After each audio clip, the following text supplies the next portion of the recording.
The APP Tour, the first USAPA sanctioned tour for professionals and amateurs, with a total purse of $500,000. A 14-city tour from the United States coastlines to Canada, ending with the season-ending championships in Punta Gorda, Florida, the APP Masters. The APP Tour, home of the Onyx Dura Stadium Court.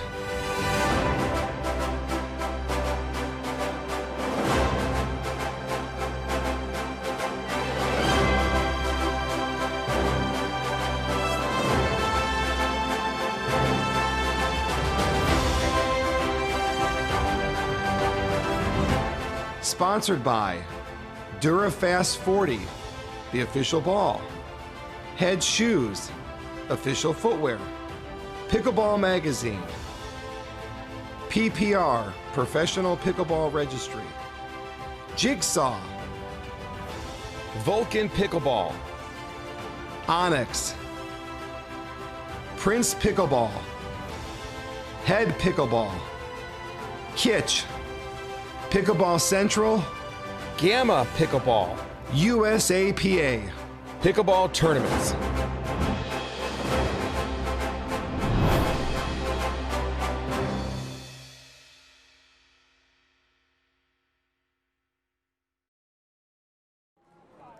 Good morning, everyone. It is I, Lauren McLaughlin. And who are you, sir? Hi, guys. Good morning. Dominic Catalano here with my partner in crime, Lauren McLaughlin. That's me. All right, guys, thank you so much for joining us this gorgeous Saturday morning. We are at the APP PPR Hilton Head Open here at Palmetto Dunes, Hilton Head Island, South Carolina. We are kicking off our men's and women's doubles day. We're starting with our men's, and then our women are starting early afternoon, so stay tuned. They will be up a little bit later today. But who are we going to be seeing here this first round, Dominic? We got an all-Florida first round here. We are going with Johnny Goldberg and J.W. Johnson against Johan Nagraba and John Davidson. I think it's Nagraba. Nagraba. Well, otherwise known as Frenchie. That's what we call him. So Frenchie and John are out of Jacksonville.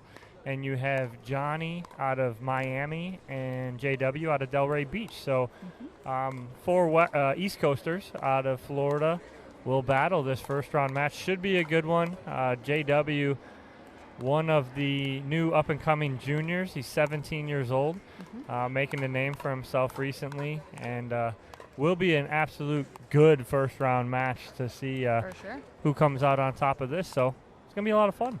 It's going to be a lot of fun. I'm very excited. It's very sunny here today and a little humid, but a lovely day for pickleball. No rain in the forecast. Yep. So we will see what happens as we get going here on this first round match.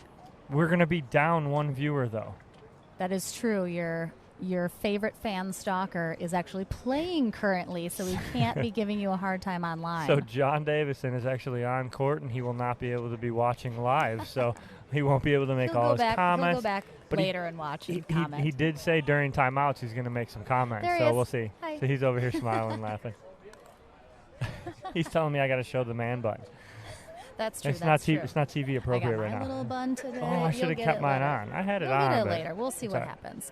But thank you so much for joining, everyone. Make sure and share the stream. Put it wherever pickleball people are watching.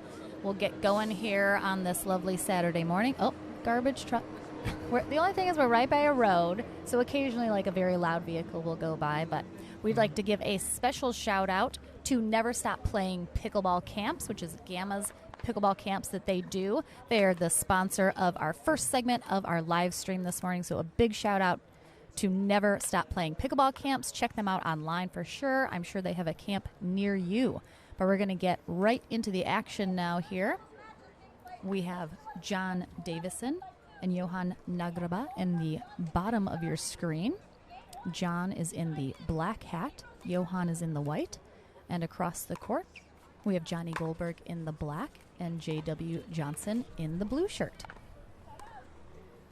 Diane Unitich rocking it out on ref duty here. A big shout out to our USA Pickleball certified refs.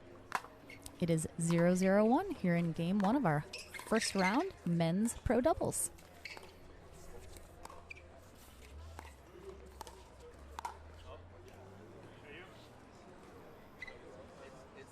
For a second, I was like, oh, that went way out, but it did actually go off of John Davidson's chest.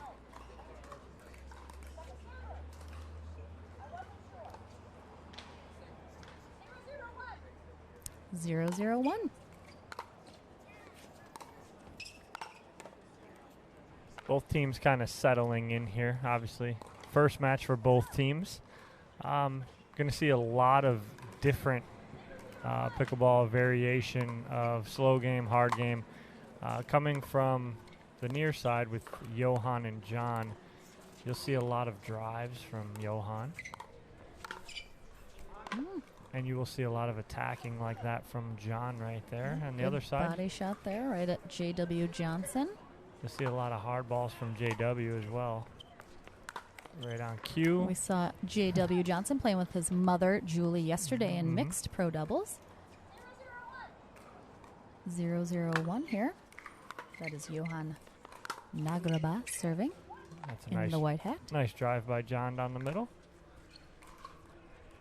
Love being able to see. I'm sure a lot of people have not seen these pros play before, especially on a live stream. So we love here at the APP being able to showcase some of the lesser known pros who are up and coming, making a name for themselves, etc. Absolutely, and all awesome four to get to see them play. All four of these players don't get to travel a ton, but this being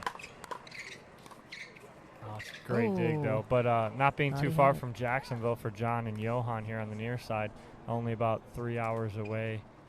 So a nice little quick trip for them.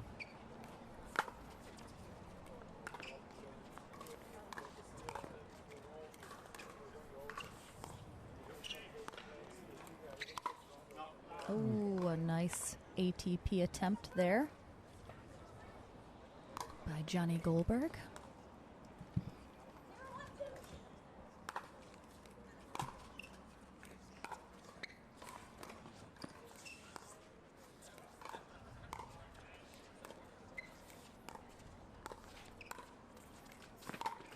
Oh, that's a nice ATP by John there. Davison just letting that go as far out as he could, and he goes between the post and Diane. Thank goodness Diane's little. That's a great drive. And see, now you're going to see that from Johan. Johan hits a very heavy ball, and what we like to call the diver. And he heard me say it too. But we play against Johan quite a bit, and he's got a lot of topspin on his ball. And that's how it became known as the diver.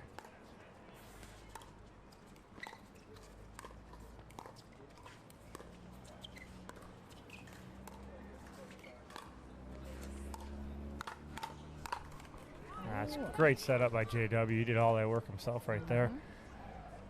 Excellent patience, waiting for the ball that he wanted, that was attackable, and attack he did. For a 17-year-old kid, he is very patient. You see that again right here.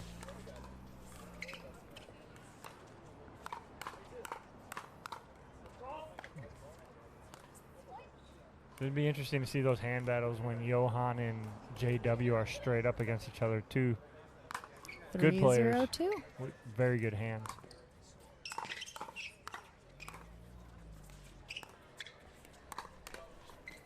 Oh, that's great hands by Johnny Goldberg on the other side to be ready for that little flip by Johan. 0-3-1. Johnny Goldberg serving.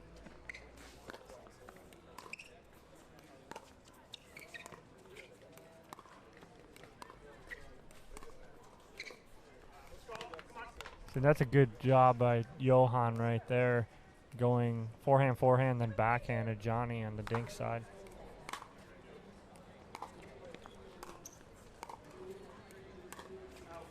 Oh, good thought. It's got a little bit too under it. Sent that long. It's going to be 1-3-2. J.W. Johnson serving. That's a great shot. You're going to see that from J.W. too. When he drives that third, he's going to come in and close the ground and want to attack that fifth, just like he did right there against Davison.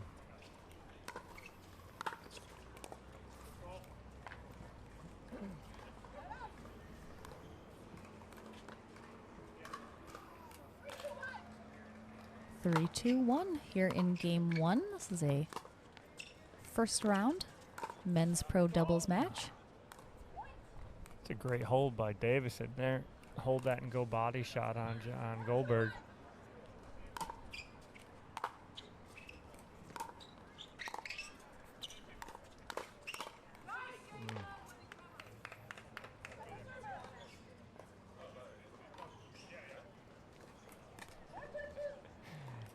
Four, two, two.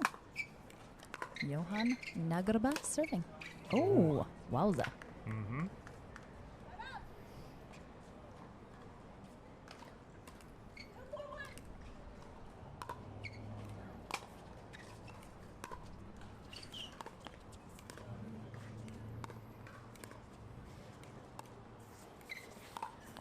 Oh, it's a great shot by J.W. Johnson. Backhand ATP. Again, sneaking that ball right between the post and Diane over there. Diane doing a great job of staying up against the fence, knowing that those players are going to be able to hit that shot. Oh. Same guy. Yep. Had what he wanted. Yep.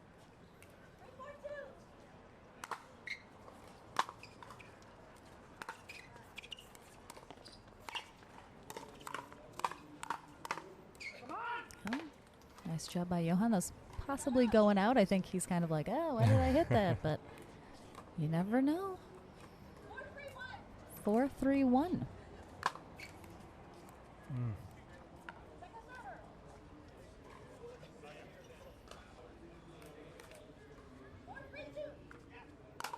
John Davison serving.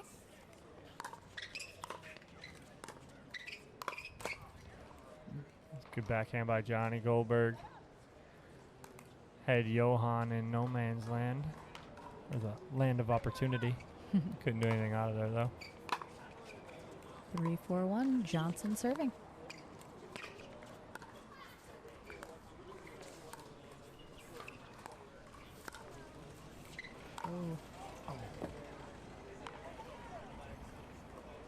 Well, it was even close on JW's side. A little close to being wide, but he played it. 3-4-2. Johnny Goldberg serving.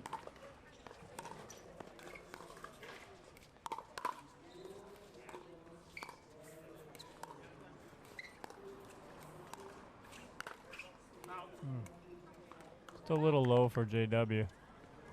He knows it too after he hit it. It's just a little too low to attack. He needs to stay in that point a little longer. He'll get his shot.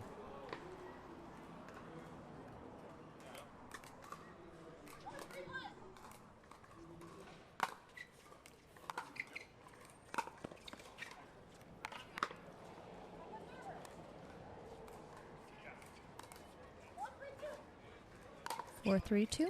We're still in game one here. This is a 2 out of 3 match. That's going to be just wide.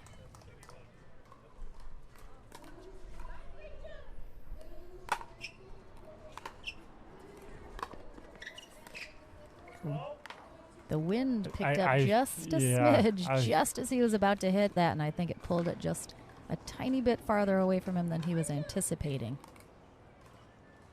6-3-2.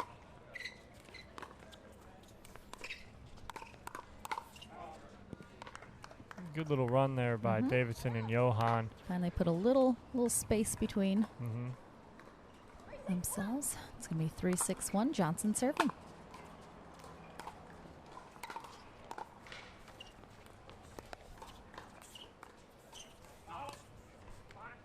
Good get by John up at the net. Just nothing you can really do with that other than just try and drop it just over the net again. He forced JW into a tough shot. Ooh, that stayed in. Drop. And again, I think just what you were talking about, Lauren. The wind picked up just a little and it's holding that ball in because it's coming in our face. All right, after that side out, 6-3-1. Good hold by Davison and Nagraba.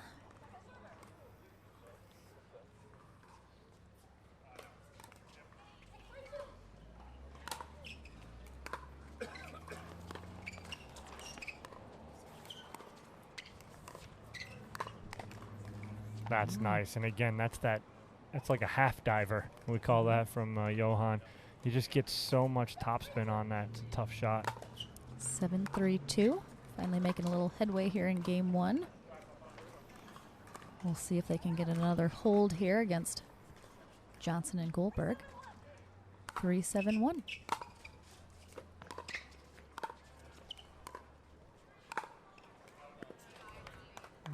Just missed a little bit too much. I understand trying to keep Johnny back there, Goldberg back, but just a little too much. Trying to get a little greedy. We, of course, saw Goldberg yesterday in mixed with Martina Coakley. They ended up beating Kyle Yates and Andrea Koop in a very close, hard match. 17-15, yeah. 18-16, something like that. Yeah. It was an incredible match. It was fantastic. Johnny and Martina coming out on top of that one.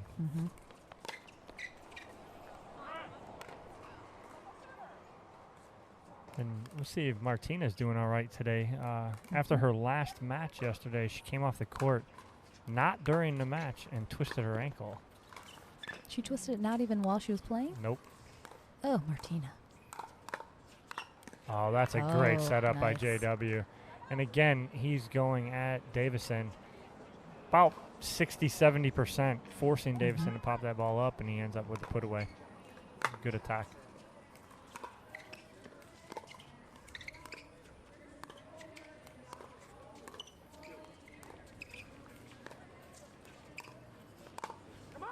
Nice shot.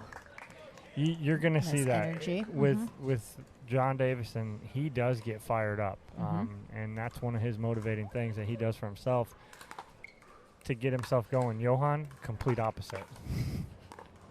Very subdued, very calm. Yes. Speaking of ankles also, I'm sure everyone's wondering about the Winter Soldier. He will be making an appearance today. He definitely is not at 100%, but he doesn't want to let his partner, Justin Devier, down, so they're going to try and make a go of it today. We'll see how it goes. 7-4-2.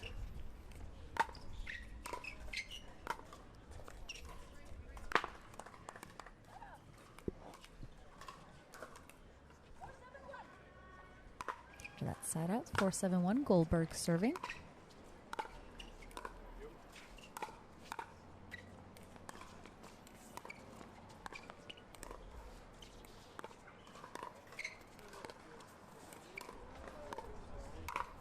Oh. Goldberg got what he wanted. Good work against him and Davison side to side on that Davison battle. Lucked out a little on that one.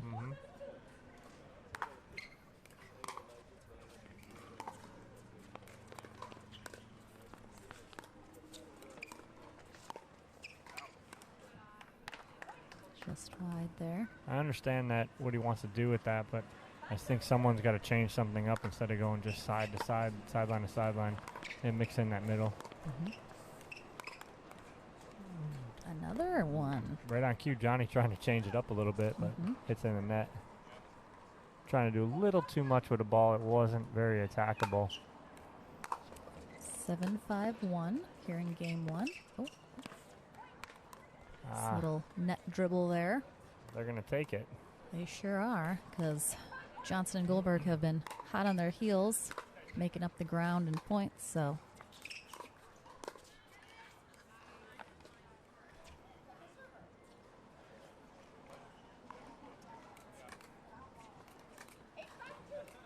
Eight, 5-2. Nagraba serving.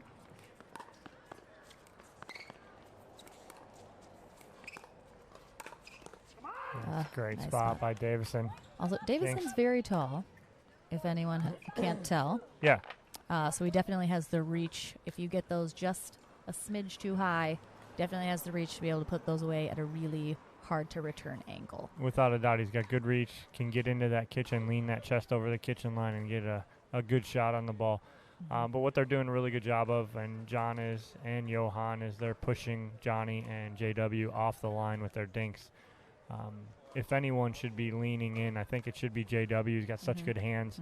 If he can put a little pressure on John and Davison and Johan and force the action, change something up here. But it has been, this first game, it's almost like it's been a complete feeling out process this whole first game. This is, of course, round one, so everybody's just kind of getting their bearings. I know round one's usually you got to settle in a little. This is just game one here still. If you're just joining us, thank you so much. First of all, I'm Lauren McLaughlin with Dominic Catalano here at the APP Hilton Head Open. We have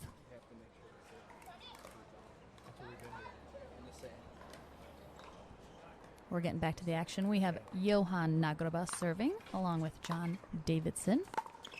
They're playing against Johnny Goldberg in the black and J.W. Johnson in the blue. Dave would be proud. It worked. Timeout Wizard. It's 5-9-1 here in game one. Oh, yeah.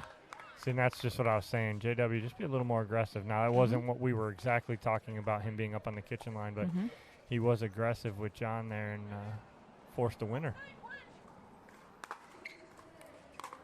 6-9-1 here.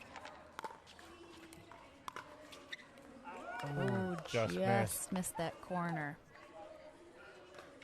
Davison and Nagroba have done a good job of kind of pulling away a couple points at a time, but then Johnson and Goldberg closing the gap each time.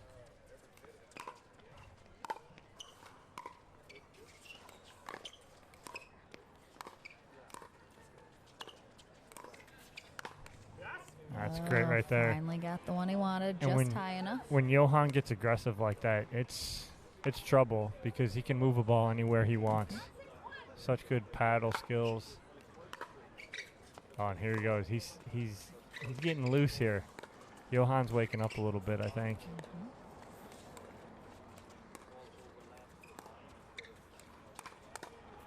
Oh! I think John Davison thought that ball was going to be hit harder from Goldberg and was out in front of it and ended up going between his legs. 9-6-2 here in game one. We're in round one of our men's pro doubles this morning. Lisa Garrett is on. Good morning, Lisa. 6-9-1. Another opportunity for Goldberg and Johnson to close the gap a little here in game one. Oh, just wide there. So Johnny had it. He just tried to do too much with it there. Just get that ball back in.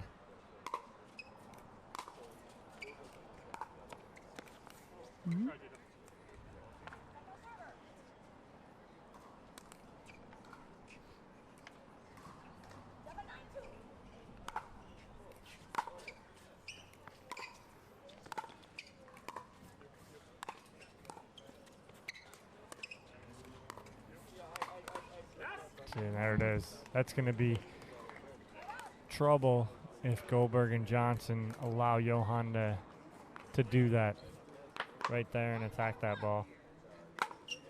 9-7-1. I think Davison and Nagroba are going to hope to finally possibly close out this game one.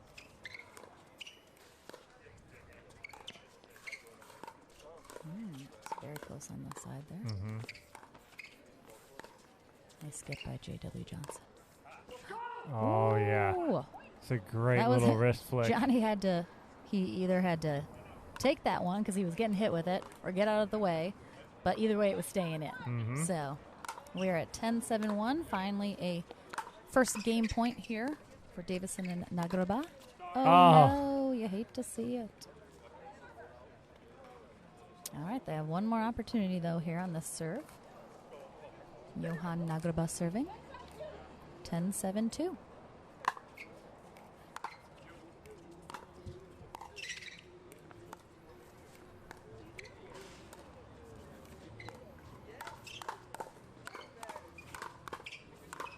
Oh, great shot by... Oh, it clipped his paddle. Great shot by Goldberg. Good hand battle. him and Davidson going straight up there. But Goldberg gets the best of that one. 7-10.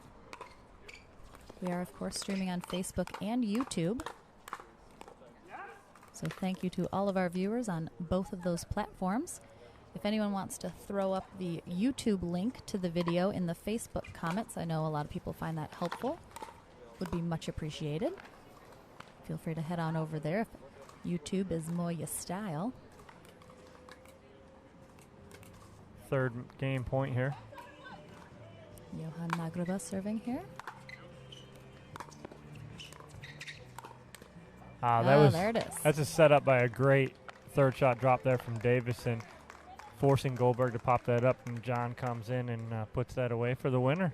All right, excellent. So that is game 1 in the books for our men's pro doubles round 1 here at the APP PPR Hilton Head Open at Palmetto Dunes, Sarah Ansbury's home court.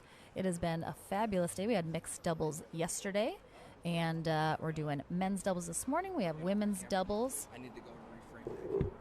rocking this afternoon, so don't go anywhere. We'll have tons of great action. We have a small-ish men's and women's bracket today, so they shouldn't be too terribly long, so definitely stay tuned. You're not going to want to miss any of the action. We got some great stuff coming up for sure. And another big shout-out to Never Stop Playing Pickleball Camps, Gamma's pickleball camps that they have created. Definitely check them out online, see if there is a camp near you. Big shout out to all of our sponsors, and we're going to get back here into the action for game 2 after we switch sides. Diane Unitich, Hold It Down Court, USAPA certified ref, and we are rocking on the far side of your screen now. J.W. Johnson in the blue, Johnny Goldberg in the black. On the far side we have John Davison in the black hat and Johan Nagroba in the white. Johan and John were the winners of game 1. So we are just kicking off here game 2. Getting into the action, 0-0.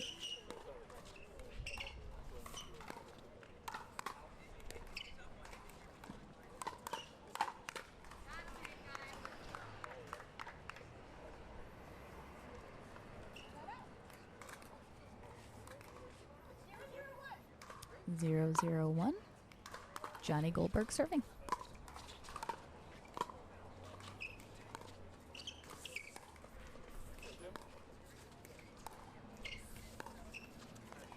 That's a nice job by Johnson there, pulling Davison out wide for the first point of the game.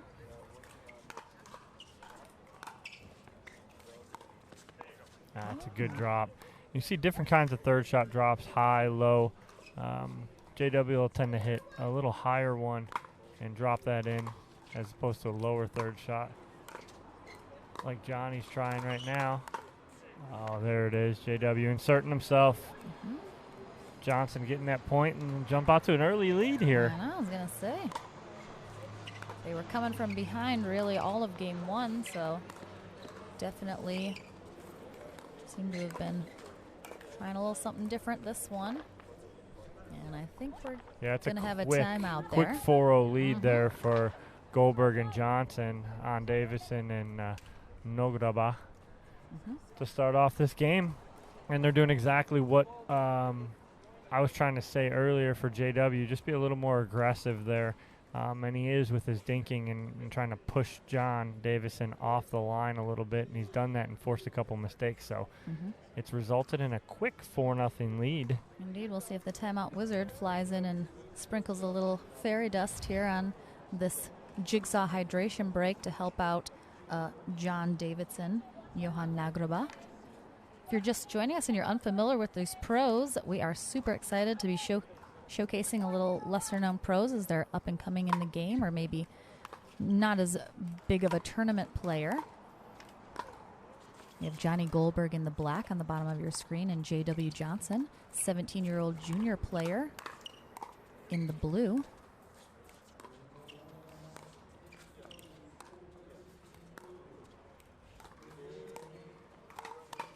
That's it right there. That's what I want to see out of Johnson right there, is that lean in and attack. He's got such good hands. That's going to be a big key to them coming back here. It's 5-0-1. We have John Davison on the far side of your court in the black hat, playing with Johan Nagraba in the white. All 4 players out of Florida.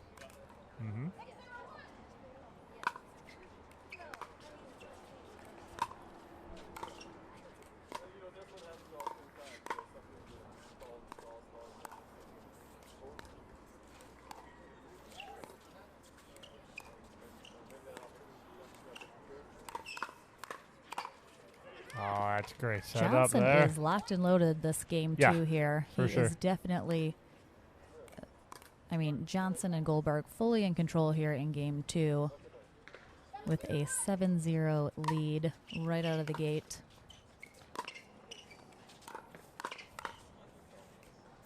Good leave. And what's happened here is Nagraba has been eliminated. And now a nice change there. Perfect. What a good adjustment by Johan and Davison on the other side to switch sides and change things up a little bit. 8-0-2 here in game 2. We have seen Davidson make quite a few sort of unforced errors this game, too, and we have a quick second timeout. Game 2 is rolling pretty fast away from Davison and Nagraba, so they are definitely trying to. The first timeout did not help. No. Johnson and Goldberg just kept right on rolling, so they're just hoping to kind of slow it down here again as well. And we've talked about that. You know, it's not only for this game, but it's for leading up to if they are forced to play a third game. You need to get some momentum, get a couple points here. Don't go away with nothing, and don't throw this game away. Again, the game's never over until they get that 11th point. So play the game, try and make your adjustments now. Maybe you make an adjustment or two here, and it works, and you get a little run yourself, but we'll see. All right, 9-0-2 here in game 2. Oh. And nope, no wizard magic today.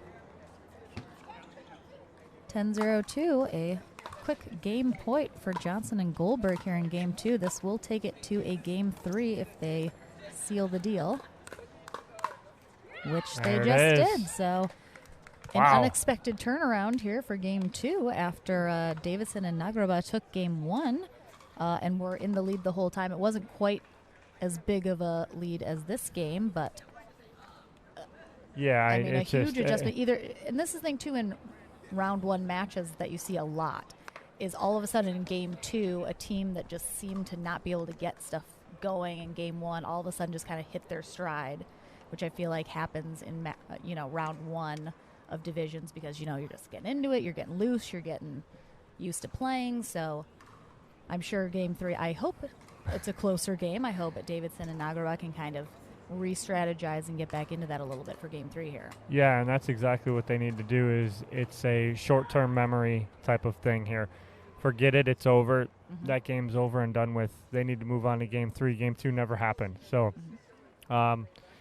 you're only as good as your last game. They lost that last game, but now they have an opportunity to play a third game really quick here.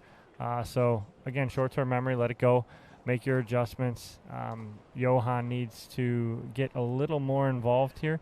He barely hit any balls that game. And John and Davison and Nagraba made an adjustment, and it resulted in a second server, but that was all they got out of it. So they need to make that adjustment a little sooner, where they were switching sides and getting John off that side.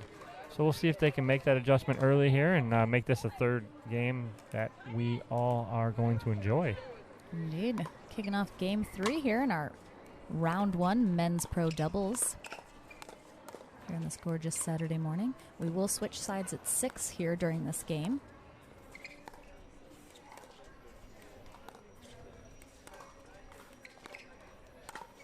There it is. Davison inserting himself quickly there. But what I would like to see is Davison go a little flat with Goldberg in front of him and involve Johan and some more points. 0-0-2 here in game 3.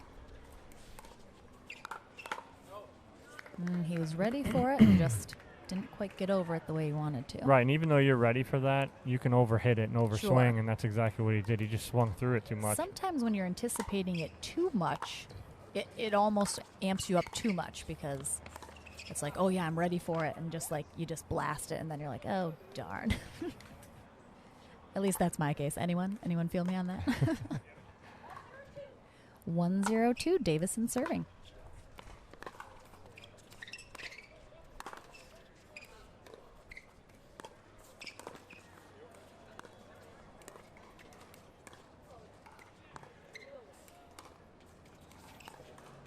That's a great job there by Nograba in pulling the young Johnson all the way to the sideline, forcing an error. Patrick Sullivan watching says, good morning, East Coasters. Good morning, Drinking sir. his coffee. Jigsaw Health in the house. Drinking his coffee and his pickleball cocktail. Oh, that's nice great spot defense. by Goldberg. And Johnny's ready for that, too. Goldberg all over that ball from Davison.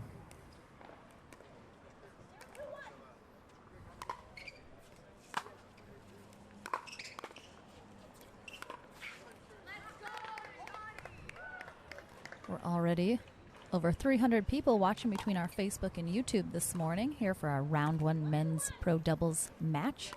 So hopefully we will keep that rolling as the day goes on. Thank you so much, everyone, for joining us. We appreciate it.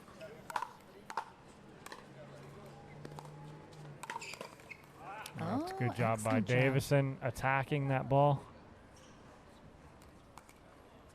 We haven't seen a lot of points yet where one of the teams has kind of been forced back at the baseline to play D, like we did on that last one.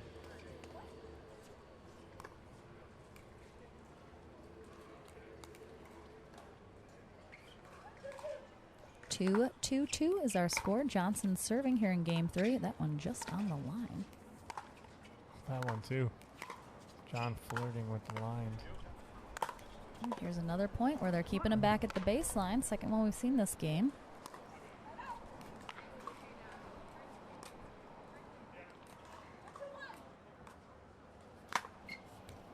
Two, 2-1.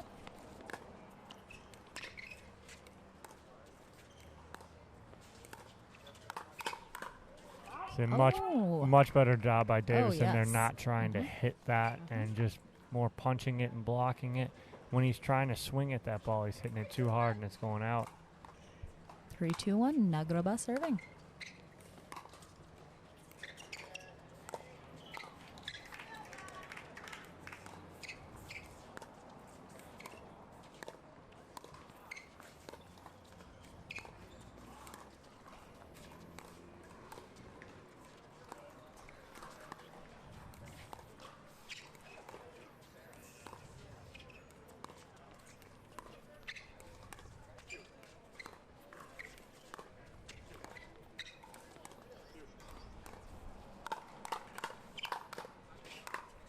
That's a good finish by Goldberg. That was such a lot. Everyone was doing such a great job keeping those dinks low and unattackable for a very long time before someone finally pulled the trigger. 3-2-2, Davison serving.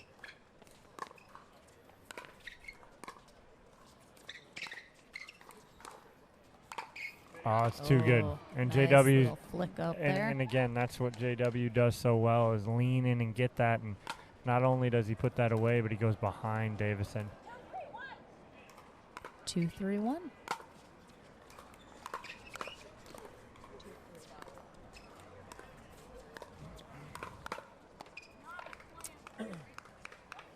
Again, it's a simple fix by Davison, and he knows what he's doing. He's just overhitting that. And he's ready for it. He's making good contact, just either dumping that in the net or hitting it too long.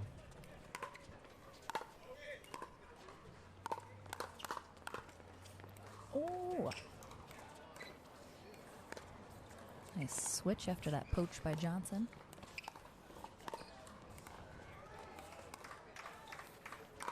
I think like he could have had it. I think he just didn't get around it enough. Right, he had it. He just didn't step far enough to get around it. He was reaching for it. And when you're reaching for that, that's really hard to get around it and wrap that.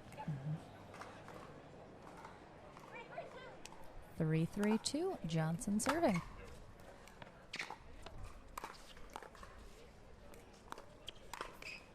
Oh. That's a tough attack. You know, you're almost not expecting that. That ball was low, but Goldberg had a nice attack at the body of Davison.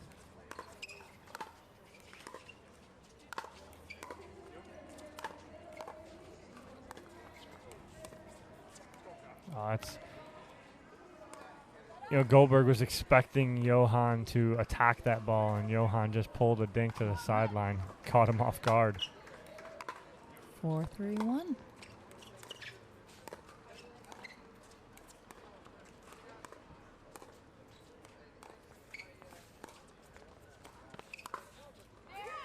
There it was. There, we got that side. It was a total different shot. It was the same shot, but what John did different is he went at the ball and then let it drop, and he was there. Didn't reach for it.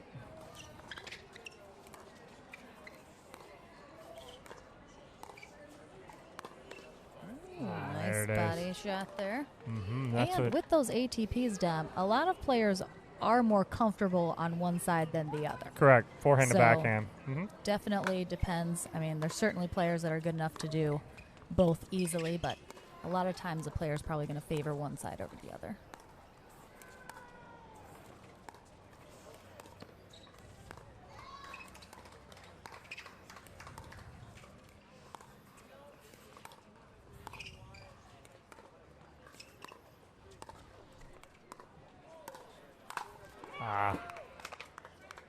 Just a mistake. John made a mistake, popped it up too high. It's not going to come back. JW putting that ball away. We are in game 3 here of this round 1 men's pro doubles.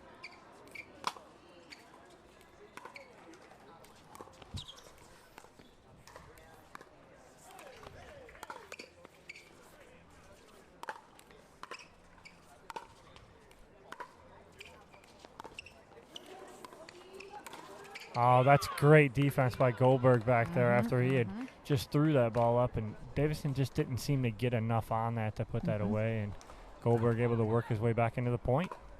5-4-1, Goldberg serving. We will switch sides when someone gets to 6. Oh, that's tough. Dribbled over. Almost an ATP opportunity, but just didn't come up enough. Well, no, it actually hit the net, post? and then it hit the post. It was so close to the net, it hit the post. I think Johnson would have had it if it doesn't hit the post there.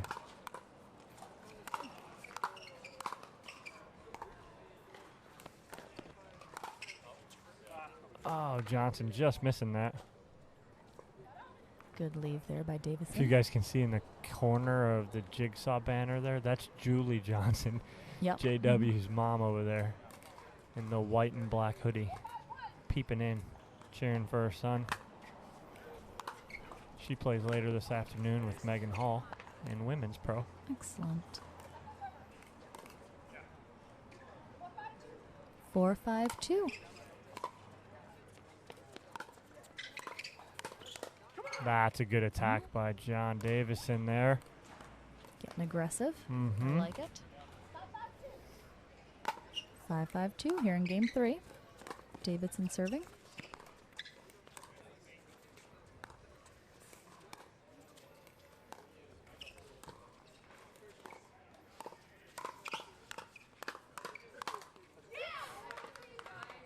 You can hear Julie.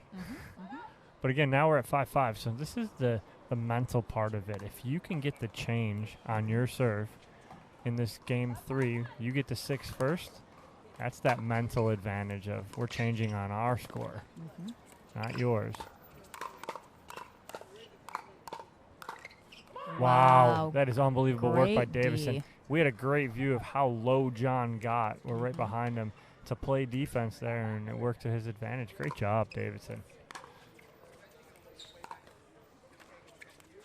Oh, stays in. Johnson's dinks are so low.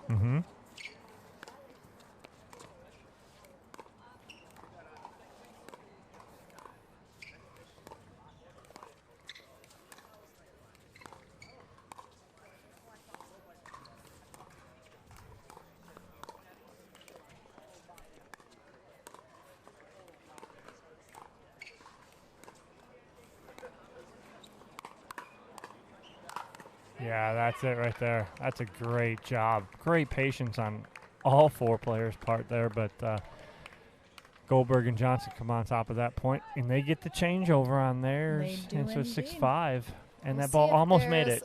Oh no. It Somebody did not threw quite it into make the it. bushes instead. Oh, here they come. I think Excellent shout out to is that Megan? To our spectators. Megan Hall. Keep going. There it is. They got it. Let's see if you can get it up and out. And we got it. There we go.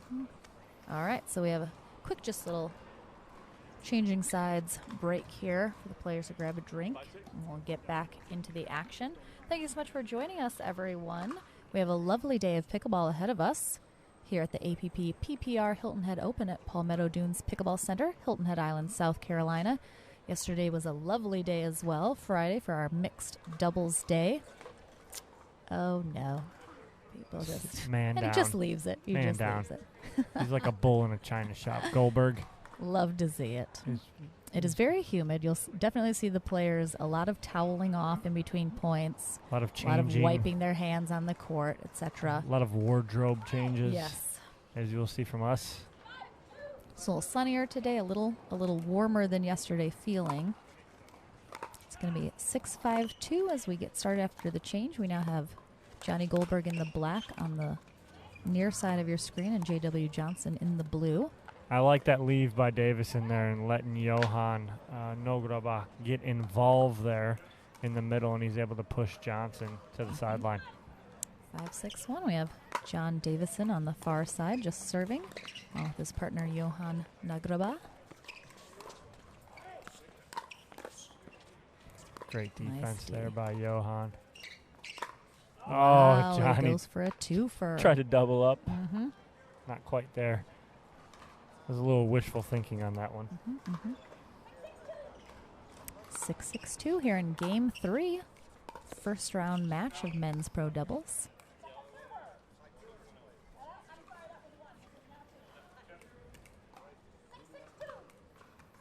Six, 6-2. Nograba serving.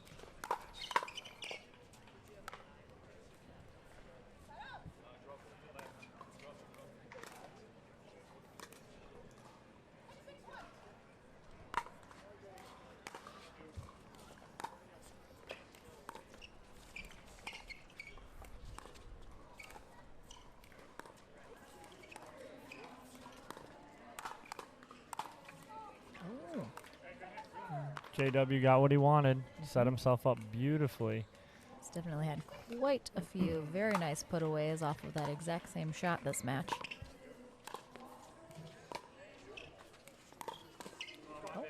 Good spot by Davison down the middle there, causing Johnson and Goldberg a little confusion in the middle.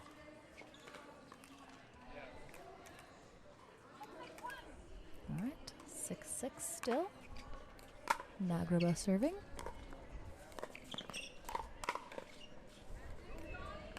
As I mentioned, after Game 2, a much closer Game 3 here now after sort of a decisive 11-0 win from Johnson and Goldberg in Game 2. So Game 3 is definitely the evening out game. A little closer score this time for sure. Yeah.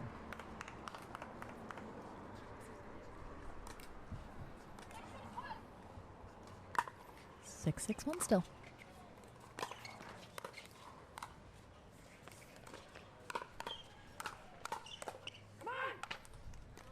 John Davison just leaning in a little. Come on. We'll see who gets off 6 first. Yeah. JW leaning in there and giving Davison a little bit taste of his own medicine there. 7-6-2. Game 3.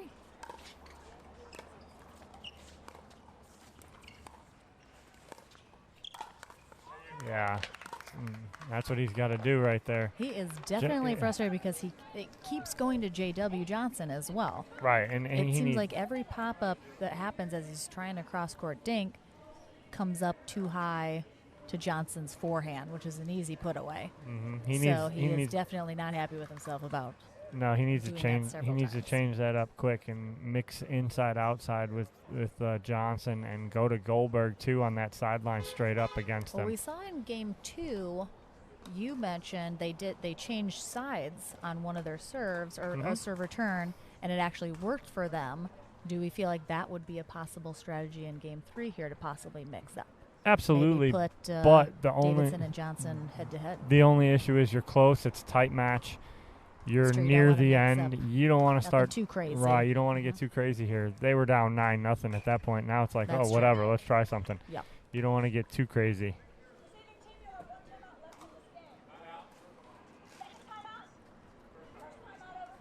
All right, we have a immediate timeout again by Johnson and Goldberg. He's actually re-wrapping the handle. Sarah Ansbury's helping him re-wrap. He's not doing anything. Exactly. Sarah's doing it. Team head players helping each other out over there. A little advice as well. So first timeout came from Davidson and Johan, and then Goldberg just doubling up because they were getting called to the court, and Sarah was almost done wrapping doing his overgrip again, but not quite done. So they had 2 timeouts. Yeah, they figured might as well use it. But we'll be back here momentarily to game 3 here. I'm Lauren McLaughlin with Dominic Catalano in the booth. Thank you so much for joining us. Hopefully you saw some of the fantastic pickleball action we had going on yesterday. It was a great day of pickleball, some really great matches. We expect more of the same today. Our singles day tomorrow, getting threatened a tiny bit with some rain in the forecast, so we will have to see how that goes and keep everybody posted. But we're back here from that jigsaw hydration break. It is 8-6-2, Johnson and Goldberg serving.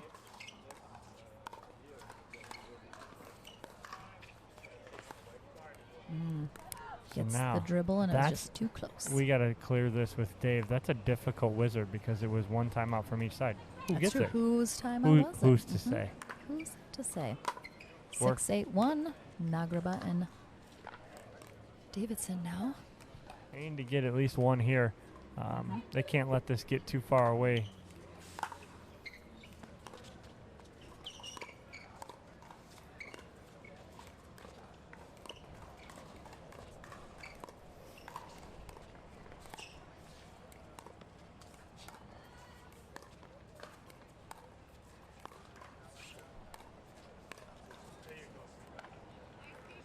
So that's still, even though they don't get that point, it's a better job by Davidson and Johan in going inside and out and moving the ball around. They just missed a dink.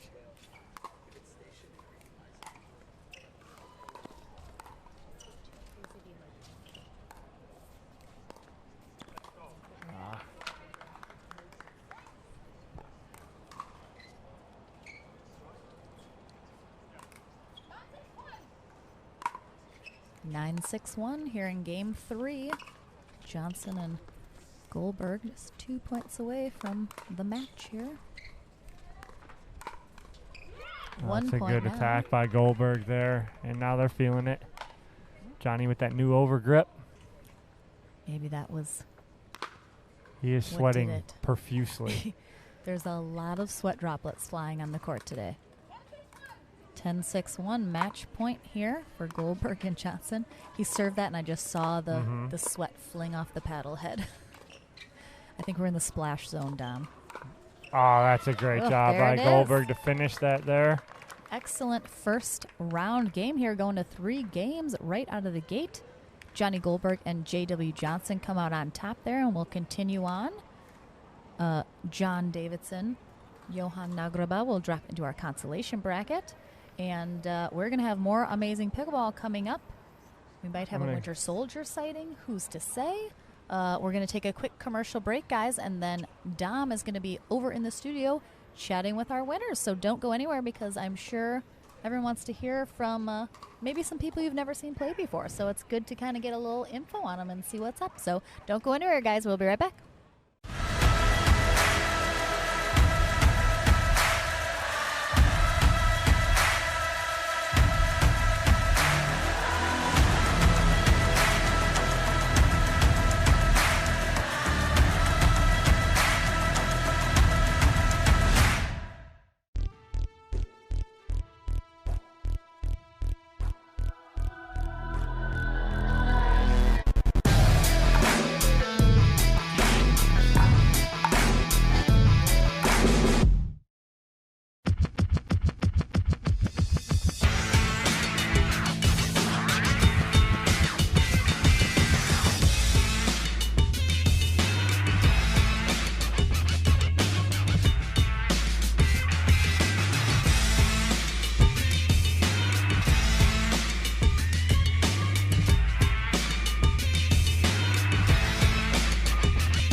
Having a tough time getting better? Our 3-day Level Up Pickleball camps feature a low student pro ratio and offer personalised training from the best pros in the game. Level Up will take you full circle through the point building process by teaching proper stroke mechanics, positioning and winning game strategies. Each camper also receives a personalised before and after video, an instructional manual, product discounts and more. Discover how good you can be with Level Up Pickleball Camps. Visit us today at leveluppickleballcamps.com.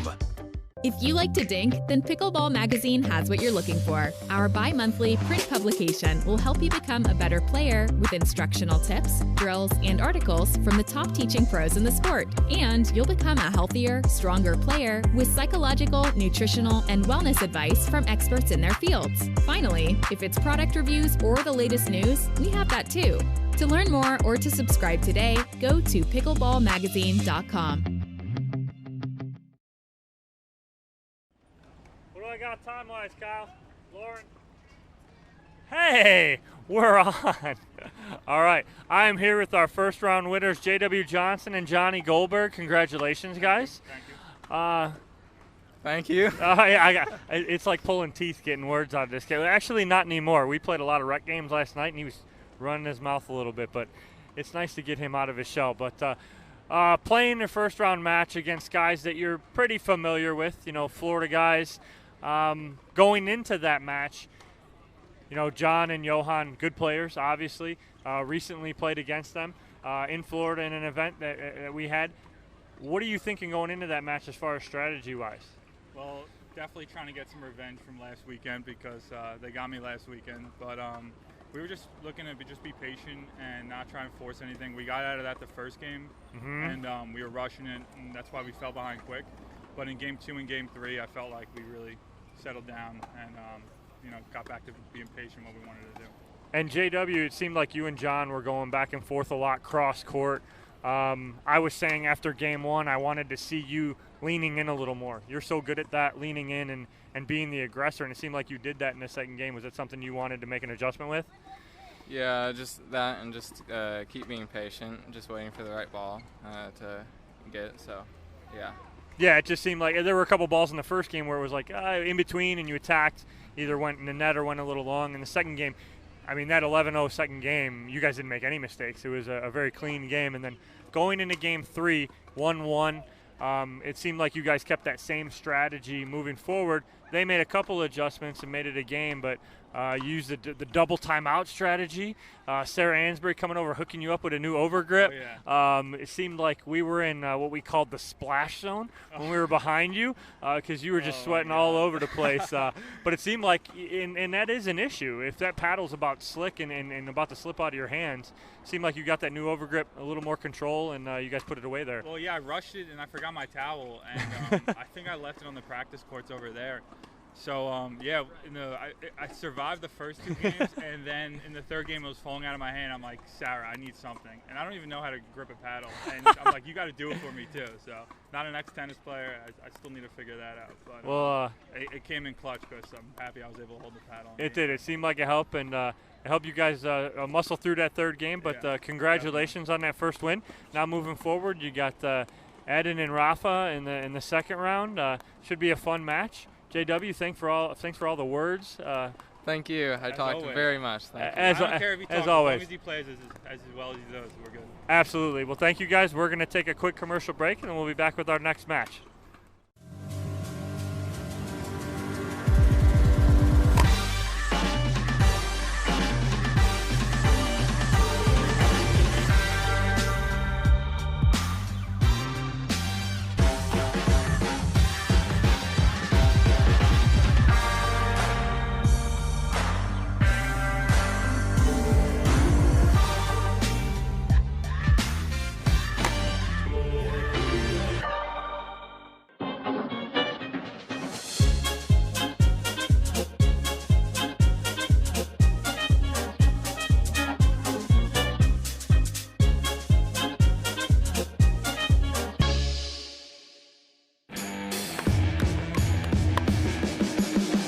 Pickleball is an easy game to play, but it's a difficult game to master. There's so much you can learn from the camp, the correct way to hit a dink, the volley, the serve. Each skill that we develop within the students' games is then implemented into live play. They can take home easy, simple ways to remember how to execute a shot. Everyone is going to have a great time. It's going to be well worth their while.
Good morning, everybody. We are going to be right back with some action here on center court. We are going to have up next William and Rusty Sobeck, father-son duo, who I think most people have seen before. They're going to be taking on Jesse Simon and Vu Nguyen. So we're going to have that up next. Do not go anywhere. That will be just a couple minutes away. Thanks so much, guys.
All right, welcome back, guys. Lauren McLaughlin, Dominic Catalano in the booth here in the gorgeous Palmetto Dunes Pickleball Center at Hilton Head Island, South Carolina, as we're wrapping up the APP tour here this weekend. Very excited for the 2021 schedule, though, so check that full thing out at apptour.org. We are still rocking our Never Stop Playing Pickleball Camps sponsored segment of the stream today, so big shout out to them. We got Rusty and William Sobeck. We have William in the bright orange, Rusty in the white on the far side of the court. They are playing against Jesse Simon, who is in the blue Paddle Tech shirt on the close side, and Vu Nguyen in the darker gray Selkirk shirt. Inga Carr holding it down on court as our referee this match. And we are getting into the action here in game one. The camera!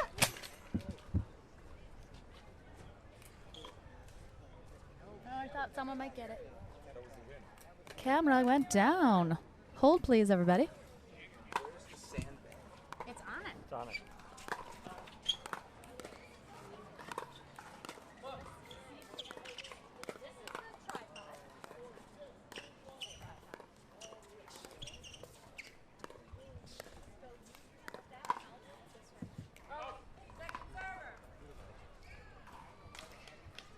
Camera went down, guys, so just hold on 1 second. We're getting that set back up.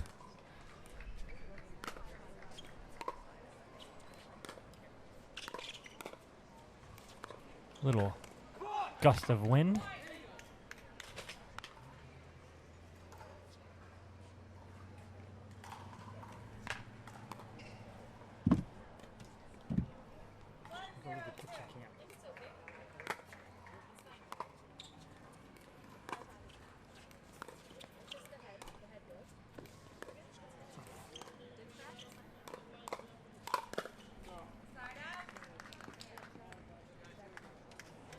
All right, we have our kitchen cam up now, guys, as we are fixing our baseline cam.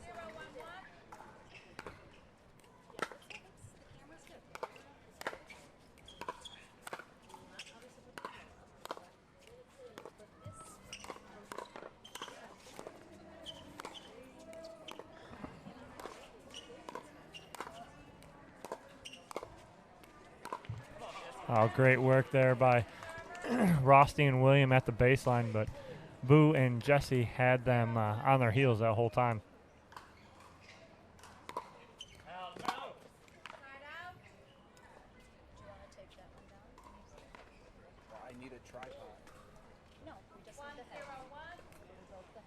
We're at 1-0-1 here in game one.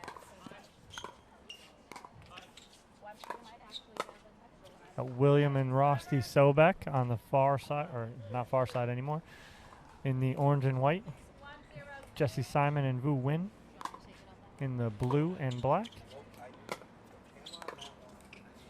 Ah.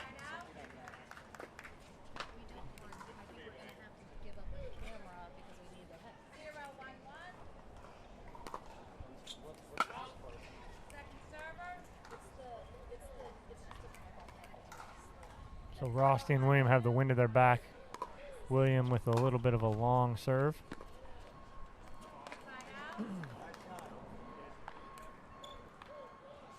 again, a feeling out process so far here for both teams early in game one.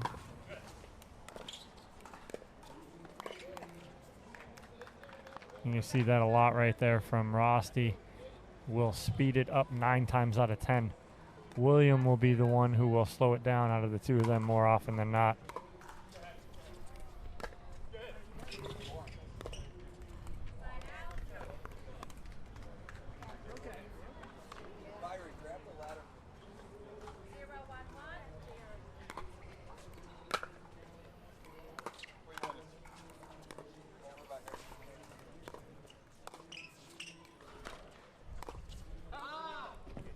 Jesse just pulling that a little bit too much.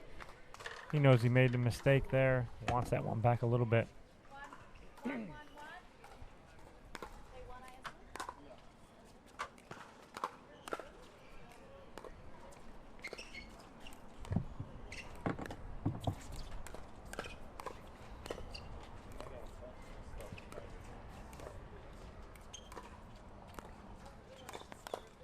That's great work by Simon and Wynn.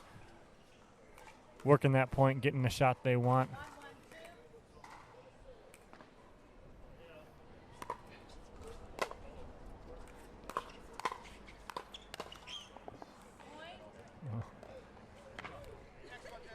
Jesse frustrated with himself there.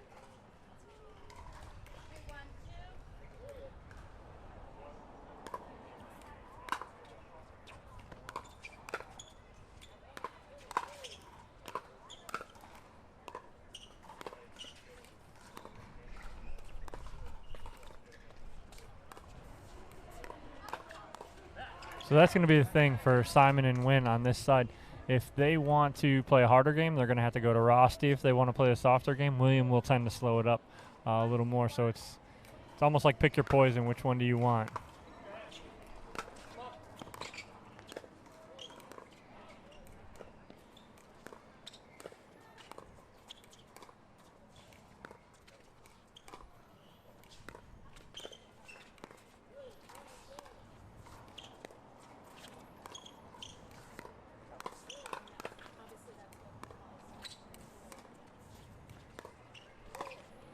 It's a great shot by Simon down the middle. Great setup.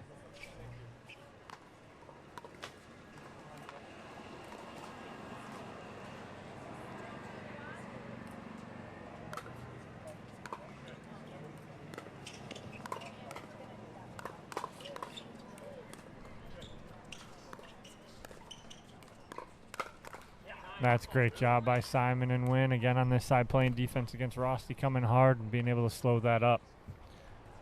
The Sobecks are actually not the higher seeded team here. Jesse and Wynn were coming off of a bye in the first round.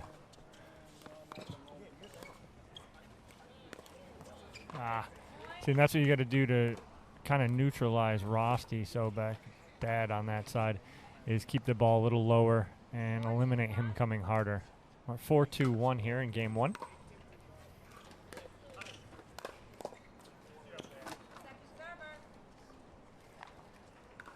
And the guys, we are fixing our baseline cam now.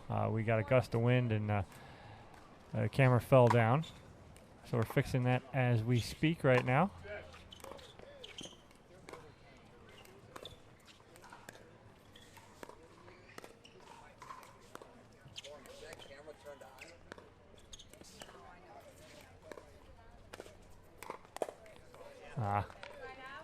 Wind just popping up that forehand roll dink a little too high, and William Sobeck there able to attack.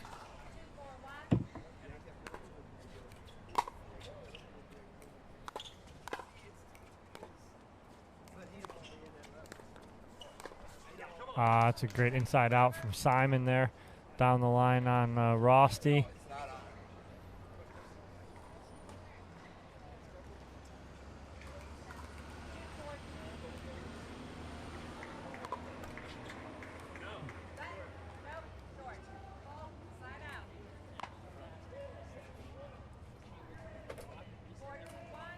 We're at 4-2-1 here in game one.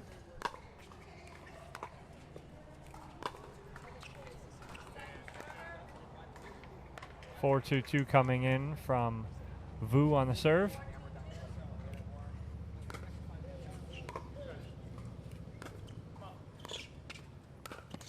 That's a great attack by Wynn there. Reading that little floater and coming in and attacking, not letting it bounce.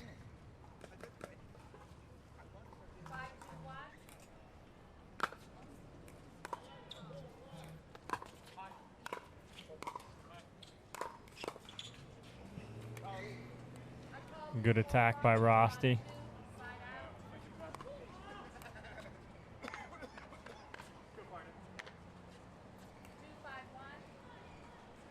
Ken, they're talking about for the, not the tournament, they're talking about for the other events. Yeah, those are invitations. No, I know, that's what they're talking just about. I know, Yeah. just let people know the status Yeah. this is going up. All pros and amateurs. And that's a good pressure dink there from the Sobecks. Got at Wynn's feet. 3-5-1.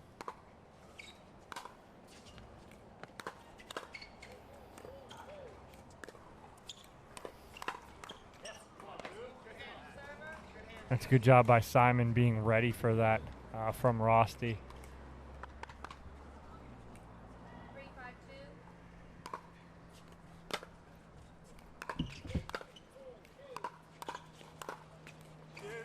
That's a great read by William in the middle there off of Dad's 5th shot drive. William able to put away the 7th shot.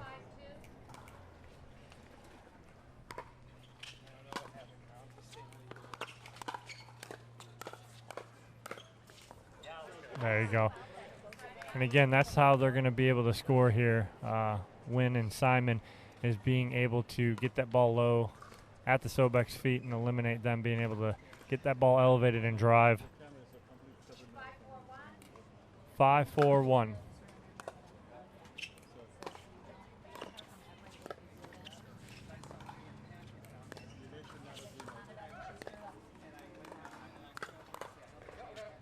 Good leave. Great leave by Simon. 6-4-1.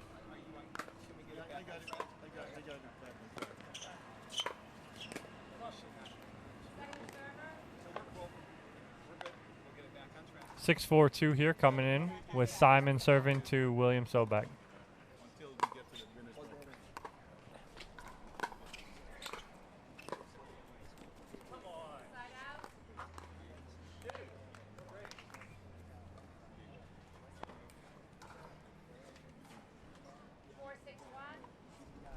Four, 6-1.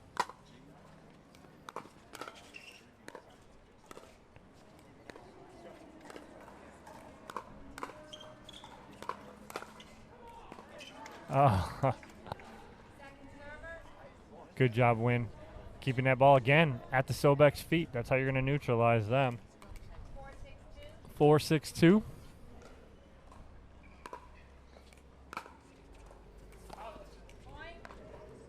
Wind has seemed to shift now and is at the back of Simon and Wynn, going towards Rosti and William.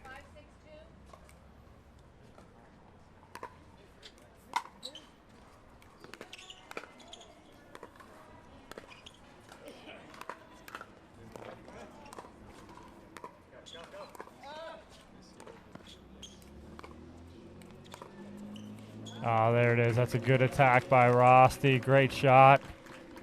And guys, again, we are getting our baseline cam set back up right now. We had a gust of wind knock it down. And we are secure now and getting that back up. That's why we only have the kitchen cam at the moment. But thank you guys again for sticking with us. Oh, that's a great overhead by Simon there. Put that ball away.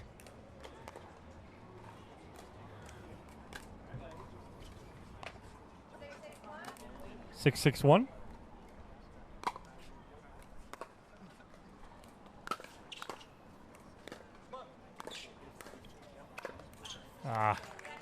Just a little high by Wynn there. Rosti able to put that ball away.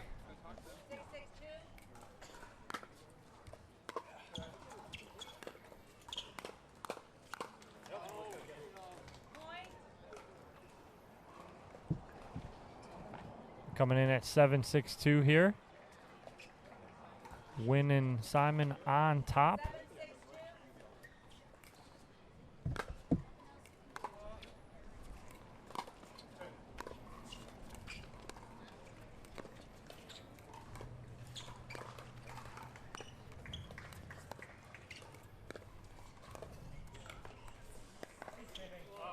Oh, such ball just drips over the net off of Williams' dink. Jesse, all 6'2" of them can't get up there and get that. Kind of goes down in the kitchen.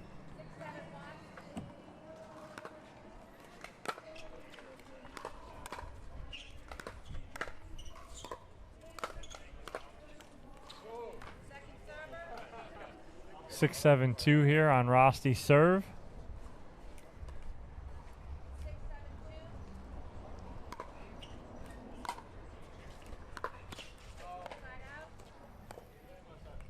That's the only thing you see in Rosti when he drives the ball 9 times out of 10. You see him just wear down a little bit as those drives aren't as crisp as they were early on.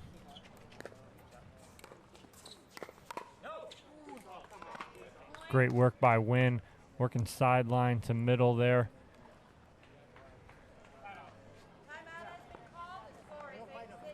We had a timeout here by the Sobecks.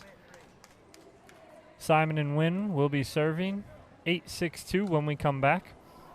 Again, guys, thank you guys for sticking with us here. The man Kyle Solenko is on, getting our baseline cam back up and running. Gust of wind just took that down a little bit, and we are good to go almost. But yes, earlier we had some people asking if they could see results from those exhibitions. No, unfortunately, those were exhibitions. But we will have all the APP standings lists up on our website very soon. So check that out and be sure to see where everyone's standing, including the pros and the amateurs on there from Chicago, Vegas, Cincinnati, and then we will eventually get the Hilton Head ones up there too. So be sure to check out the website, and you will be able to check in on everybody that participated, pros and amateurs alike. So as we come back in here, score is 8-6-2. Wynn will be serving. 8-6-1, excuse me.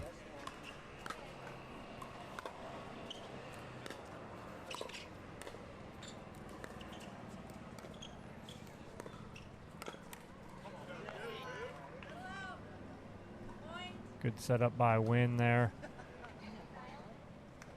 Keeping Rosty in that dink battle, not allowing him to attack.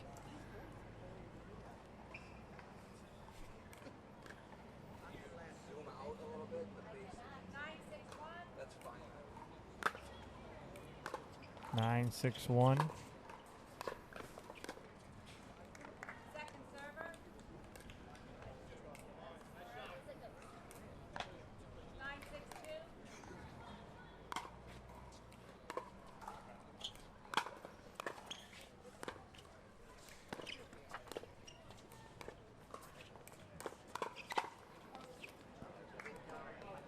Simon going with the speed up choice against Rosty. Probably not his best decision he's made today. They do want that kind of play, and Rosty's ready for it.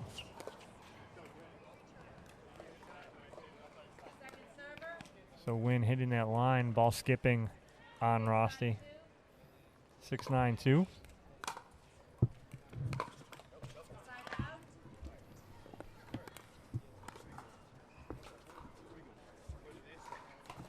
Oh, we are back up. Camera back. Averting a mini disaster. But all is good. It was still a disaster. Not quite. We have prevailed. All right, so we have Wynn and Simon here with game point on their paddle here in game one.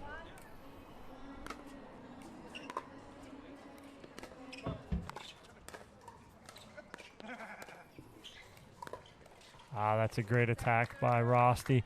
When you give him space, he will attack relentlessly, and he does right there, and it's a great shot. Second server here. Second chance at game point.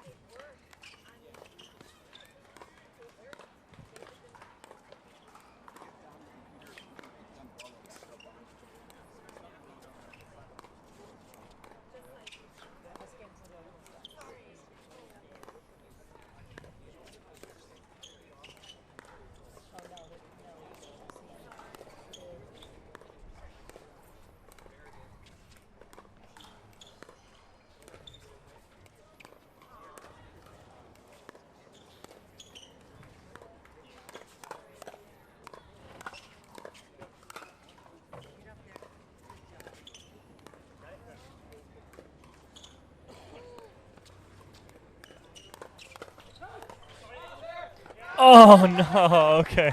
So William yells at Dad Rosty to leave that go. That ball is going to hit the fence. Rosty decides to play it.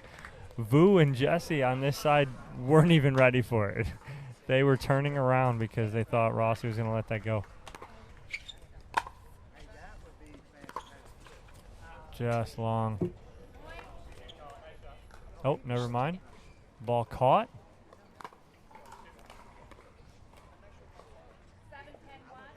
7-10-1 here. 2 quick points there for Rosty and William to make it 8-10 on the one.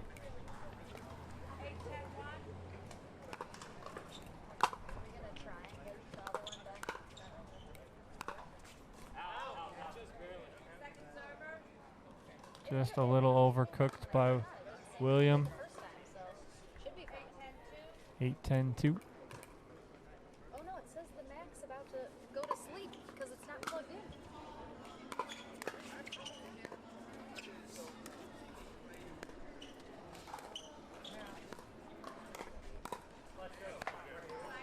Rosty was there. He doesn't miss that shot very often, but this is game point number 3 for Simon and Wynn.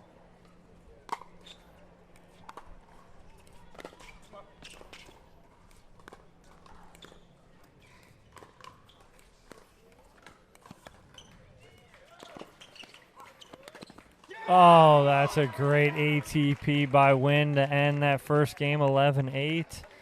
Almost looked like Rosty wanted to get the ATP on the other side. Couldn't, had to force it back cross court. Got a little too hard, and Wynn with the backhand cross court winner.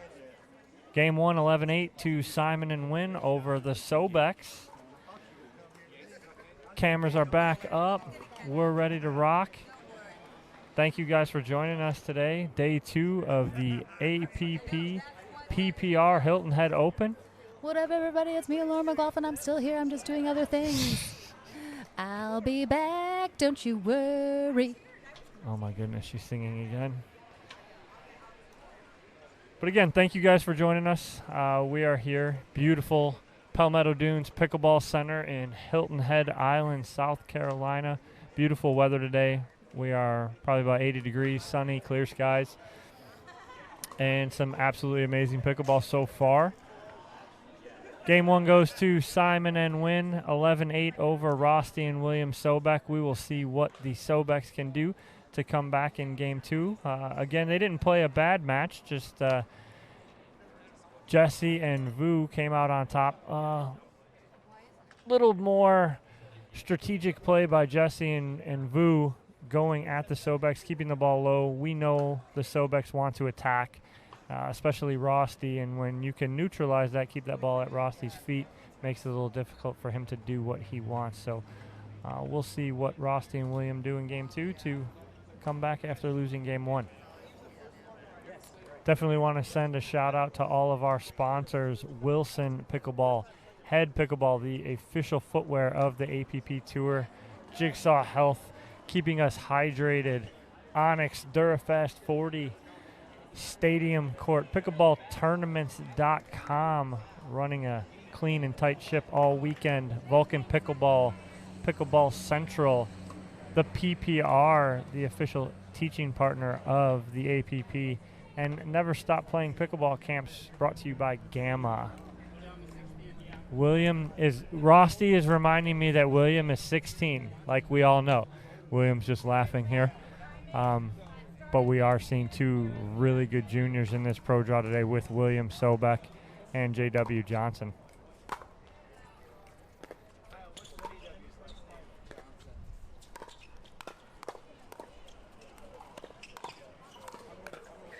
That's a great job, and that's what Rosty wants. Rosty wants that hand battle.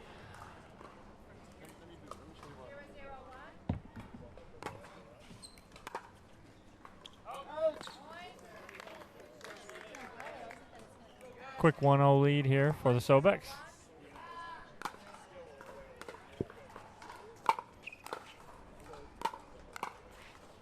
And that's what Rosty does well. If you give him space and time to drive that ball, he hits a very good drive, keeps it nice and low, and gets a little top spin on it, makes it difficult.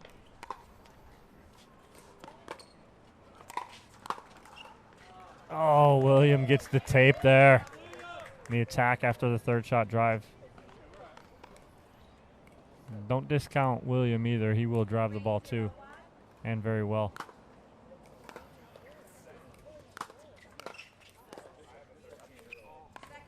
But that is what William will do well. He'll hit that third shot drive to a 5th shot drop.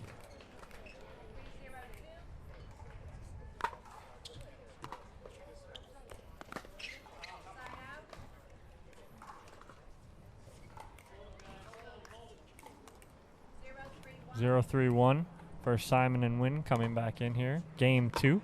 Game 1 went to Simon and Wynn.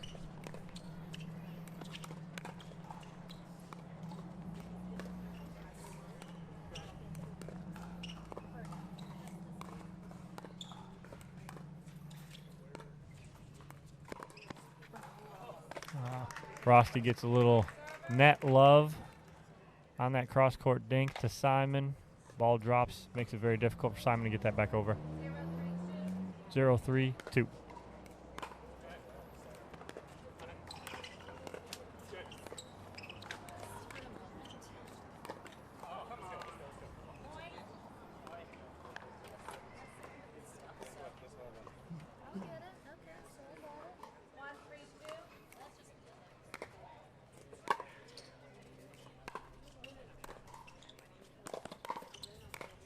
Oh. And again, I think that ball goes out if Frosty lets it go, but that ball is bodied right at him, and there's nothing he can do but block that. Comes out on the winning end of that point.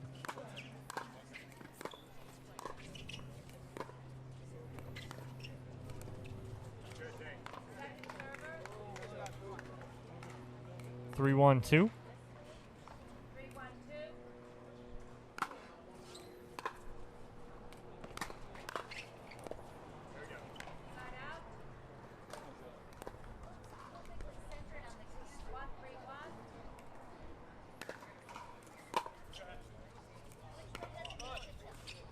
Oh, a little miscommunication there from Frosty and William on a simple drop there. Ends up in a point.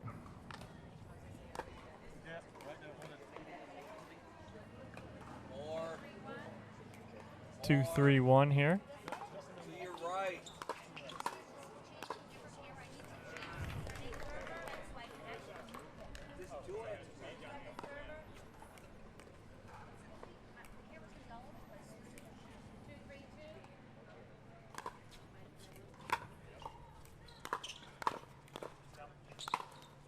Oh, great put away by William there for the side out. 3-2-1.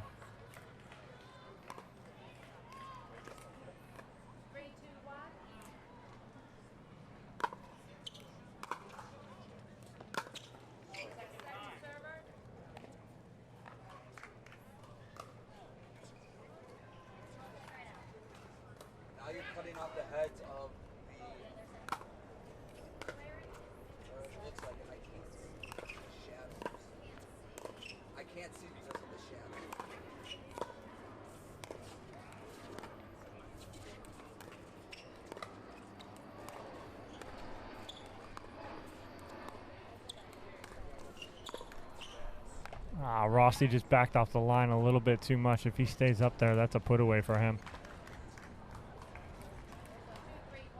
2-3-1. Yeah. That's good, Lauren. Good, Lauren.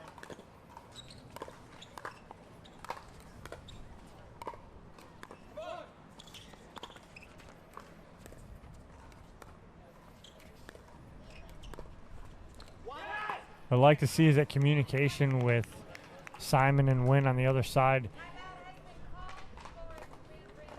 Jesse hits a good third or fifth or seventh shot that drops in, and you hear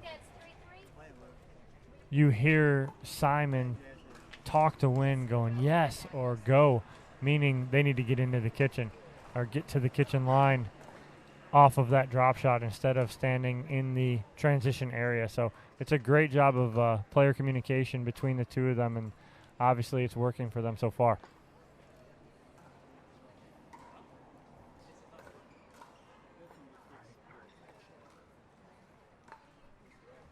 Hey everybody, how's Dom doing without me here?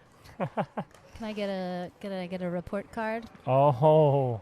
A+, A minus, B+. Wait, we just keep dropping. I'm just saying everything is available. Everything is I'll available. Be back, but I'm going to let Dom rock this one out, so hopefully he's doing okay. Full report card available. Here to supervise. Thanks for watching, everybody. Appreciate all your patience and understanding. Love you all. Coming back in here, we're at 3-3-1. Wynn and Simon serving to the Sobecks.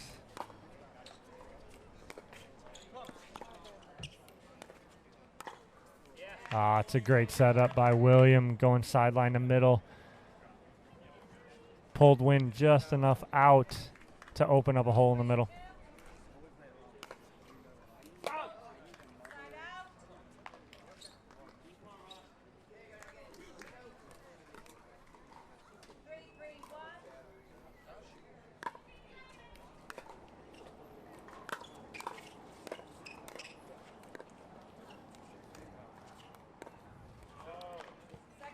Great job on the other side of the net from Vu and Jesse to slow Rosty down.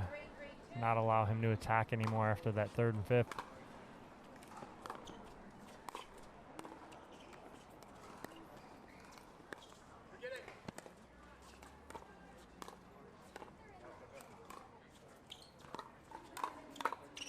Great recovery by Rosty. He thought he was going to be able to go around the post there. Couldn't quite get there, puts it back into play. It was a little high. Jesse not a way to be able to put it away.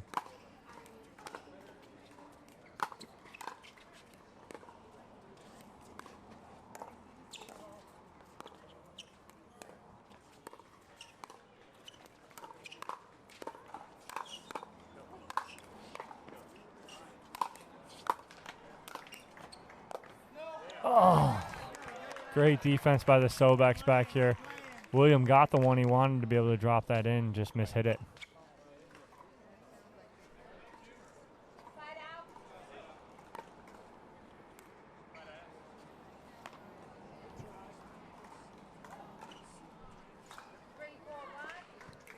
Three, 4-1. That evens it up here at 4s. Game 2 here. Simon and Wynn took game 1 11-8. And we're at 4-4-1 here in game 2.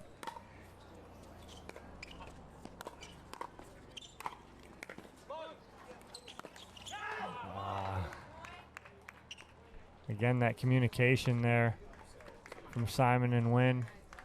Jesse saying, come on. We move up to the kitchen line.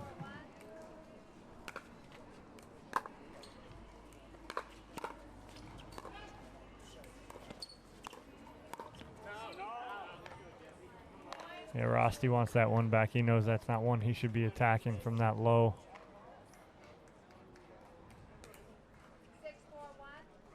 6-4-1. Wynn and Simon on a run here.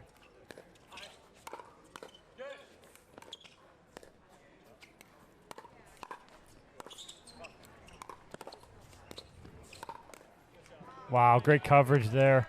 Rosty with a great ATP, but even better coverage by Simon on the other side to get that back in play, keep that alive.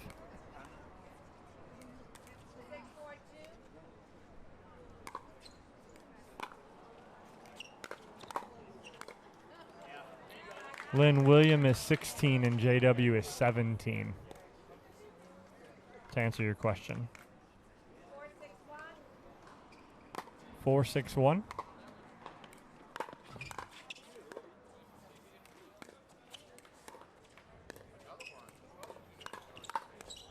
Great job. And again, Rosty sets up that point by the little flick backhand drive where Jesse just blocks and he's able to come in and clean that up.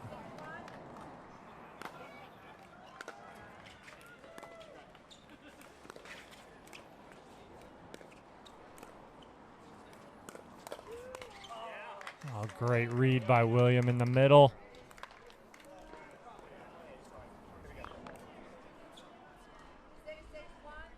6-6-1. Sobeck's even it up here. Oh, great job by William. A little shake and bake there off of Dad's backhand drive. Take the lead, 7-6.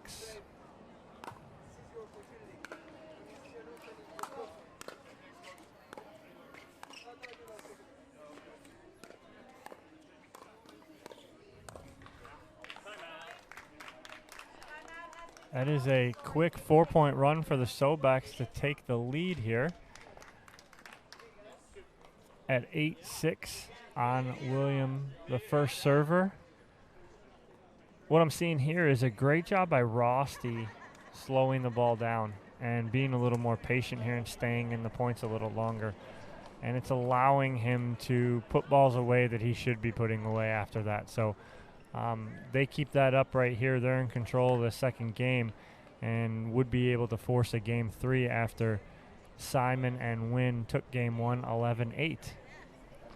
So again, thank you guys for joining us here at the APP Hilton Head Open at beautiful Palmetto Dunes Pickleball Center. We are hosted by Sarah Ansberry, who lives here, teaches here, and also Steve Deacon, our other co-host. So coming in here after the timeout, Inga Carr, our USA Pickleball referee, bringing the boys back in play.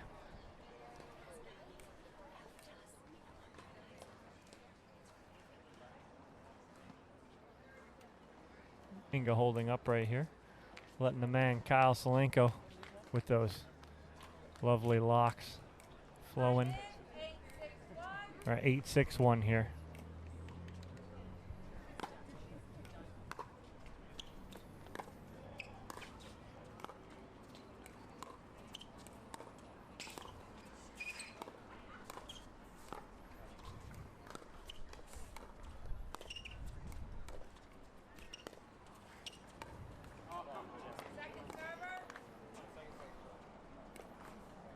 Still good work by Rosty there.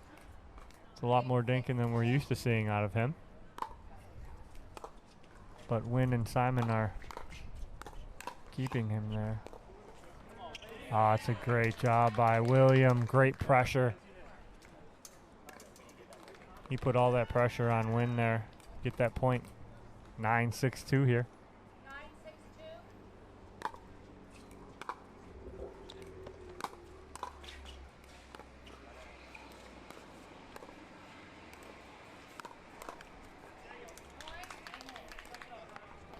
All right, we got a game point on the paddle of William Sobeck. Second timeout here called by Simon and Wynn. When we come back, it'll be 10-6-2. Game 2 will be on William Sobeck's paddle. We'll see if Wynn and Simon can hold off their first game point here. Again, we had a little bit of a pause at the beginning of this game. We had a camera go down. We are back up and running. Lauren put out there for some grades for me. I got Did anyone give any? I got a D- and 2 A pluses. Oh, well, there you go. Cannot believe the D- from Brent. Really? Sue Carmen said A+++. It's a lot of pluses. That makes up That for the is. D- Oh, for Patrick that. O'Connell, A+.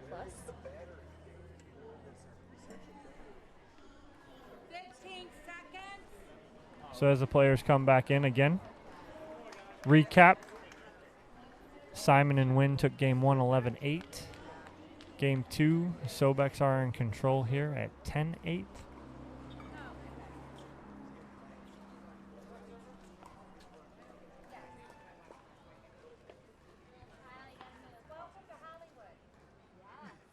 And so we are at 10-8 on 2. Rosty serving. Thanks, Brent. I appreciate it. 10-6-2.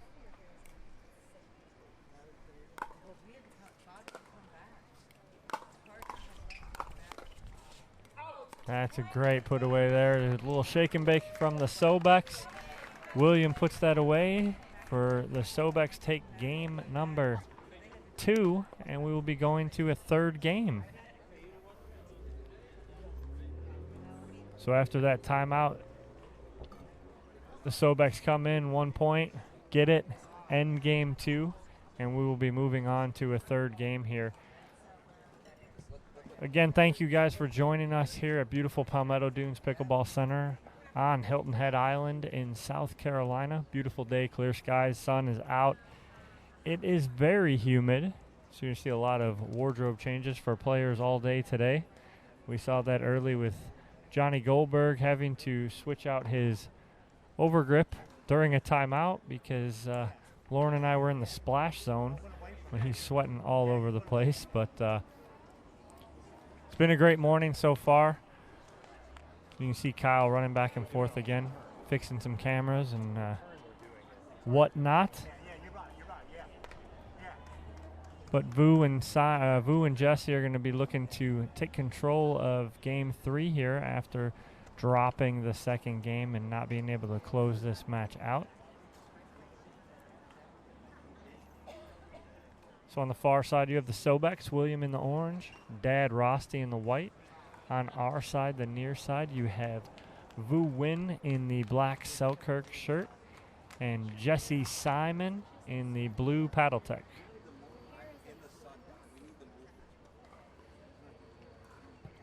Well, again, yes, we can now, but it was an hour ago and you weren't in the sun. Yeah, we can do that. Let's do that. I'll do it now, because your computer's in there. Come on, grab that. Come on, grab that.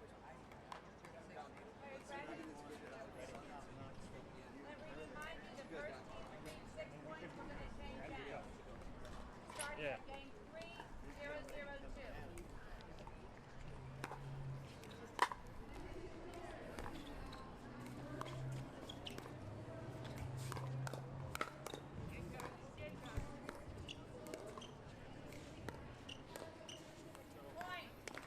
All right, so you're seeing a little something different there from Wynn and Simon. They attempted to create the pace there and didn't work quite as well as they would wanted. And Sobeck's off to a good start here in Game 3. 2-0-2 for the Sobecks. And a couple quick unforced errors from Simon and Wynn. 3-0 quick lead for the Sobecks. Oh, and it got it. All right, so we're literally a minute and 30 into Game 3, and it's 4-0 in favor of the Sobecks. On to start this match. And Simon and Wynn take a timeout. That's the last thing they wanted to start this Game 3 was a quick 4-0 hole that they need to dig themselves out of pretty quick here. Again, thank you to all our sponsors this weekend, Vulcan, pickleballtournaments.com, Onyx Durafast 40, the official ball of the APP Tour, Jigsaw Health keeping us hydrated here in the booth and on the courts, Pickleball Central, PPR, the official certification of the APP Tour, and Gamma's Never Stop Playing Pickleball Camps. Head, the official shoe and footwear of the APP Tour, and Wilson Pickleball as well. As Inga Carr brings us back into play here, it's 4-0-2 for the Sobecks.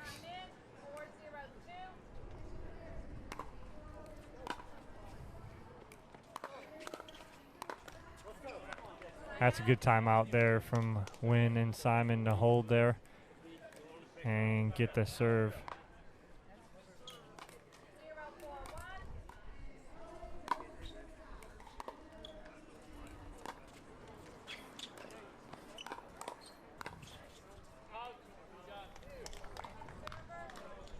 I like Jesse being a little aggressive there, but almost just a little too aggressive there, over smoking that ball out. That's a good drive by Vu. Now they're on the board. Absolutely, Jason. We give a happy birthday shout out to Monique. Happy birthday, and we're glad you are joining us on your birthday. Thank you. We appreciate it.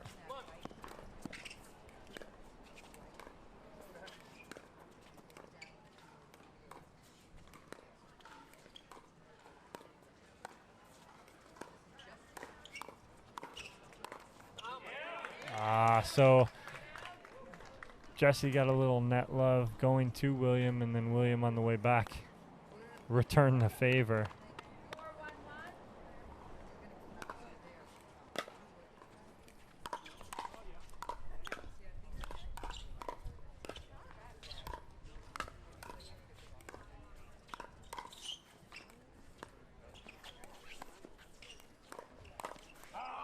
Yeah.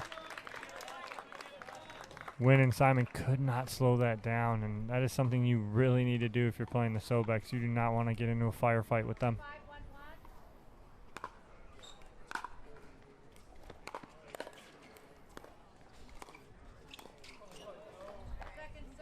A little overzealous from William there.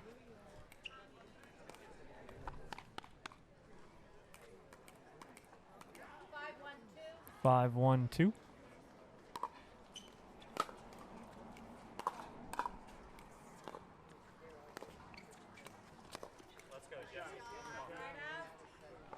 Good shot from Vu, going cross court there on Rosty, making him move. Rosty with the ATP attempt, just couldn't get it back.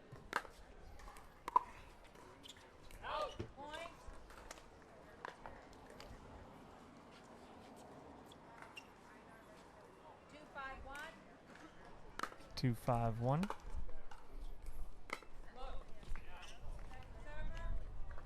Tough again, Win shifting, and now it is in. Jesse looks over at me and goes, wind. It's shifting right over into Jesse and Vu's face.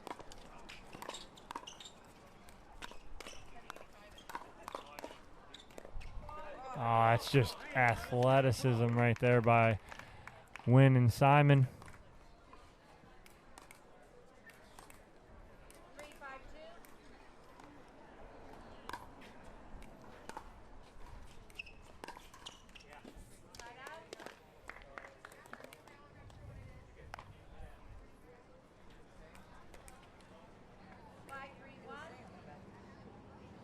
Five, 3-1. One more, and we'll have a switch of sides.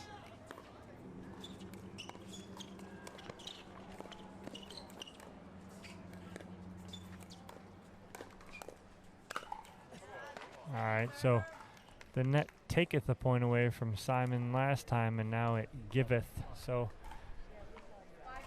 it's even.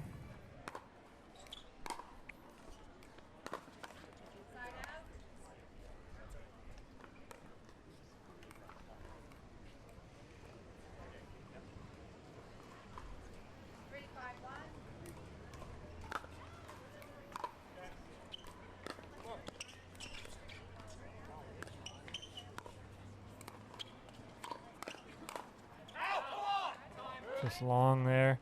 William had what he wanted.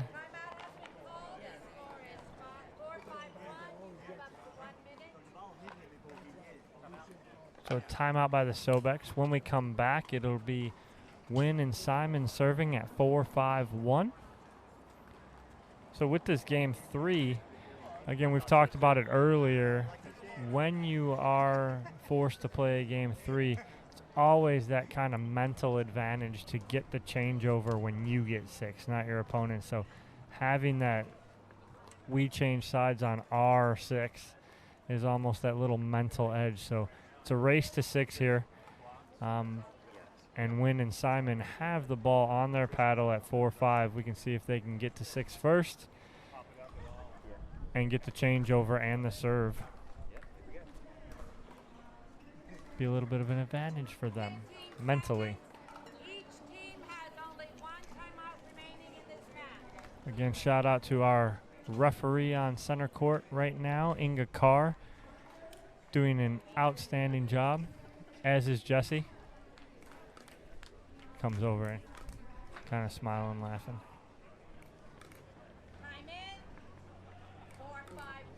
So 4-5-1 here.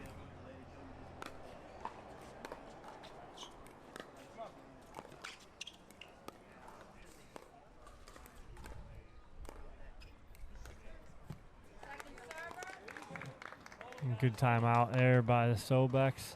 See if they can get one more hold here.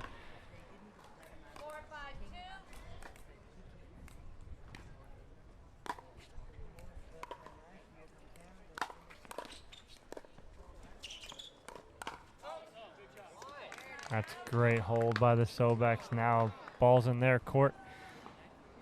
5-4-1. See if they can get this 6 point and change the sides. Crowlow is watching. We miss you, Crowlow.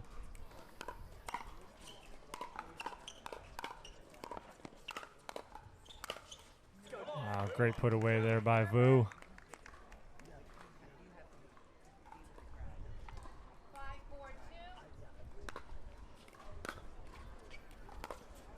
Oh, William going for that two-hand backhand down the line. Just missed it.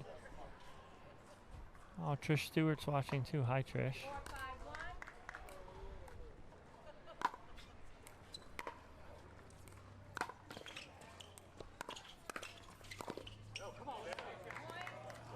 Point there for Simon and Wynn. 5-5-1.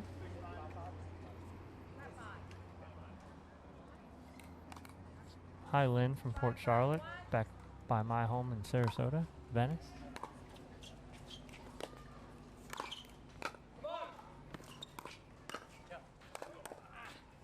I love that talk, though, by Jesse, talking to Vu, telling him, come on, get up. Again, great communication.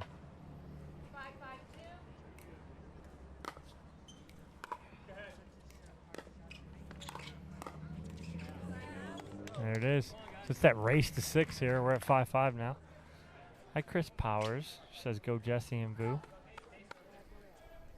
5-5-1 here. Rosty serving.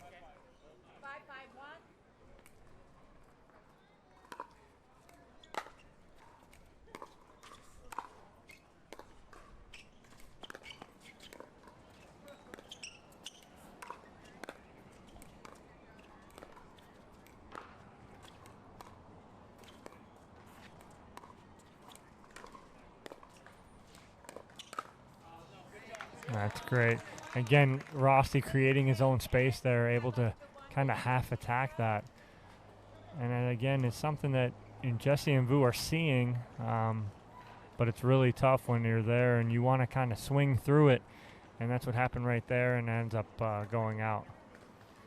So on the changeover, the Sobecks take the lead 6-5. Gonna take a minute, get a little quick drink, and come back into play with the lead here.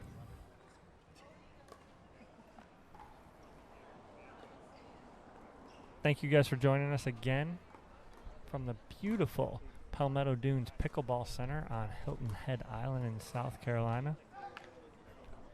Williams waving at me. Kid staying loose, man. To be 16 again. Would be nice. Right, Lauren? Yes, whatever you said.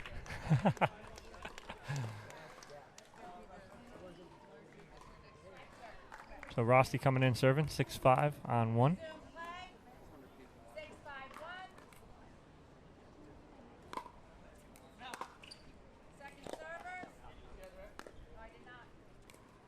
Rossi just a little wide on the serve.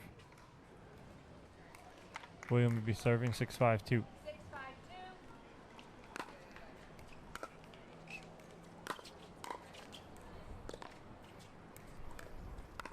Oh, wow. That's a great get by William, too. Again, the wind is at their back. When Simon blocked that ball, it died. But William, again, that 16-year-old body and quickness, able to get that and set that up. Or put away. Oh, great dig by William again. Rosemary's back.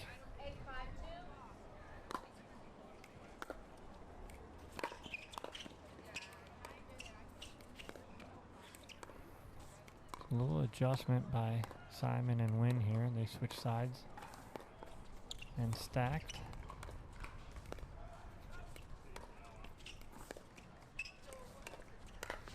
Oh, again, there's that little flick by Rosty. It's working right now.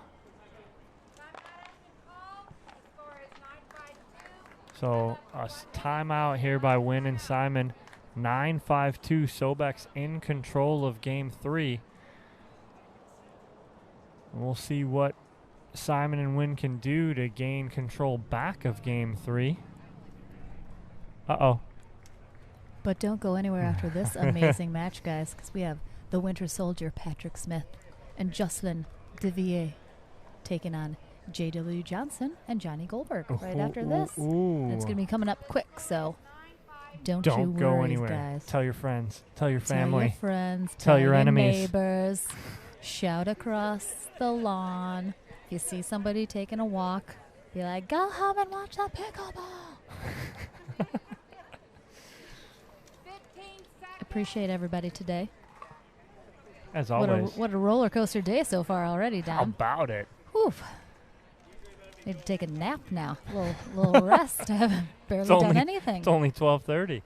Oh, goodness gracious. Gorgeous Hilton Head Island, South Carolina. Oh, Inga not messing around. Calling the score. Ooh, Players are not even on the court yet. Cracking the whip. Love it. Here we go. 9-5-2. Oh. Oh, and Look at that's the that. thing. So Inga called score as the players were walking back onto the court, and William and Rosti did not hear it. And William held. And so it's 5-9-1. Let's see if this comes back to bite them here.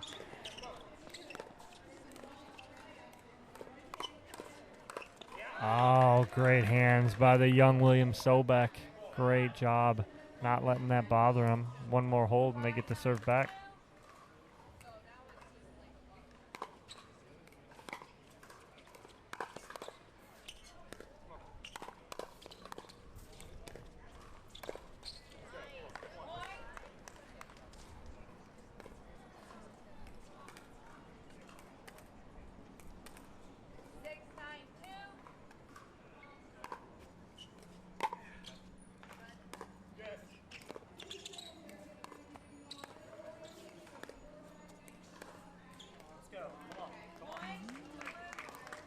All right, so 2 points there for Jesse and Vu.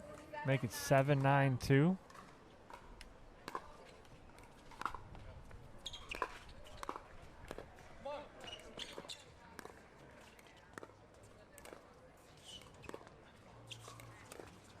Rosti a little between the legs.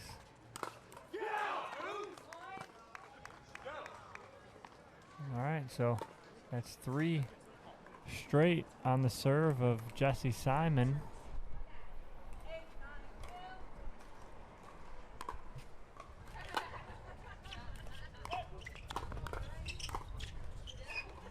Oh, wow.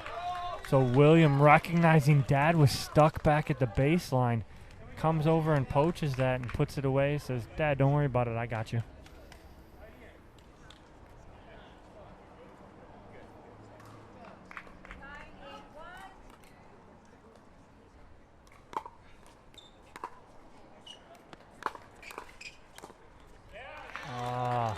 Now, William, I heard it. I think a lot of people heard it. I think he mishit it and kind of threw Win off. But what it does is it gives a match point here for the Sobecks. 10-8-1.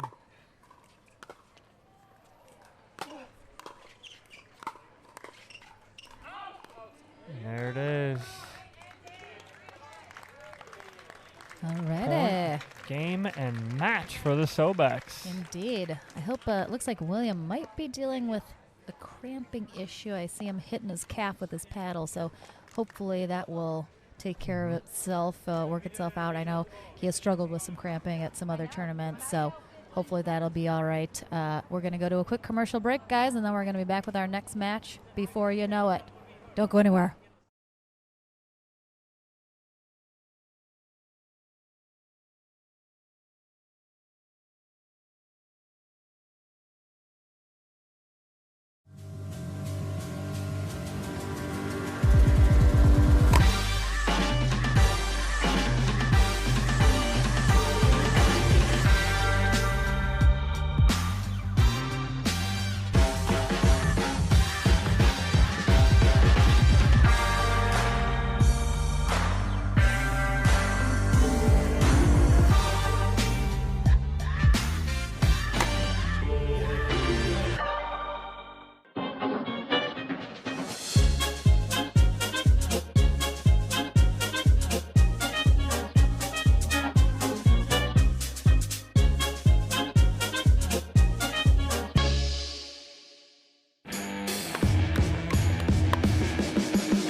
Pickleball is an easy game to play, but it's a difficult game to master.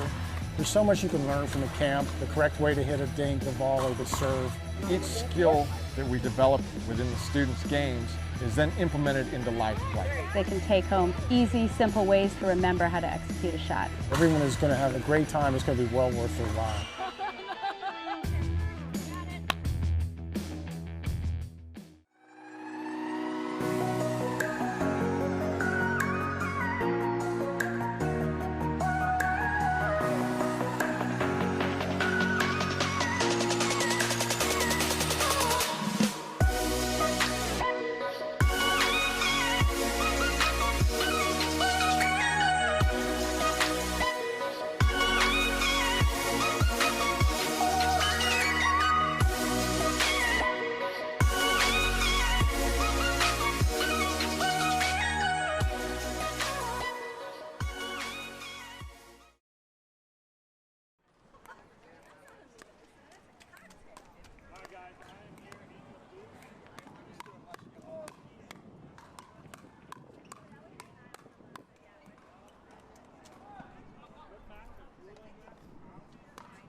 That's something you guys want to do? Yeah, like sometimes when we're practicing, I also like practice more drop shots now. You know, like back then, like 5 years ago, I always hit drives. Yeah. Right now, I'm starting to do more drops, be more variety in my game. And when I play with him, of course, I drive it more, but I'm also trying to slow it down and give him like some time to come up to the kitchen line. Yeah. Some other strategic. The time changed. I mean, now Yeah. he needs to take care of me. Yeah, well, absolutely. 5 years ago. We saw it a couple times. You returned serve and just kind of stayed back. Yeah. And you said, hey, William, He just go ahead and helped take me over. And I got time to get to the kitchen. It's not so much a shake and bake. It's just, I'm going to drive this, William. You go clean it up. Yeah, absolutely. But that's the thing is, you know, William, I've seen you grow up over the past 5 years, size-wise, play-wise, everything, and you're just able to do so much more. And I think that helps playing with Dad, where it's not saying that Dad doesn't do as much, he does just as much, but it helps when you can go up there and clean balls up, right? Definitely. Big difference than like 3-4 years ago. Right, absolutely. Right now, he's the leader on the court for me. Definitely. No, absolutely, and it's great seeing you out here, William, at 16. You see J.W. Johnson out here at 17. You know, seeing this young blood in the sport and playing at this high of a level, it's just great for the sport. Do you not agree? Yep, definitely. No, absolutely. Well, thank you guys. We appreciate you guys being here. Thank you very much. It's a great win. We appreciate you guys coming in the booth with me, and hopefully you keep that going. I get another interview with you guys later on. Yeah, I'll try my best. Are you doing it with losers too? Oh, no. You guys aren't going to be losing. We'll get you back in here. So we're going to take a quick commercial break and then be back with our next match. Thank you guys. Thank you very much. Cocktail. It's pickleball cocktail. It's pickleball cocktail. I don't cramp. It's pickleball cocktail. It's pickleball cocktail. It's pickleball cocktail. I don't cramp.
All right, guys, we're back. And we are proud to say it is the Vulcan-sponsored segment of our stream. And what a surprise, Vulcan player himself, Jocelyn Devier, is rocking the court with the Winter Soldier, Patrick Smith. They have managed to battle their way here to this match. They're taking on J.W. Johnson and Johnny Goldberg. And we'll see how it goes. Patrick Smith definitely, if you're unaware, rolled his ankle yesterday in a match. They ended up, he and Corinne Carr played yesterday. They ended up forfeiting in the bronze medal match. So they took our bronze medal yesterday. But he definitely is not at 100%. You're going to probably see Jocelyn take a lot of the court, much more than usual here in this match. Oh, really? Right off the bat, JW just dotting a line there on that strong backhand.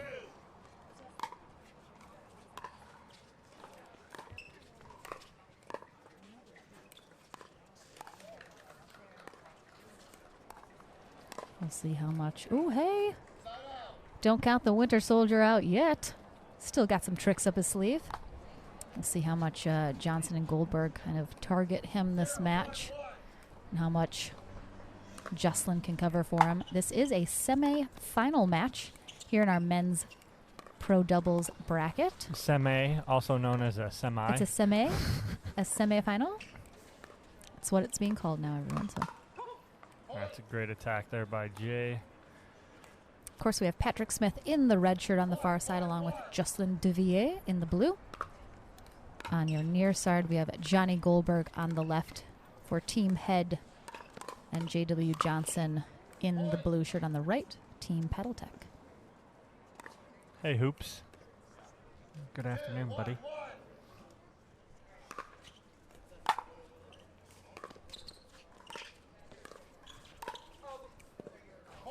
Good dodge there by Justin. I'm Lauren McLaughlin, back in the booth with Dominic Catalano. Thank you so much for joining us today, everyone. Gorgeous day for some pickleball here in Hilton Head Island, South Carolina. 3-1-2 is our score here in Game 1 as we're getting started in this semifinal match.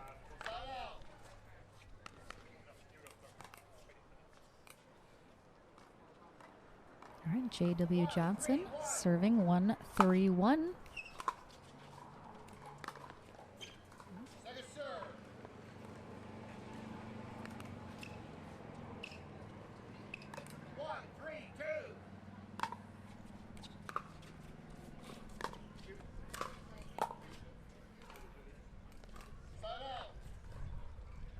Jay's got a little bounce in his step. He knows he's got to have a little extra bounce in his step to help his partner here, who's on he's 1.5 legs. Absolutely.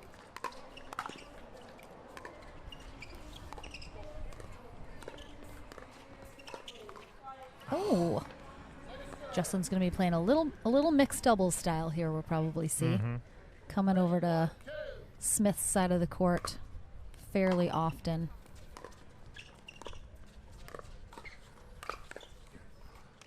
Pat Smith, of course, going to do what he can, and so far it's working for him.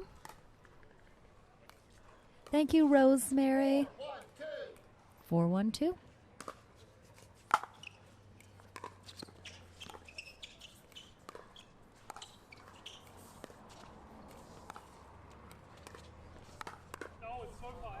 That's a great shot by J.W. Johnson, and that's what he's able to do. And again, in that last match they played, he needs to insert himself, get that chest over the kitchen line, and be more aggressive like he was right there.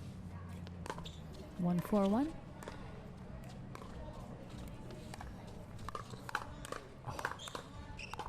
Johnson. Using the net. I think he changed his mind right in the middle of that and ended up catching a paddle. Big shout out, of course, to Bob Swisshelm as well, rocking our reffing duties for this semifinal match. 2-4-1, Johnson serving.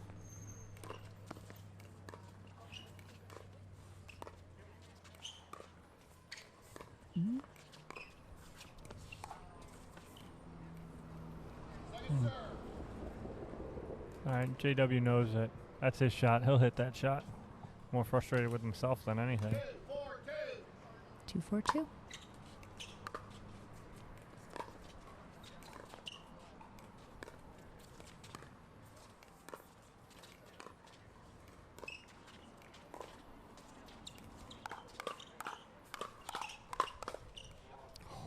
Oh, big grimace from the Winter Soldier on that one. Ugh. I hate it. Ugh. I hate watching people that I know are hurt play. It's just like you just feel so bad. You don't want them to hurt themselves more.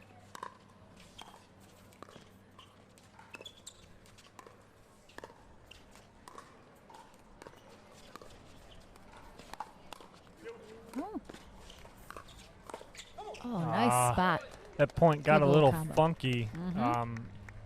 Pat Smith did cover the ATP by JW, but then Goldberg should have had the overhead. Almost thought JW was going to come back in and hit it awkwardly. Couldn't put it away.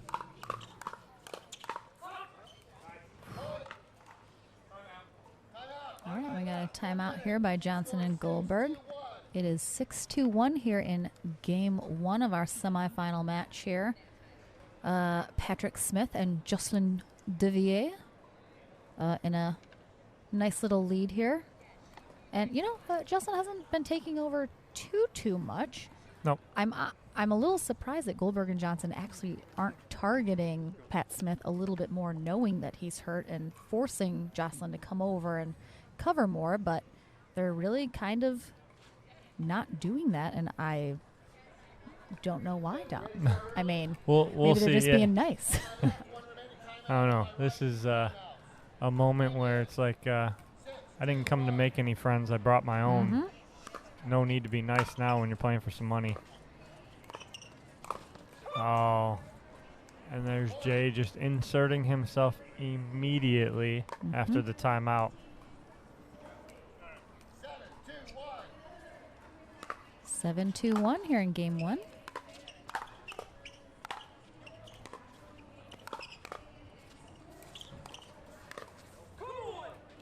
See, and that is it, is they're not playing to Pat at all, which is kind of blowing my mind here. Right? I mean, obviously not that I want them to target Pat, because I know he's hurt, and that is hard for me to watch because I feel for him not being able to play best. With a shocked look on the Winter Soldier's face, got away with that shot. 9-2-1.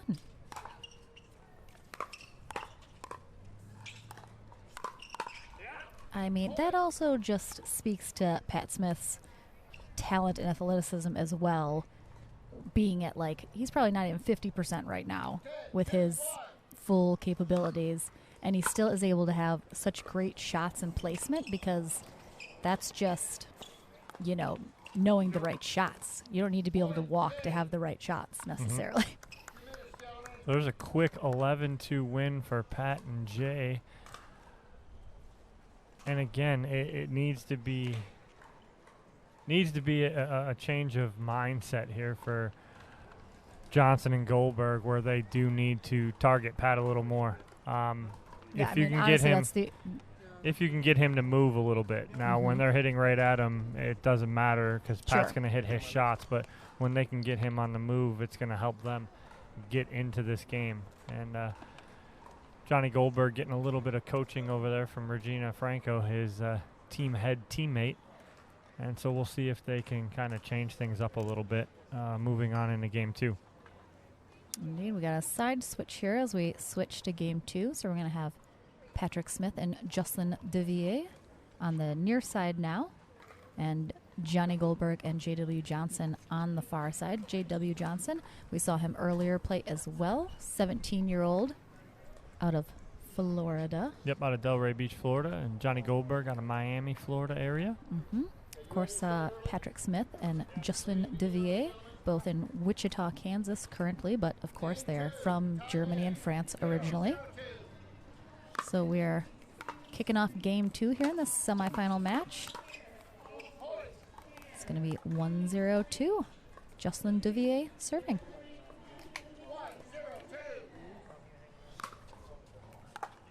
Oh, that serve was deep.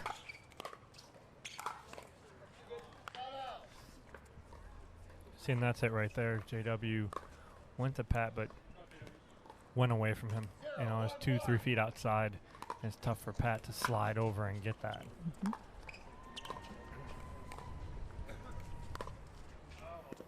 Oh, he just missed it. Yep, had the shot down the middle.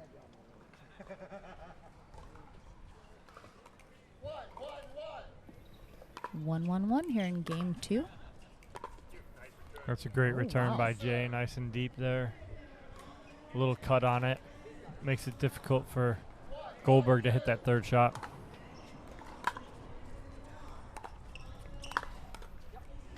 Again, same thing out of Pat. Smith returns that ball nice and deep with some cut on it. Makes it difficult for JW and Johnny to hit the third shot.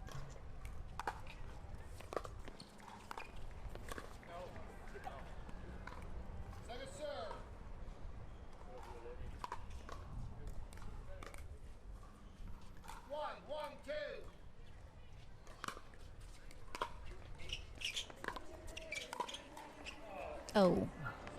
And that's oh no, it hit him on his back foot. And that's the tough shot right there, is where it's at his feet and he's not able to move his feet quickly enough to get him out of the way.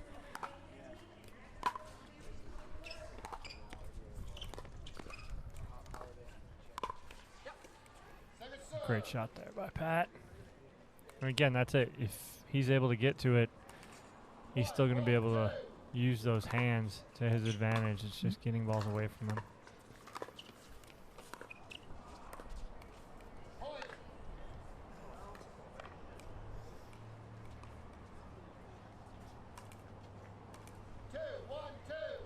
Two, 1-2. Goldberg serving. Ooh, clipped the net a little.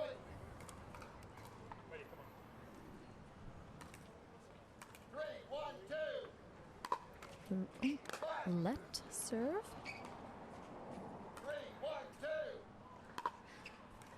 Jocelyn's mom's watching. She said, "Your mom's looking at you, Jocelyn. Be good."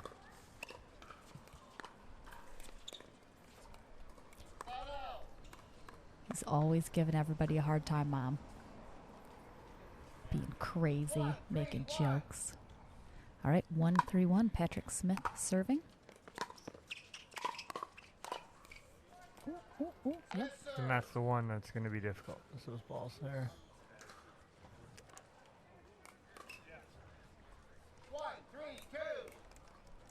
1-3-2.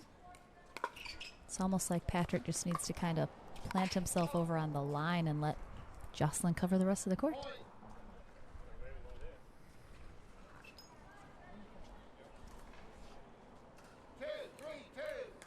Two, 3-2.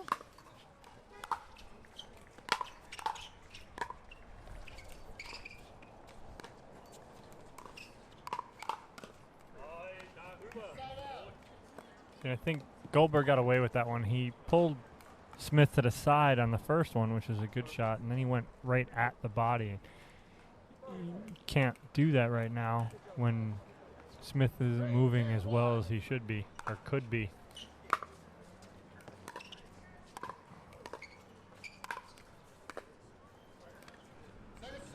It's so crazy because he can't even kind of jump into those overheads or really get in position enough to really put the power behind him that he is absolutely capable of, because he has to just kind of stand there and hit it, and you can't get any real motion behind it.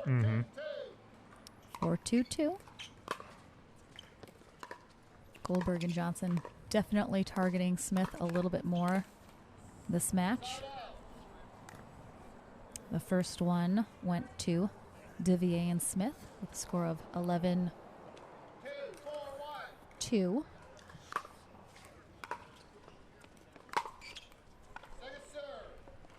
See, even on those drives right there, he can't step into it like he normally does. So it's taking a little off of that too.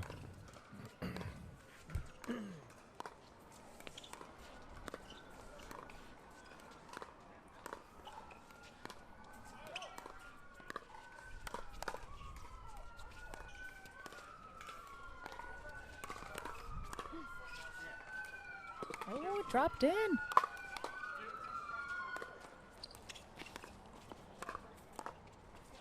Wow. Oh, great wow. job. Great D by Goldberg and Johnson. Not able to close out that point. But great job by Jocelyn. A butterfly. Don't hit it. Nope.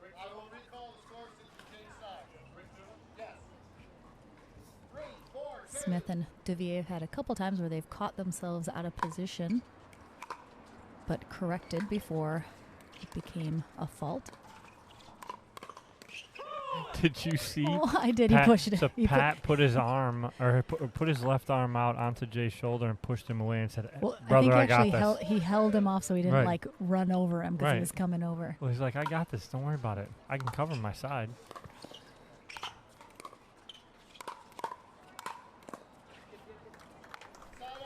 Jocelyn's mom said she loves me. Thank you, Mrs. Devier.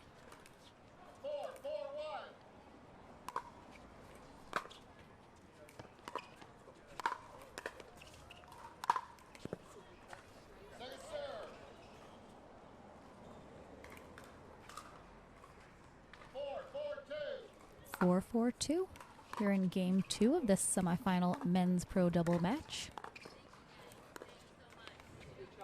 That's a good shot there by JW. Getting that ball at Pat's feet. And again, that's going to be the key here. Either make him move or get the ball at his feet where he can't get his feet or clear his feet out of the way.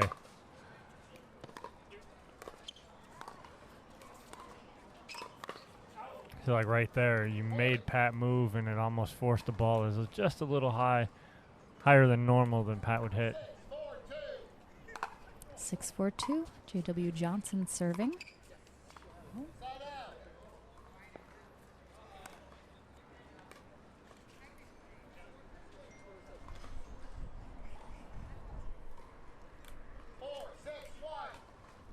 Four, 6-1. Jocelyn changes it up with a little lob serve. The wind is picking up a little currently into Smith and Devier's face. So that could definitely affect a couple points. Not English. I actually thought it was, and I'll tell you what I thought he said later because it is inappropriate to repeat. PG-13 show.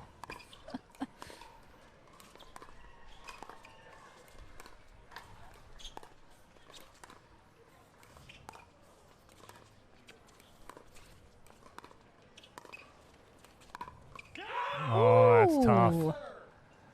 I mean, he's always fired up when he does a great job, but I think he's extra fired up when knowing his limited abilities currently, and he still is able to get a good shot. 6-4-2.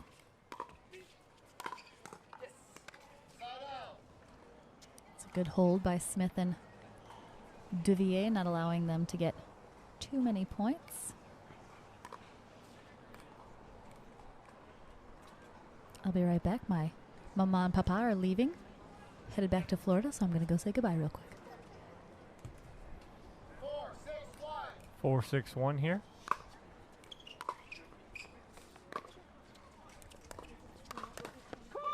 Oh, that's a great jump again. And the Ernie by Jay. Devier trying to take over here. Bring them back here and close this match out in the second game after taking game 1, 11-2.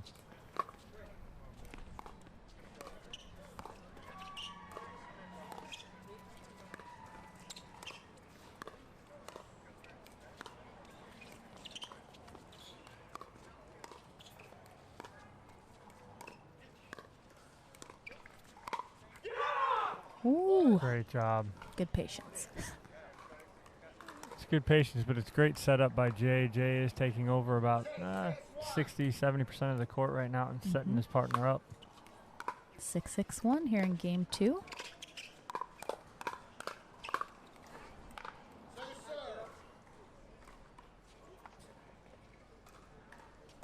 We are streaming on Facebook and YouTube currently, so feel free to check out either of those streams, whichever you prefer. Thank you for joining us, though. Maybe a little too much there from Jay. I feel like he was just a hair too late going after it, so he was a little behind it. 6-6-1 after this side out. Goldberg serving.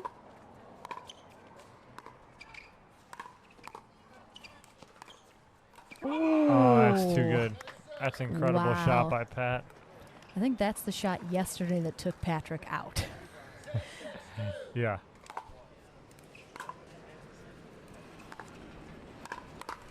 Ooh, A little careful. net love from Goldberg.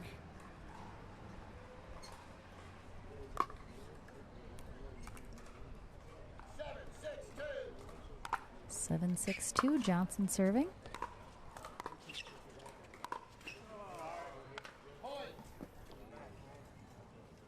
Great job by Goldberg there, targeting Patrick, knowing he cannot move nearly as quickly as he probably could previously.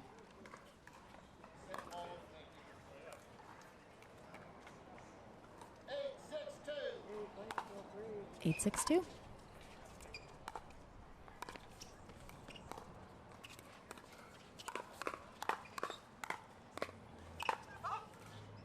Got it. That's a great shot by Johnson. And again, that hand battle. He's not scared to go against anybody. 17 years old, no fear. And willing to go to that hand battle with Devier there, and ends up on the point end of that to give them a lead here. Yep, we have More a of a Jigsaw hydration break here in our Vulcan Pickleball sponsored segment of the stream. Of course, Vulcan Pickleball cheering on their main man, Jocelyn Devier.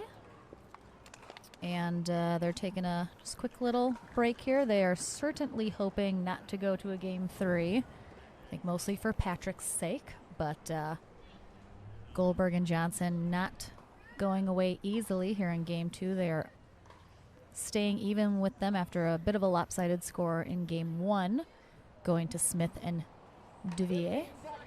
So we will see. And again, it's very humid.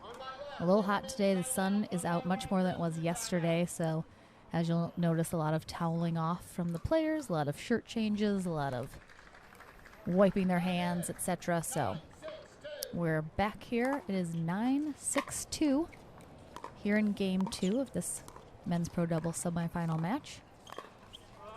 Repaid the favor right there. Little body shot of his own there. And they get the side out. An excellent use of the wizard. 6-9-1. Devier serving. That's a great return there by J.W. Johnson. Again, this kid's ability is off the charts as far as pickleball goes.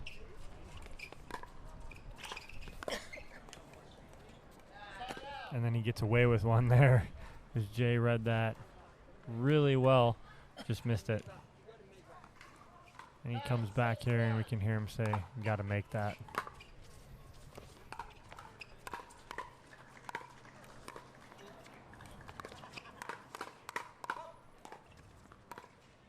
It's a great job by Goldberg and Johnson. Winning that, being able to slow that down and get out of that hand battle. And they got a game point.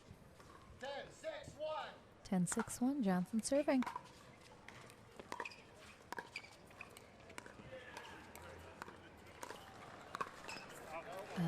Clips the net and sends that one out. So that'll be game 2 going to Goldberg and Johnson. And unfortunately for Devier and Smith, they are going on to a game 3 here.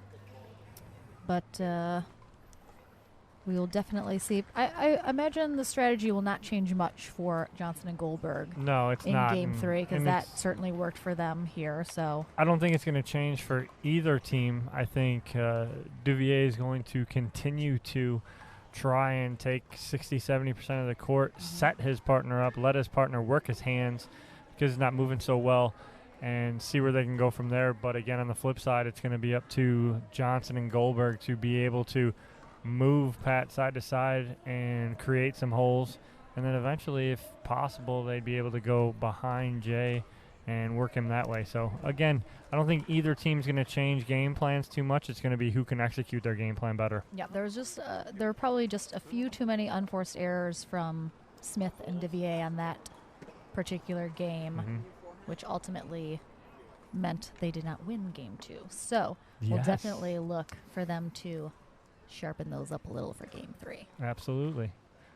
We will switch sides at 6 here for game 3. This is a semifinal men's pro doubles match. We got Bob Swisshelm, our referee, USA Pickleball certified ref, rocking it out here this match. We love seeing Bob. He's one of our faves. Yeah, so Johnny comes over and goes, splash zone is back. Splash zone. We are in the splash zone, just like at SeaWorld. Johnny is a hot mess. He is very sweaty, swings a lot of sweat around, so.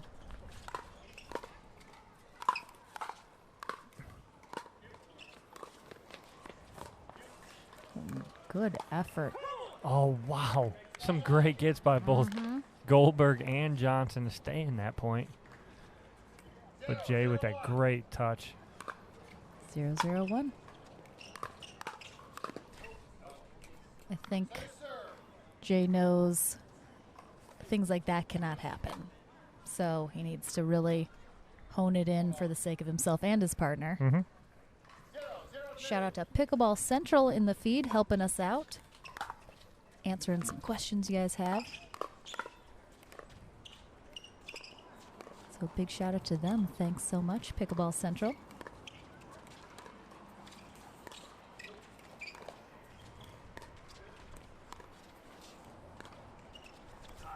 No, Pat. Okay, so I'm going to think that it was not English, but I'm going to think that he was saying, I wish I would have got there. Sure. Yep. That's tough again off the net there. Oh, yeah. I mean, being able to get that ball.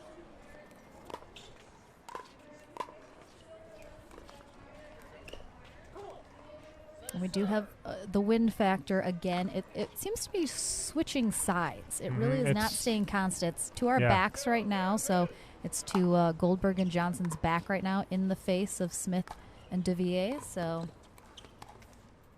sometimes it's the other way. It really just depends, but it's definitely affecting a couple points for sure. That's great work by Johnson and Goldberg there, and again, exposing sideline to middle, moving pad around. Good work of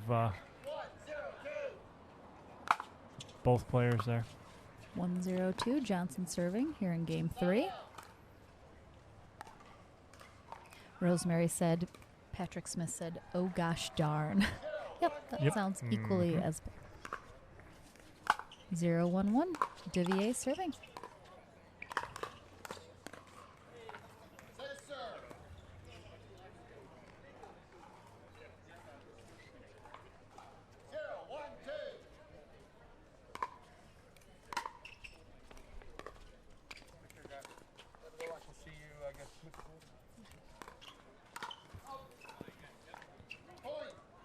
Just long there.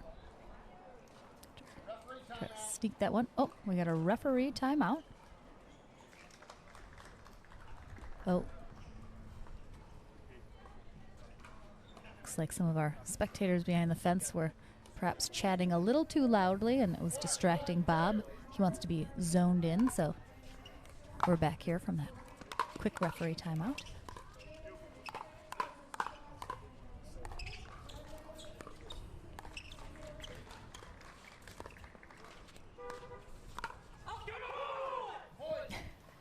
Yes, Smith and Devier fired up over there.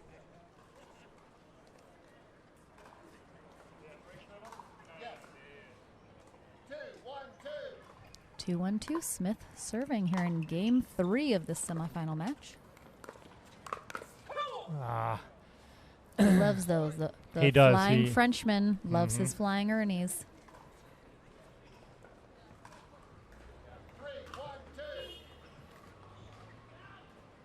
3-1-2.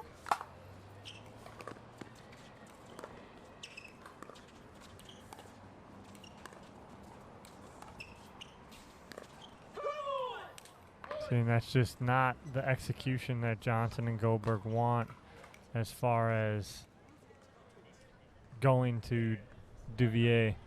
You need to keep the ball away from him as much as possible right now. I would imagine look for a timeout here from Johnson and Goldberg if Pat and Jay. Oh, nope. I was going to say if they get another point or two, but they managed to hold them off and got the side out. 1-4-1, Johnson serving.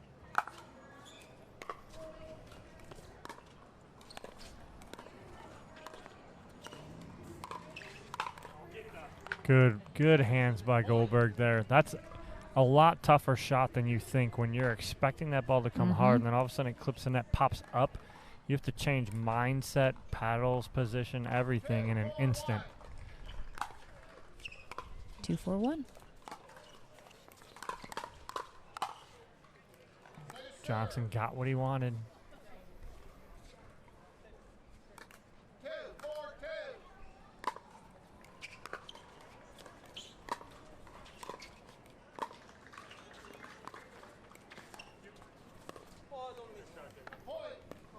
Great get by J.W. Johnson in the corner on the cross-court dink by Pat Smith. And they're right back in it here. 3-4-2.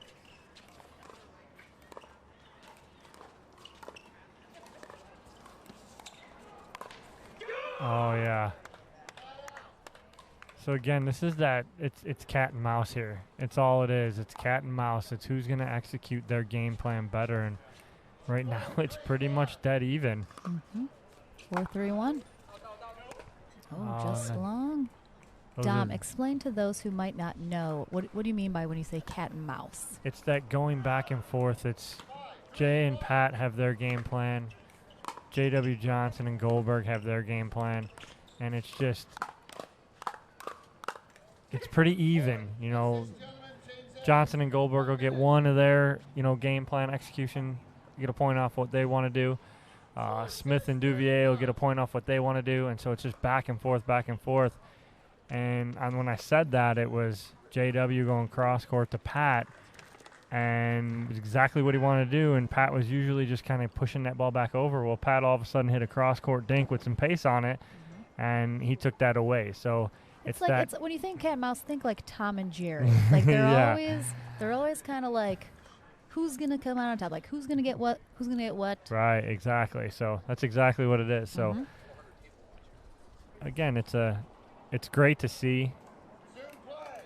All right, we switched sides here because Smith and Devier have gotten to 6 first here in Game 3. Great job by Jay calling off Pat. I think we're at 7-3. We are. 7-3-1 here in Game 3. Pat Smith and Jocelyn Devier have gotten into a bit more of a groove here in Game 3. I think Jay actually went for his body on that one, but he floated it just enough that it definitely stayed in. And we're going to have a timeout by Johnson and Goldberg. It's going to be 8-3-1 when we come back from this Jigsaw hydration break. Big shout out again to Vulcan Pickleball, our sponsor hour for this portion of the live stream. Thank you much for joining, everybody. I'm Lauren McLaughlin, Dominic Catalano, rocking it out here in the booth all weekend. We have been enjoying this fabulous pickleball. We hope you guys are as well. We're streaming on Facebook and YouTube, so whichever, pick your poison. Pick your poison. And we are having a fabulous time here at the Palmetto Dunes Pickleball Center in Hilton Head Island, South Carolina. Bob Swisshelm rocking referee duty. And don't go anywhere. We're going to have another fabulous match coming up right after this with our co-hosts Steve Deacon and Kyle Yates. So make sure and stay tuned. But right now, we are in Game 3 of this semifinal match. And Jocelyn Devier and Patrick Smith are closing in. Just great execution here by Smith and Devier. 9-3-1.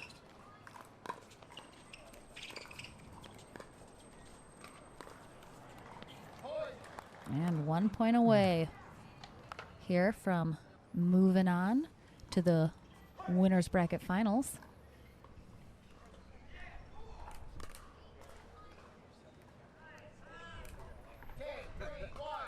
10-3-1. Devier serving for the match. And that's long, and that is it.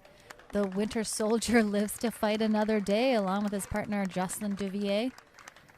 And they've known each other for a very long time. So they are very good friends.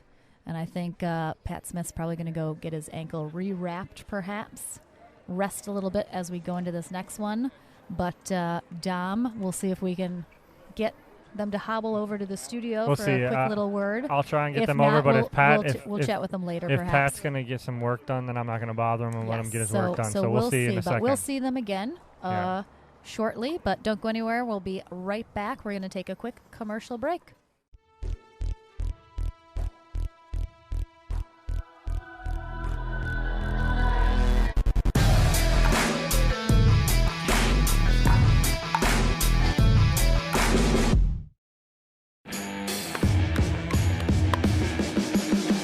Pickleball is an easy game to play, but it's a difficult game to master.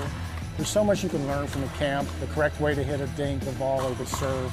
Each skill that we develop within the students' games is then implemented into life play. They can take home easy, simple ways to remember how to execute a shot. Everyone is going to have a great time. It's going to be well worth their while.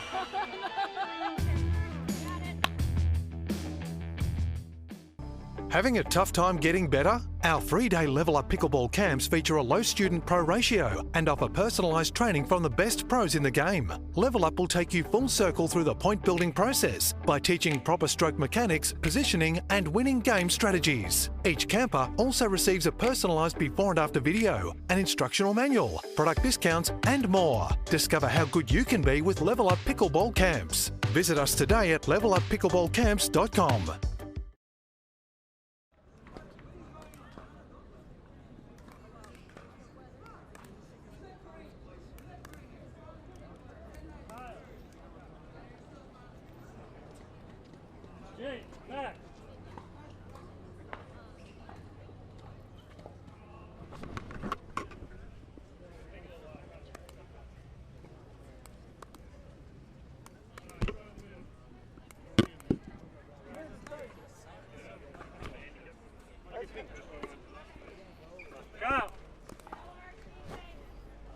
Oh yeah.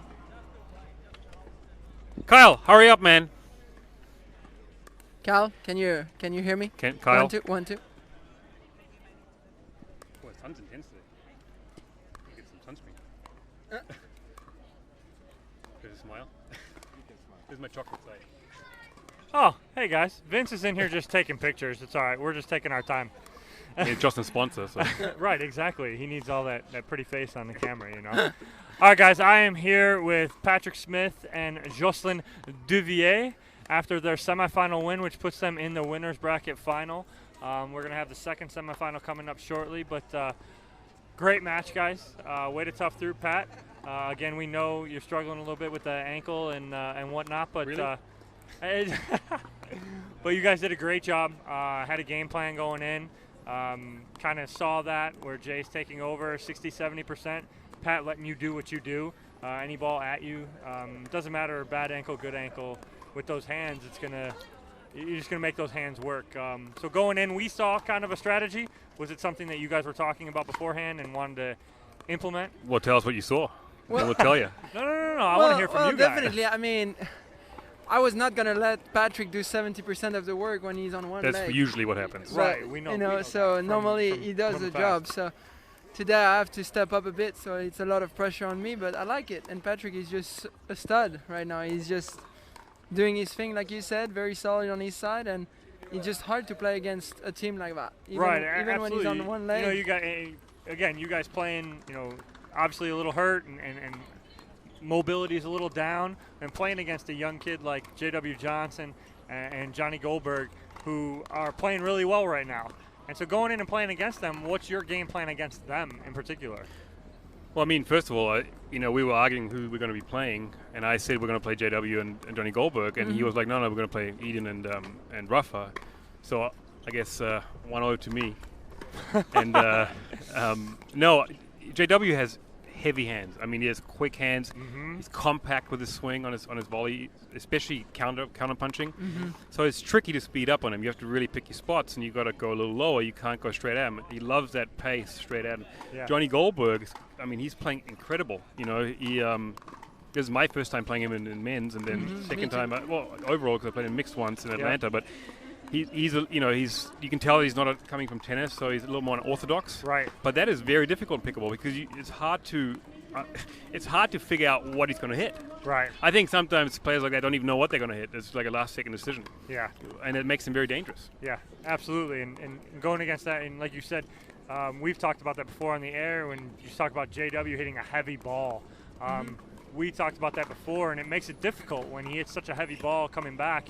You want to counter that, but he's got so much pace and so much weight on that ball coming at you, it makes it difficult, right? Well, another thing for us is also, because I can't move as much and I'm not covering my usual amount of court, Jocelyn has to cover so much more, and he has to come so much more over, which means often the balls are a little bit below net level, so we have to stay disciplined, and that's what we did really well in the first game. And in the third game, I think. And I started getting I started missing a couple of easy dinks, and I know without him even saying anything, he was nothing but complimentary and positive about it. But I think that he was feeling a little bit of pressure to do more, to take a little more pressure off me. Yeah. And I told him in the end, I said, hey, listen, I'm there. I can move in. I'm not quick, but I'm going to just try and get in a little faster right off the first step. So let him take most of the thirds, even if it's way over my side. And so I have a little bit of a step in before, so I'm a little early at the line, and he doesn't feel like he has to take every ball. And it showed once when you gave him you stiff-armed him one time. Well, I've been trying to tell him, I want to let me. Hey, big boy. Hey, let's switch. Let's play regular, back and forth, just to mix it up too, because they were getting in a groove for a while. Yeah. Dinking. Obviously they were dinking to me the entire time, and we were lucky we got away with a couple of balls, and but hats off to them. They played incredible. Well, absolutely, and you guys played incredible coming out on top of a 3-game match there, and put you guys in the winner's bracket final. So puts you into money automatically, no matter what. So I know that's good news for both of you guys. And that was a minimal goal. I mean, the minimal goal. As of now, now we're working towards that. A goal change, I guess, a little bit. So congratulations, guys. We appreciate it. Thank you guys for being here.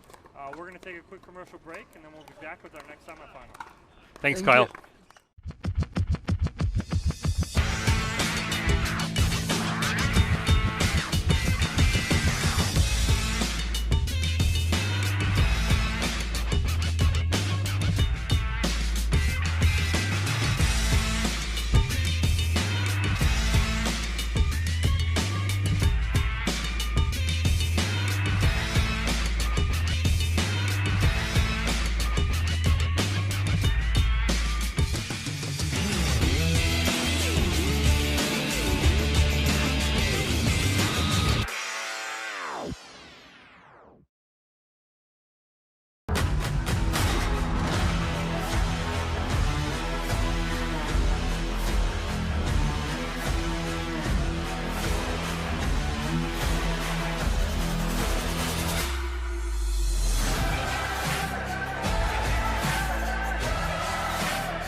slightly favored backhand. With hand-eye coordination.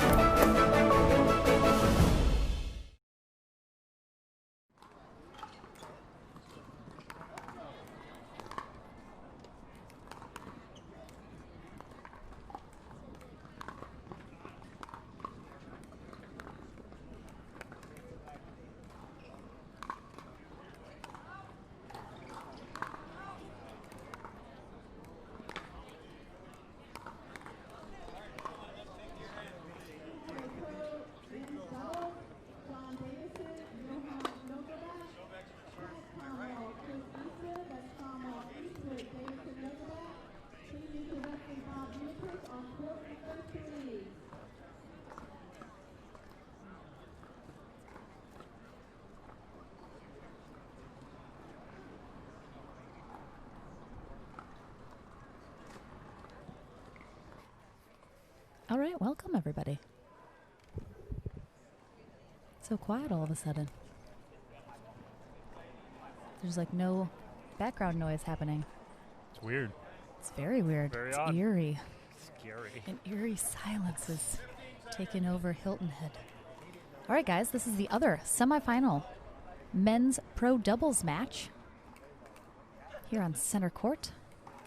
Onyx Dura Stadium court, actually. John Davison's watching. Oh, no, he's back. But he's still playing. What's up, John? We have Kyle Yates and Steve Deacon on the near side, taking on William and Rusty Sobeck.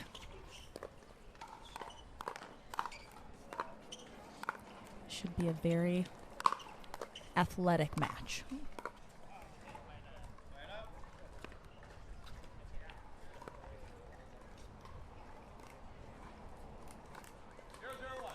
Zero, 0-1. Kyle Yates serving.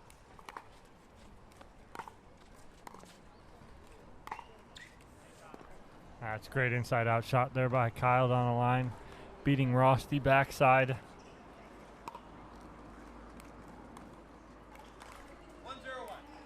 1-0-1 here in game 1 of the semi-final match.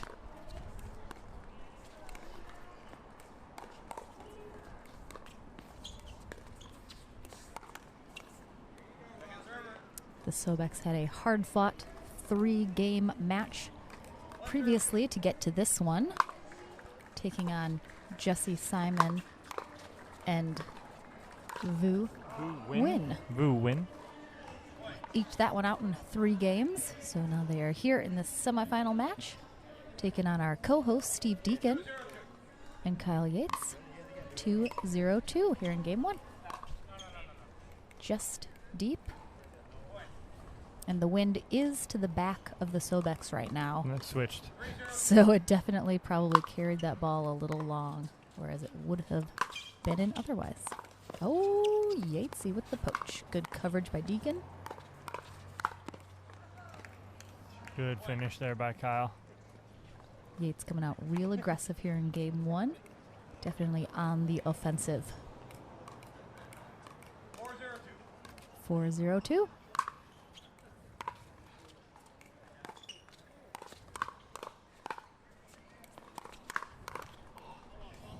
I feel like there's going to be a lot of quick hand battles. So William trying this to go match. backside on Deacon. It did not work twice.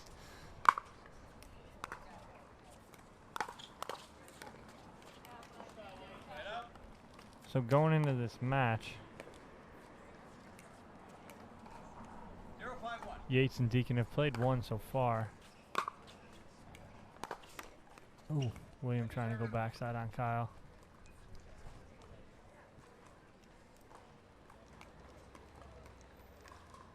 They've been sitting for a little bit. They had to wait for that Sobeck match to get over with.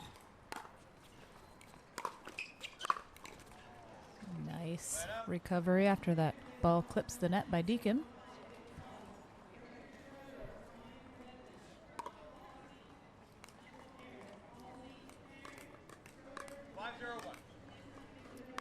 Five, 5-0-1, a quick side out there. So far, Deacon and Yates holding the Sobecks to no points.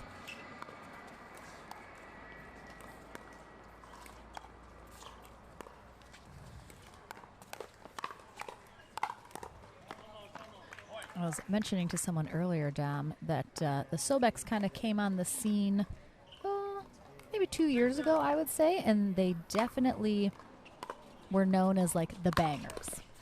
They're kind of early pickleball career. They were they drove the ball constantly. It was pretty much all they did, and I think it worked for them because a lot of people were kind of like, oh my gosh, like it's like getting driven at me all the time. There wasn't a lot of soft game, and it's really cool to see the evolution of their pickleball games as where we at now, because I think they sort of learned, well, first all their opponents learned that that's what they did, and so they were starting to handle it a little bit better, but then their game has also improved so much to include much more of the soft game, the dinking as you see currently, of course, in addition to those really hard drives. So they're their pickleball game has improved and rounded out quite nicely, I would say. Yeah, and again, when I talked with Rosty and William earlier, I've known William since he was 12, and he's 16 now, so I've known him for a little over 4 years, and the way he's grown, the way he's improved in the game of pickleball, and just as a young man. The kid is so polite, and just a well-raised young man by Rosty and his mother. And it's just great to see. But yes, also with their pickleball game, he's just evolved to become an absolute complete player. You've seen him and Annalie Waters do a lot of good work on the court together. It's 8-0 here. Oh, Deacon got a hold of that guy. Always appreciate that Deacon looked at his paddle as if the paddle had anything to do with that. And not 100% how he used it. 8-0-2, Yates serving. We're here in game 1 of the semifinal match here in men's pro doubles.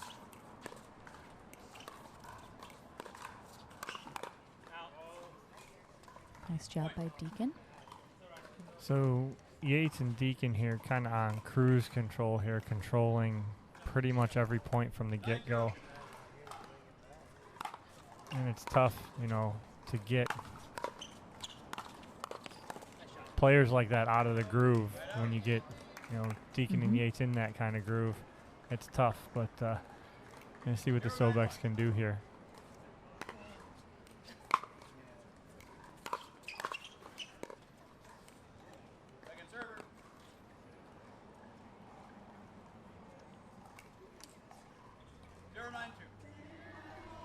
Zero 9-2. Rosty Sobeck serving. And they're on the board.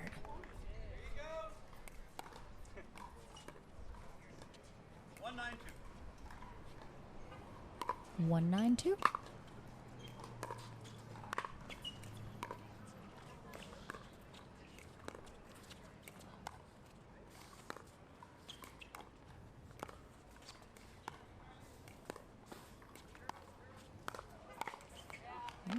Nice patience there by William Sobeck. Cross-court Dinkin there with Kyle Yates. Saw an opportunity and took advantage.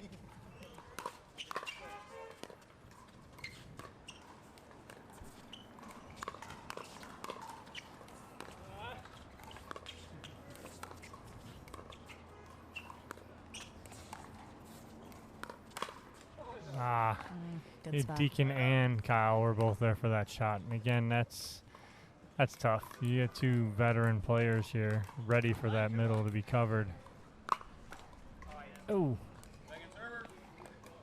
Clips the net, but doesn't make it far enough, so that will be second server now. 9-2-2.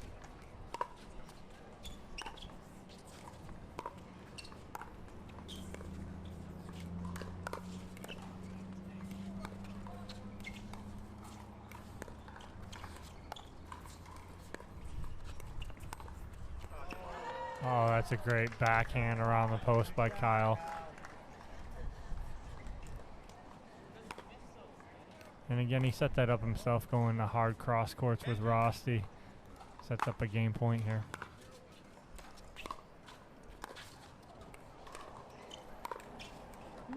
Does not get the roll over the net there, so that's going to be game 1 going to Steve Deacon and Kyle Yates. The final score of 11-2. We're going to switch sides here for game 2. William and Rosty Sobeck will be on the near side of the court. Camera view. Steve Deacon and Kyle Yates will head to the far side. There's definitely some shadows that play a bit of a part on this court, unfortunately, just due to some big trees surrounding the area, light poles, etc. So, oh, a butterfly. There's a lot of butterflies here too, Dom. I don't know if you've noticed. I love a butterfly. They're so pretty. Focus. I am focused on that beautiful butterfly. If you can't focus on the beauty around you, Dom, what's the point? You guys ever seen a squirrel running around? Right? Love it. Guys, thank you so much for joining us here. Men's pro doubles. We're about to kick off women's pro doubles in about 20 minutes or so, I believe. So we'll definitely have some of those fabulous matches on center court as well here. Lauren McLaughlin, Dominic Catalano all weekend long. We're missing our third wheel, Dave Fleming, tremendously, but he is playing in another tournament this weekend. So, you know, those senior pros, you got to let them go shine, get some glory. So we happily let him do that. But we have a fabulous 2021 schedule on the APP Tour, so go check out apptour.org for all of those stops and kind of how the tour and the series are going to work next year, which is awesome. Kicking off down in my neck of the woods in Punta Indeed. Gorda, Florida. Registration open right now, so go on pickleballtournaments.com and come see us in Punta Gorda as we kick off. Hosted by Kyle Yates, who's on court right now. Indeed, and Steve Kennedy. We're just getting game 2 started. Good reflexes by Deacon there. And that's tough. Again, you're playing against two veterans who know that shot's coming. They can read that. You just got to last and elongate these points out and take your chances there instead of trying to create too much. Oh, excellent coverage down the line. Yates tried to flick it. Backhand down there. 2-0-2. Yates serving here in game 2.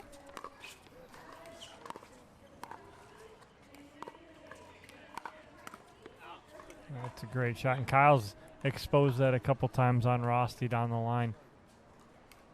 The winner of this match will go on to the winner's bracket final to take on Patrick Smith and Jocelyn Devier.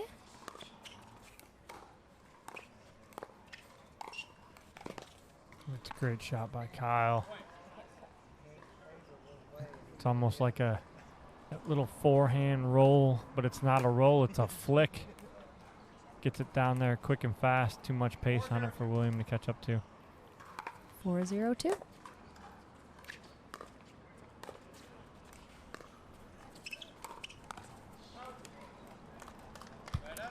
Little double middle coverage there. Doesn't always go. Sometimes 2 is better than 1. Not always when you're both trying to go for the middle and neither one hits a great shot. So.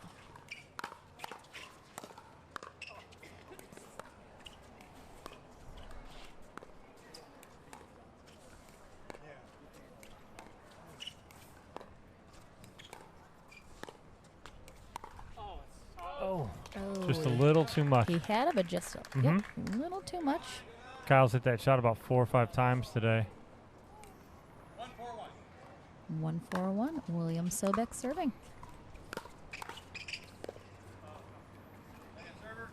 If you haven't yet, go ahead and share this stream to anyone you know that would love to be watching some amazing pickleball going on this lovely Saturday afternoon in South Carolina.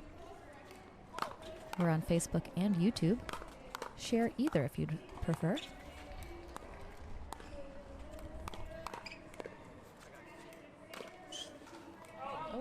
Just wide. Rossi did his very best to actually hit that, I'm pretty sure. And then it ultimately went out because he wasn't able to get on it.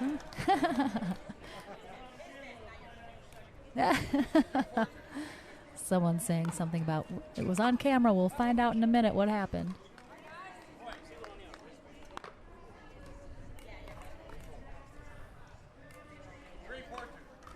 Three, 4-2. Oh, clips the net, but stays in. Had a lot of pace on it, so sometimes those balls clip the net and go sailing, but that one stayed in. All tied up, 4-4-2.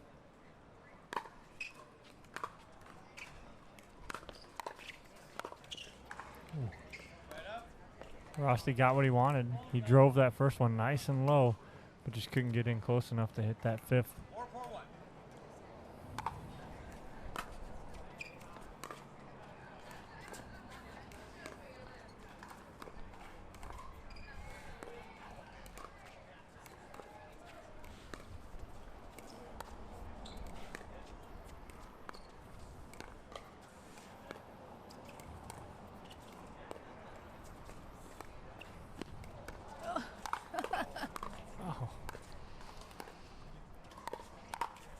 Oh, great job by Kyle. Oh, man. Kyle with a little gamesmanship, almost taunting Rusty. Hit him, then backs off and gets the overhead. Just couldn't put it away.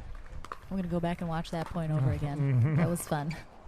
Rusty with a little fake out move. Oh, wow. I thought that was maybe coming back.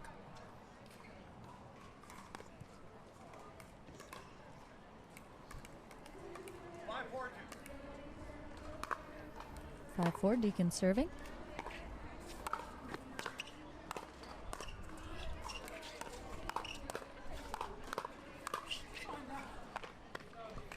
Good spot there, finishing by Deacon.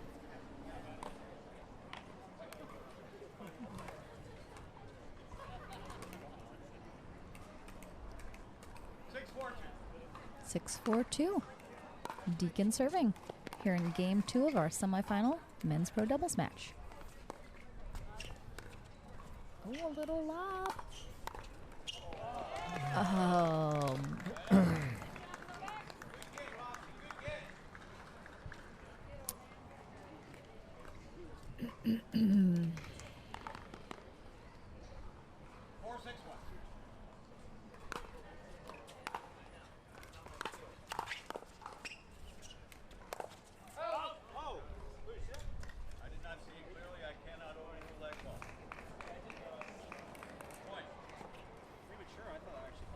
A little long there by Kyle on the put away.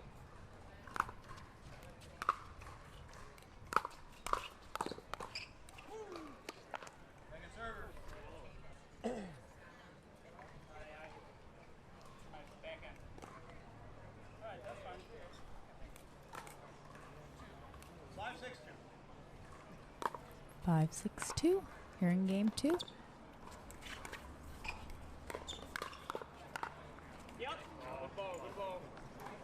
Good point there, good hands. That's a great drop by Rusty. To start that point. Just couldn't finish that. 6-5-1.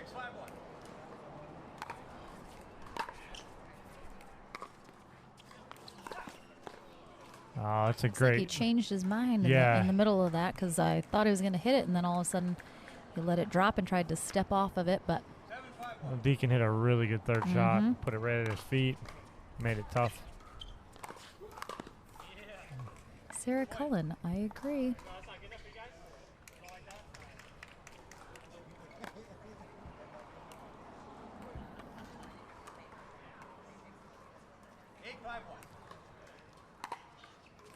Eight, 5-1 here in game 2. That's great hands. It's tough. All right, we're going to have a timeout here by the Sobecks. Deacon and Yates are in control, closing in on a possible second game win, which would be the match since they took game 1 as well. Of course, our semi-final men's pro double match here at the APP PPR Hilton Head Open. We are closing out the 2020 APP Tour here in Hilton Head this weekend. A full 3 tournaments we rocked this year, Dom. A full 3. COVID.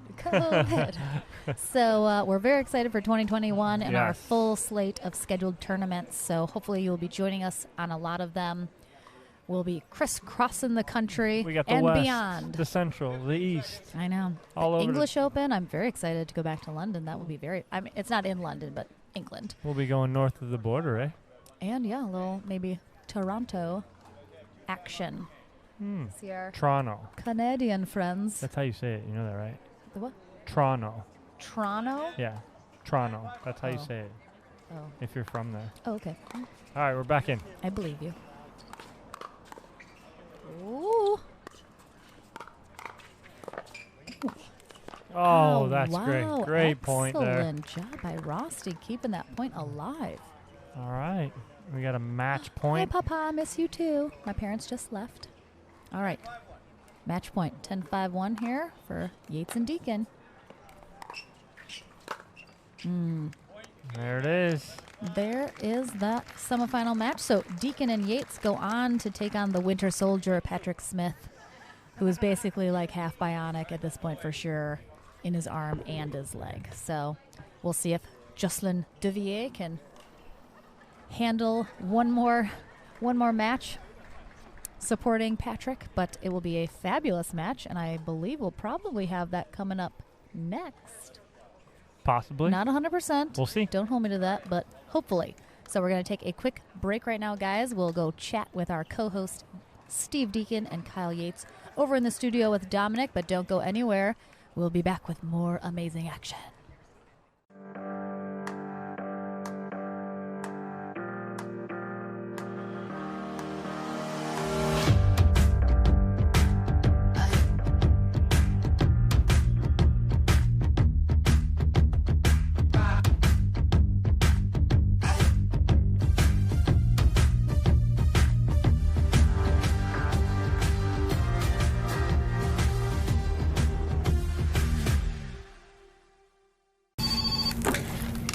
Thank you for calling Jigsaw Health. This is Katie. How may I help you? So good. So good. Sure, I can help you with that. Wait. Less wrist, more shoulder. It's been absolutely amazing having Coach Simone here at Jigsaw Health. She just knows how to get the most out of everyone.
All right, I am here with our second semifinal winners, Kyle Yates and Steve Deacon. We're about 10 seconds late from Steve Deacon on the mic singing, so we could have went live a little quicker. It would have been nice. Congratulations, boys, on a win. Going in that match, obviously, Kyle, you know Rosti and William way too well. Been playing against those guys for up to 4 years now, so you know their game. You know what's going to happen coming in. Is that you kind of translating to Deacon going, hey, this is what's going to happen. We know what's coming. Let's just stop it. Yeah, I think he knew what to expect. But, yeah, they're down in Key West, and I'm South Florida, so I've played with them quite a few times. A lot of local Florida tournaments, a couple practice days. They've come up and spent some time with me. And Will's young, but he's a good player. They're scrappy. Obviously, they've got great hands, great ground strokes. So we knew they were coming with some fast, low balls. So we just knew to have our paddle up and be ready. But I know Steve and I, we just wanted to play solid, and we knew we'd be okay. Yeah, and it seems, Steve, you guys were, from the jump, you guys were pretty much on cruise control. You knew what was coming, you knew what you were going to do to defend it, and it was a matter of if they're going to change anything, they needed to change it, and they just didn't seem to want to adjust anything. And you guys kind of had your game plan and kind of stuck with it, and it ended up pretty well. It was pretty one-dimensional, I felt, and Kyle and I talked about it briefly before the match started. We knew what we were playing. I've played him a couple times before. It plays right into our game styles, I think. We're both good counter-punchers. They could have possibly tried to slow it down a little bit more, but we'll take it. Yeah, and again, they tried to kind of flip middle a couple times, and it seemed like you guys were both there at times, and it was who was going to get there first. I think I saw only one mistake where a ball got in between you guys. That was it. And so it was a very clean match. And so leading up into the winner's bracket final, playing a clean match like that, I think that's kind of to your advantage going in. You play a nice clean match. You got a good match under your belt there. Going up against Pat and Jay in this winner's bracket final, what's your game plan against those guys? Oh, they're definitely a different animal. They're both, big guys, good hands, pretty good dinkers, both of them. I think we're gonna just have to play solid, play really smart, patient. We were a little carried away that match. We felt like we had a little bit of advantage. The ball got sped up. This match, I think we'll play a little bit smarter, a little more technically sound, and probably a little more patient. Yeah, same from you, Steve? Yeah, I think we'll we'll engage in a bit of dinking and work them both very hard. As Kyle said, they're both big bodies with pretty good hands. Right. And I think what we're going to do is just what Kyle said. We're going to kind of slow it down a little bit, play a clean, kind of one of the quote-unquote classic pickleball matches, and see if we can get that done.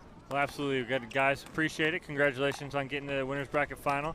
You're in the money no matter what from here on out, so it always feels good. But now you guys get a little break here. We're going to get a women's pro match on and then get you guys back on the court for this winner's bracket final. Thanks, Dom. Yeah, hey, appreciate it, Dom. Congratulations, guys. We're going to take a quick commercial break. We'll be right back.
Pickleball is an easy game to play, but it's a difficult game to master. There's so much you can learn from the camp, the correct way to hit a dink, the volley, the serve. Each skill that we develop within the students' games is then implemented into live play. They can take home easy, simple ways to remember how to execute a shot. Everyone is going to have a great time. It's going to be well worth their while.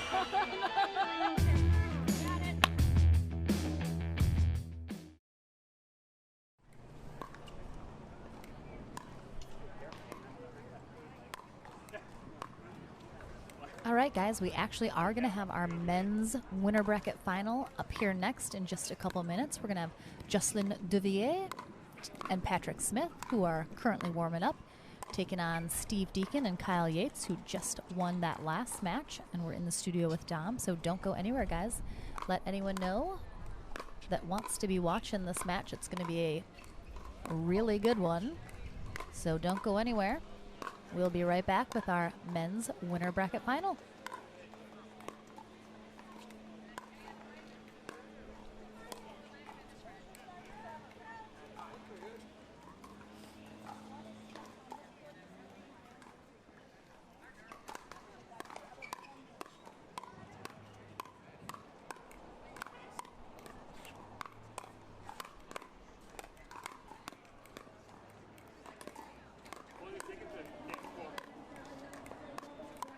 Guys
Which side are we on?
All right, Diane Unitich is like, let's get this ball rolling, boys.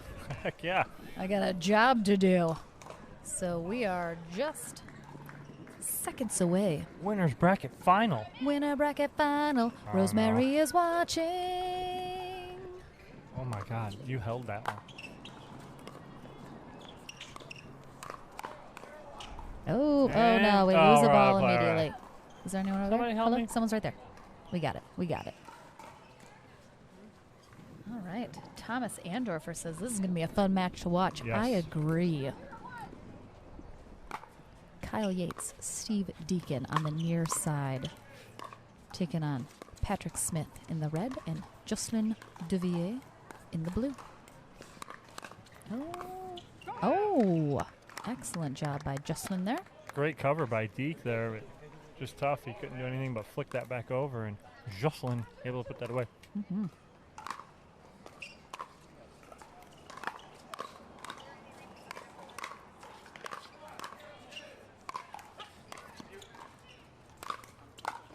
Oh.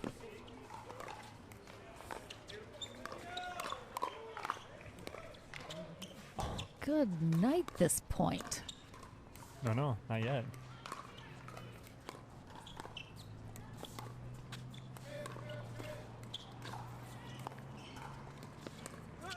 Oh no! Wow, what a point there. Mark that baby down there, Kyle Salenko. Ooh, he doesn't have enough to do. We got a highlight reel right there on the. Goodness gracious. 1-0-2, Steve Deacon serving. Game 1, winners bracket final, men's pro doubles.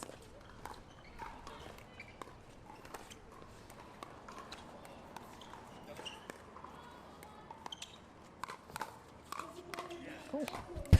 Pat actually went up in the air for it. Luckily landed on his right foot, but Jocelyn was there. Put it away for him.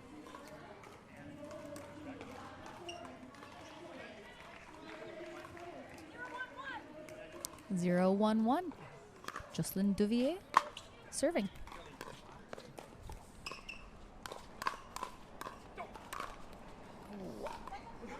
He had it.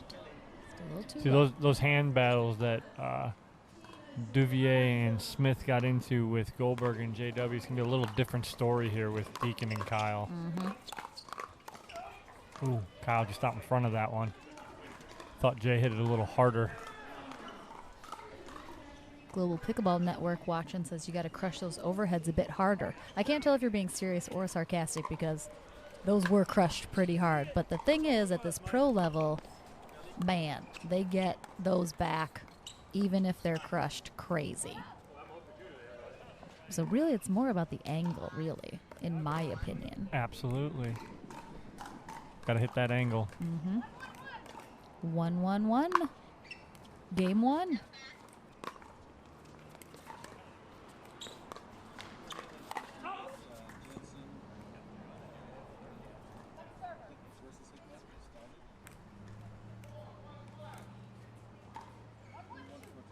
One, 1-2. Yates serving.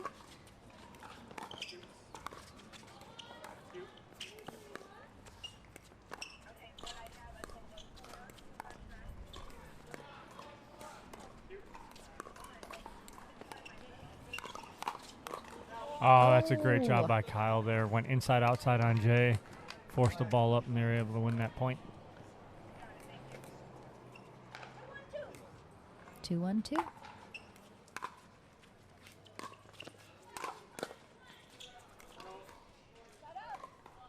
job by Pat. Little one-footed overhead there.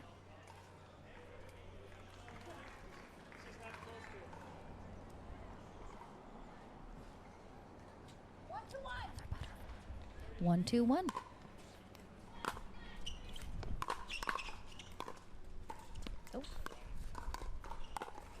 Oh, that's too good. Jinx. Yes. Yeah, that is. That's just too good by Kyle, holding that and going backside on Jay.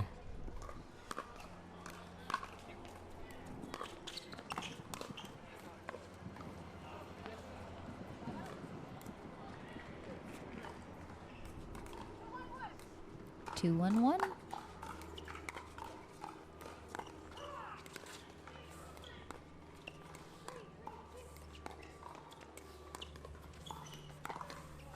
Oh, went down the line again. Just pulled it a little wide. He had it though. Mm-hmm. It was there. 2-1-2. Deacon serving.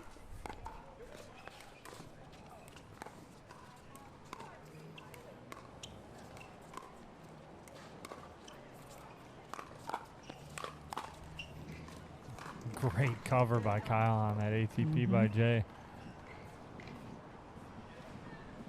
A lot of people, I think, don't really. So the ATP at the pro level is done a lot, but it is also defended successfully an awful lot of the time as well. Yeah, without a doubt. And so really, it's almost another shot to set yourself up because you go for the ATP, you expect it to come back, but a lot of times it's popping up because they're so low to dig that out, and then you set yourself up for a nice little put away. Yep, you're exactly right. It comes back more often than it is hit for a winner now. That's a good shot by Jay, putting the pressure on Kyle there to his feet. 2-2-2.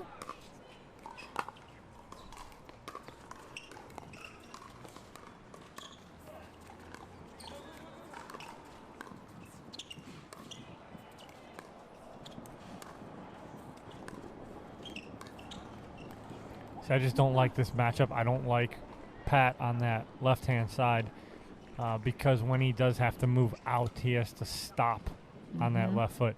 I like him on the right side. So when he moves laterally to the right, he can plant on that right foot. 3-2-2. Just long on that serve by Jay, and again, the wind's at their back a little bit. 2-3-1 now.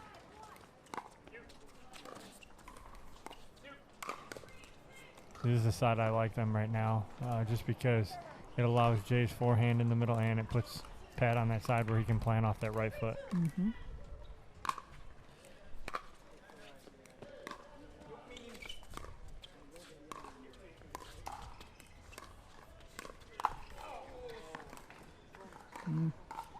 Justin with a little flick attempt.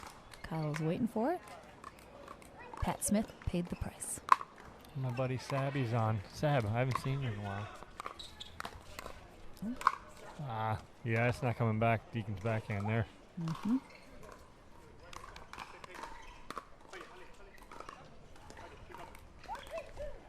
4-3-2 here in game one.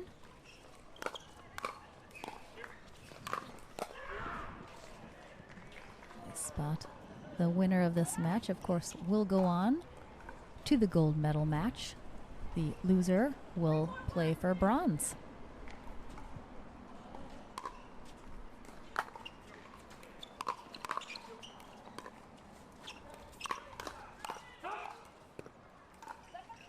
Kyle's pointing to where he wanted to go.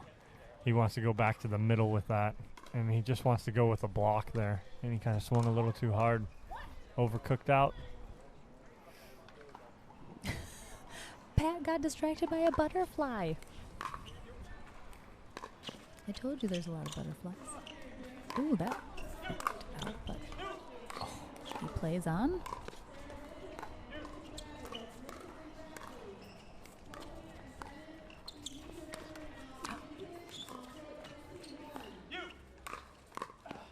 Wow. Wow, incredible. What great gets. That ball that Jay hit over there came up off the post. I think it hit this. It hit the strip of net right by it, perhaps. Because I know if it hits the post, it's out. Correct. So it must have clipped the net, but it was very close. So, Crollo, I see you. Yeah, that's what Kyle wanted to do earlier. That's open for him right now. I've seen it open a couple times. And with Kyle's ability, he can flip that ball down that line there because Jay's covering so much of that middle for Pat. 5-4-2. Devier serving.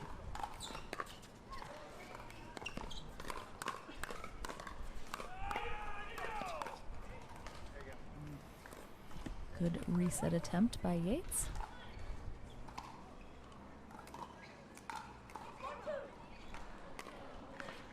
Oh, a little lob serve. Changing it up there. We see Jocelyn do that every once in a while. Oh, there's Pat on that side again that you do not like, Dom. Nope, I do not like him there. Only because of the situation they're in.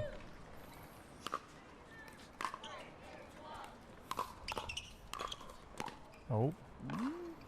That reminded me of green eggs and ham when you said that. I do not like it in a car. I do not like it on a bar. Etc. etc. She'll be here all weekend, folks. Sure will. Sure will. Signing autographs. Come on down, people. Nowhere else to go.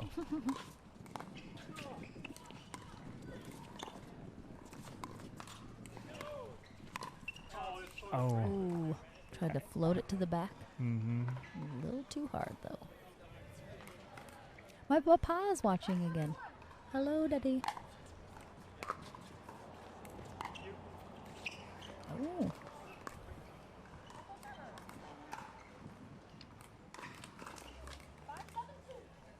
Five, 7-2 here in game 1 of this winter bracket final.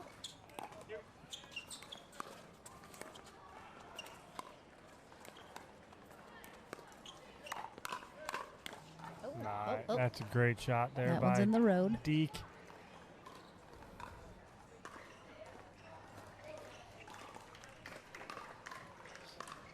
Someone crushed that one. Is it coming back? Oh, there it is. It's back. It's not like Major League Baseball where you get to keep the foul ball. We're going to need that back, guys. Excuse me. We're going to need that back. That is a Durafast 40 ball, the official ball of the APP Tour. We need that back. Just Kyle's short on that. He's missed a couple of those, and I think there is just a slight breeze in the face. 7-6-1. Patrick Smith, the Winter Soldier, serving. Great leave. Coming at your feet.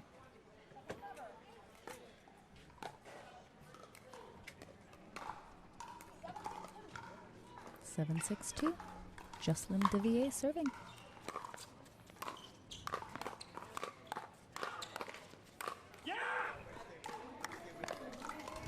That was all Jocelyn that point. Tim Beechler asking if Dad plays. I assume you mean my father. He does indeed. He's been playing for a long time. He's no joke. He's got quite a few medals. He is no joke. He can still hang with the best of them. Yes, he can. Oh, that's... Just again, we can't see from here. That baseline.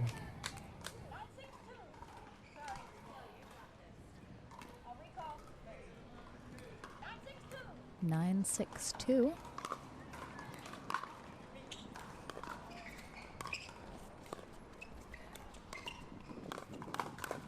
Yeah, that's nice there. Kyle ready for that again. Jocelyn, that's a little too low to attack there. 6-9-1, Yates serving, and that breeze is picking up a little here for sure. And now it's switched. Mm-hmm. It's behind us. It's at Deacon and Yates back currently.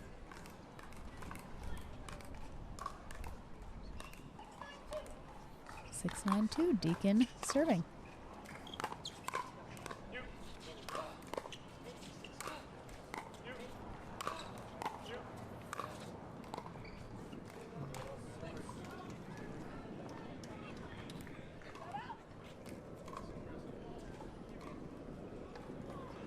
Really seeing Justin's full length and reach on display during that last point.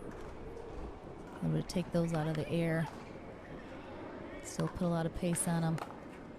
9-6-1.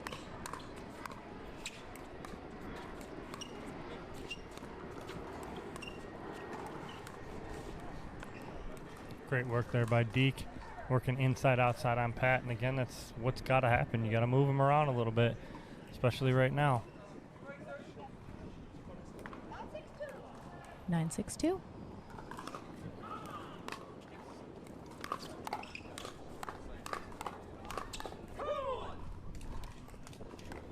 It's been quite a few hand battles here between Yates and Devier.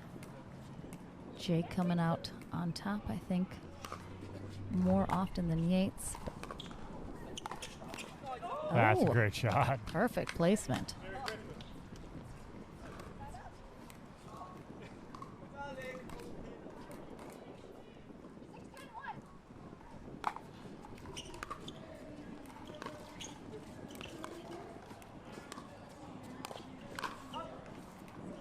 Oh my.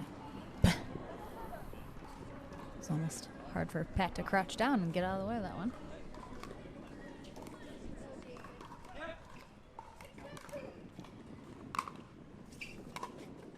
Six, 10-2.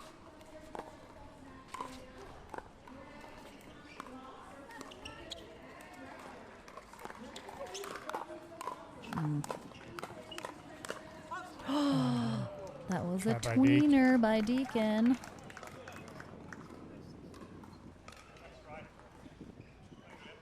Can't believe it. I mean, how do they even get a paddle on those, let alone almost keep in like a tweener? This is game point here for Devier and Smith. Okay.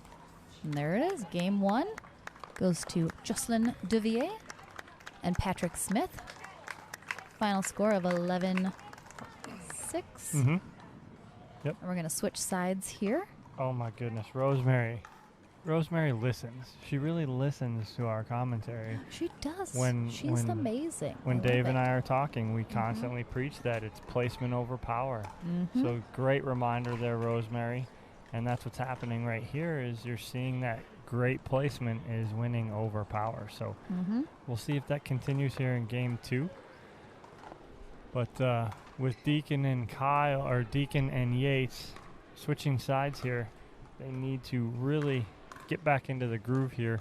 And I believe, again, work Pat a little more, especially if he's on that left side, and just make him move a little bit and get Jocelyn out of position. Kyle's had that back door open on Jocelyn a couple times, and we'll see if he can kind of expose that again. I mean, Devier doing a amazing job, of course, covering the court and really getting in a little bit more often than he would normally, with Patrick Smith a little incapacitated with that ankle injury. So here we are, kicking off game two of this winner's bracket final, men's pro doubles. We'll see how it goes. Winner moves on to the gold medal match. Loser will drop down into our bronze medal match.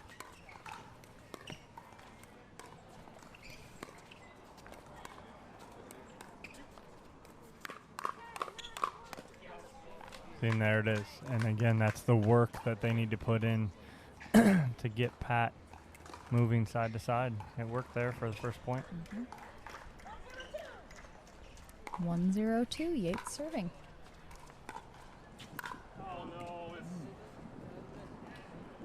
I'm really surprised that Smith is wanting to be on that side. If why they haven't had a conversation about not putting him on that side. I mean, technically his forehand is in the middle there, but I mean, Jay's obviously could be as well if he was on that side. So correct. It really, I agree, it really limits kind of what they're able to do. Mm-hmm, without a doubt.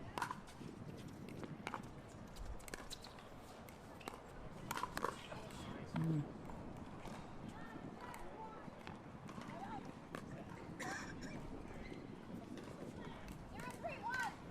0-3-1. Quick lead for Deacon and Yates as we start game 2. Oh, now we see Pat Smith on the right side.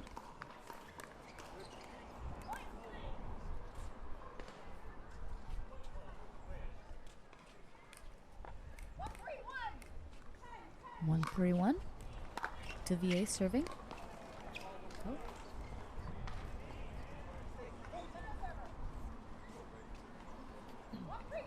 One, 3-2. Thanks so much for watching, everybody. This is our men's pro doubles winner bracket final. We're in game 2. Oh. We're streaming on Facebook and YouTube. So shout out to all our YouTube watchers. Feel free to pop on to either one of those streams and let everybody know we're rocking and rolling here in Hilton Head, South Carolina.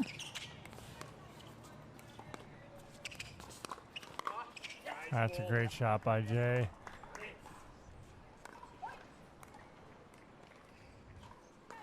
Again, nice around the post. Deacon was there, just couldn't get it up and over. 3-3-2. Tied it up here.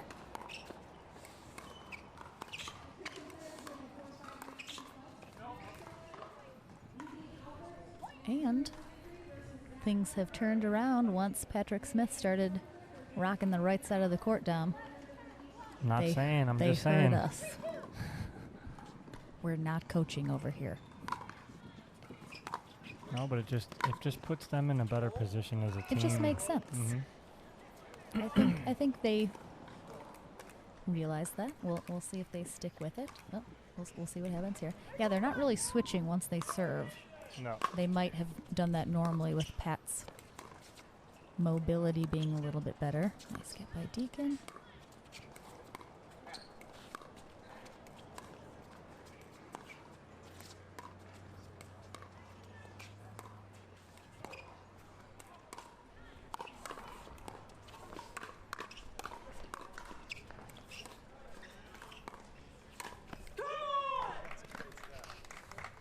Oh, they love each other so much. I love it.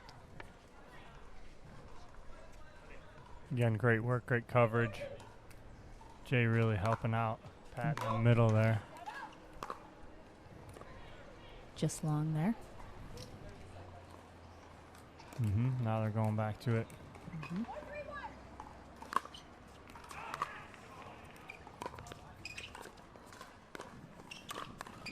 Oh. Great attack by Deke. Again, he's got to insert himself here too. Again, they're going a little more to Kyle here. I'd like to see Deacon incorporate himself a little more and play a little more aggressive right there, just like he did on that last shot. 4-3-2. Patrick Smith serving.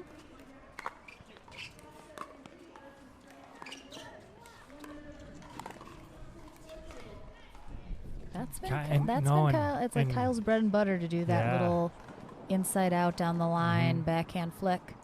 He just hasn't got it a couple times. Yeah, it's there for him, and not for nothing. I mean, that's one of his best shots. He's just not hitting it right now. Oh, wow. He contained his yell about that, but he was definitely very happy about how that went. Good little switch.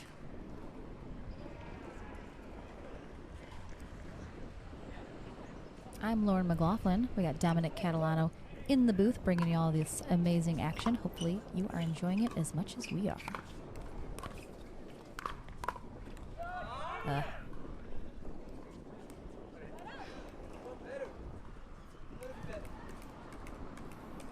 Heard that a couple times out of Jay this weekend. Just got to be better. Just a reminder of his third's got to be better.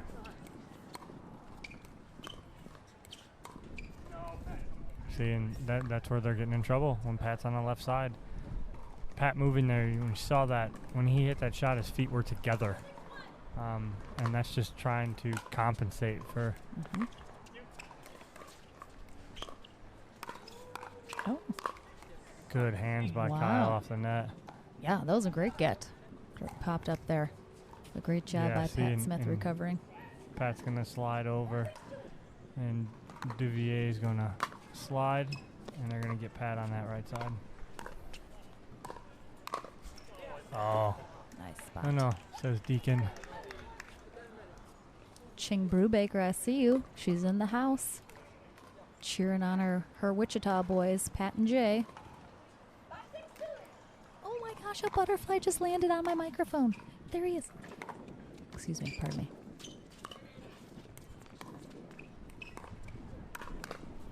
Oh, nice spot.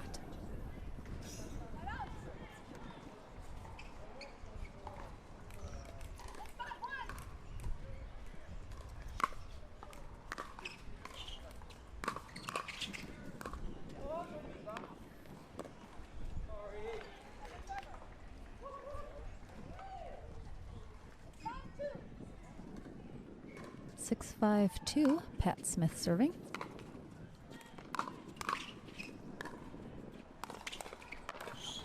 Ooh, lucked out on that one. A little paddle collision between Yates and Deacon. Mm-hmm.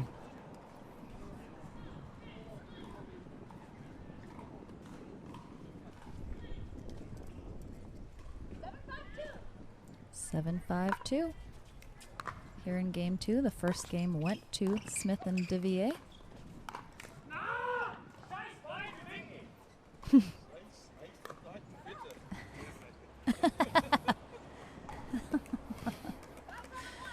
Pat Smith yelling a little German and then tells us that means have a nice day. Such a liar. Such a bad liar. I don't believe you. Oh, yeah. Don't float the backhand to or the overhead to Deacon on his backhand side. You're going to eat that. 6-7-1 here in game 2.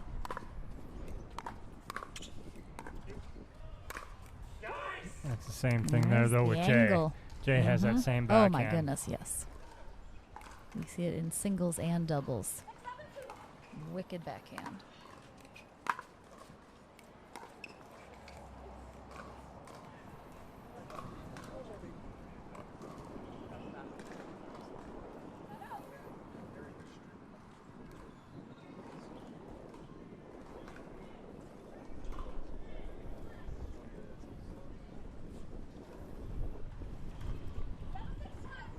Seven, 6-1.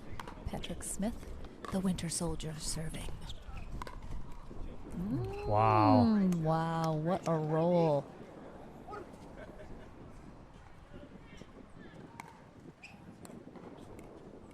I mean, it honestly just proves, how good Pat Smith is. That he is probably 50% right now at best with that ankle injury. And he's still playing amazing. Still has the placement of those shots. Good hands, and we got a timeout here by Kyle Yates and Steve Deacon. He's just toughing through it. That's all it is, and it's pure emotion, too. And when you got a partner like Jay who's going to fire you up and keep you going like this, and what Jay's doing is Jay's doing a great job of complimenting him and everything that is going on. Picking him up, cheering him on, and also helping him out by covering so much of the court and just letting Pat be Pat and let him do what he does. And what he's doing right now is honestly carrying him the past 2-3 points here. Sure. It's been all Pat. So Joe Alonso's watching on the big screen at home. We love it. Let us know where you guys are watching. We love to hear. If you're on the YouTube stream, it's a little higher quality. I know a lot of people like to put that up on the big screen while they're milling about the house, doing their Saturday. So Sherry, really quick, Pat rolls up his sleeve because he really comes from him playing tennis and he does not like anything on his arm when he's swinging. So that's where he kind of got that from and just translated it over into pickleball. Nothing too special about it, but That's Yeah, the a lot of reason. tennis players have weird little quirks, Mhm. and that is one of his. Oh, that's a great hand battle by Kyle. They needed that Great right job there. staying in that. They get one more here, and that's a nice momentum switch for Deacon and 9-6-2. Yates. There it is. Oh, wow. Huge. And what you saw, too, from Kyle on both of those, he got down low, right? I've seen him standing up a little bit too much. Now he's got down low on those last two hand battles. He's won both of them. See if he can continue that, and they can get on a roll here. This is game 2. Oh, we got a ball coming. It's really the first time. I know, you do wonder how that got through. How in the world? It's 2 courts over at least. There's a lot of things in its way, but luckily it hasn't happened too often. I think that may be the second time we've ever seen a ball coming over.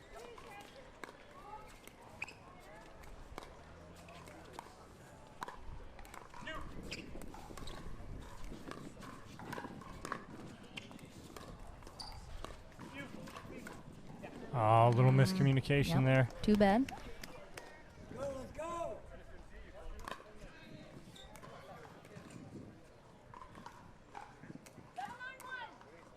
7-9-1, Yates serving here in game 2. Deacon and Yates hoping to take it to a game 3 in this men's pro doubles winner bracket final.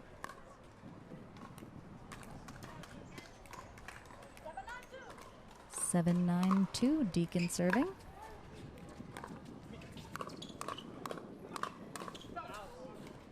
I do really appreciate Pat's sort of duck wobble up to the kitchen now since he can't fully run.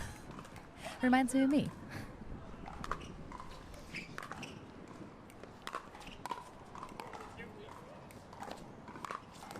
Oh, that's a great shot by Steve, just going body up on Pat. And unfortunately, Pat can't get out of the way, and we're at 9-9. They have tied it up. Deacon and Yates have come back, so we're at 9-9 here in game 2. Jocelyn Devier and Patrick Smith hoping to take this not to a game 3. Deacon and Yates hoping to. So we'll see who prevails here in game 2 of our winner bracket finals. I'm Lauren McLaughlin, Dominic Catalano in the booth. And I saw someone asking about the wizard.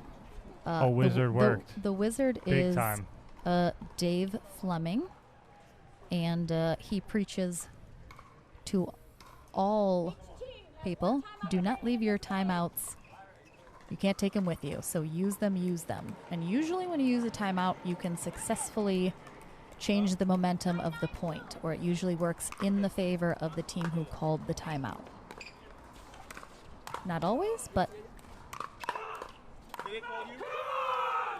Woo! See, that was a wizard. That was a wizard right there.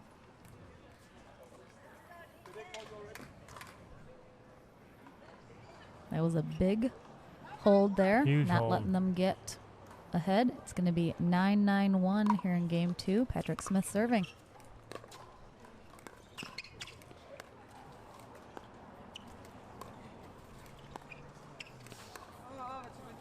Great penetrating dinks by Kyle there, the backhand. That's his bread and butter. Been doing it for years.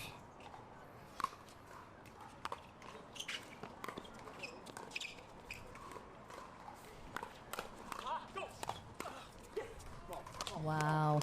I got a match point here on the paddle of Jocelyn Devier.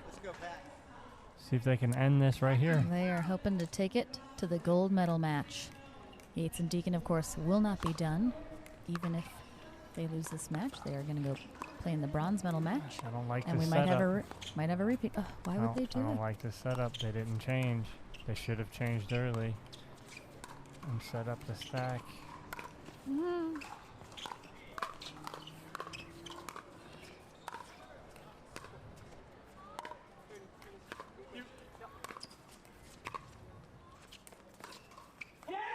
Wow. And again, it didn't. Oh my gosh. I think it did. It did affect it because It does. during midpoint, when Pat pushed Deacon back, Jay was like, scoot over. Whereas he would have been on that side already.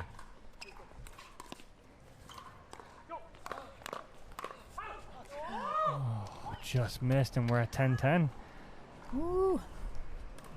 Baby. Darlene tuning in. How you doing there, Darlene? From Paducah, Kentucky. Oh, and we got a breeze. The breeze is picking up. It is to the back of Deacon and Yates right now.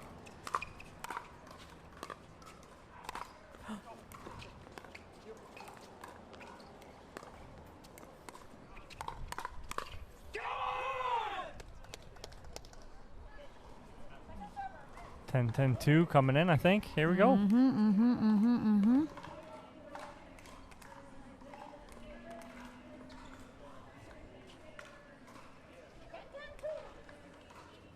10-2. You'd think this was game 3, how tense I am right now.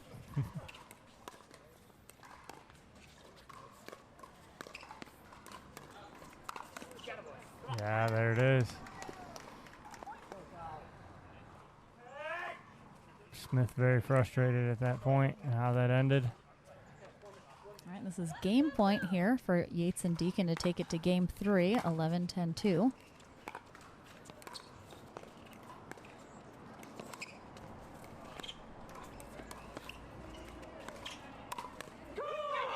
Oh, they hold. Oh, a massive, massive hold. We've got 2 holds, one on each side.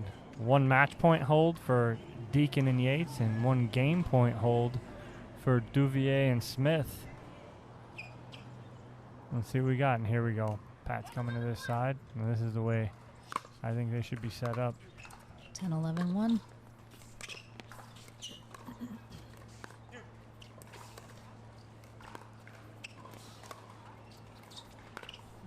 Nope, didn't have wide. it.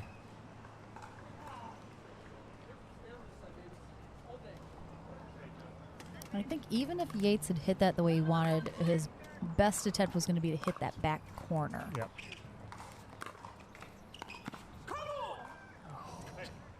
Kyle knows he's got that shot all day. Just missed it. So now we're at another match point here for Devier and Smith.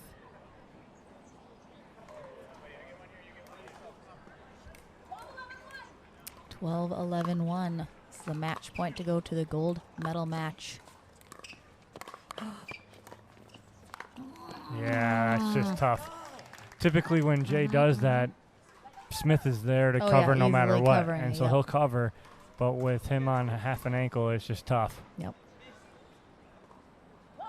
They have another shot at it, though. 12-11-2. So third. Smith serving here. Third match point for Devier and Smith.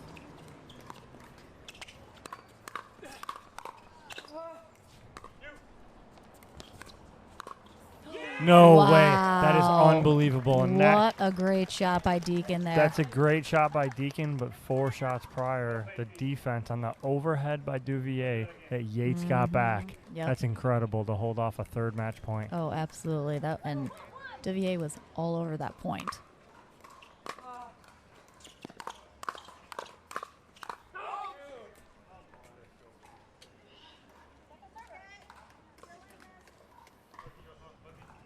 All right, so they have held off 1 serve. It's a big point here for Yates and Deacon to tie this up. 11-12-2. Game 2. Yates and Deacon trying to take this to a game 3. And Smith's on that left side again. Oof, they do it. They hold it again. All right, so we got a match point number 4 here for Devier and Smith.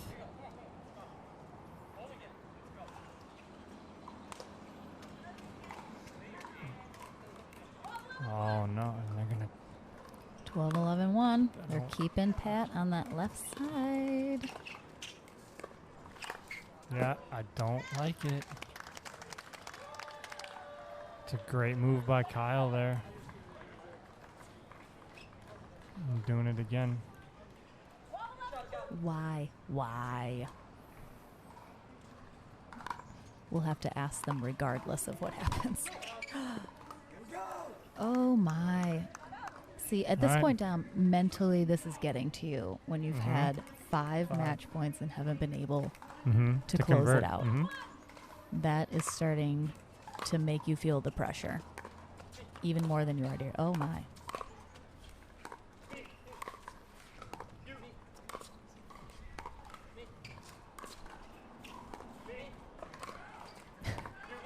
Pat keeps saying me, but Jay just takes them anyway.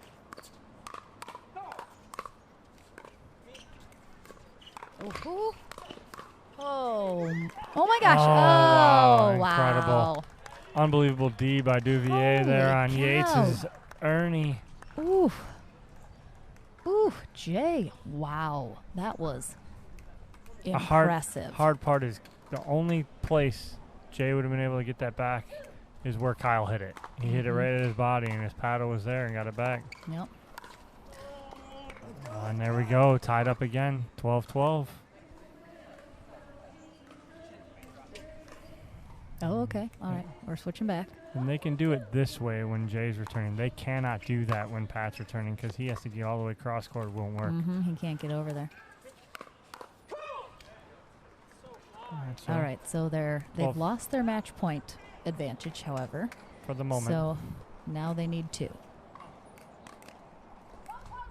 And again, not being able to close out those 5 previous match points,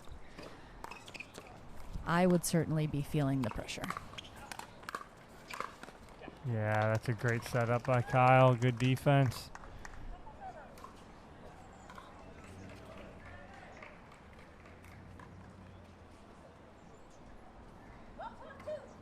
Twelve, 12-2 here in game 2. Again, this is just game 2. If Yates and Deacon win this, we're just going to a game 3. This isn't the end. So, all right, 6th match point coming up right here for Smith and Devier.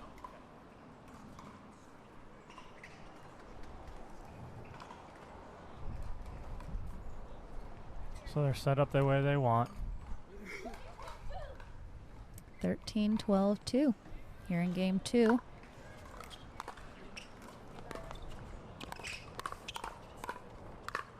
Oh my gosh, what?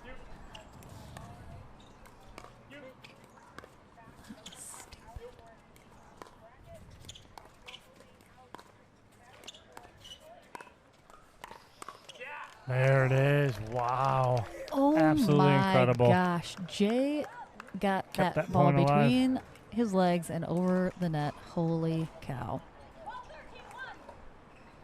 12-13-1.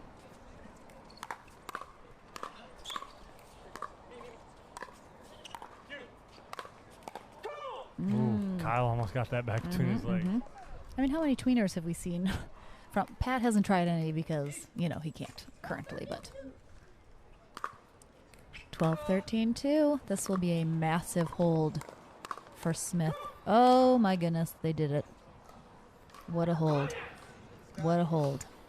Okay, so number 7. 7th match point opportunity.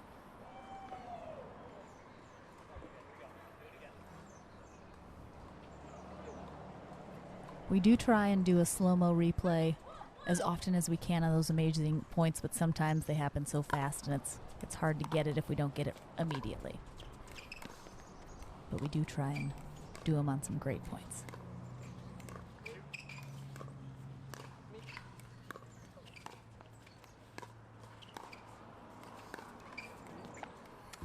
It's great work by Kyle and Deacon again. They're working Pat a little bit. A lot of it. 13-12-2. Number 8. 8th. Oh my gosh. They return a serve. They finally close it out on a return served into the net from Deacon. But what a game. Like, that felt like a gold medal to 3 games match. That was insane for that game too. So a huge congratulations to Patrick Smith and Jocelyn Devier. We will not be going over to the booth to chat with them, as we just spoke to them not too long ago. So we're going to take a quick commercial break, though. A huge congrats. They are going to go and wait in the gold medal match. Yates and Deacon will go to the bronze medal match. And I think we'll probably have a women's pro match up next before we rock out our men's medal matches. But don't go anywhere, guys. We'll be right back.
Slightly favored backhand. But hand-eye coordination. It's pickleball cocktail. It's pickleball cocktail. It's pickleball cocktail. I don't cramp. It's pickleball cocktail. It's pickleball cocktail. It's pickleball cocktail. I don't cramp.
when it hit your face, I realized. Oh, I realized it was my partner on the other side. I probably should have it.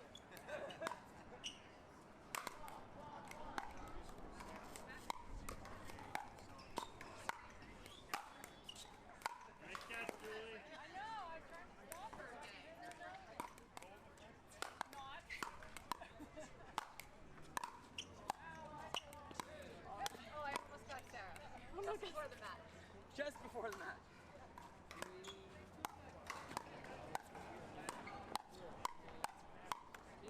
Are we good?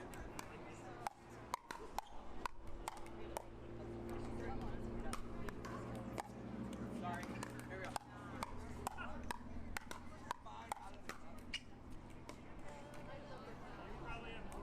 The what? My paddle?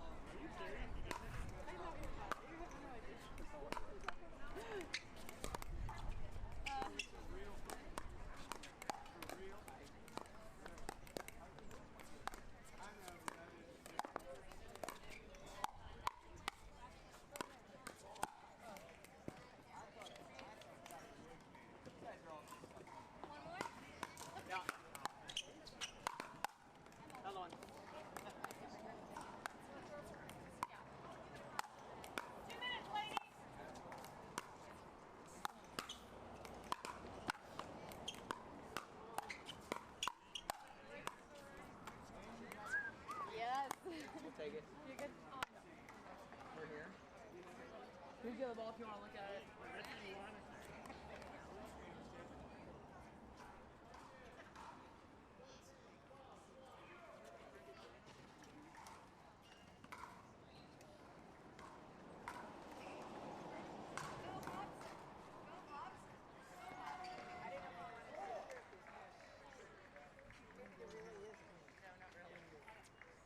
We're here.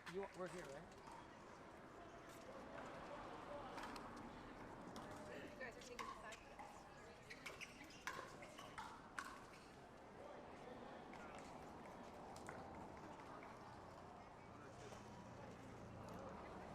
All right, guys.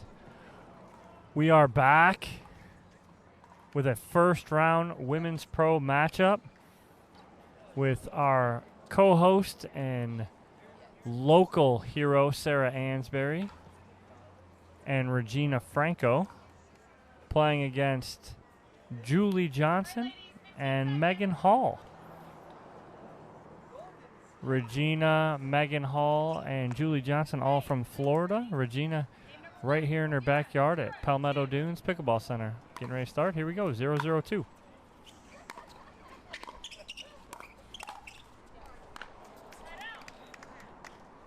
Sarah starting off quickly, not being a very nice host and hitting Megan with that ball.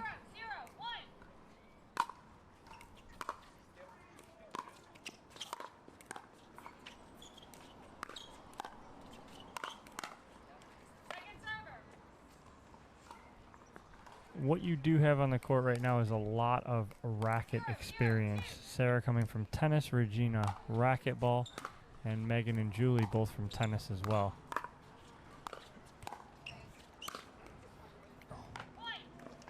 Megan was in control there, but dumps that forehand in the net. 1-0-2 here for Sarah and Regina.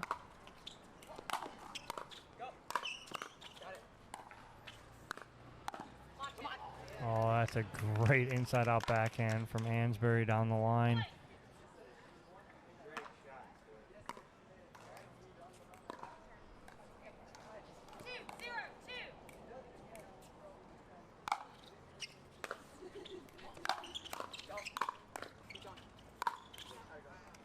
That's tough. That ball's not coming back from Regina. Quick 3-0-2 lead here for Ansberry and Franco.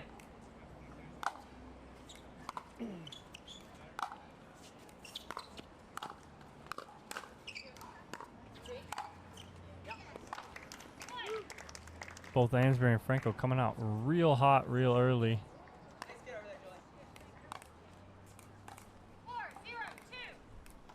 Johnson and Hall trying to stop this before it gets away from them too quick.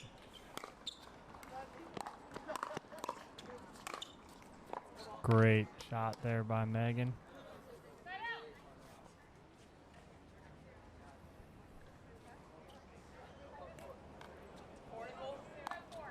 Side out, Johnson to serve. 0-4-1.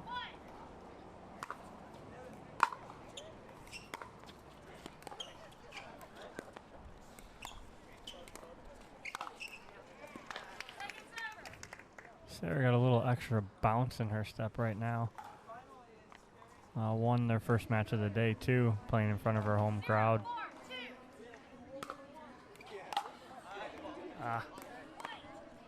So that puts Hall and Johnson on the board.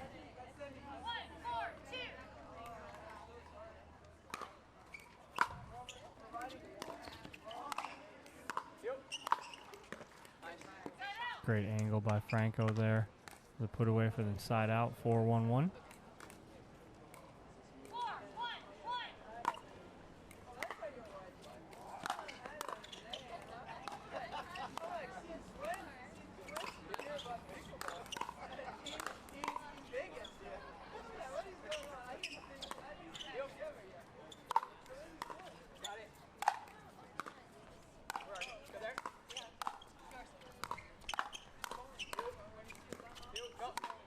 Wow, what a great point. In the middle of that point, Ansbury directing traffic, pointing Franco. Go to your left, go to your left.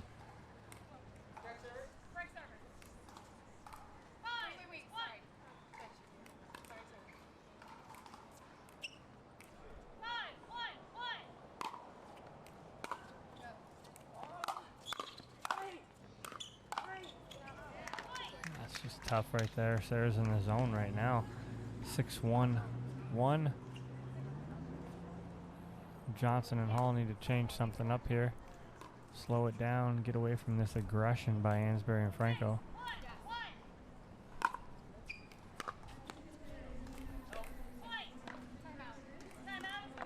Timeout by Hall and Johnson at 7-1-1. Franco and Ansbury out to a quick and dominating lead to start this Game 1 first round match of women's pro doubles. So Julie Johnson on the far side teamed up with Megan Hall. Julie Johnson is the mother of J.W. Johnson, who is still in the men's pro draw. They are fighting their way back out of the consolation bracket. They're actually playing on a court, 2 courts over. Johnny Goldberg and J.W. Johnson versus Ed and Lika and Rafa Hewitt. But right now in front of us, we got a 7-1-1 lead for Franco and Ansbury over Hall and Johnson. See if this timeout helps them and gets the momentum slowed down from Franco and Ansbury, who are off to a hot start.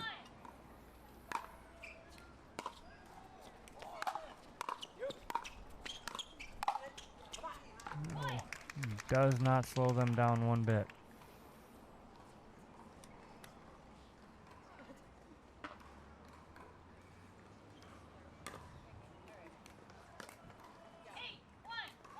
Eight, 1-1, Game 1.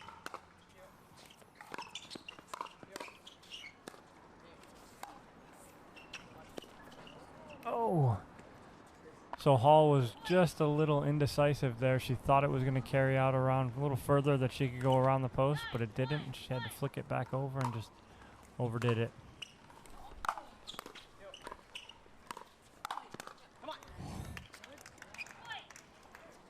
Honestly, this weekend I've seen Sarah play at a different level than I've seen her recently. She is playing absolutely incredible right now.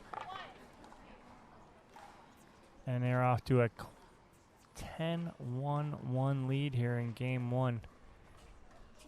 And it's just Hall and Johnson over on the other side trying to figure out an answer to what they can do to slow these two down.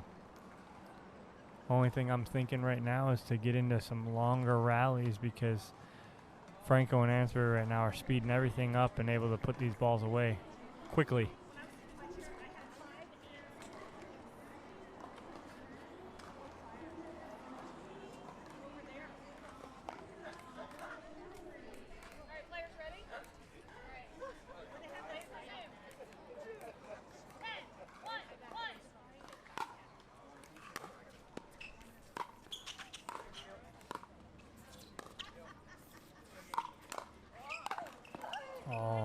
Great around the post by Regina, but an even better cover by Julie Johnson. 10-1-2 here. Game point number 2 for Ansbury and Franco.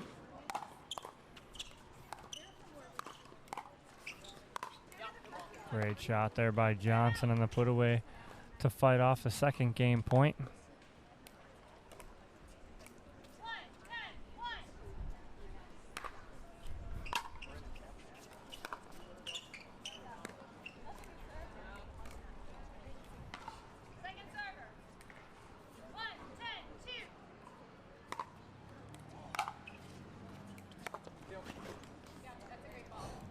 Great return by Sarah, hitting that back baseline.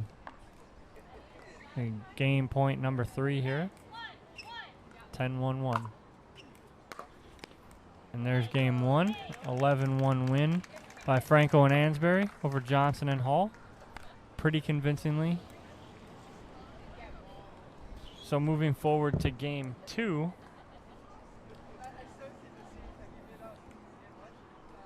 Again, I think the same thing for Hall and Johnson is to get into some longer points and slow down Ansbury and Franco, because Ansbury and Franco put on a ton of pressure throughout that whole first game, and it's going to be about Hall and Johnson trying to slow them up.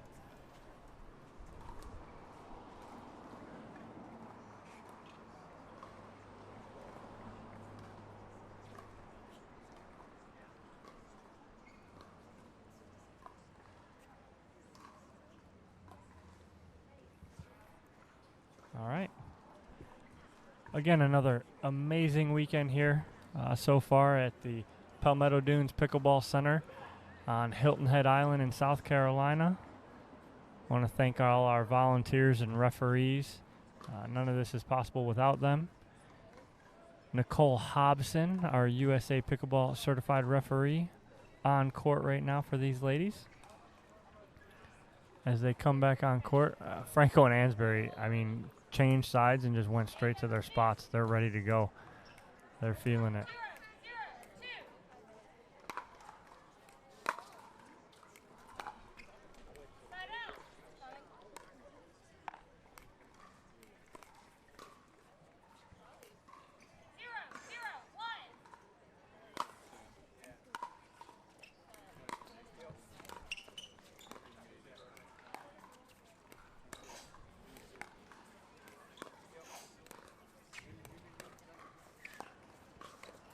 Oh,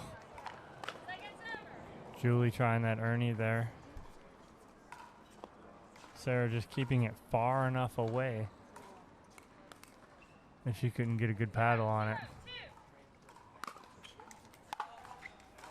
Just long on that serve from Hall. Trying to get something started.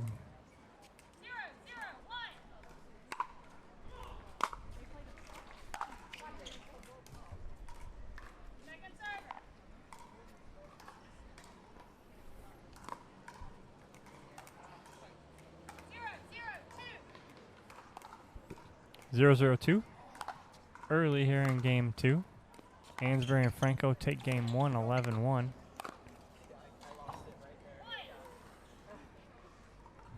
That's a ball that Hall puts away 9 times out of 10.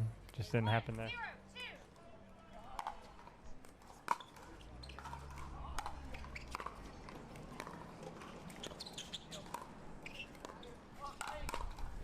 Oh. Johnson's there, just a little bit far, a little bit out ahead of it, and pulls it out.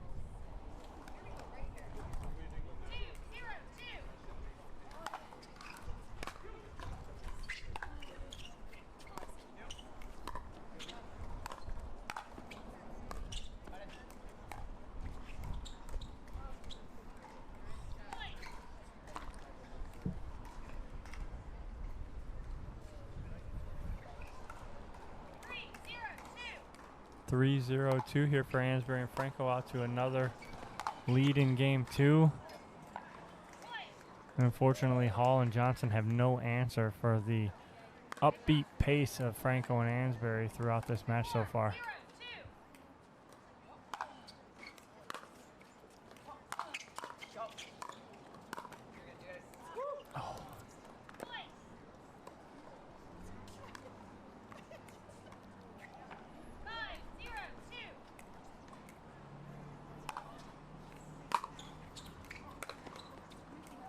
good leave by Hall. They're just changing it up just a little bit. They're smiling. I'm trying to figure out what they're going to do to counter this attack and assault by Franco and Ansbury. And there's one. Got to get that first one. 1-5-1.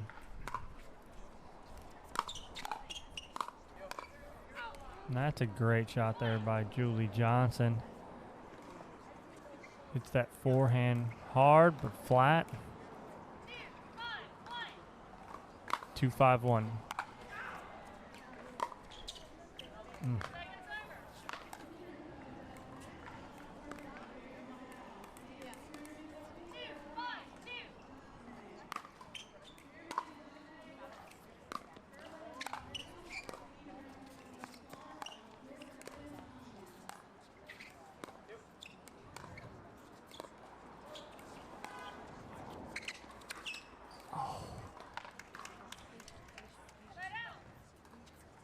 And Hall gets that again.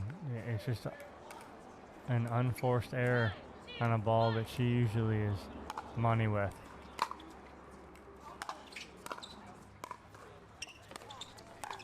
Oh my goodness. That is great work on that slice to the sideline by Franco. And Ansbury jumps in the middle, is able to put that away. 6-2-1 here in game 2. There it is. It's an onslaught of power from Ansbury and Franco, and it's just not stopping.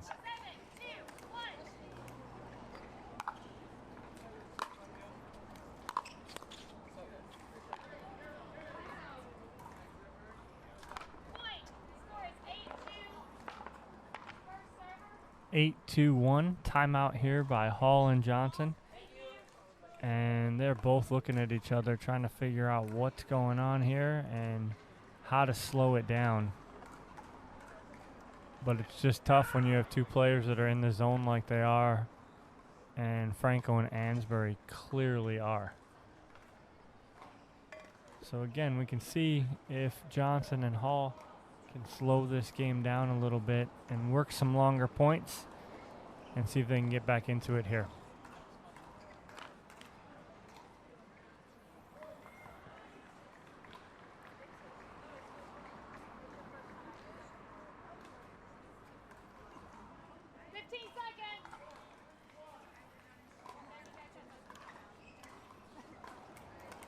Ansbury and Franco ready to go. Back in play here. 8-2 on the one.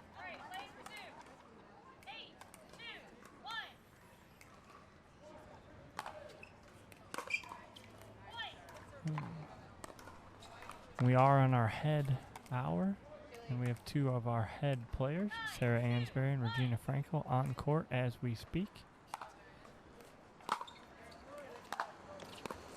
Oh, it's just tough. And we have a match point here from Ansbury and Franco. Looking to end this quickly.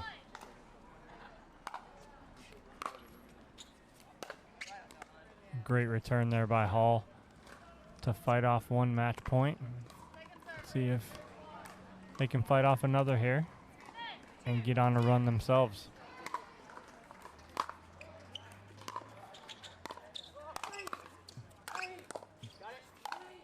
Oh, Sarah just in the zone there to end that. And that is the match here in round one of Ladies Pro Doubles. Goes to Ansbury and Franco pretty handily. So they're going to move on to the second round.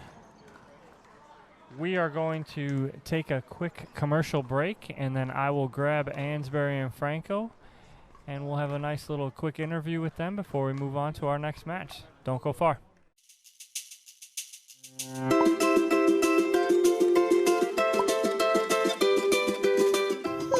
Cheers.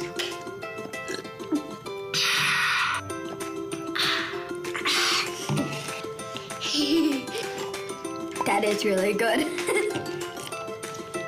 Oh, that is delicious. It tastes like berries. Raspberries, strawberries, blueberries. Yay! Berrylicious. Berrylicious. Berrylicious. Berrylicious.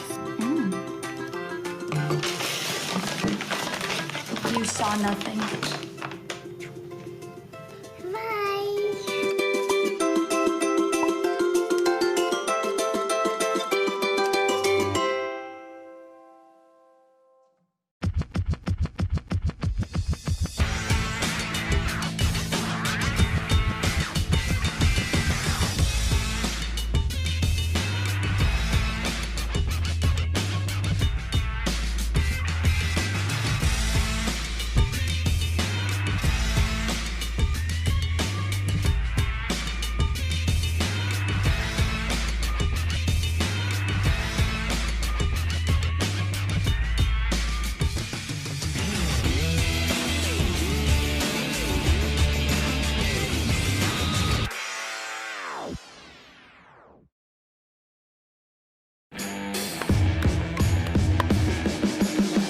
Pickleball is an easy game to play, but it's a difficult game to master. There's so much you can learn from the camp, the correct way to hit a dink, the volley, the serve. Each skill that we develop within the students' games is then implemented into live play. They can take home easy, simple ways to remember how to execute a shot. Everyone is going to have a great time. It's going to be well worth their while.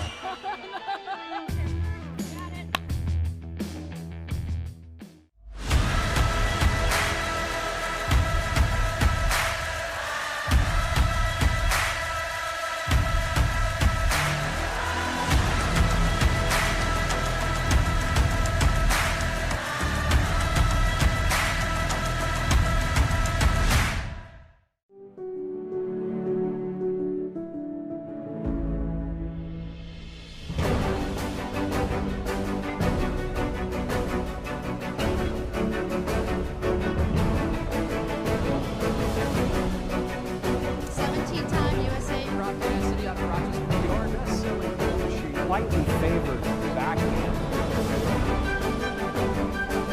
But hand-eye coordination. All right, guys, I'm here in the studio with our co-host, Sarah Ansbury, and her partner, Regina Franco, after their first-round win over Julie Johnson and Megan Hall. That was, we explained to you what an onslaught is, right, Regina? That's exactly what that was, that first match. That was you guys just putting your pedal to the metal and just moving forward through that match, and there was no let off. Was that something you guys were looking to do right off the bat? I think that's something I wanted to do. I think I've got a lot going on this weekend, and so if I'm not like 100% focused, I kind of think that's just how I need to take today. I need to just play and not let up and let everything else be done. Yeah. And I'm going to back her up no matter what. Yeah. I mean, there were some points where it was like, Regina, just like, get out of the way. Get out of the way. Because Sarah's out there going, point, point, point. I'm just going to put this ball away. And she's looking around. It's like you do have like a million things on your mind. Not only are you the host of this tournament, but this is your home. And so you have a lot going on. Mom's in the stand watching. I'm sure you have tons of students here playing, so you're focused on them. I know how hard it is as a teacher as well, going to a tournament playing, and then 2 courts over you have students that are playing. Yeah. And it's very hard to focus when you want to help them out as much as you can, and then focus on playing too. Is that something you're going through all weekend? Absolutely. I mean, I think usually at tournaments, I am a little concerned. I usually have students around, and I always like to try to watch and do as much as I can. But here is my hometown, so I have a lot more than normal. So like every other court is someone I know or someone I worked with, and you know, one of my guys was down with cramps earlier, and so it's you know, I'm always kind of looking around. I like to show as much support as I can, and just, you know, see the results of the hard work that my students have put into it. So I want to pay attention where I can. Absolutely, I feel you, and I'm the same way. I love seeing students succeed. You almost get more out of that, seeing them succeed, than your own self. But yeah, I do see it, and I don't want to keep you guys long. Great first match. We appreciate you guys coming in here and giving us at least a couple minutes. Sarah, again, as always, thank you for hosting us, Thank you guys for everything you guys do. I was texting Lynn the other night. Did she tell you we were looking for a place to go eat? She actually made me respond. Yeah, she said go text Dawn back. And so it's great because we got to have you guys to help us out with where to go eat and everything. So thank you so much. I know you want to get out here, relax a little bit, but obviously go and watch some of your students too. So thank you guys so much. Thank you. And we'll get you guys back in the booth later on. So all right. We're going to take a quick commercial break, and we got another women's pro match coming up. Thank you guys. Pickleball is an easy game to play, but it's a difficult game to master. There's so much you can learn from the camp, the correct way to hit a dink, the volley, the serve. Each skill that we develop within the students' games is then implemented into live play. They can take home easy, simple ways to remember how to execute a shot. Everyone is going to have a great time. It's going to be well worth their while.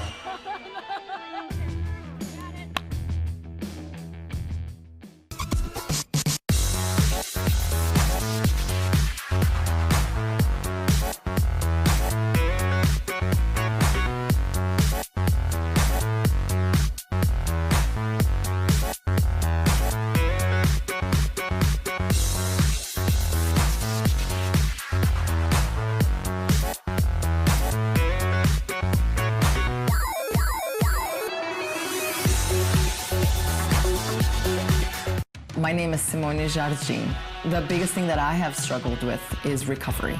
Going from one day of competition and then having to come back again and compete at the same level that I competed the day before. A lot of things that are available have really high content of sugar. I want something that has some taste that is not going to be bad for me. I started taking the Jigsaw Electrolyte Supreme and Pickleball Cocktail for hydration and recovery. It has been a game changer.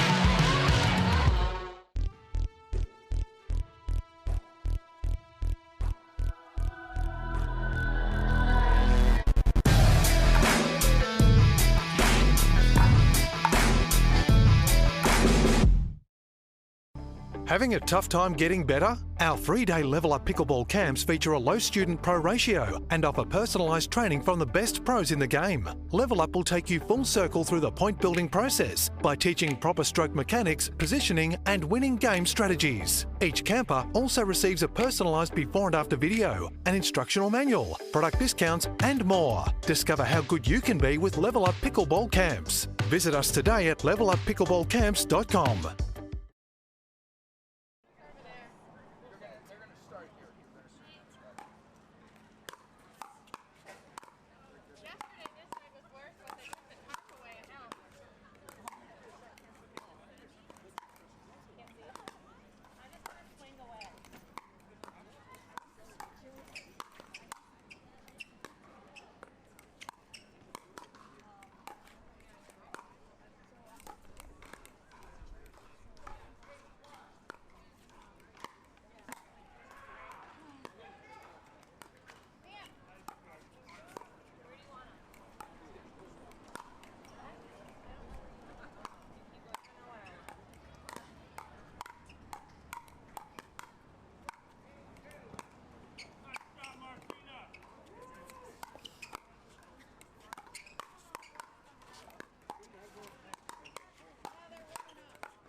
That corner is interesting. It is what it is. Just find someone. It's the same on Go both for it. sides. Who cares? Go for it. Play one. Play one thing at a time. Oh, you should go ahead. Take one.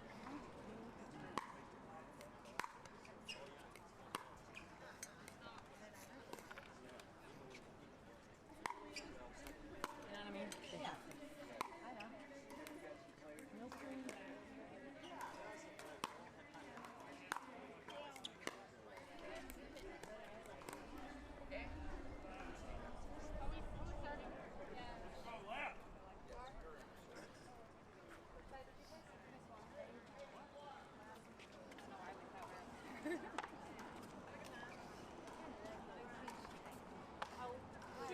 very first, so you could pick any one of these 3 balls.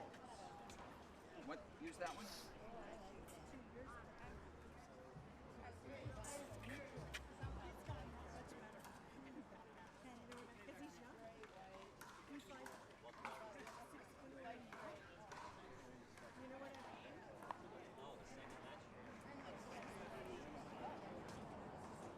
All right, everybody. I'm back. We are rocking out another fantastic pro women's doubles match here.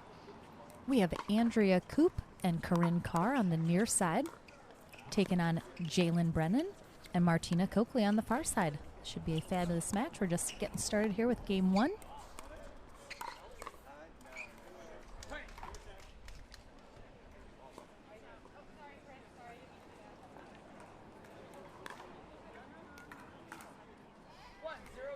It's going to be 1-0-2. Martina Coakley serving to Corinne Carr.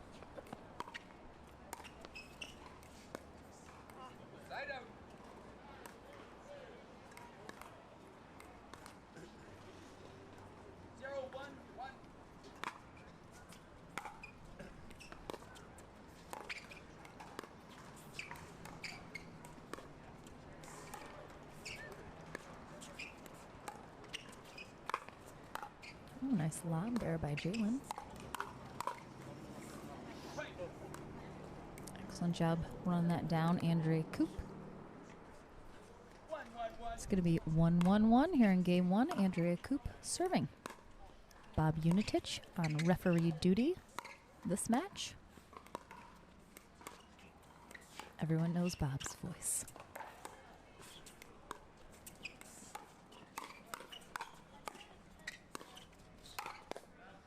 Oh my, I thought Corinne was getting that back. What a great point all around. Some good defense, some good offense. 1-1-2, Corinne Carr serving. That one just wide over there on the side on that return.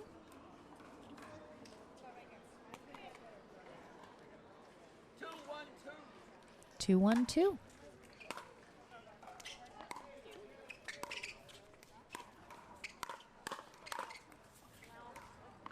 We, of course, have Andrea Koop and Jalen Brennan, both Team Paddle Tech, both in blue. Corinne Carr serving Team Vulcan. And we have Martina Coakley representing Team Onyx during this match.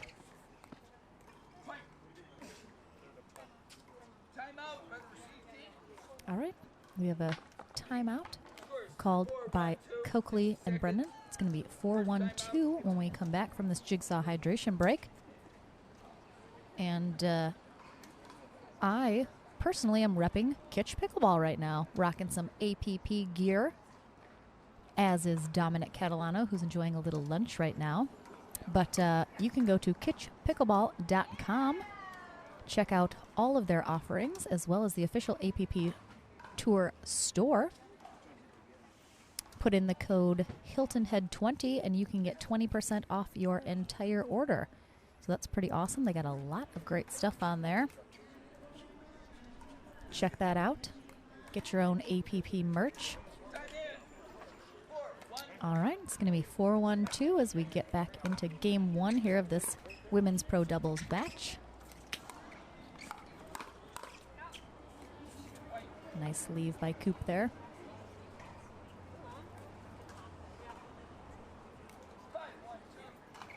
Five, 1-2, Corinne Carr serving.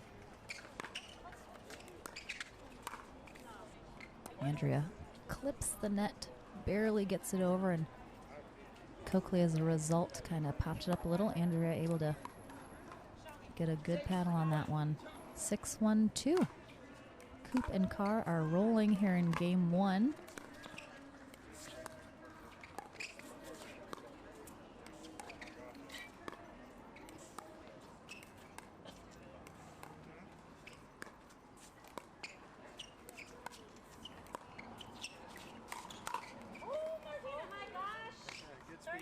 Corinne pulls the trigger on that. Coakley upset and says, oh my gosh, that's the third one that she's dumped in the net. She was ready for it. Just got much too much of an angle. Put that in the net instead. 7-1-2.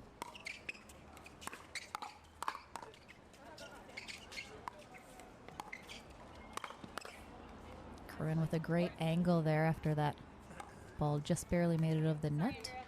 Brennan was able to get it back.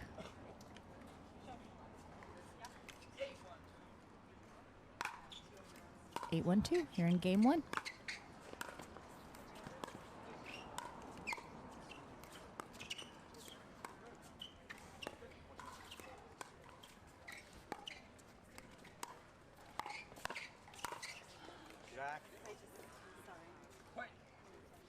Nice job there. Katie Dyer's watching. Hi, Katie. 9-1-2 here in game 1. Corinne Carr and Andrea Coop. I'm back. Pretty in control. It's Dominic, guys. I'm back. He's back. I'm back. I just shoveled lunch down. That's how it goes. That's how it goes. I got half a taco down, and we'll get back at it after this match.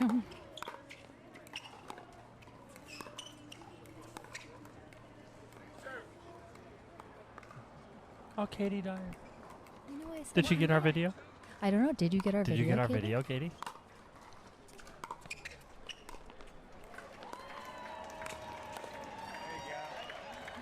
Corinne and Andrea watching from back there seem to be in control. There indeed. It is 9-1-1. Carr serving here in game 1.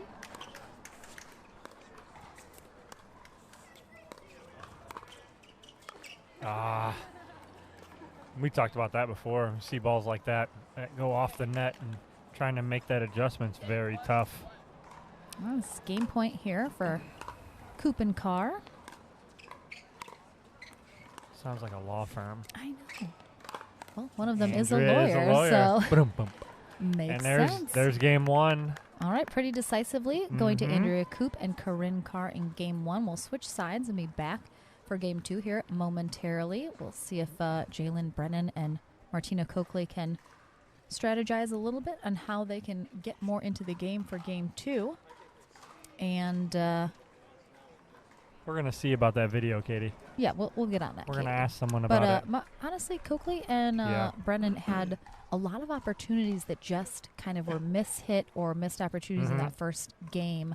I think they had a lot of shots that they wanted. They just didn't execute quite how they wanted to, and so I think that was really the difference in why the score reflected what it Right. did. It doesn't reflect how they play at all. I anticipate this being a better match.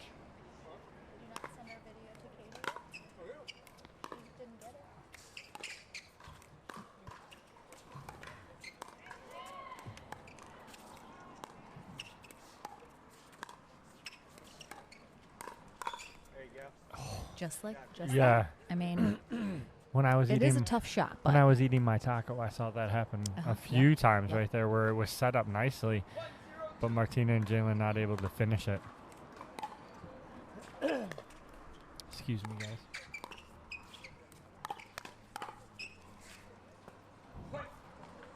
Just long.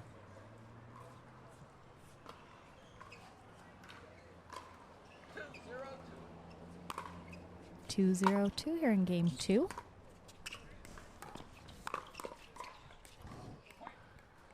Andrea making a good read on the drop and able to put that fifth away.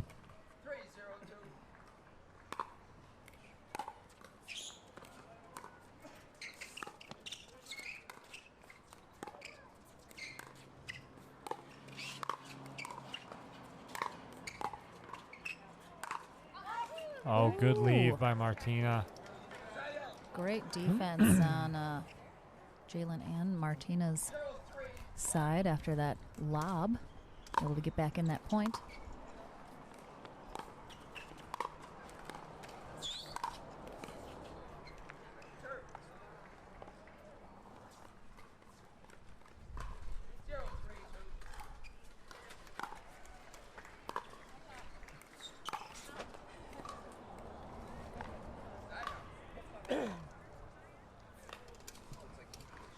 Jalen kind of laughing, knowing that she got under that a little too much.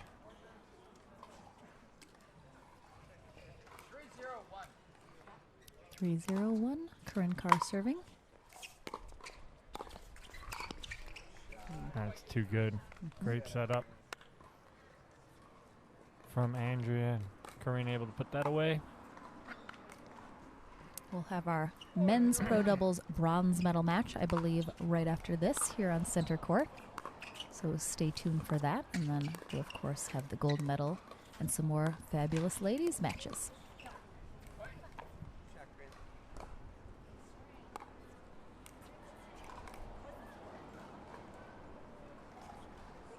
Vince from Vulcan sitting front row, cheering on Corinne Carr.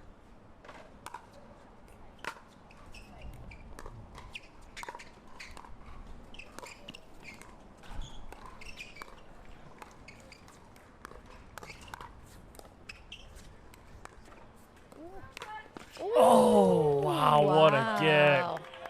Fabulous get by Martina Coakley there. Incredible get.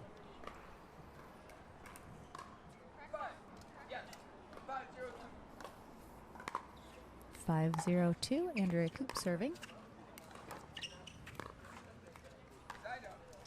Yeah, so that bronze medal match is going to be J.W. Johnson and Johnny Goldberg versus Kyle Yates and Steve Deacon. All right, that should be a fabulous little match. Young little junior 17-year-old and J.W. Johnson. Oh, no. Jalen thought she was going to be able to get there and couldn't. I think Martina got it, but I honestly think she pulled it wide because she was trying to make sure she didn't hit Jalen. Yeah, correct. 0-5-2. Coakley and Brennan hoping to just get on the board here and get a little run going. Andrea playing so well right now, making pretty much every shot. Not for nothing, you know, Martina also yesterday, after her match, came off court and twisted her ankle. You can see that high tape job on her left ankle.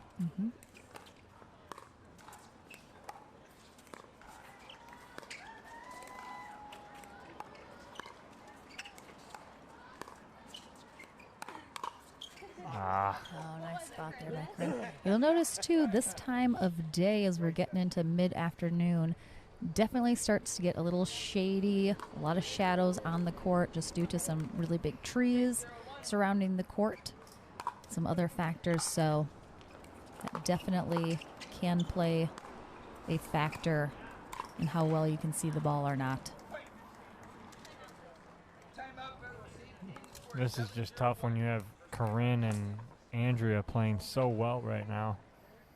What do you do to kind of combat that? And that's what Jalen and Martina need to do right here. Figure that out, how to slow them down. Just like our last match, we had Ansbury and Franco, who had their foot down on the gas the whole time. We just took it to Johnson and Hall. End up winning 11-2, 11-2. Some of the same here, but just a different kind of approach from Coop and Carr. The law firm of Coop and Carr. Indeed. Maybe Corinne will go back to law school and they can open up their own business. Corinne, a college professor. What she does in her for her day job. And teaches economics.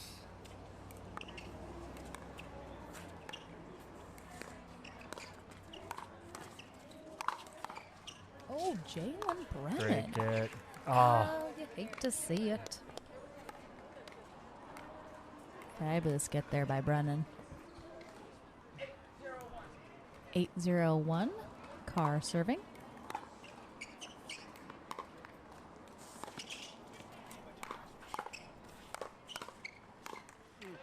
Great defense by Brennan and Coakley there to stay in that point. Force Coop to make the mistake.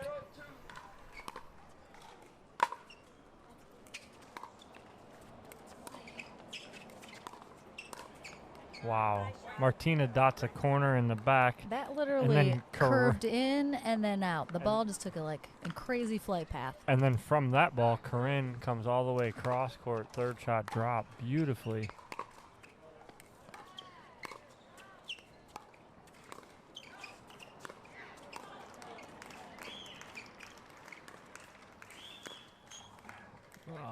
Andrew with the fake Ernie.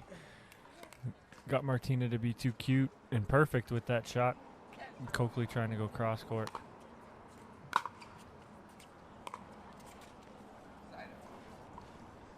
Good return for the side out here. 0-10-1 is our score.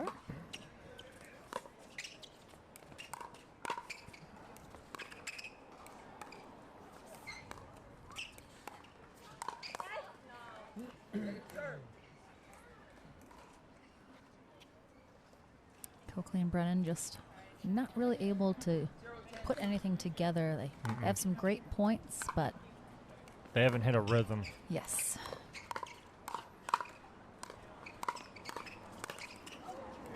And shots like that right there where Brennan would put that away. Typically, she's just not seeing it so well.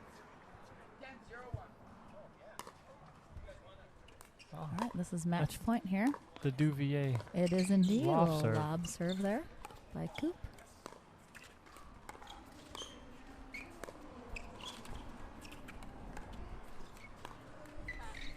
Great point there by Brennan and Coakley.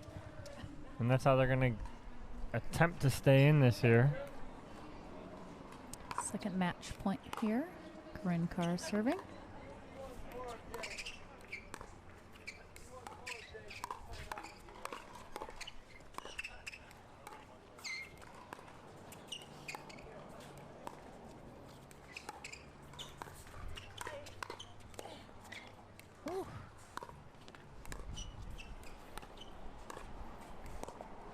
Oh, great point that there. That was such a great point by Brennan and Coakley there, trying to stay in it, but ultimately the match will go to Andrea Coop and Corinne Carr. A congrats to them. I think Dom's going to go chat with them over in the studio briefly, and then I believe we will have our men's bronze medal match coming up after this, so don't go anywhere, guys. We'll be back right after this quick break. Pickleball cocktail. Can't wait to try it. Cheers. That is delicious. That's wonderful. Wow, that is really good. Orangey, tasticness. That is absolutely awesome. Way better than bananas. Oh, that's nice. Not too sweet. Real orange flavor. Tastes just like Tang. Sugar-free, no extra calories. This is a cocktail you should drink at 6:30 in the morning. Yes. Cheers.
slightly favored backhand. But hand-eye coordination.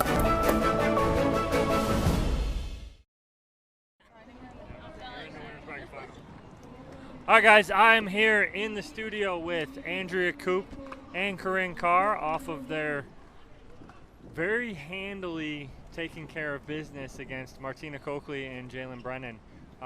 You guys were in control from the get-go. What was your game plan going in against those two ladies? Because it seemed like whatever it was, it worked. You know, we were just trying to be consistent and wait for our shots. We can't underestimate any team. We know that, I mean, Martina beat me yesterday, and Jalen can play great. We know anything can happen in a pickleball match. It's so quick. So we just wanted to be on our game from point one, and I think we were. Yeah, absolutely. It just seemed like you guys were clicking right away. It seemed like they did make quite a few mistakes on balls that I thought that they usually keep in play, but it seemed like you guys capitalized on it right away and just kind of kept that momentum going. Was that something that you also saw, Corinne? Yeah, I mean, I think our game plan really was kind of to dink. I think neither one of them really wants to dink for too long, so that's what we did. And then both of them swing a little bit big, so when they were going to speed up, I think we were ready for it. And yeah, I mean, I felt... No, absolutely, and then that moves you guys into the winner's bracket final, so it puts you in control of your own destiny. Win and you go to the gold medal match, lose, you drop and play for bronze, but either way now, you're in the money, so you're kind of set yourself up for success already going forward. The other semifinal match is going on right now on court 4, so once they finish up, we have the men's bronze medal match, and then more than likely we'll have you guys coming up. Franco and Ansbury kind of steamrolled through their first round. I don't know what's going on right now, but if you guys had to match up with them, what are you guys looking for against those two? You know, they're a really consistent team. They play great defense, but we were watching the first round thinking, wow, they're playing super offensive. So you never know. Maybe that's part of their game. They're trying to add to it, but they're known for being just a great defensive team.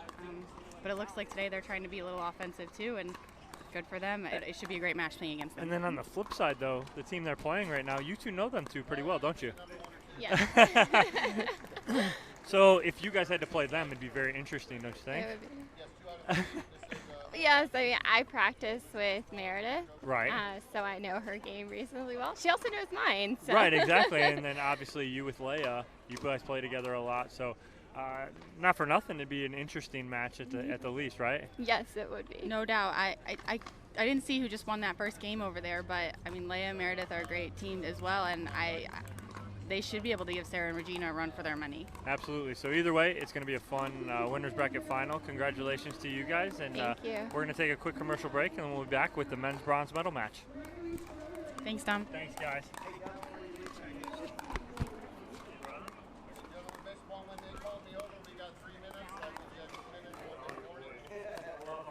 I missed those guys, man.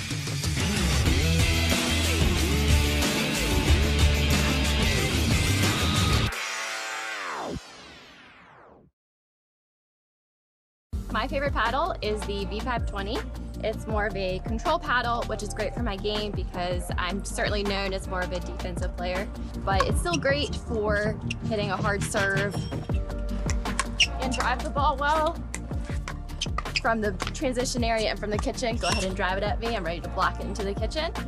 I can roll it or I can slice it. Either way, I feel like it's gonna go in. With the soft feel of the paddle, I can dink all day. So go ahead and try to out-dink me.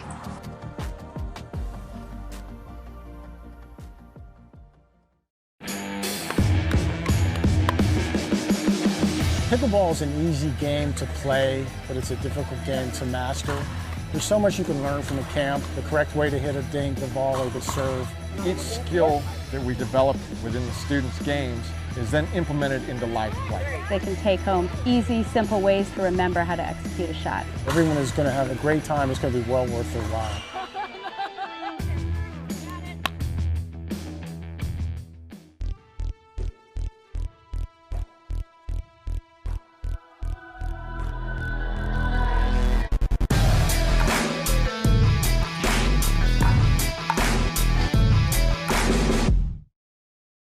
Having a tough time getting better? Our 3-day Level Up Pickleball camps feature a low student pro ratio and offer personalised training from the best pros in the game. Level Up will take you full circle through the point building process by teaching proper stroke mechanics, positioning and winning game strategies. Each camper also receives a personalised before and after video, an instructional manual, product discounts and more. Discover how good you can be with Level Up Pickleball camps. Visit us today at leveluppickleballcamps.com.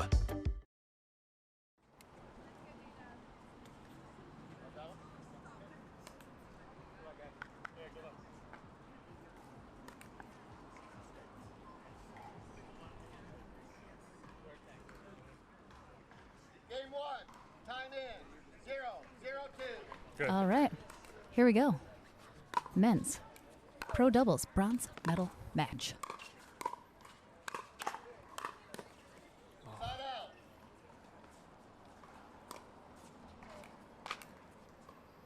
Here we go, boys. We got J.W. Johnson and Johnny Goldberg on the near side. On the near side versus Steve Deacon and Kyle Yates on the far side in a 2 out of 3 to 11 bronze medal match. Oh, that was good. Right in the corner. They, of course, are looking to go on and take on Patrick Smith and Jocelyn Devier, waiting in the gold medal match.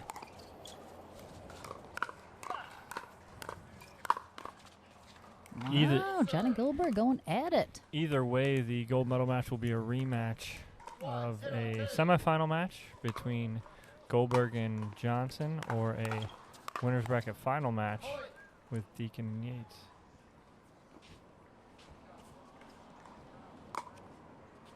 The new mama is watching Sarah Yates. Parker watching Uncle Kyle.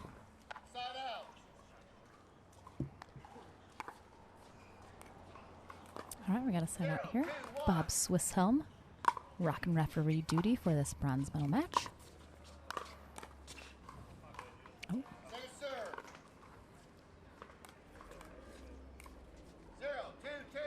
0-2-2. J.W. Johnson serving.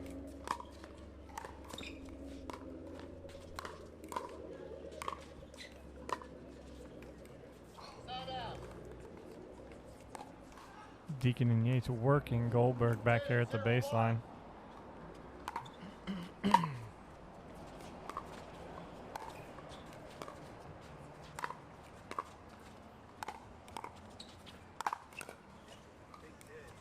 Wow.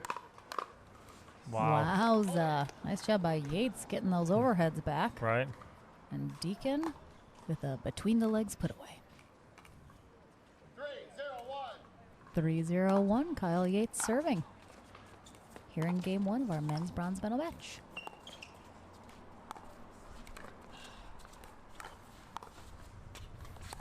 A little wind gusting up here. Oh. Johnson was there. All right, it's going to be 4-0-1. We got a quick jigsaw hydration break getting taken by Johnny Goldberg and J.W. Johnson. Don't want to let this one get too far away from you. Want to keep this nice and close, so good use of the timeouts there. See if they can kind of change things up, but Deacon and Yates team seem to be flowing pretty nicely right now.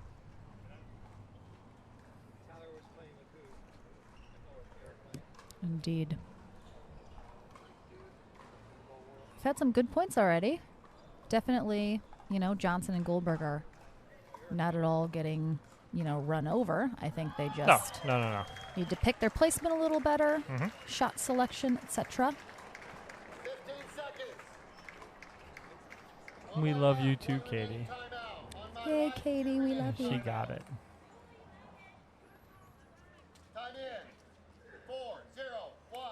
It's 4-0-1 as we come back from this Jigsaw hydration break here in game 1 of our men's bronze medal match. They're doing a really great job, Yates and Deacon, of setting themselves up for some good putaways. Absolutely, no. And, yeah, and Kyle just feeling it right now and kind of putting that pedal to the metal right now. Mm-hmm. Grabbing that quick full steam ahead for sure. Lead.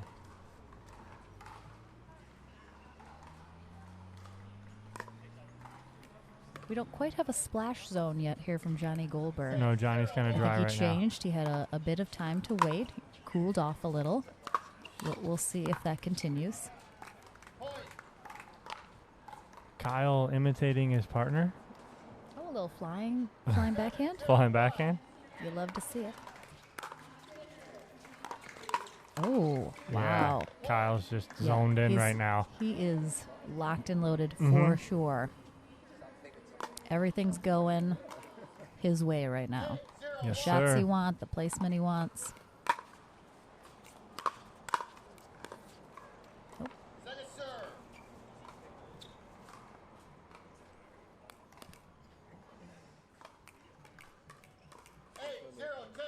8-0-2.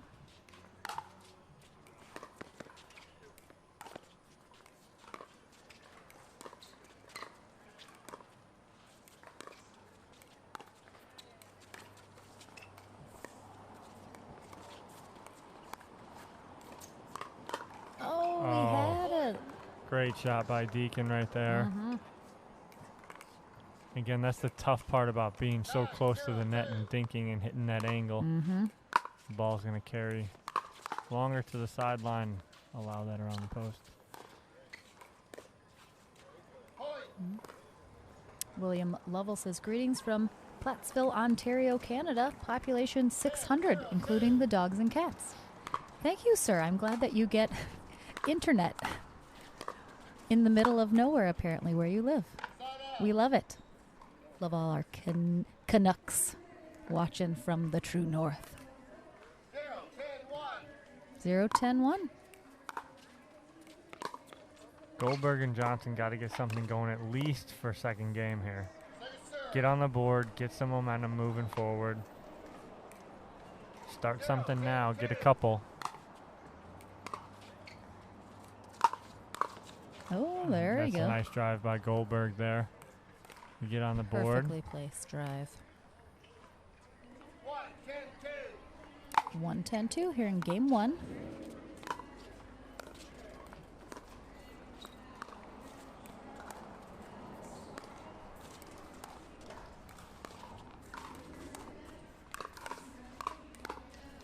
Wow, great pickup by Johnson.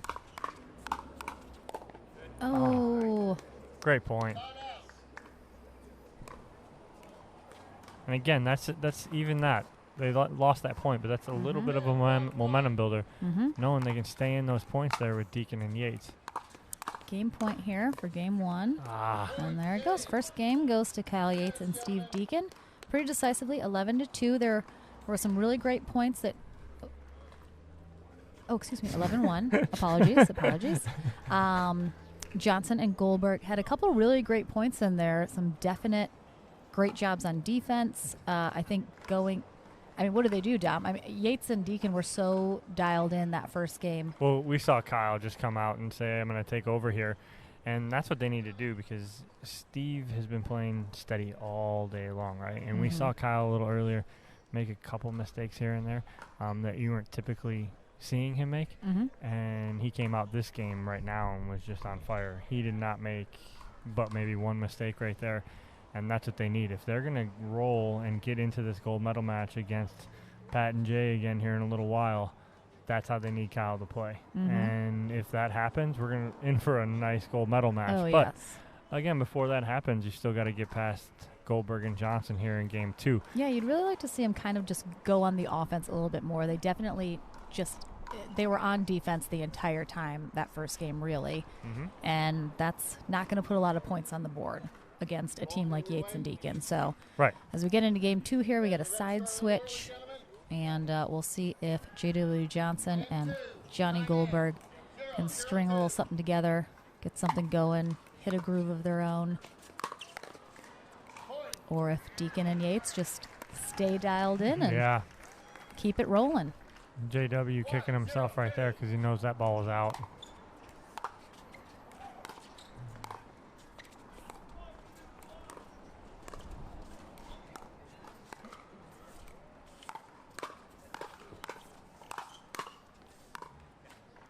Great work by JW. Goldberg just couldn't do anything with that last ball. But great defense there by Deacon too.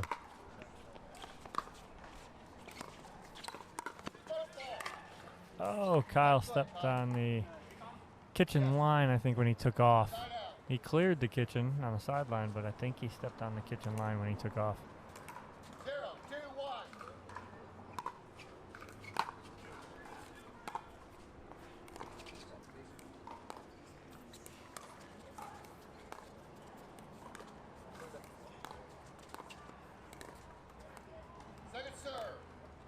So Goldberg not looking very comfortable right now. Definitely lacking some confidence in his play currently, for sure, that we've seen earlier in the day out of him. Absolutely.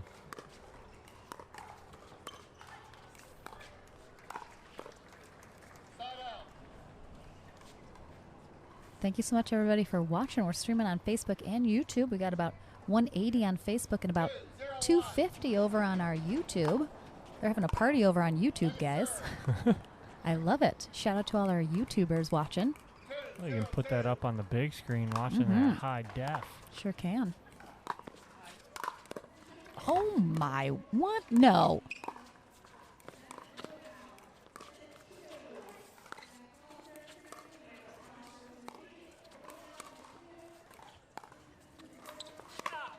Oh, wow. Wowza. Great attempt. It was there for Deacon. Those two gets by Deacon were out of control. You know how Popeye eats his spinach to get all strong? Deacon, it's the maple syrup. Just he chugs it, and then he's just like crushing balls. Just when I thought. No, I got to bring some weirdness. Definitely. I do like the correlation, though. Right? Yeah. The perfect analogy. Oh, that's too good. Holds it so long. He forced J.W. Johnson to move sideline, and then he just flipped middle. It's too nice. 1-2-2 here in game 2.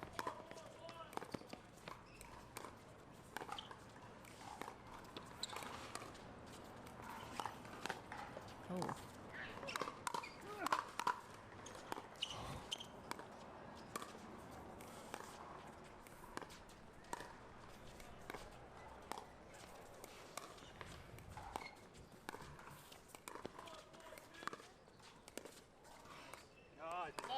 What's so crazy is, so I know we talked about around the posts earlier and how they're defended almost most of the time now, especially at the pro level. But that one, from my angle, I could easily see that one was not coming in. It was going to be wide, and Kyle Yates played it anyway. But the thing is, with ATPs, you don't have time to see if it's going in or not. It's going to be by you if you let it go, and then it's done. You can't do anything about it. So you have to make that decision in the moment whether or not you're going to play it. And sometimes it's just really hard to tell if it's going to be in or out. So absolutely, just got to make that quick decision if you're going for it or not.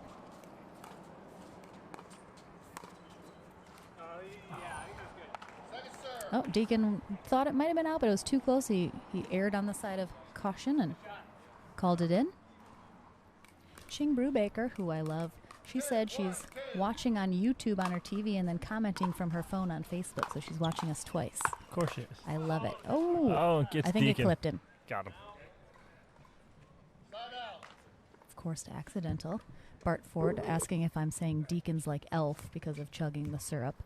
I mean, you could make that. You could make that correlation. The 4 major food groups: candy, candy canes, candy corn, and syrup. Way too much movie information. That's what happens when you got kids down. Oh, true. That's a great shot by Kyle right there down the middle. And again, they've exposed that middle a few times today. And Johnny Goldberg just doesn't seem very comfortable. He hasn't settled in this match yet. And then right on cue, he drops a beautiful third shot drop there and on Deacon's feet. 2-2-2.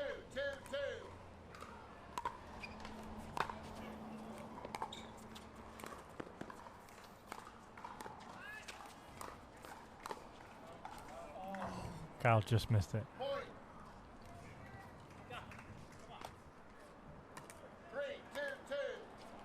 So we're at 3-2-2. Yeah. This game seems like it's been going on so much longer than just having the score at now 4-2. Yeah, you're exactly right. Now it's 4-2-2. Goldberg and Johnson in the lead here.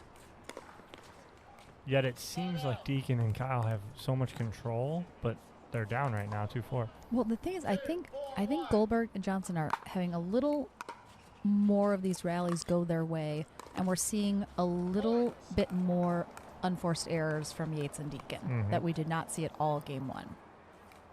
3-4-1. So it's a little closer here in the score. It's going to be a let there.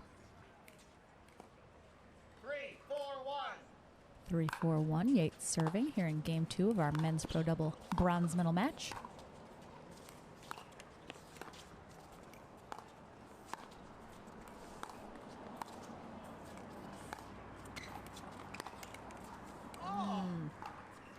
Great job by Johnson keeping those cross-court dinks so angled and so low, but he kept it back enough that Kyle didn't really have the angle he would have liked. And there's one of those unforced errors that they were not making the first game down. No, not at all. No, not at all. And that's what... Oh, that one goes long. Goldberg he's not finding that rhythm yet, and that's tough. If he doesn't find it, they're in trouble, even though they got this lead here at 4-3.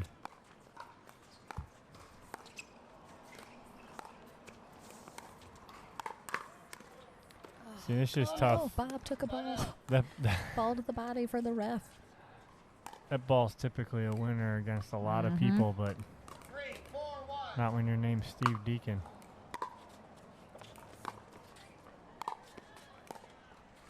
That's great. Yeah, great placement. shot by Johnson. Kyle was kind of looked like he was coming in fast, and then Johnson put that right at his feet as he was on the move.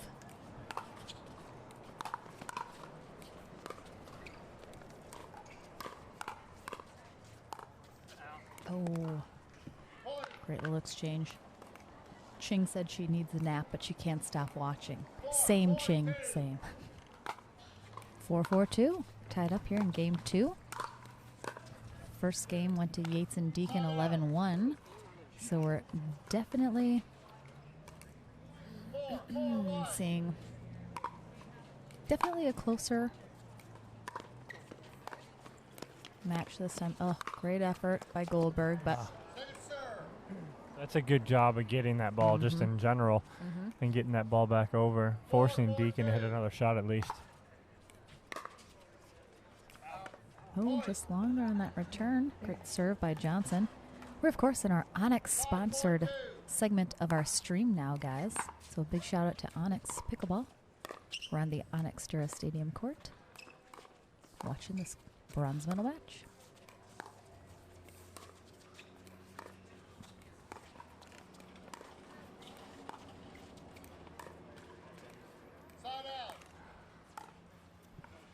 I hate seeing it because Johnny has played so much better than us all weekend right now. He's just making some very uncharacteristic, unforced errors. Second serve.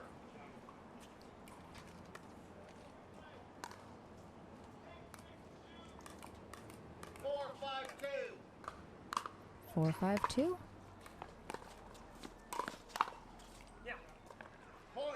Caught a line there. Just the back corner.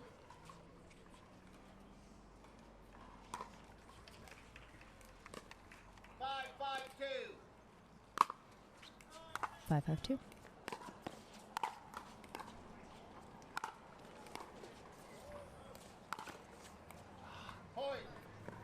Again, that's what happens. You're playing against Yates and Deacon is you're going to get uncharacteristic. And JW probably shouldn't have hit that shot right there. It wasn't the right one, but he's trying to force something to happen. You get it in your head that it's got to be this perfect shot, perfect placement, and sometimes you just try to do too much. So Kyle and Johnny kind of have a laugh at each other right there, because Johnny hits a winner, but really wasn't. He mishit the heck out of it.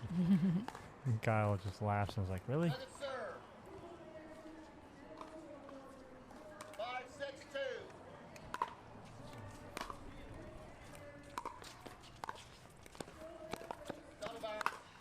Yep, didn't think he quite got it.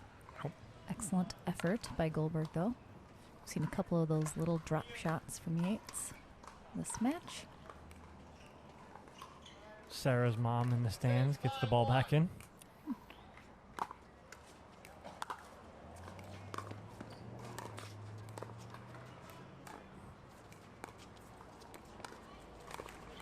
Oh, that was one of Yates's favorite shots there. Just missed it. Inside out misdirect down the line. 6-5-2 here in game 2.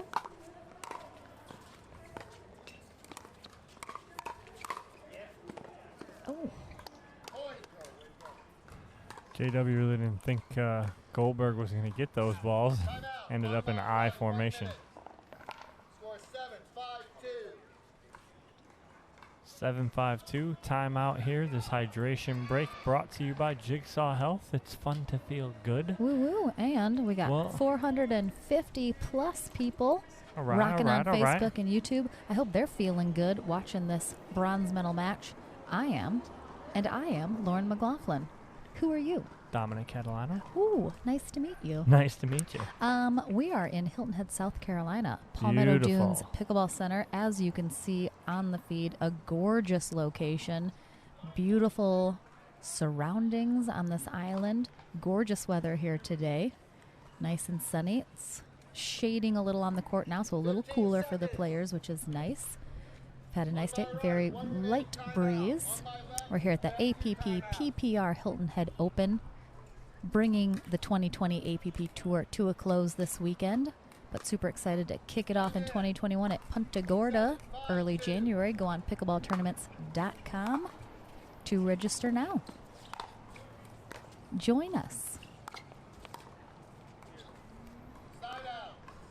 This is the biggest tournament that's ever been held on the island here, so I know a lot of the locals and people in the area were very excited to have us come, as we were to come as well. It's been a really great time. Everyone's really enjoyed watching these pros play all weekend, and we're not done. Right. Ooh, there it is. And Kyle missed the last one he hit like that. Did not miss that one. 5-7-2 here in game 2.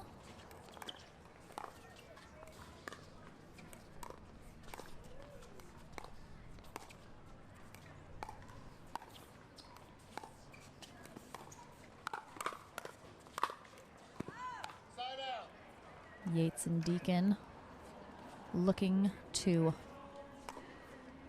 win this game and head on to a rematch against Patrick Smith and Jocelyn Devier in the gold medal match, so that would be an exciting match indeed. See if J.W. Johnson and Johnny Goldberg have anything to say about that, though.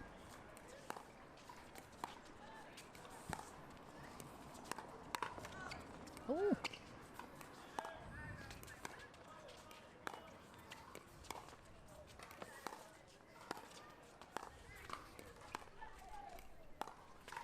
It's quite the dink battle going on here. Oh.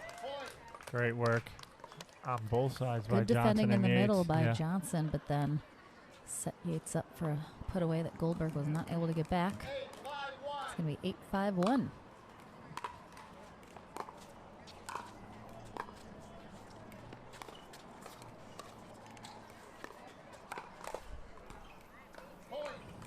Bob almost got hit again.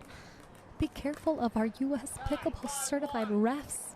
We love them too much. The line of fire. 9-5-1. Oh. Poach from Yates.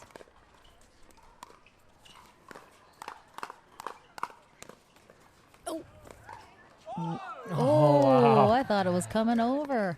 Wow, great defense. Great effort by Yates there to try and get that. Almost had that over. I thought it was rolling over. Should have never had a chance to get that over, but he did. 9-5-2. You're in game 2.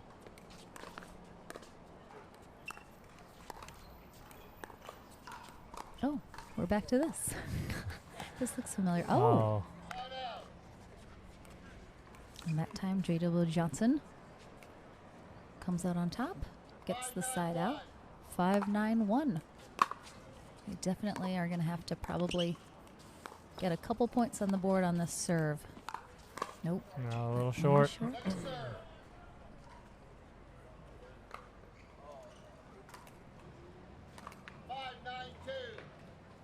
5-9-2. Johnny Goldberg serving.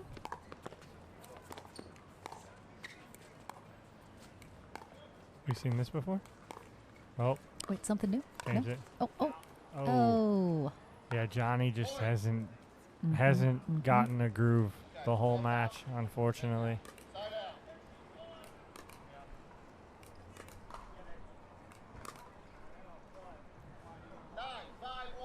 All right, it's going to be 9-5-1. This will be a huge hold for Johnson and Goldberg. If they want to have any chance at taking this to a game 3. Oh, something different, Dom. They're trying something new. They're switching it up. Oh. All right. Johnson comes on top again. The last 2 little mini battles. Backhand cross-court dinking battles between Yates and Johnson. It's the little battles within the war. Mm-hmm. Oh, here we go. Oh. Good coverage. Oh. Both of us. Great job, though, by JW. Mm-hmm. But here we go. 10-5-2. There's a match point for Yates and Deacon to head to the gold. Oh, and there it is. And I feel like typical of Yates when he's about to finish a match, he goes all in, goes for broke. It's like Gucci. No matter what. Indeed. Gucci's a never till. All right. We are congratulating a big congrats to our bronze medal winners, Johnny Goldberg and J.W. Johnson. Excellent job today, gentlemen. And we, of course, have Kyle Yates and Steve Deacon going on for the cage match rematch with Patrick Smith and Jocelyn Devier. I'm sure that's going to be an awesome match. That's going to be a fabulous match. The first one was great, so I'm tell excited your friends, for that. Tell your family, neighbors, tell the people down the street. Everybody come watch the pickleball. We're probably going to have another match in between that. I think we're going to have the women's final. Yes, our women's bracket final, which I believe will be Andrea Koop and Corinne Carr taking on Sarah Ansbury and Regina Franco, if I am not mistaken. I said Merstaken, just like the semifinal. What am I going to do? The semifinals. Semifinals. All right, guys, we are going to take a quick break. Don't go anywhere. We got some more great pickleball action on the way. Pickleball is an easy game to play, but it's a difficult game to master. There's so much you can learn from the camp, the correct way to hit a dink, the volley, the serve. Each skill that we develop within the students' games is then implemented into live play. They can take home easy, simple ways to remember how to execute a shot. Everyone is going to have a great time. It's going to be well worth their while.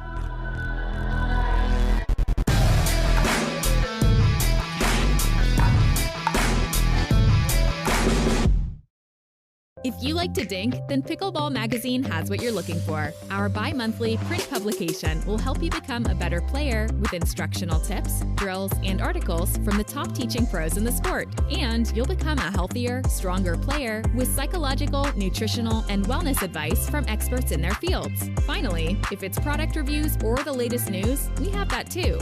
To learn more or to subscribe today, go to pickleballmagazine.com.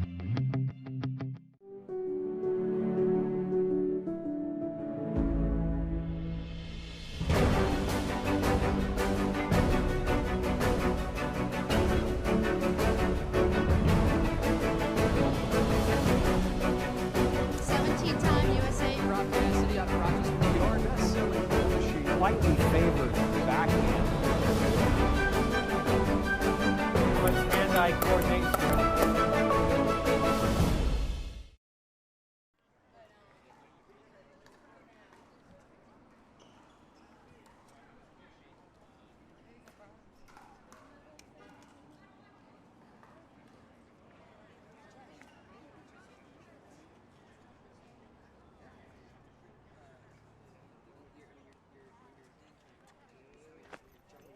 I'm gonna run to the bathroom, girls.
And more with that white one.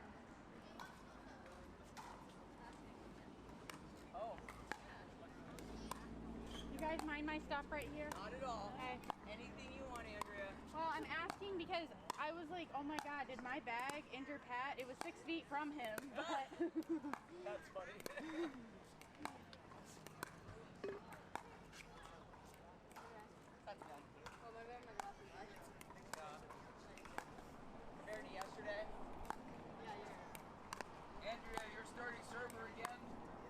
see that blue band on your shoe? I have another brand new ball here. Scratch it up for you. We're gonna switch hands. Yeah, we'll get it.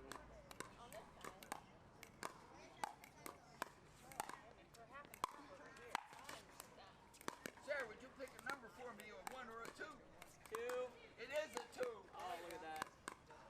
We'll pick side. Just give us a few minutes.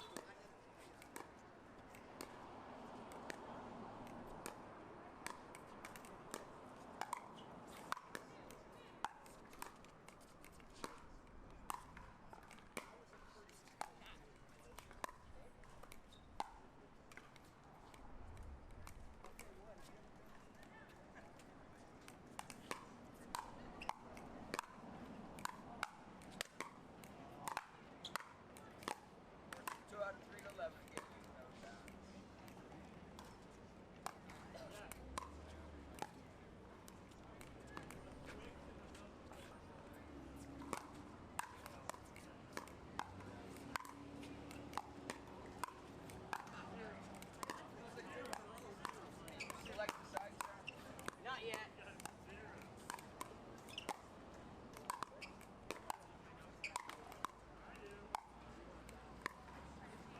Nice.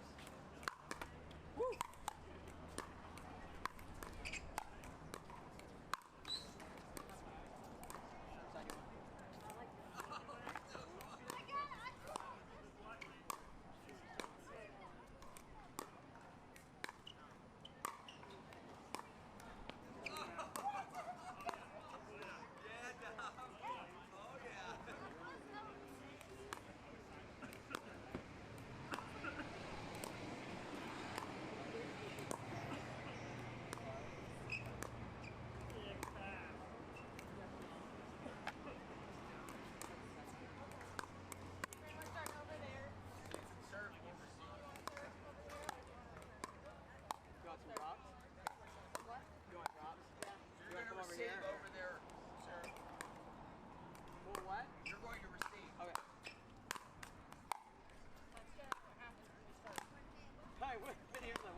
Chose to receive, so I got like confused.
Serving good. Yeah, we're good. Let them pick the ball. Yeah.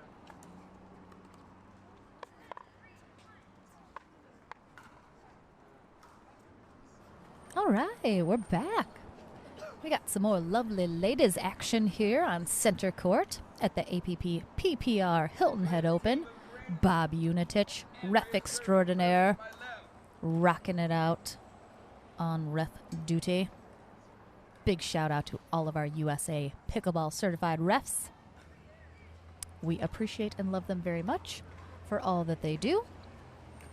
We have Andrea Koop and Corinne Carr, both in white on the near side.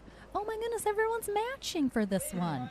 We got Sarah Ansbury and Regina Franco on the far side in the orangey coral color. I love a matching coordination situation. This is our women's pro doubles winner bracket final. So the winner of this will go on to wait in the gold medal match.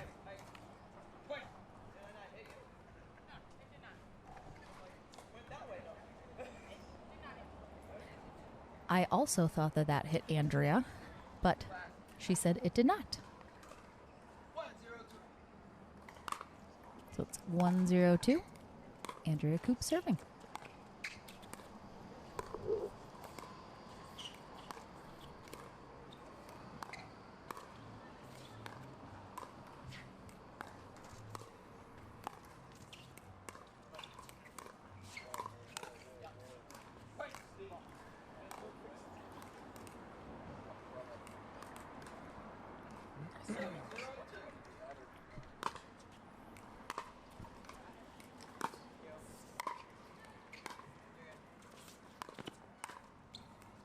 Side out.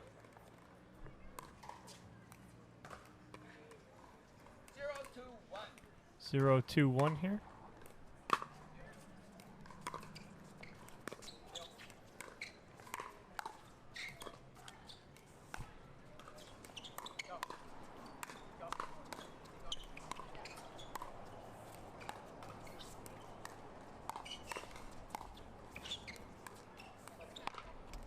Rare dink miss there from Corinne.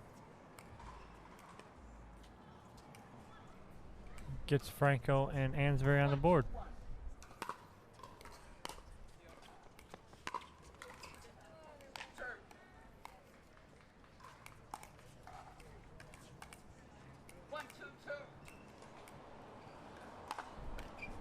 Oh.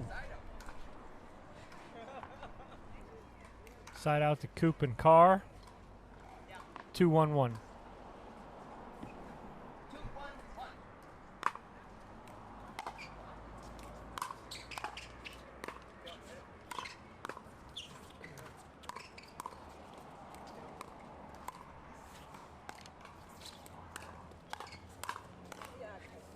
Great shot there from Corinne.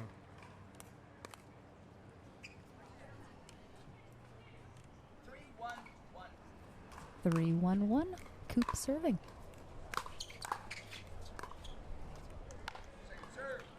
Have you mentioned yet, Dom, that for anyone watching legal services, make sure and contact the law offices of Coop and Carr. I think they'll be up and running soon. Ah, that's a great job by Coop right there. Ansbury goes for the Ernie. Coop covers, but so does Franco in the middle, and Coop has the sideline open for the winner. And yes, Lauren will be here all weekend with those Coop and Carr jokes now. I mean, she's you're loving the it. one that said but I said that it was a law office. I said it in private. Oh. I didn't know that was not for the world. That one just wide. You will rarely see Regina miss hits that. Kyle Solenko in the booth. That's all right. He needed to be woken up. It's true. Oh, he's in pain.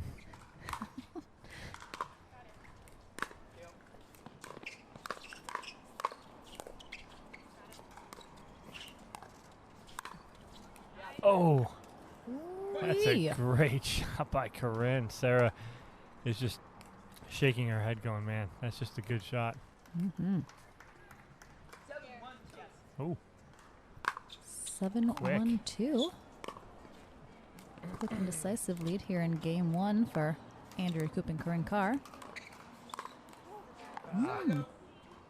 See if Regina Franco and Sarah Ansbury can make any headway. Yes. And putting some points on the board. Yes, she said that and then was staring at me. I was just waiting to see how long it took him. Get it?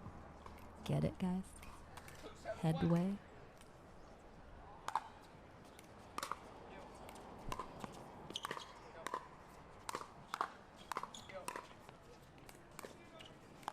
Great work there by Regina and Sarah to get back up.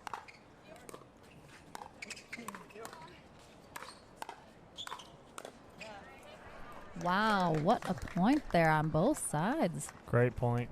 Great defense on both ends. Andrea always puts her towel right in front of me. I know, it's always, I'm like trying to look around it. I know. 2-7-2.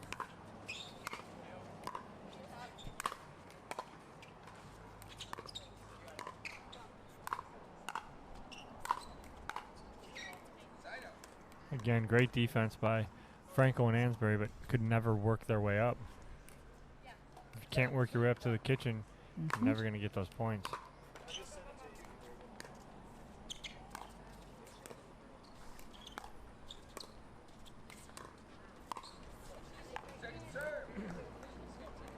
Corinne kind of laughing because she knows that's 2 balls that she typically does not miss. 7-2-2. We're in game 1 of our winners bracket final for women's pro doubles.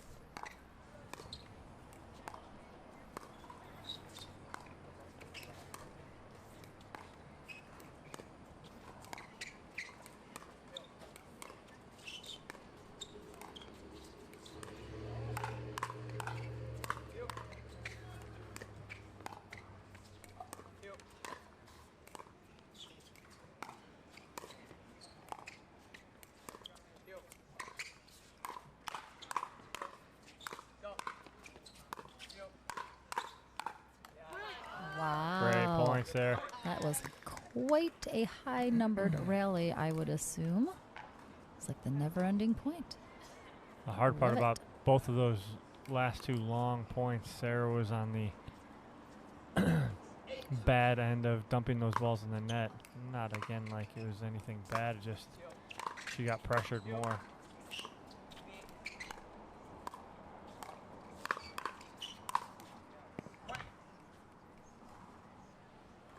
Corinne Carr and Andrea Coop are rolling.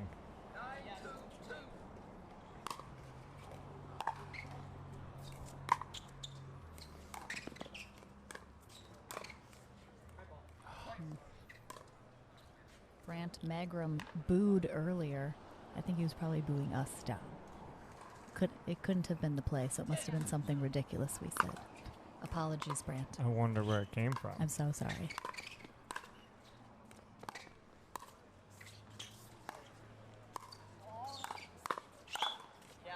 That's a good finish by Sarah. And again, too, they're trying to get back in here. 2-9 here. Sorry, 2-10. 2-10-1. Need to get something going here for this game, if not for the next game. Too much pressure, though, by Andrea. And again, we saw Andrea a couple weeks ago in Cincinnati. You know, she played incredible there, too.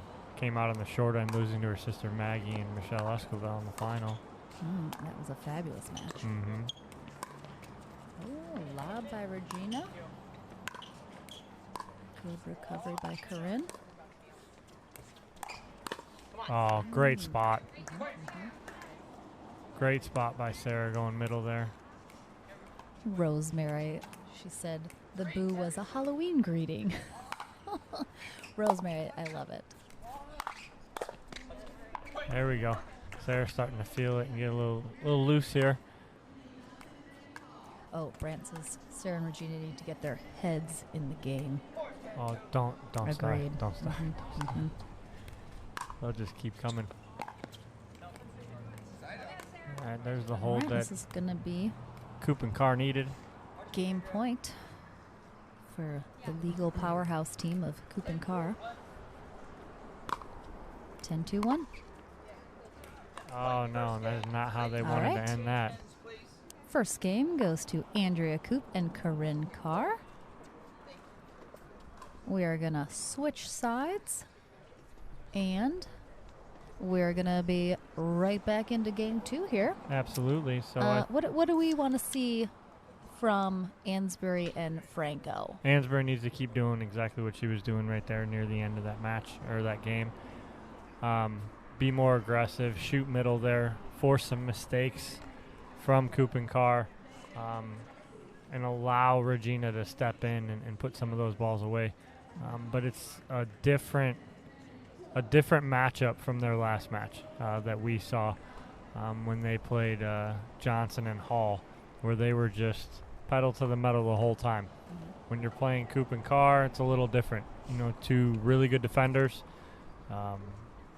We'll be able to get a lot more of those balls back that they were putting away.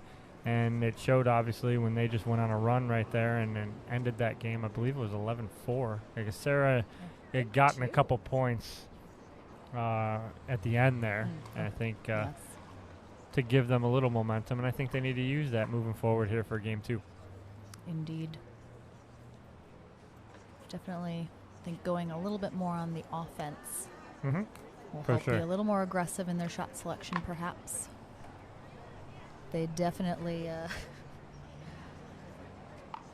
little too much on defense. They were kept at the baseline a lot during that game 1, so we'll definitely see if they can be a little more aggressive here as we get game 2 started. We have Regina Franco and Sarah Ansbury on the near side, team head, obviously. And we got Andrea Coop, team Paddle Tech on the far side in the hot pink visor. And we have Corinne Carr, team Vulcan, in the hot pink skirt. So I think that's what Franco and Ansbury need to do, is to go a little more to Corinne to work their way up, not let Andrea be so aggressive.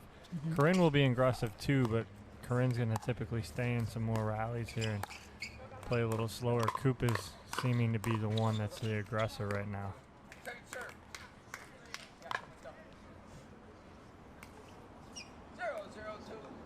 0-0-2. Just getting game 2 started here in our women's pro doubles winner bracket final. Oh, yeah.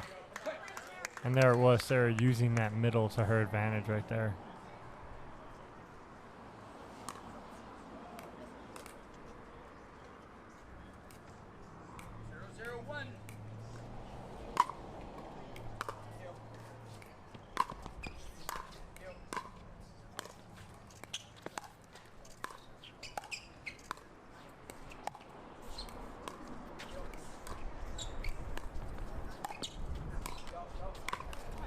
I think that's exactly what Franco and Ansbury are doing. They're trying to stay away from Coop as much as possible. 0-0-2, Ansbury serving. Oh, got some luck. She's trying out that new serve she's been working on. A lot of top spin, you'll notice. 1-0-2.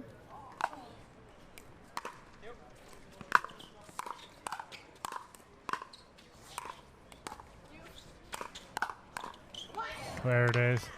Now, 4 shots earlier, there was a ball in the middle, and Sarah and Regina were tandem.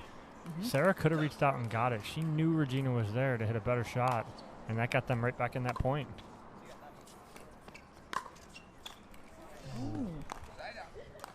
So Corinne mixing it up with a lofty return.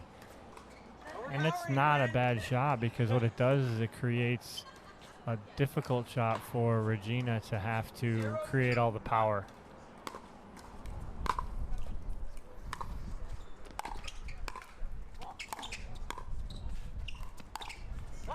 There it is. I think Andrea and Corinne both thought the other was going for that. They almost kind of backed away as if to give their partner room, but miscommunication. And that's what we talked about, though, is that Sarah's exposing that middle a little bit.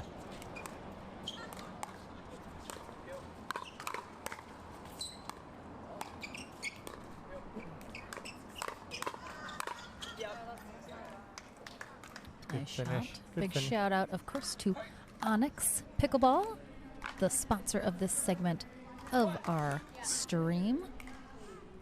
Onyx Dura Stadium Court is what we are playing on right now with the Dura Fast 40, the official ball of the APP.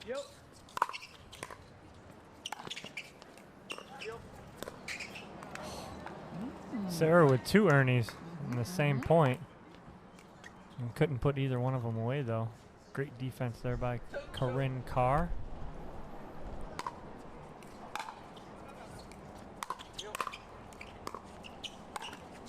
Oh.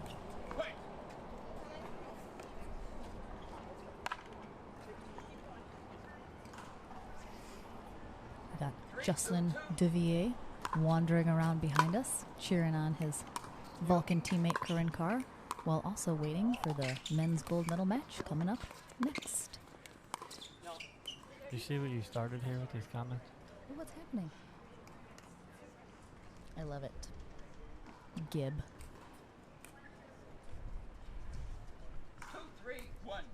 2-3-1. Regina Franco serving. Here in game 2 of our winners bracket final.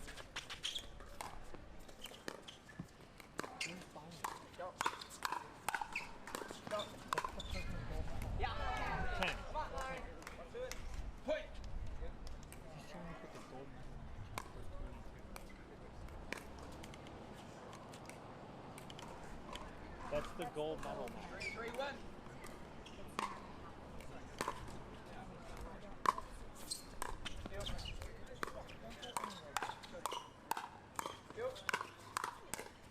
Oh, incredible. Absolutely incredible point there. Good battle.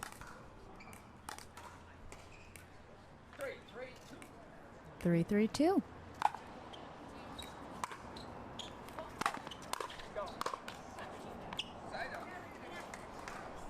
This match is or this game, obviously, a lot more competitive.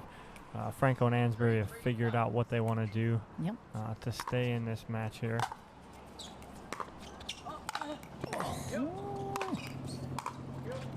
Oh.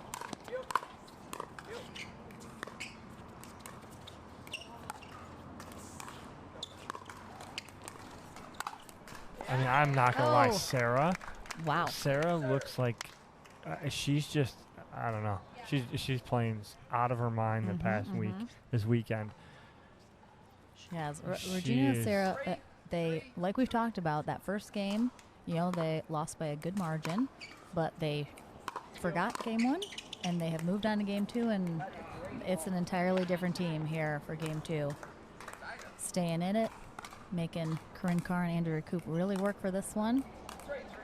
I mean, I'm not going to lie. 3-3-1. I haven't seen Sarah move like this in a year. I mean, she's moving so well. I think she's played excellent this weekend. Without a doubt. Yesterday with Steve Deacon as well.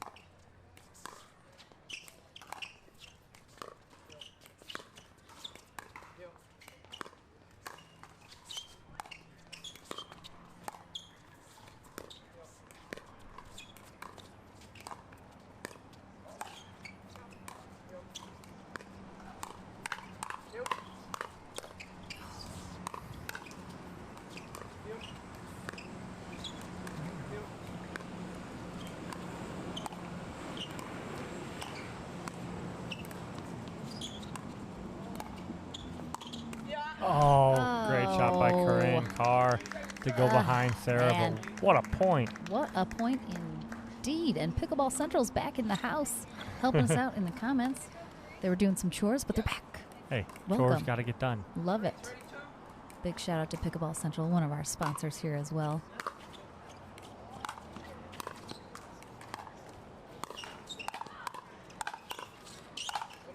Yeah. See, that's what we're talking about. That's Sarah it. Ansbury on the offense that entire point. Going on the attack. Just keeping the pressure on Corinne there that whole time. 4-3-2. Game 2.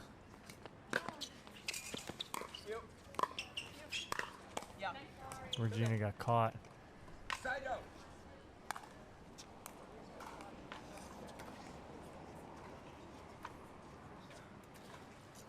Saw Regina look back in the middle of that point. She got caught on the fence.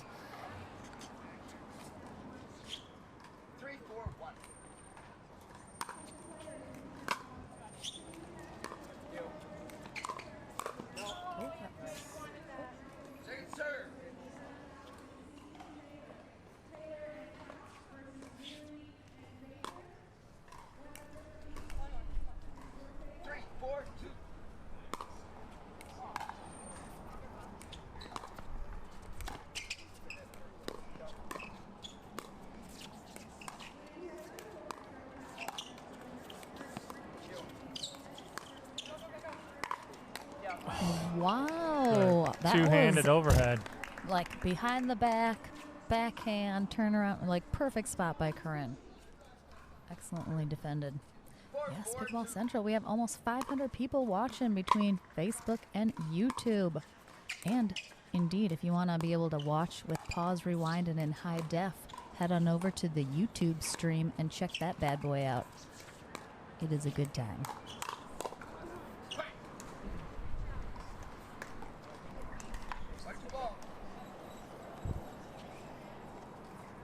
Again, big shout out to Bob Unitich, our ref, for this women's pro doubles winner bracket final.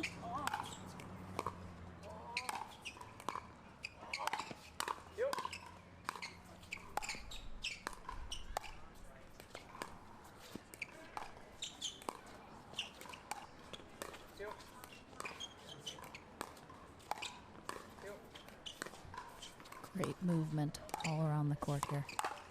Oh, Sarah was there. She had it. She knew it was coming. And again,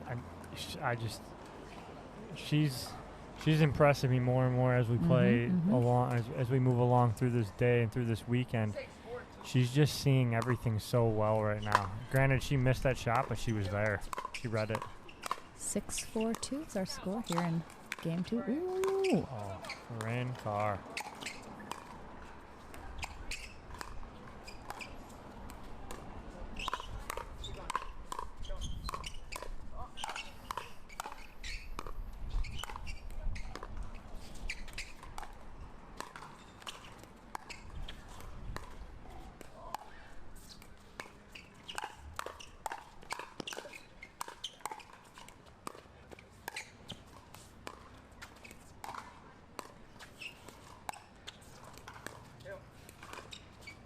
It's like 7 different points in one.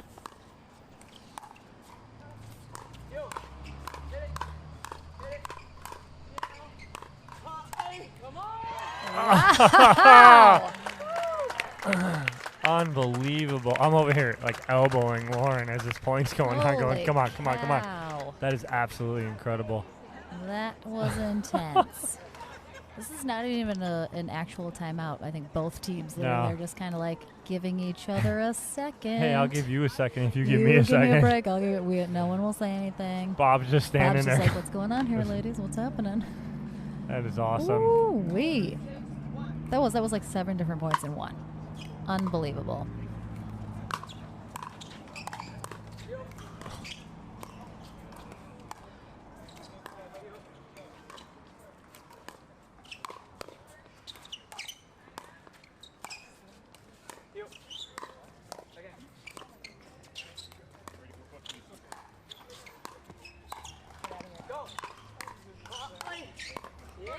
Wow, unbelievable. These points are disgusting.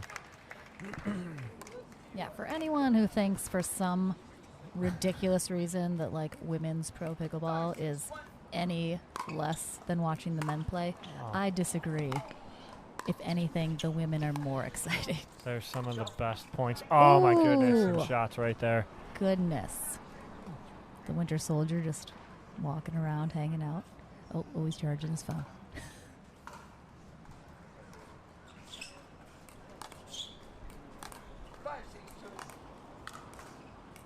I mean, honestly, you don't often see points in the men's matches like you do in the women's matches, where it's a huge dink rally and then a firefight and then a reset and then a lob and some overheads. And it's like everything all in one. It like the guys don't give you that. They have some amazing points for sure, but I've said it for a long time. My goodness. A lot of the women's matches are some of the most exciting matches I've ever watched. Some of the finals from, say, a U.S. Open or a Nationals, and they are just some of the best and most exciting matches to watch.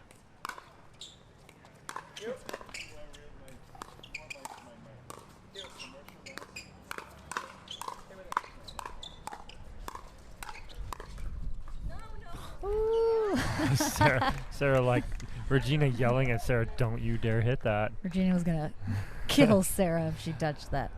Ooh, we're getting a little cross-court breeze right now, I think. A little left-to-right action. But again, what you're also seeing here, too, is these 4 ladies are 4 of some of the best defenders on the court, too. So even when the other side is on the offensive, you're seeing some great defense. Oh, she hit that a lot. Yeah. Almost ran right into Bob, too, but.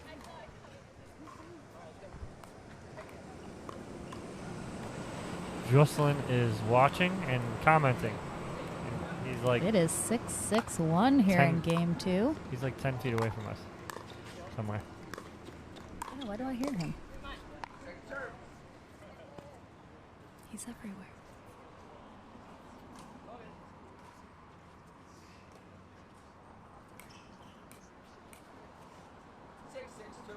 Six, 6-2.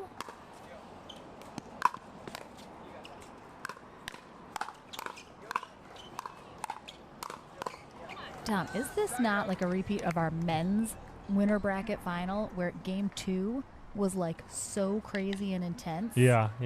It felt like the end of the match for like a gold medal, and we're doing the same here for the women's. Our first match, Andrea Koop and Corinne Carr won, I think 11-2, 11-4, something, fairly easily. And this one is just an absolute grind battle by both teams. It feels like we've played 2 games already within this, and we're just at 6-6, I think. Yeah.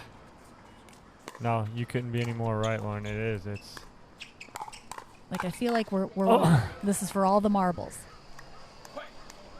But it's not. This is just game 2 of our winners bracket final. Right, we could easily go to 3, and both these teams are still in it after this. So right, it's like right. This is the winners bracket final. This isn't an actual medal match. All right, it's 7-6-2. Corinne Carr serving. Oh, we've seen a couple of pretty great earnings there by Sarah Ansbury. My that buddy one does the trick again. Devon Martin is watching. What's up, brother? 6-7-1. Regina Franco serving.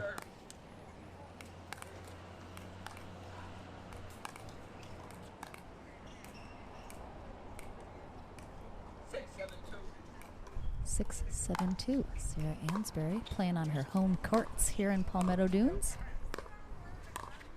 She is the hometown girl here. And we talked a little bit about that too. You know, it's difficult. She's got 1,000 things on her mind here when playing a tournament on your home courts, and you got a lot of her students that are playing, and so she's kind of keeping an eye on them too, and trying to play. And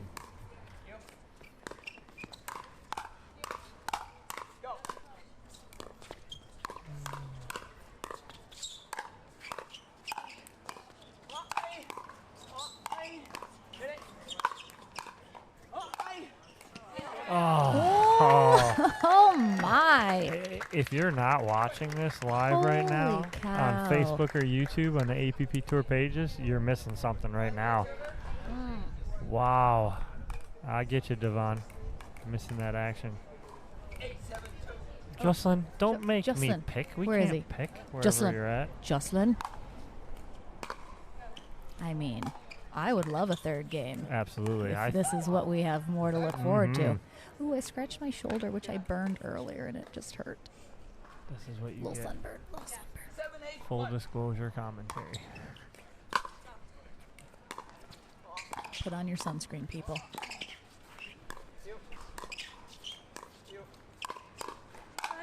Oh, there it is. Sarah to put that away. I mean, honestly, Sarah Ansbury and Regina Franco, I feel like have all the momentum in this game right now. For sure, but it's like they're not even serving, but I just feel like it's 7-8-2. Yep. But I just feel like they are in control. It feels like they have the confidence, they have the momentum right now. Look at Sarah. Like she's is Regina gonna play? What? Andrea Koop?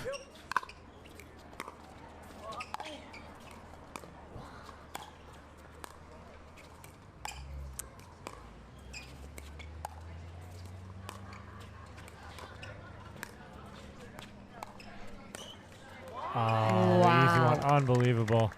Wow. Wowie. Big round of applause from everyone watching, including Sarah's mom on the sideline. A big smile on her face after that point. 8-7-1 here in game 2. Oh, fired up Ansbury. I mean, you don't want if you're on the other side of the net. I can feel the energy. You don't want that on the other side of the net. You don't want none of that. Yeah, there's a good timeout there finally by Andrea Kuppenkrang-Carr. And honestly, I mean, that gets in your head. If you're on the other side of like the energy that's coming out of Ansbury and Franco right now, because they are rolling, they are feeling it. Yeah. They're getting the rallies, they're going in their favor, they're closing out those points. Like, it is definitely hard to battle back against that. Talk about that big momentum, and it is carrying on right now for Ansbury and Franco. And literally, Sarah's just like, hey, Regina, just hop on my back right now. I'm going to take over. Let's go. We're going to We're going to game three. And I'm taking you with me. And Regina's so little, she can just hop right on. Right. Put her in your pocket. Take her home with you. Like I said yesterday in mixed, she is little, but she is mighty. Yes. I mean, look at some of those overheads she's been crushing and getting like. Here we go.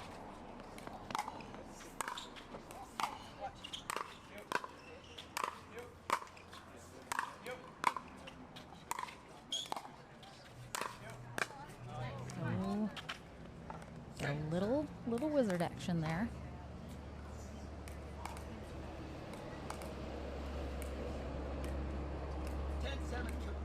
10-7-2. This is a game point here to go to game 3 for Ansbury and Franco.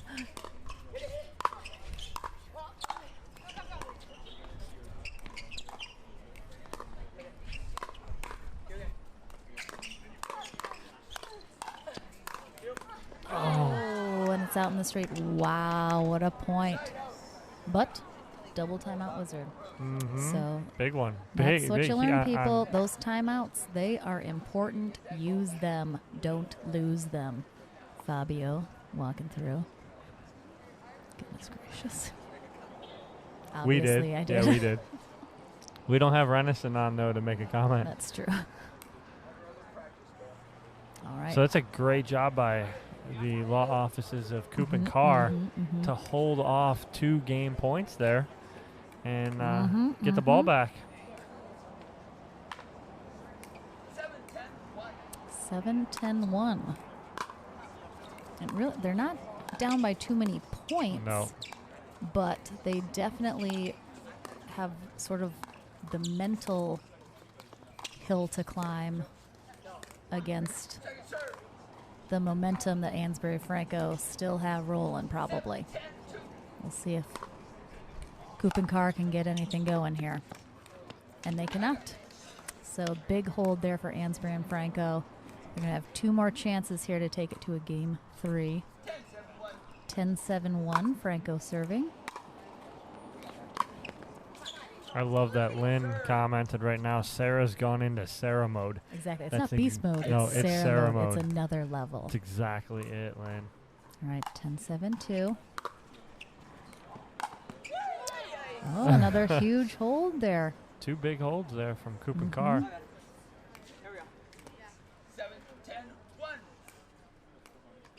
7-10-1. Carr serving. There's a shift. There's a shift happening, Dom. I can feel it.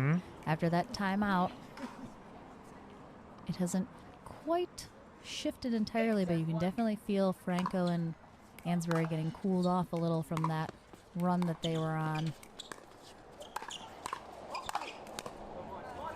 Great job, Sarah.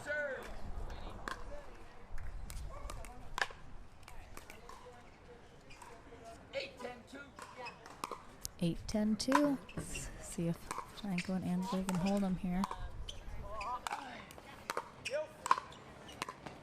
Oh, wow.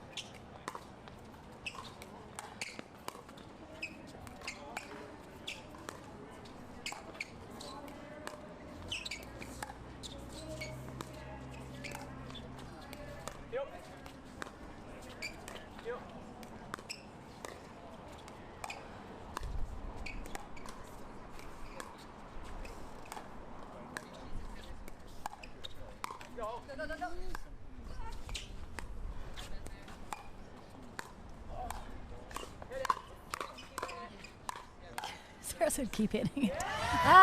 Sarah goes, you get it, keep hitting it. Or she goes, hit it, keep hitting it. Wow. Unreal.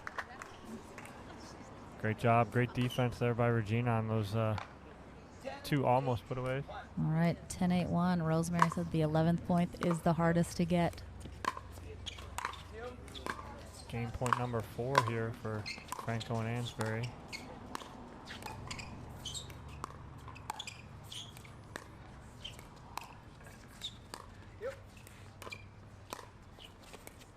By the way, this is not a medal match. Nope. Sarah had it. She got what she wanted. She knows it. She's kind of smiling.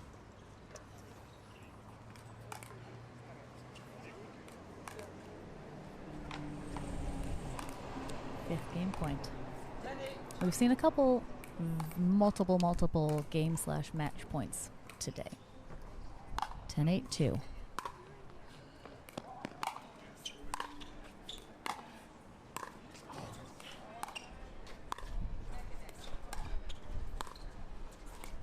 Corinne Carr is sitting on the court for those. A bit of a breeze picking up here.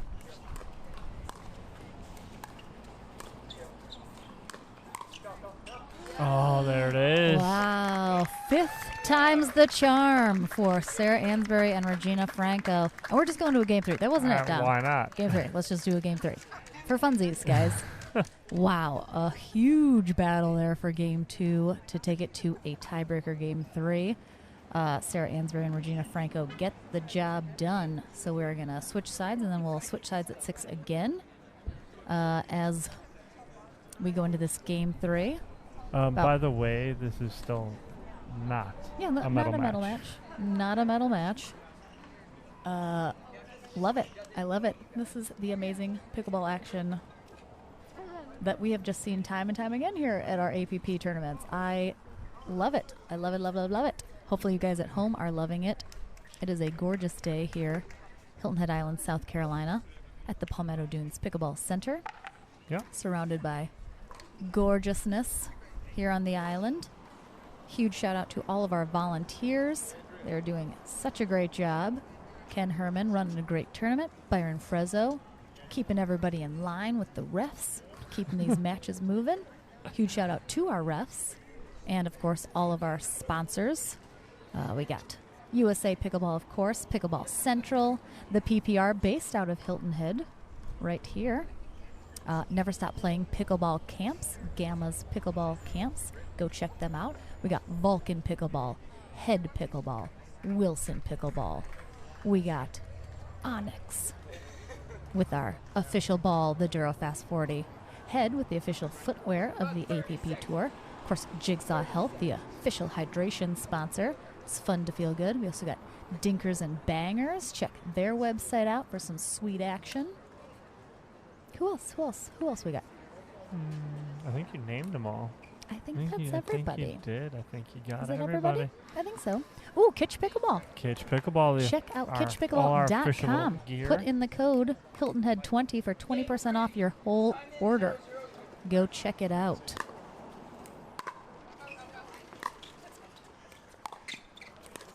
All right, game 3, here we go.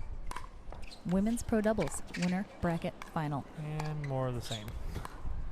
And it's just going to keep going.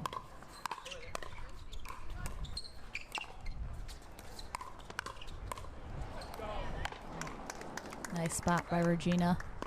Kind of high up on Corinne's body. Awkward angle to try and put a paddle on.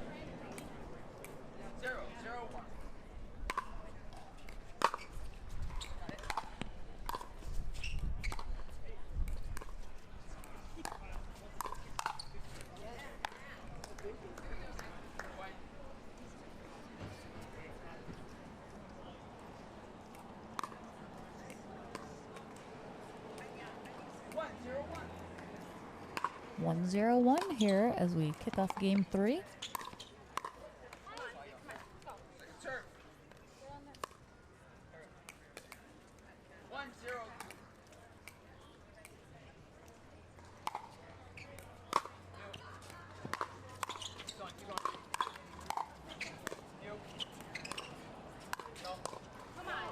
It's a great shot by Carr going behind Franco there.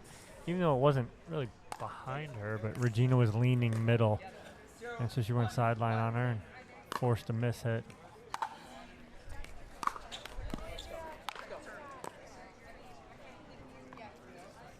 We, of course, have our men's pro doubles gold medal match coming up right after this, and then we're going to get our 2 women's medal matches as well. In like 2 hours after this match I is know. over.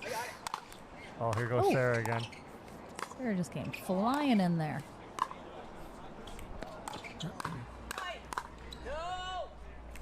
Sarah mode. Hashtag I literally, Sarah it's funny mode. because Corinne was right in front of me on Yeah. that point. I saw Regina. It popped up.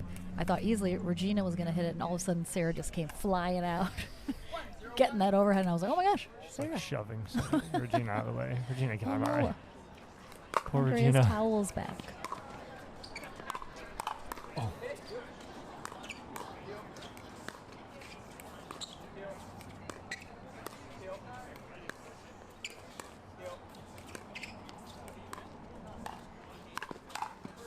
Oh, Corinne was so close to playing that, but realized where she was on the court.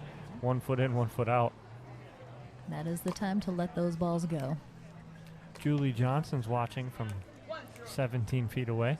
Oh, hey. Online and in person.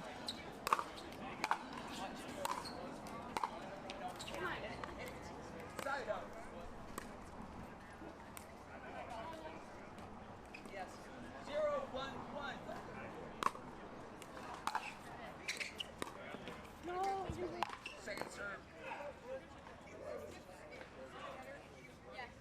0-1-2. 0-1-2.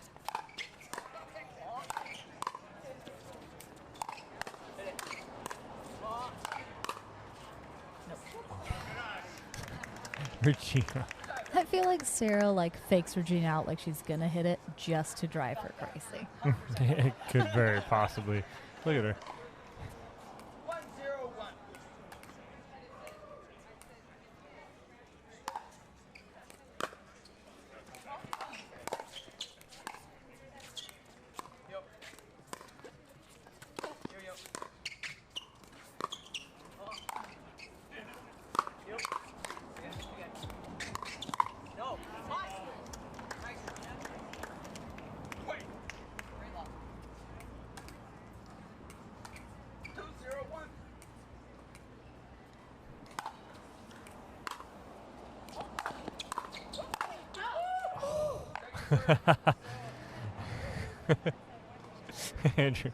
Andrew comes over. She's like, yeah, she got a little excited.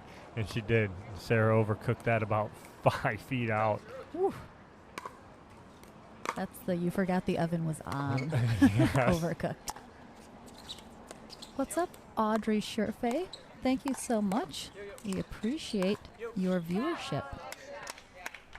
That's a great shot there by Carr. Playing great defense. The ball almost hit her straight across the forehead. But is able to get that down and then hit the next one down the middle. Beautiful.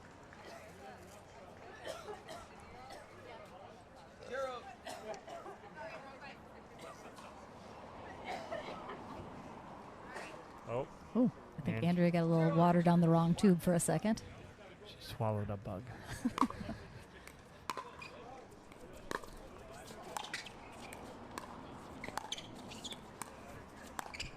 Thank you, Rosemary.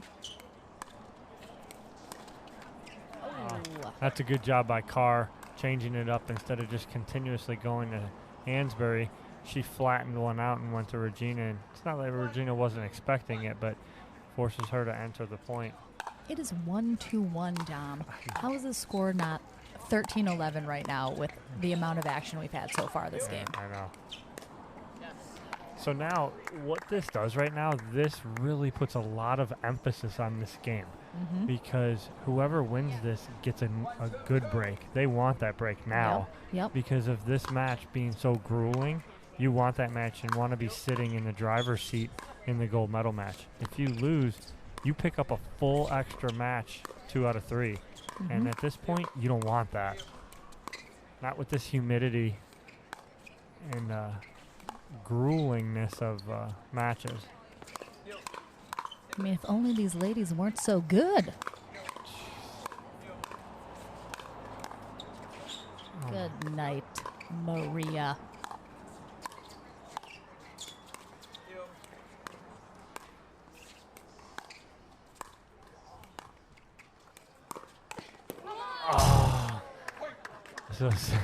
Oh my.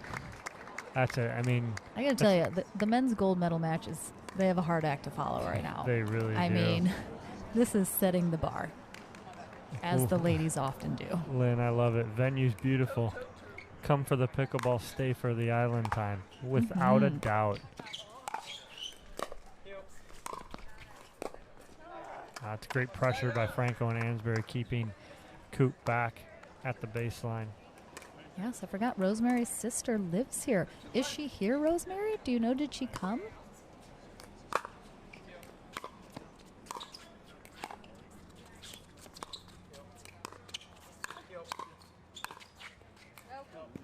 Just missed from Carr down the line. Good leave by Franco. Jack Thomas says it's on my bucket list, Lynn. Absolutely, Jack. You should be here with us. Haven't seen you in a few years, Jack.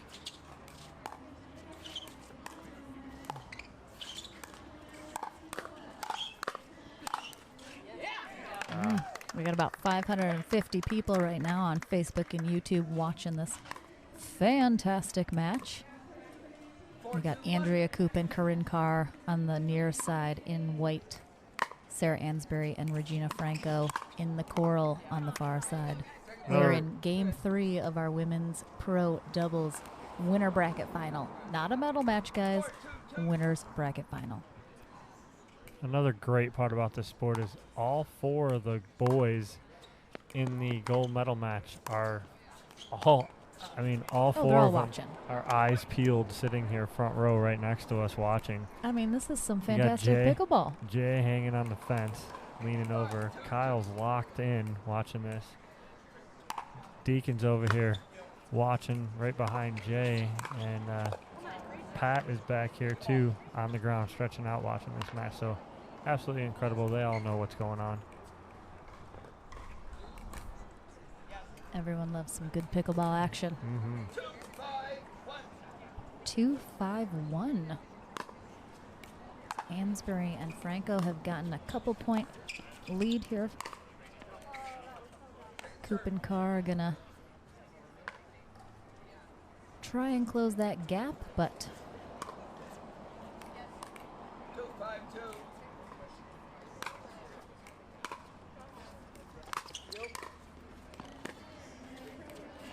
that's it, Lynn. Good hold. Good Hashtag hold. Sarah mode. Lynn said it. Absolutely. Someone make a shirt. All right, Sarah Ansbury serving. Another opportunity to create a little more distance with their lead. Oh, Sarah mode right on cue. Sarah mode. Lynn, there it is. Whew. Looks like we're going to change sides here in game We are 3. indeed. We've gotten to 6. And it's almost, you almost hate to see a side switch at 6. Obviously, you got to do it because you want it to be fair and balanced on which side you're on based on the conditions, etc. But obviously, Regina and Sarah are kind of on a roll right now, so this is like a timeout because you got to change, you got to take about a minute, grab a drink or whatever. It can have the same effect as a timeout. For sure. And cool you off, sort of stop that momentum. So we'll see if Ansbury and Franco can keep it rolling here after we get back from the side change, or if we see any sort of momentum shift going towards the Coop and Carr side. Yep, we'll see here. About to jump back and play right away. Anna Garrett's watching. She's out for 6 months. She had to have rotator cuff surgery yesterday. Well, we wish you a speedy recovery. Without and a back on doubt. the court soon, but thank you so much for watching. We're glad you could tune in.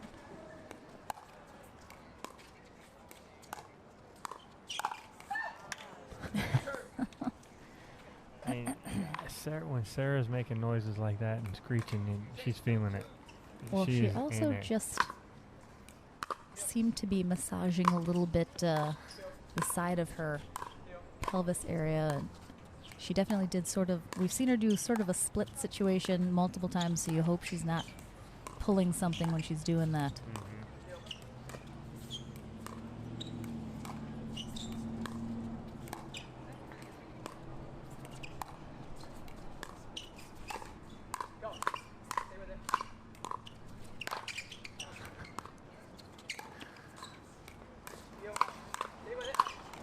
Oh, no.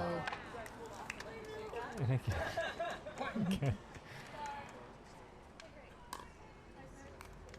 Again, Regina gets credit for that put away, but Sarah's just setting these up incredibly.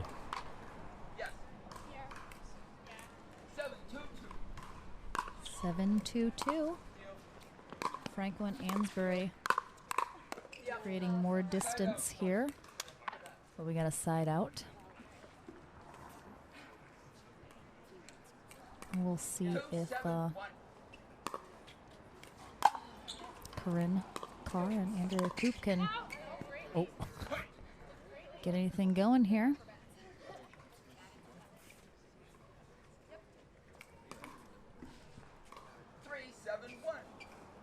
John Post is watching. How you doing, John? How's that new court in your backyard treating you?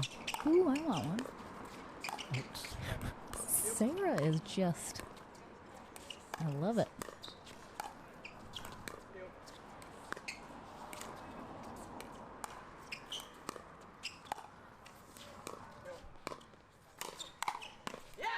Wow. I guess I feel like when you think of Sarah Ansbury's game, you don't necessarily think of her as like inserting herself in very aggressively. But she is doing exactly that with this match. She is, like you've mentioned, she's kind of zoned in, playing fantastic. And occasionally she's over in front of Regina just, you know, she's just like, I got this, I got this. Mm-hmm. Yeah, and you're exactly right. You look at Sarah and you look at her, the epitome of consistency. And that being dinking, defense, keeping the ball in play, not the aggressor, like going after it. She's not usually shoving her partners out of the way to take balls. No. It is 8-3-1 here in game 3. And Sarah Ansbury wants that gold medal. And she is playing like it.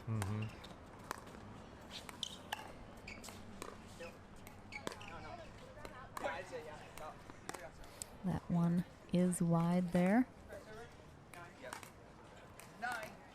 9-3-1. So we are still on first server here.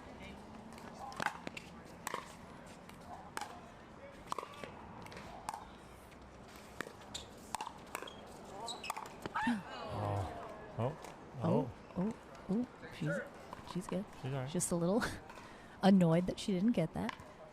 I do like the little squeals out of Sarah. She doesn't yell, she yelps a little when she's upset at herself for doing something.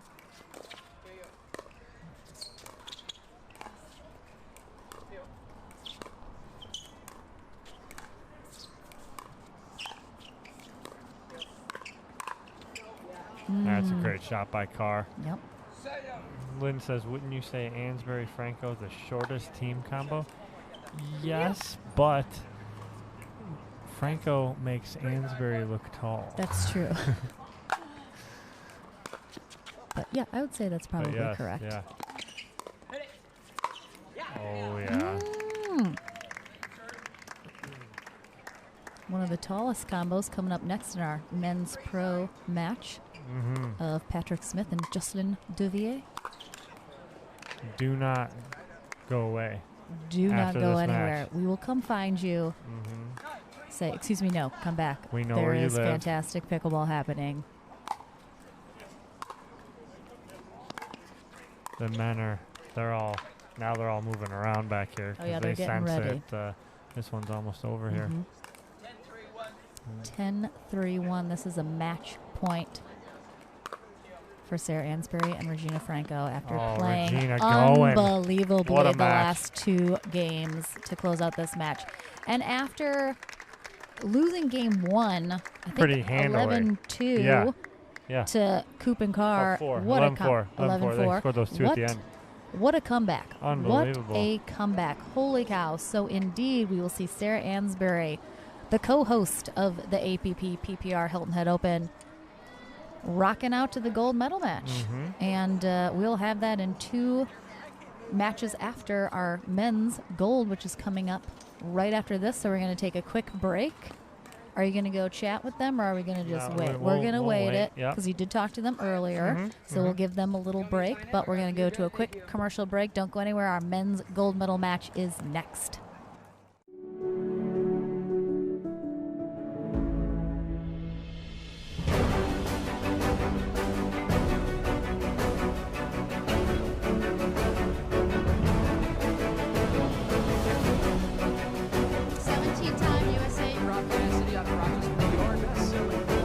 Slightly favored backhand. With hand-eye coordination.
If you like to dink, then Pickleball Magazine has what you're looking for. Our bi-monthly print publication will help you become a better player with instructional tips, drills, and articles from the top teaching pros in the sport. And you'll become a healthier, stronger player with psychological, nutritional, and wellness advice from experts in their fields. Finally, if it's product reviews or the latest news, we have that too. To learn more or to subscribe today, go to pickleballmagazine.com.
Good catch.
All right, guys, really quick.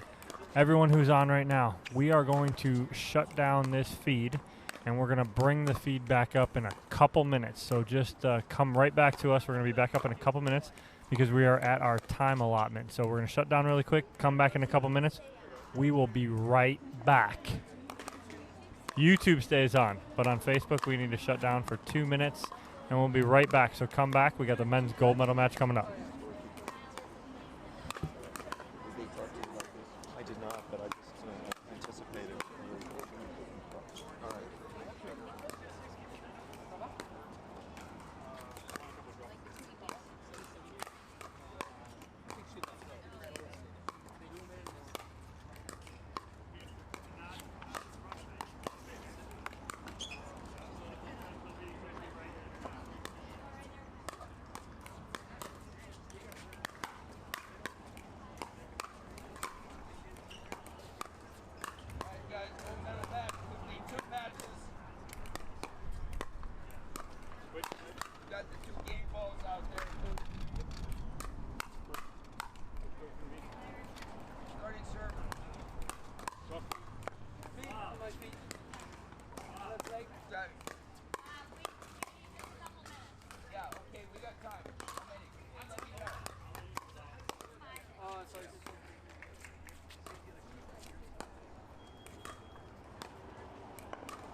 Yes, sir. Okay. Patrick, would you pick a number for me, please? 1 or 2? 1. It is a 1. You choose. This side. We're going to spend a few minutes while they're getting ready to run.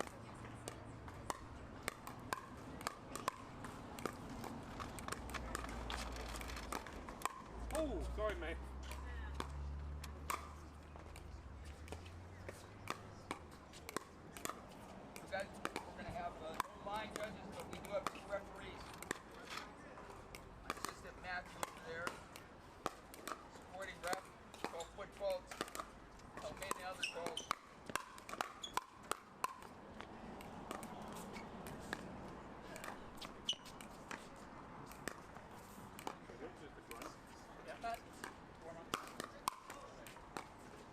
Good.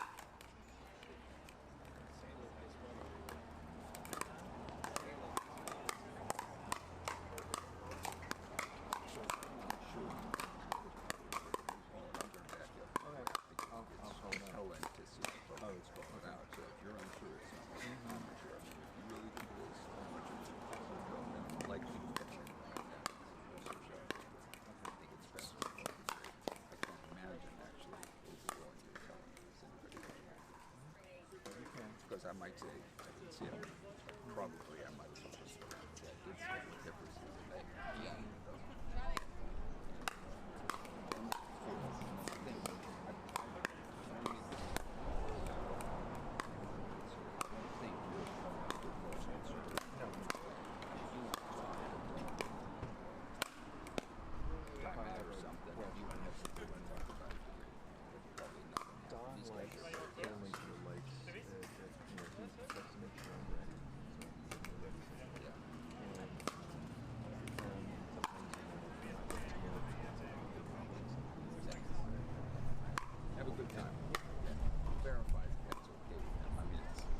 Better there at that time.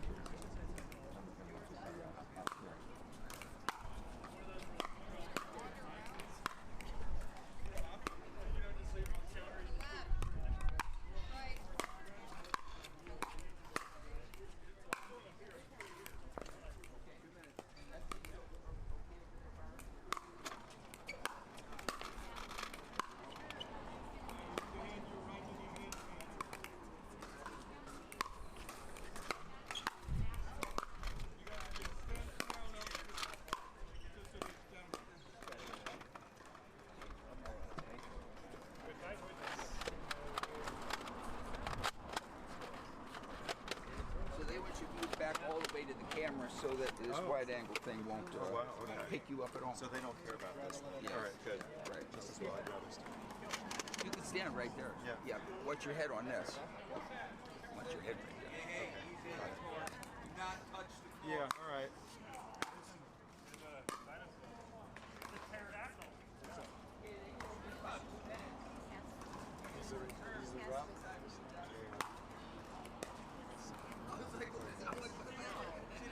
I'm invincible, man. I don't get touched by stuff. Yeah, I'm just gonna stand. So, yeah, so I'm behind. Yeah, so you can stand right here. Yeah, because this is a wide angle. It picks up the non-volley zone and it goes down over. Yeah. So.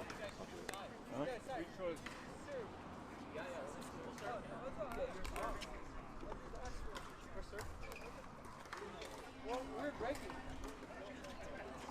There you go. Good mindset right away.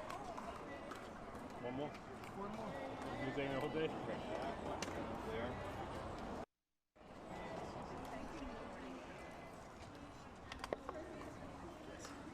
Take which ball you want to serve. Souvenir.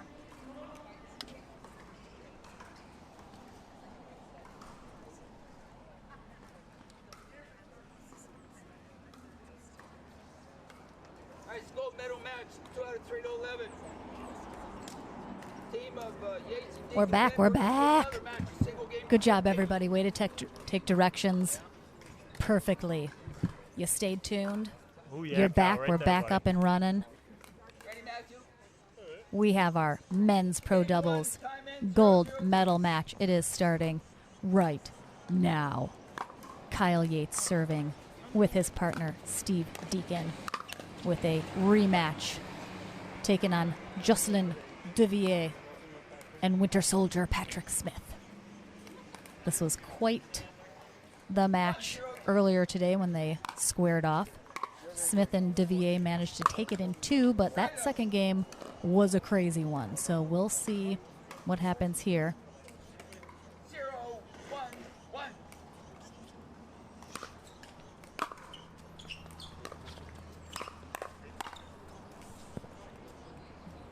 Thank you. Second serve. That one is good. 0-1-2. 0-1-2, Patrick Smith serving.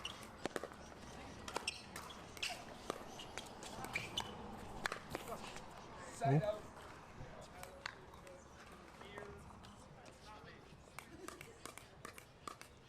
One, 0-1.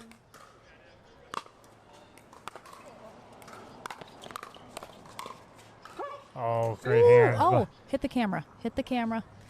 Great We're hands okay. there by Pat. Of course, anyone, if for some reason you haven't been tuning in all weekend, Patrick Smith rolled an ankle yesterday in mixed doubles. He's been getting some cryotherapy. Got a shot earlier this morning, anti-inflammatory. He has been, he's in the gold medal match, so he obviously has carried on today as best he can. Jocelyn, his partner, has been doing a little more of the heavy lifting today, but I still expect quite the gold medal match here. Of course, if Yates and Deacon manage to take this 2 out of 3 portion, we will play a tiebreaker game to 15 as Smith and Devier came through the winner's bracket.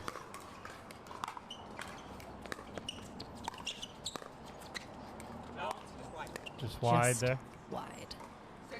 Go ahead and share this stream if you're back on the Facebook stream now that we're back up and running to any of your pickleball clubs if they're watching wherever you are located.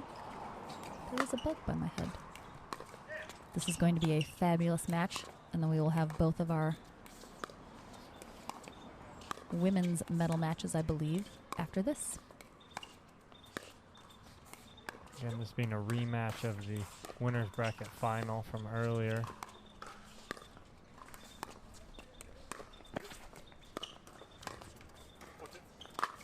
Oh, yeah. Ooh. Oh, Deke bouncing off Deke the fence. does a little roll along roll the off fence. The fence. That's how they do it in Canada. Mm-hmm. That's how you do. Hey.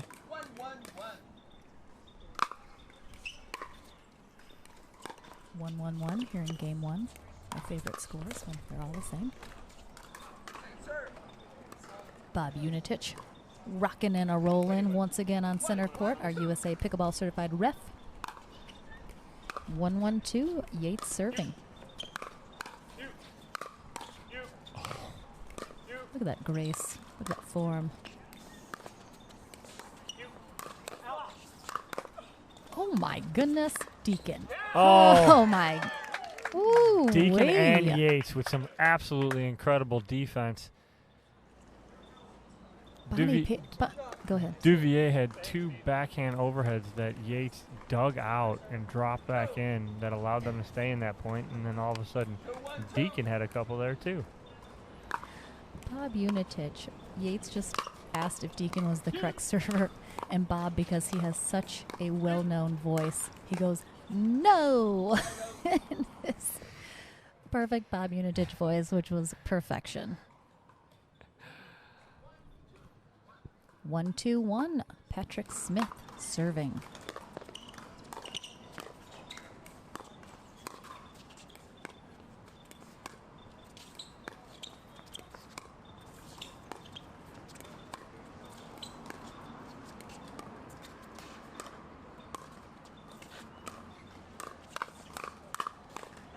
There it is. See, and Deacon and Yates were not winning a lot of those hand battles earlier, and now they seem to be ready for it. 1-2-2, Devier serving.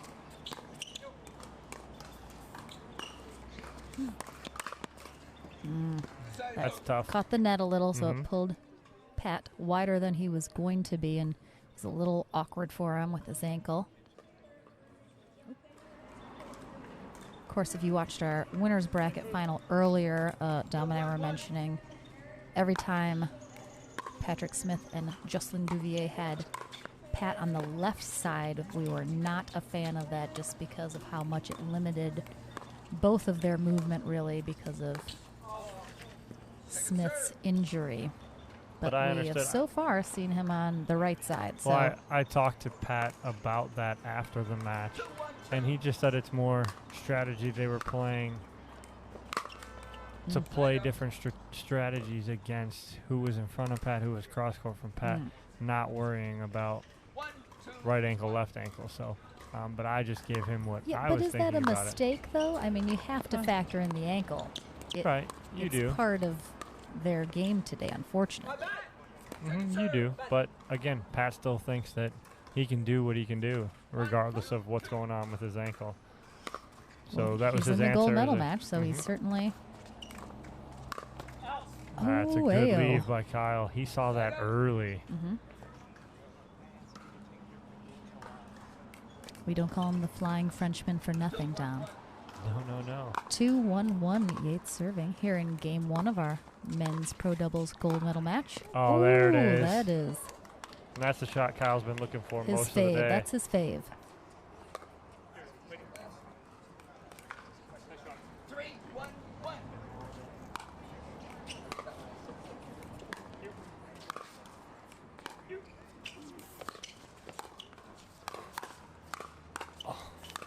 What? Oh, my goodness. My goodness gracious.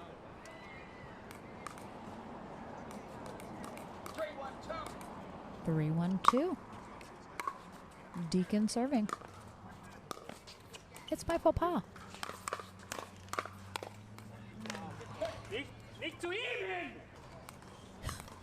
Don't know what that was. It was German. Could be. And I think he said, I'm having a lovely time. Sure.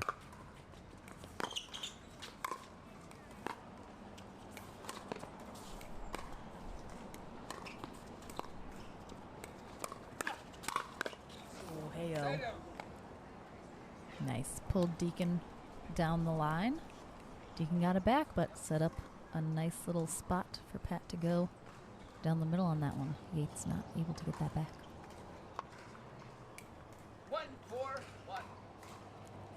1-4-1 here in game 1. Let's see if Smith and Devier can get a little something going.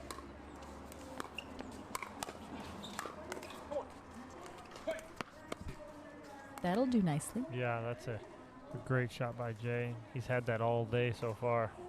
Oh, Vulcan Pickleball in the house, cheering on Jocelyn, of course. They said, Pat said that was German for lovely weather.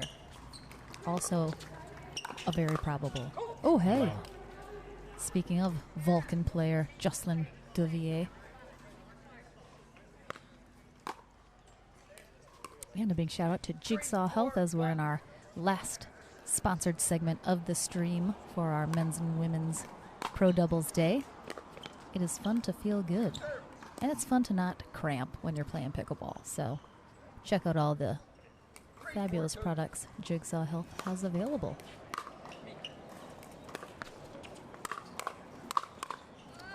What? Oh. What? Oh, there it is. Holy cow. Unbelievable. I mean, honestly, Patrick Smith did everything he could on that point. And it just, I think he literally shook his head at the end of that, like, what else can I do? I didn't know it's all I could do.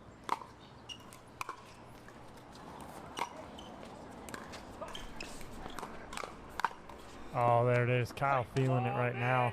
Mm-hmm. So a lot of that in the bronze medal match. Yates going on the attack aggressively, so we are seeing some more of that here. 5-3-1.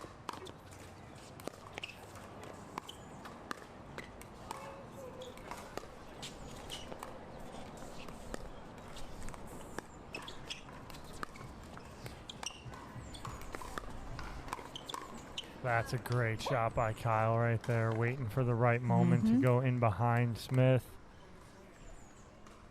I like that choice. 6-3-1 here in game one.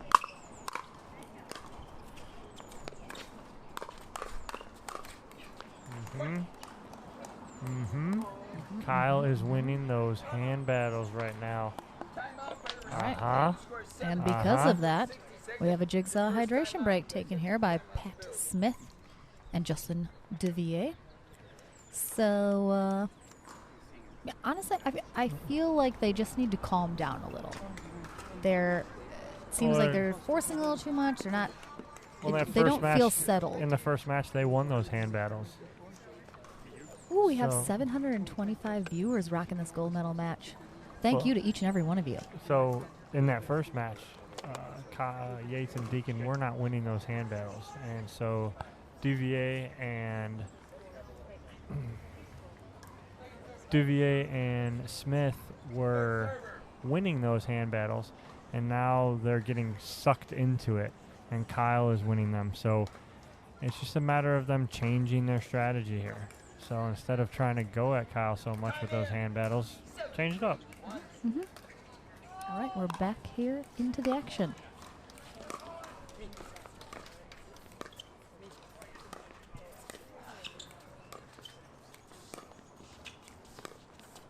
We fixed the scoreboard, guys. Don't worry. Thank you for letting us know, though. Timeout, Wizard. Flying Canadian. 7-3-2.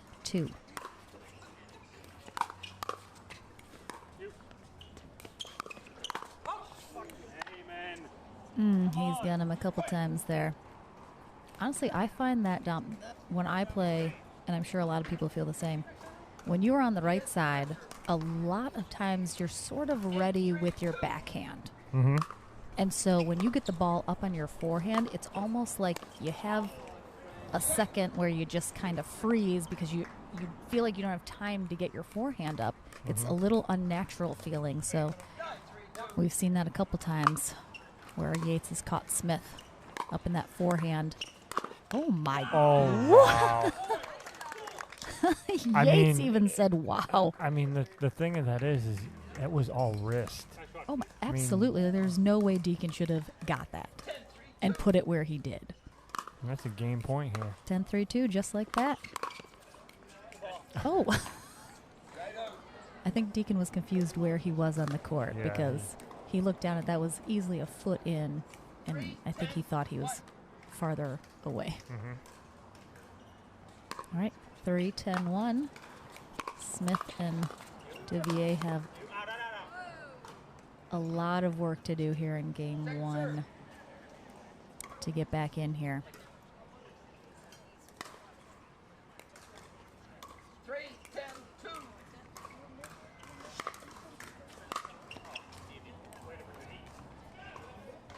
Point. 4-10-2.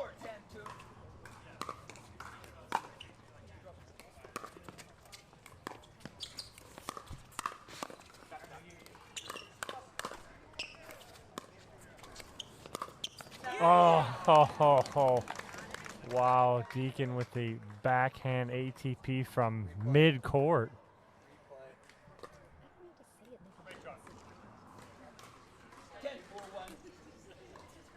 Another game point here. What? Deacon's being all fancy schmancy.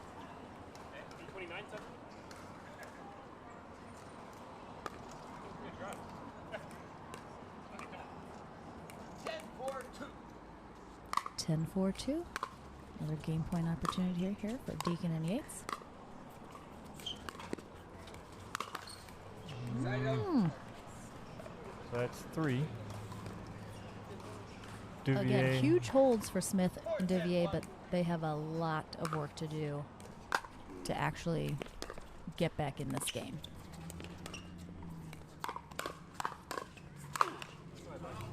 Just holding them is not gonna get the job done. They got to score.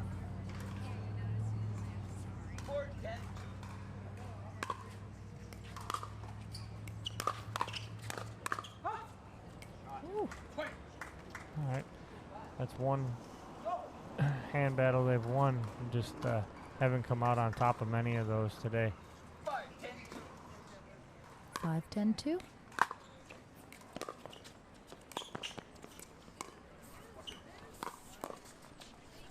That's a great shot by Kyle. Nice around the post. Jay just couldn't get underneath it enough to get it back over. 10-5-1, another game point opportunity. That one there it goes is. just long. All right, game 1 going to Yates and Deacon. And a reminder, though, even if Yates and Deacon steamroll over Smith and Devier in this 2 out of 3 portion, we still got that tiebreaker. And anything goes, I feel like, in that one. Yeah, absolutely. And the way that Deacon and Yates are playing right now, we're lined up pretty nice to have that 1-15 tiebreaker. So it is the good thing for Devier and Smith to have that 1-15 tiebreaker in their back pocket.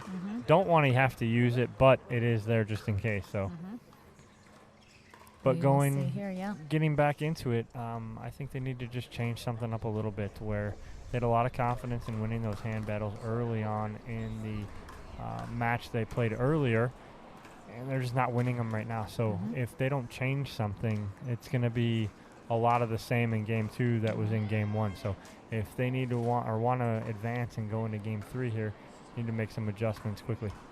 And of course, I think a lot of people maybe forget when you come through the winner's bracket, you're waiting longer in the gold medal. You sit a little longer, you cool off a little longer. So Yates and Deacon are coming off a bronze medal match just a match ago. So they're perhaps just a little loose and warm still, and we'll see if Smith and Devier can get back into it here. That's something right there. I don't want to see Jay try to do too much. Let the game come to him. Let the points come to him. Like that right there. Exactly. Like that's going to work. Perfect. Let it come to him, and don't try and force anything.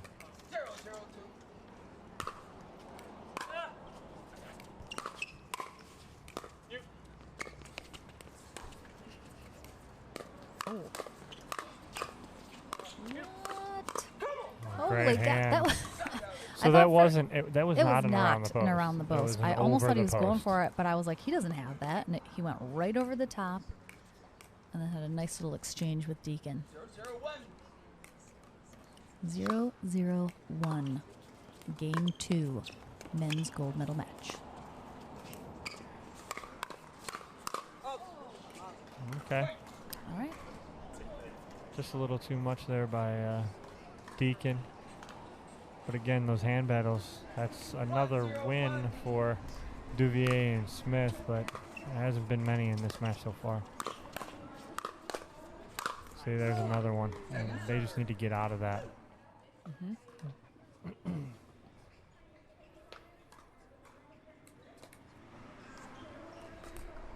Pat with just a little shoe adjustment here on that bad ankle.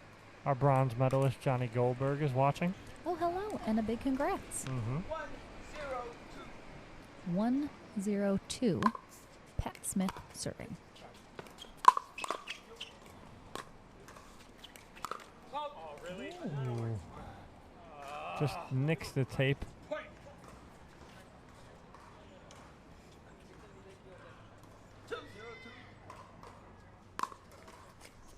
2-0-2.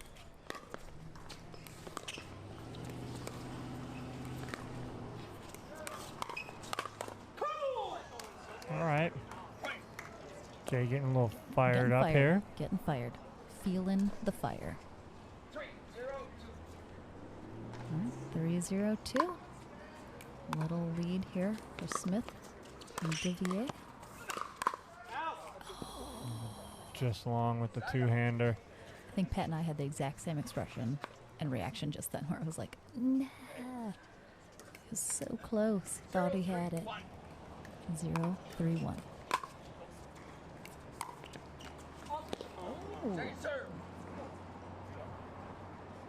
Johnny Bamberger watching down in South Florida.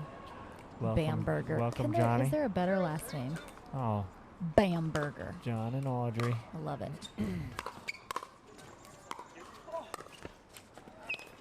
Oh, that little. The Ernie drop. It's like an Ernie fake out almost, but you don't see the Ernie drop too often.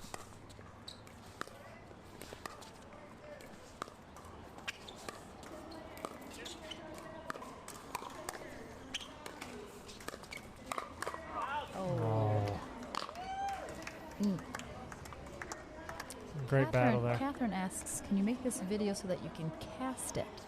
I don't know what that means. Like to your TV?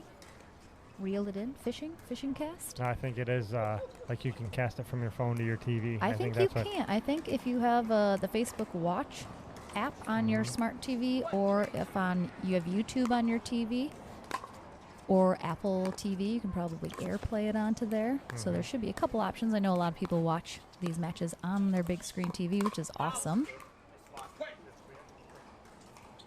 Mark says he's casting to Chrome. All right.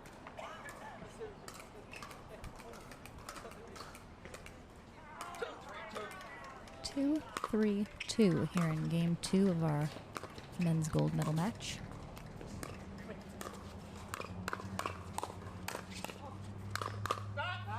Oh, wow. Deacon didn't, I don't know if he yelled out or anything or just said, to Kyle. So don't hit that. Hi, Carol. It is a lot warmer than Wisconsin here. Yes, indeed.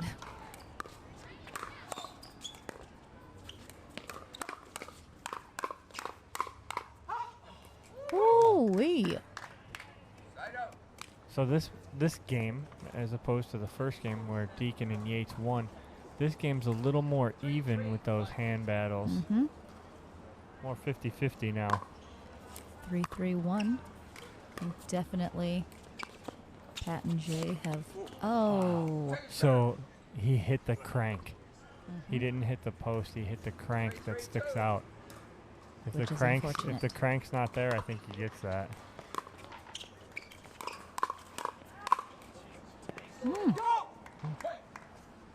Jocelyn getting fired up here.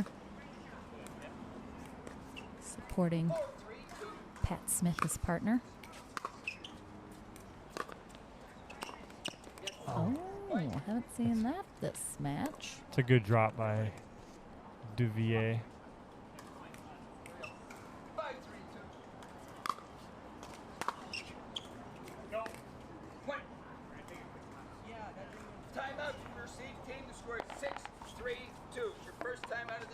6-3-2. William Lovell says, the gentleman sitting to your left, Lauren, who I assume you mean is Byron Frezzo, who is sitting back behind us. Looks like a stormtrooper when he's looking down at his phone with his glasses on because he's got his sunglasses up on his white hat. I love it. Hello, Andre Paul from Buffalo. It's not snowing there yet, but it will be soon, I'm sure. All right, we are in the middle of Game 2 of our men's pro doubles gold medal match. We have Patrick Smith and Jocelyn Devier taking on Kyle Yates and Steve Deacon. We're close to cracking 800 people watching right now, guys. So put the word out if you haven't yet. What was it, Dom? Tell your friends. Tell your neighbors. Tell your Pickleball's family. on. Come watch some pickleball. Tell everybody you know. Tell your club. Open your windows. Shout it out.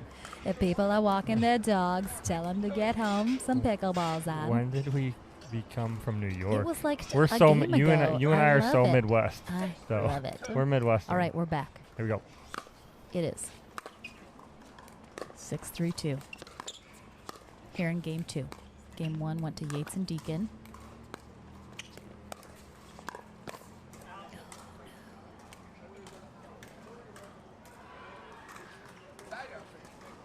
All right, let's see if Jocelyn and Patrick can hold off Deacon and Yates here. Keep a little bit of a lead. Not have quite as much pressure on. But they do have that tiebreaker game to 15 in their pocket if they need it. Hi, Dee. Vince Ooh. says, here comes the three-legged monster. Claire's watching from the UK. Hello. We love our international fans. Oh. Pat almost fell in the kitchen. Managed to stay out. Oh, that's just too good. Ooh, that was sneaky. The best part about that is why it fooled Jay so much and he didn't recognize it is because Kyle swung his paddle the same way he has been. All he did was open the face and push it down the line. Go.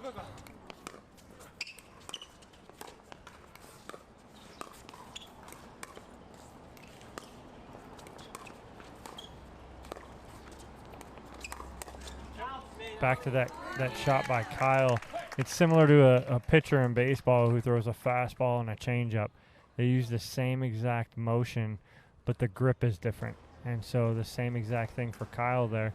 He used the same exact motion with his arm, but he changed his grip up and opened the face and just shot that ball down the line. Great shot.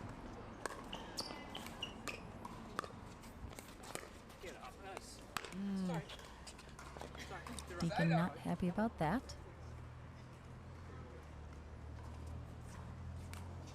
Chris Hastings in Vancouver, which is where Mr. Steve Deacon is from. Oh. Ooh. Hey, Odessa, watching on her big screen. Nice. It's the next best thing to being there. You're exactly right, Odessa. 7-5-1 here in Game 2. There it is. Oh, Pat. Pat needs a minute. That one hurt his ankle. He's walking it off. 7-5-2.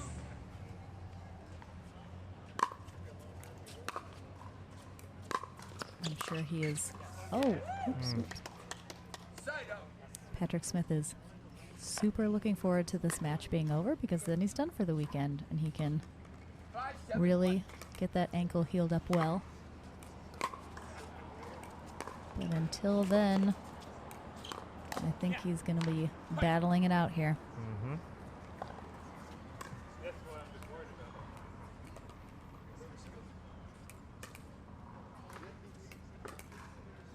Six,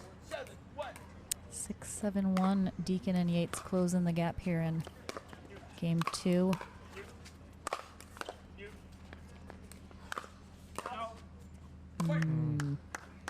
Both of us. I mean, that's what happens sometimes when you're crushing overheads, and then you want to keep your opponents back at the baseline, and it's really easy to just give it just a little bit too much, especially when you have as much power as these guys do.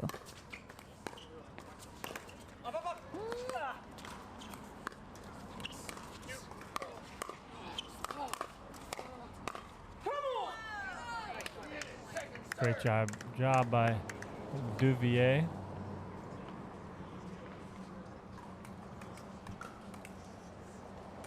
Love seeing J.W. Johnson on the sideline. He's just watching intently, just mentally, as a 17-year-old watching these guys play.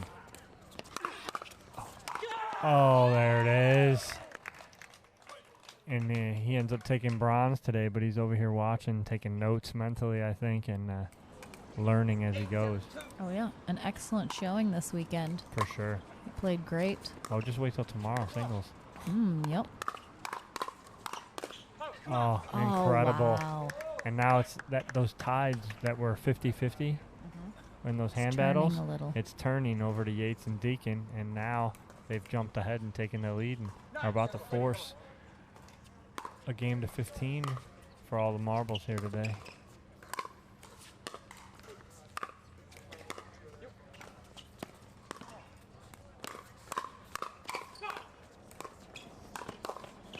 Wow, great defense by Pat Smith. Oh, and there is the reaction to a point they wanted.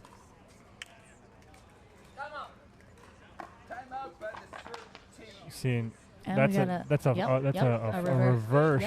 reverse wizard where they are calling that timeout, but the reason here is Pat wants a little time here. Yeah, he needs a minute. It's a good timeout. He's not going to stop moving. He's going to continue to keep it moving, but he just wanted a minute to regroup. But he's got that adrenaline going and pumping, and they needed that right there. He's definitely fighting hard right now. We did it, 800 viewers, guys. A big clap, clap, clap, clap, clap, clap, clap for all of you watching at home. Keep it going, because if you think this is it, we got this. We got the. Please. The women the coming up too. Ladies are coming up. The ladies are coming up. Daniela Niss is watching with us now. Hey, Daniela. All right. Here We're we coming go. back from this Jigsaw hydration break. Shout out to Jigsaw Health, the official hydration sponsor of the APP Tour. It is 791. No.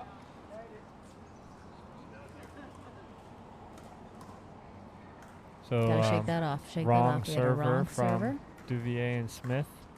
Should have been Patrick serving. So it's going to be 7-9-2 now. Mentally have to regroup after that.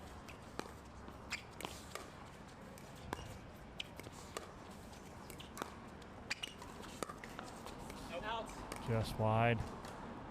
I mean, and Devier waited as long as he could on that ball and just could not wait long enough to get it around the post. 9-7-1. Deacon serving.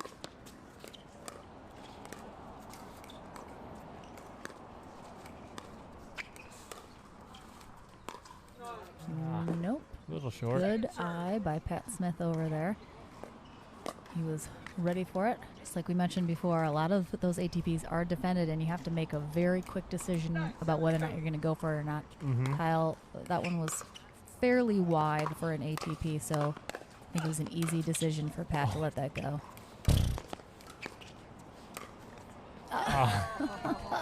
The floater into his body. It. Brad Harris is watching. On his 90th birthday. Wow. Do. Love watching some pickleball on 90th. Happy birthday. All right. 7-9-1. Patrick Smith, the correct server this time. A huge hold there after that serving error. Oh, my gosh. Oh, great attempt there by Deacon. Jay says sorry, but why? Why even say sorry? He's not sorry. He's not sorry. Deacon does not accept that apology because it wasn't real. 8-9-1. Oh. And we're tied up. Well, my parents are watching now. Oh, Parandes. I think mine are on an airplane, so they cannot. 9-9-1. Bob Unitich. Rockin' ref duty. This is game 2 of our gold medal match. Just missed it. They let it go. Wow. And I don't think they let it go because it was going to be out. I don't think I think it was a miscommunication in the middle. That's a great shot by Kyle there. Kathy says hi. She's not here. Hello. All right, here we go. 9-9 on the 1. 9-9-1. Yep.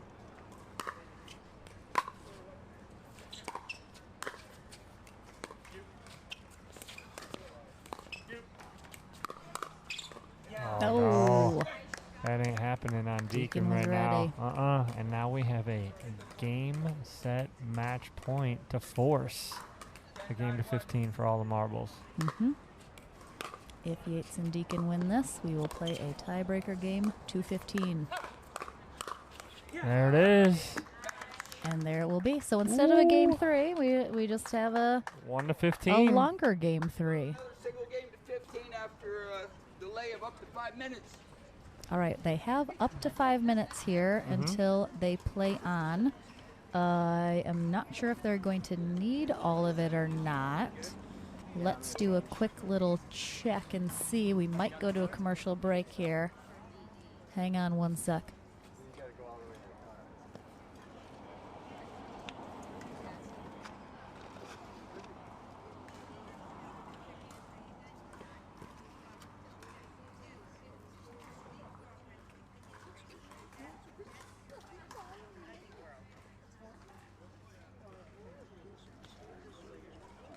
All right, we are not taking a commercial break, but we are going to take just a couple minutes here as Pat tends to his ankle. Take a little breather here. Our players regroup before we're going to play this tiebreaker game to 15. Do not go anywhere. Ching, they do. We do have your heads. This is going to sound real bad, but Ching, I have your head in my bag. And Karen, I got your heads in my bag. Thank you, Matthew Pace. Love it.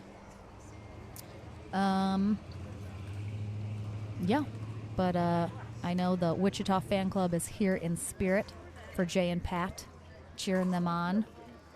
We are going to be back just momentarily here with this tiebreaker game to 15 to see who is our gold medal winner and who will be our silver medal winner for men's pro doubles, and then we will have our women's medal matches as well to close out the day here on Saturday at the Hilton Head Open. So tomorrow is our singles day. We got a question here about the tiebreaker. Can someone please explain why there's a tiebreaker? So the reason we have a tiebreaker because Jay Devier and Patrick Smith were coming out of the winner's bracket. They had no losses. Kyle Yates and Steve Deacon were coming out of the consolation bracket. They had 1 loss. So if they were to lose that match right there, it would have been their second loss and they're out because all of these tournaments are double elimination.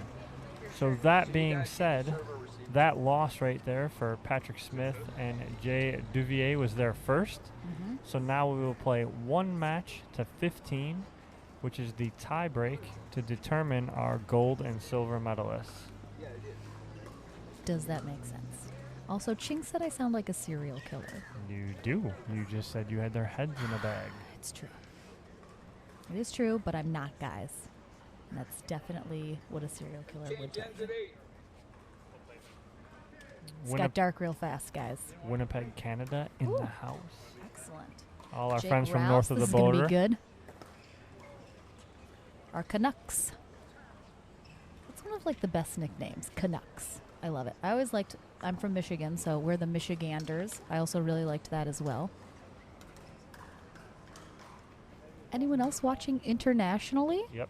Let us know. I know it's probably pretty late right now for our international viewers. We're Stratford, Ontario, Brenda. Obviously, it's in Canada. But where exactly? Ontario. Where's Ontario? I think Ontario is like directly above / to the right of Michigan. Okay.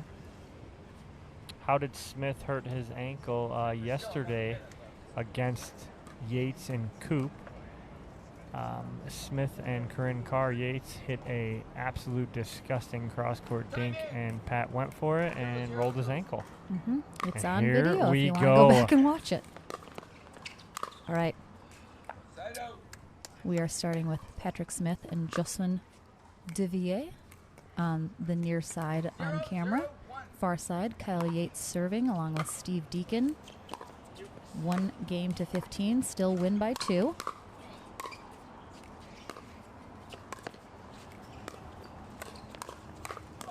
Oh, here we go.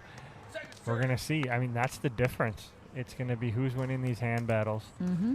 That's what made the difference in that first matchup, and that's what made the difference in that last game, or match. And now it comes down to 1 game to 15 for everything. Sam Bassford, he's still awake in England. What's up, Sam? We'll see him for the English Open next year. We got a lot of our Canadians watching and tuning in and telling us where they're at, checking in. We love it.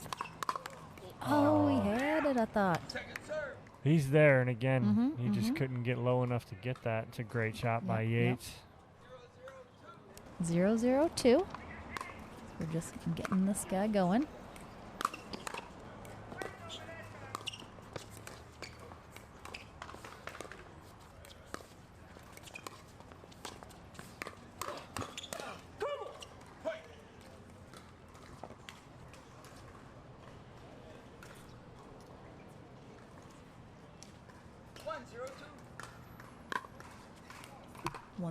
Pat Smith serving. Ooh, the flying Frenchman, set up perfectly by the Winter Soldier.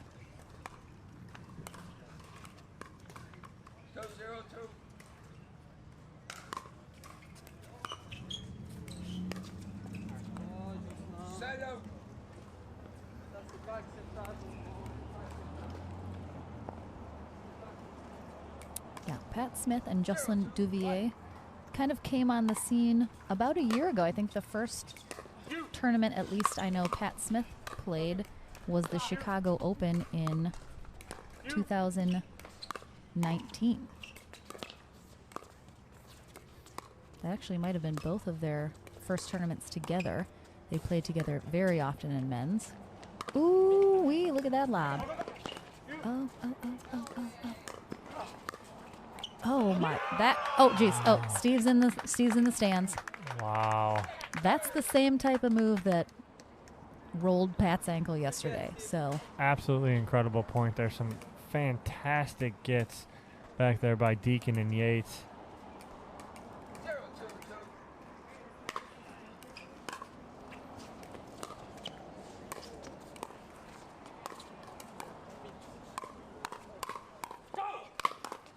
I see Johnny Germstad on watching with us. Johnny, we miss you. It was great to see you up in Grand Rapids.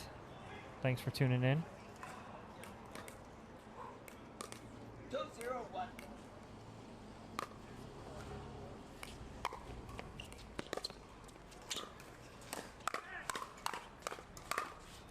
Oh, off the net.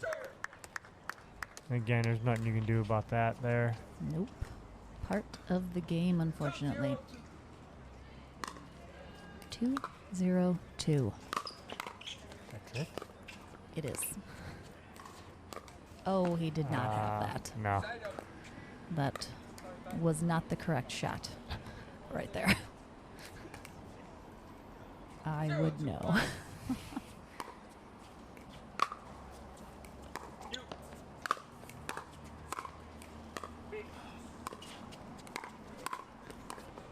Oh.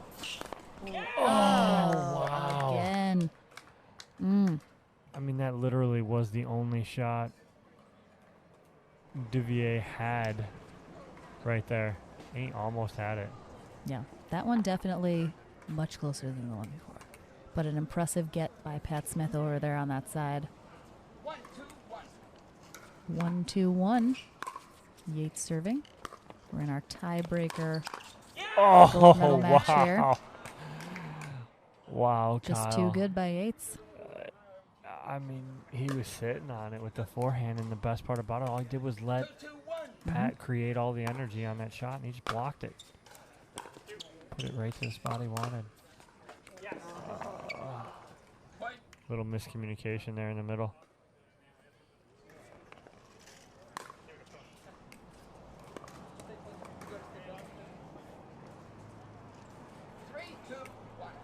Yes, we are, Stephanie. We are indeed in the tiebreaker. And that is the reason, Steph. Oh, Kyle had down the line right there. Some definite visible frustration from Smith and Devier the last couple points as some miscommunication and things have happened, but trying to get back in it. Talk, stay positive. I see Kyle setting up that shot down the line. I'm watching him. But Jay's not giving it to him right now. I think because he got burned on it a couple times. Oh, he tried the Burt. I think he had it too. He just didn't hit it how he wanted to. Just didn't quite execute it, but he was there. Those of you guys that don't know what the Burt is, we know what the Ernie is. The Burt is where the opposite player from the opposite side will jump in front of their partner and jump across and try and put that ball away.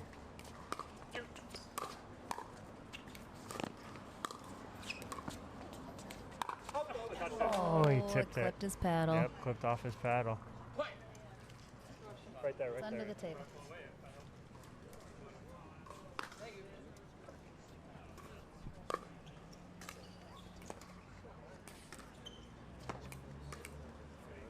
Perhaps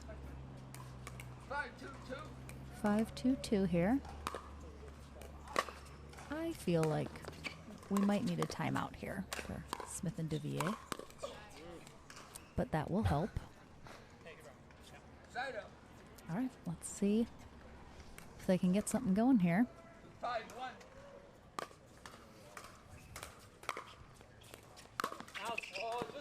Second serve. Stephanie, the ages of your youngsters, I know Pat Smith is 36 recently. I think Jocelyn is 27. I think Yates is 25, 6. And Steve Deacon, I believe, is 43.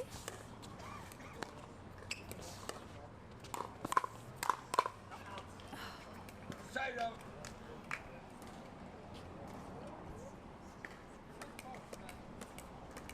Five, two, one. 5-2-1.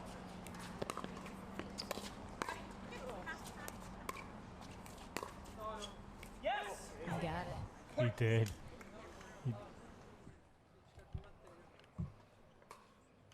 Wow, that is an that shot right there is absolutely ridiculous. That was stupid. Jay was muttering a little French to himself as he came and got that ball.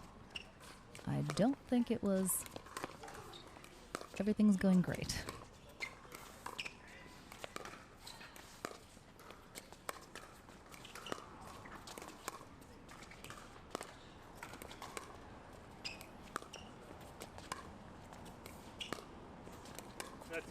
That's just too good by Deacon. Just kept pushing, pushing, pushing Smith to the backhand side on the sideline and just wore him out.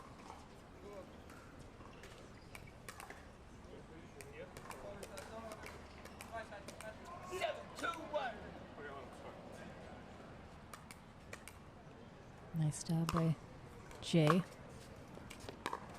Moving Pat over. Nice coverage. Oh, great put away there by Smith.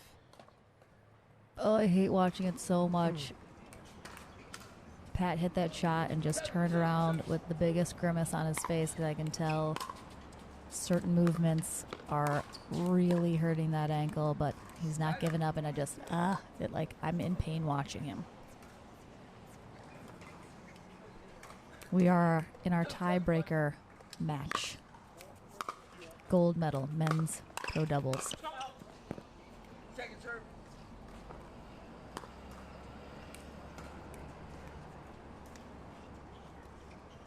Pat and Jay came through the winner's bracket. But Deacon and Yates in this rematch of earlier have really been in complete control the whole time.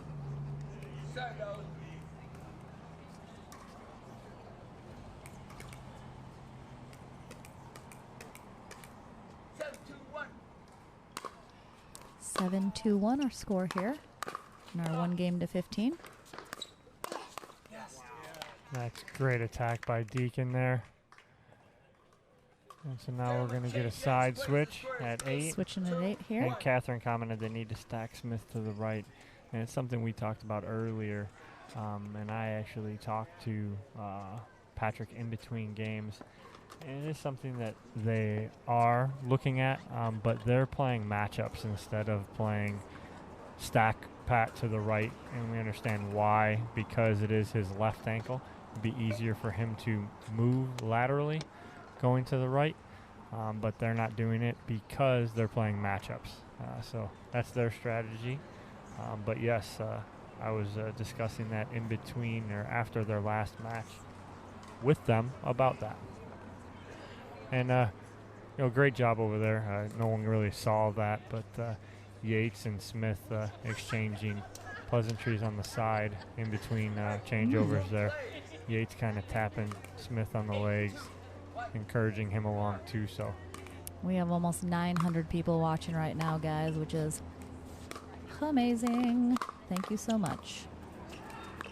We know you love that sweet pickleball action.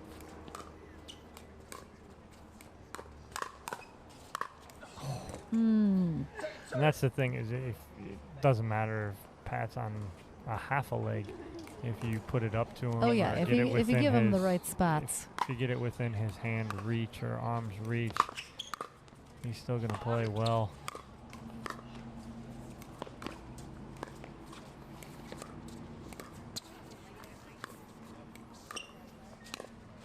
Oh, that's too good. So Kyle read one thing. Yep, he thought he was going down the line. Smith flicked middle, so good shot by Smith there. 2-8-1. Smith and Devier really need to string some points together. They have moments of brilliance. It just doesn't all string together. Yes. They're, like we said earlier, I forget who we were watching, but I think Goldberg and Johnson, they're just not able to put anything together. Right. They're not able to settle in. They're not able to hit a rhythm or a stride really this whole match. So we'll see if they can get that going at some point this match here. 3-8-2, Pat Smith serving. Oh, there it is. Pat getting fired up. That's the last thing that Yates and Deacon need, is to get Pat fired up and get some adrenaline running. Adrenaline? Adrenaline. You can't speak now either. Adrenaline running through his body, and then that leg, the pain will go away. Oh, tagged him. Tagged him. Jane, no, Pat was not injured before the tournament. He got hurt yesterday in mixed doubles, rolled his ankle on a Kyle Yates cross-court dink, so it happened yesterday.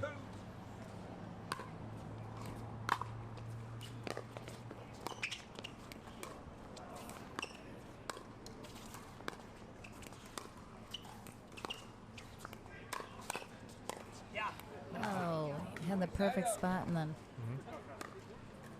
It's a good little mini run by Devier and Smith. Got into a little there. 8-5-1. Let's see if they can hold off Deacon and Yates here. From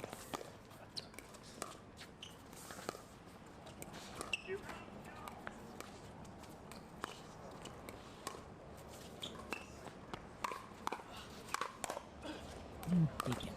Oh my goodness.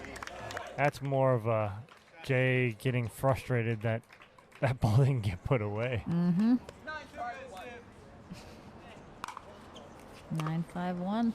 This is our tiebreaker game to 15. Win by 2 for the gold and silver medal. Great read there by Kyle Yates. Crowlow turning and tuning in right now. Crowlow.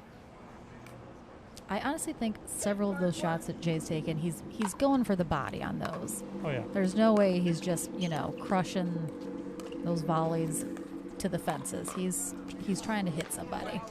And he's just not putting it exactly where it needs to be. Oh man.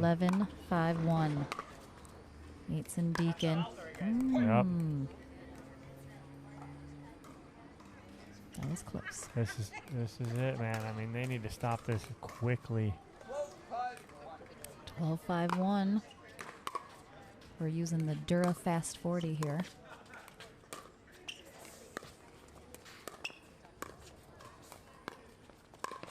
Oh, wow. Good shot by Smith going back door on Kyle. Oh, yeah, Kyle was he was looking middle for that one coming. 12-5-2, Deacon serving.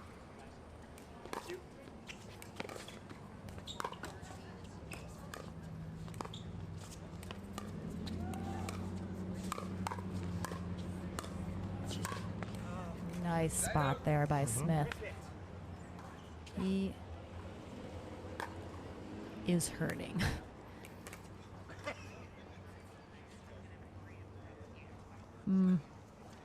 He's going to be glad to take that tape off and sit down and not walk for the rest of the day. 5-12-1.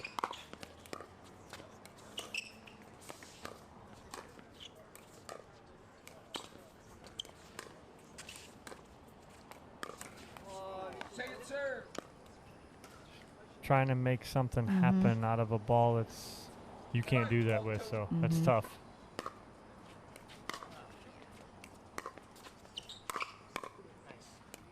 Side up.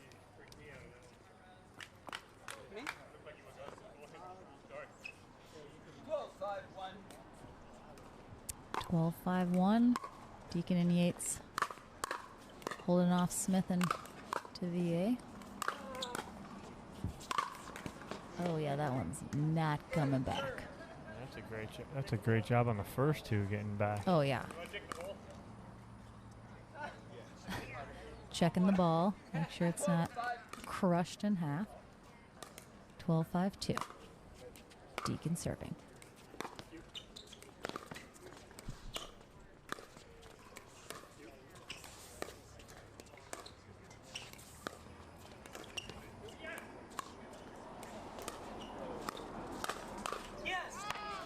Great job there. Great work.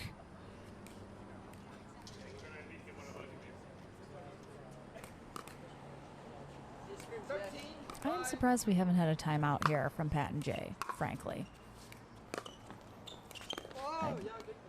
Here we go. I mean, good championship point here, Lauren. We do indeed. I feel a little like Pat and Jay have kind of resigned the fact of the outcome of this game. Which, of course, they're going to get a silver medal.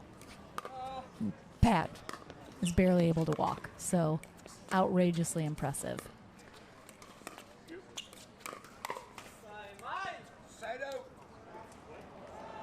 Still battling here. Still battling. Yates and Deacon definitely are a better team than we saw in their previous matchup earlier today. For sure, without a doubt. So that is why the outcome of this rematch is looking the way it is.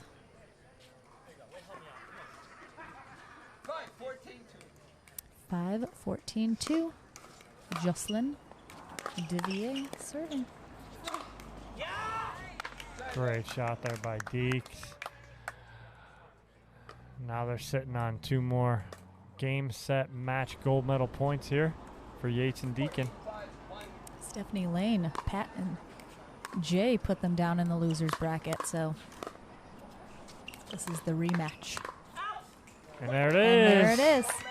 Great job there by Yates and battle. Deacon. Huge congrats to Steve Deacon and Kyle Yates, our gold medal winners. But, I mean, honestly, even bigger congrats to Jocelyn Devier, Patrick Smith, our silver medal winners after, watch Pat hobble off the court, for goodness sakes. So he's glad to be done, I am sure. Thank you so much, everybody, for sticking with us and don't go anywhere. Rocking this gold medal match. Yeah, we got the ladies. Catch me. Yeah, catch Dom. And then Catch Dom in the studio with our gold medalists. And then we're going to catch an incredible Then we're going to catch a little ladies. We're going to catch a little ladies action. Don't go anywhere, guys. We will be right back. One of my favorite paddle, the V530 Power. It's a great paddle. It's perfect for the transition when you're a tennis player. One of the features that is so good about it is the fact that it's so close to a tennis racket in terms of shape. It's not circular, as you can see. It's more rectangular a bit. For me, it was a game changer for my serve, for just so much power generated because it's a bit heavier in the head. And then when I go to the net, I have a good balance here and I can be aggressive. It's so good as well for resets and for dinking, but mostly to put away the ball, you know, to create a lot of power, so it's just a perfect product.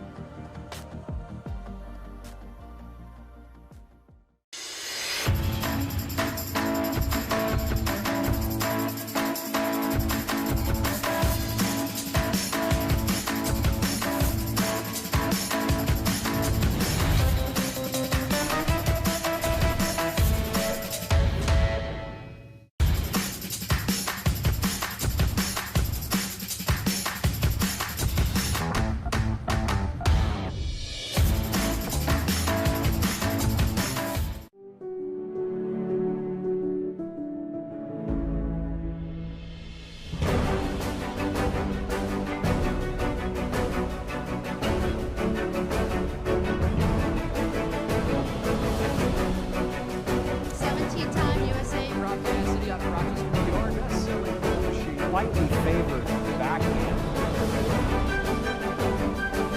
But hand-eye coordination.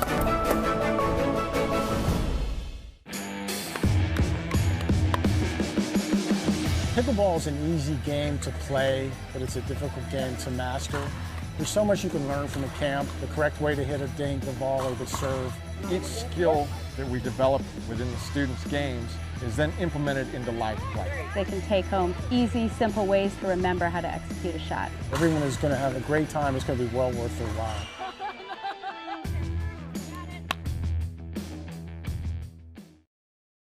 All right, I am here in the booth. Ready? Ready? Here he is.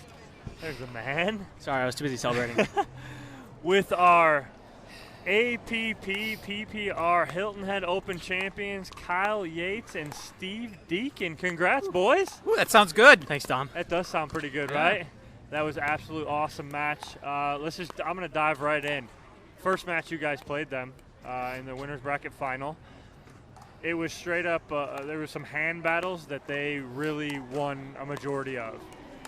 As soon as this gold medal match started, you saw a total change of everything. You guys were winning pretty much every hand battle, and I saw that as one of the biggest differences in this match. You guys won probably 75% of those hand battles. We won enough. And credit to those guys. They played awesome all day. I know Pat's ankles bothered him. He twisted it pretty bad yesterday. So credit to him for – yeah, thanks. It was my fault. But yeah, right. So just credit to him. He's a warrior, man. He's out here all day grinding, and you could tell he's in pain. He stuck it out, no complaints at all. No excuses. So congrats to those guys. But two big dudes, a lot of skill, a lot of power. I mean, if we popped the ball up at all, we were toast. Steve has some amazing hands, saved us a lot of times. But, earlier in the day, we weren't doing a good job keeping the ball down, and they were just teeing off on us, and we were a little slow. Yeah. I think tonight we did a little better job keeping it down so we could read their attacks a little better, and I think that made a big difference. And I think we also tightened up the drops, and the dinking was much more crisp. And to Kyle's point, like the balls were just 2-3 inches lower than they were in the winners bracket final. I'm telling you, Pat, I don't know how he did it today. That guy is just a warrior, and they played well all day. And and to Kyle's point as well, like no excuses either, right? So gracious and really two classy dudes. And that was kind of part of it too. Like all day, I wasn't even trying. I wasn't trying to mention anything about his ankle for most of the day because the fact that they're sitting in the gold medal match with him like that is just a testament to both of those guys. He really played really well, and like you said, though, Deke said you guys kind of cleaned up your dink game too. You put a lot of pressure with the dinks in that second match, and along with those hand battles. So was a testament to you guys. You guys played absolutely phenomenal that last match, and those hand battles you guys were on top of. And to it was great playing with Kyle today, and I feel next year we've got a few events together, which I'm really looking forward to. No, and we did. We got a couple comments about that, and I know you guys are teamed up next year for a few events, and people were asking about that because you guys did play really well together today.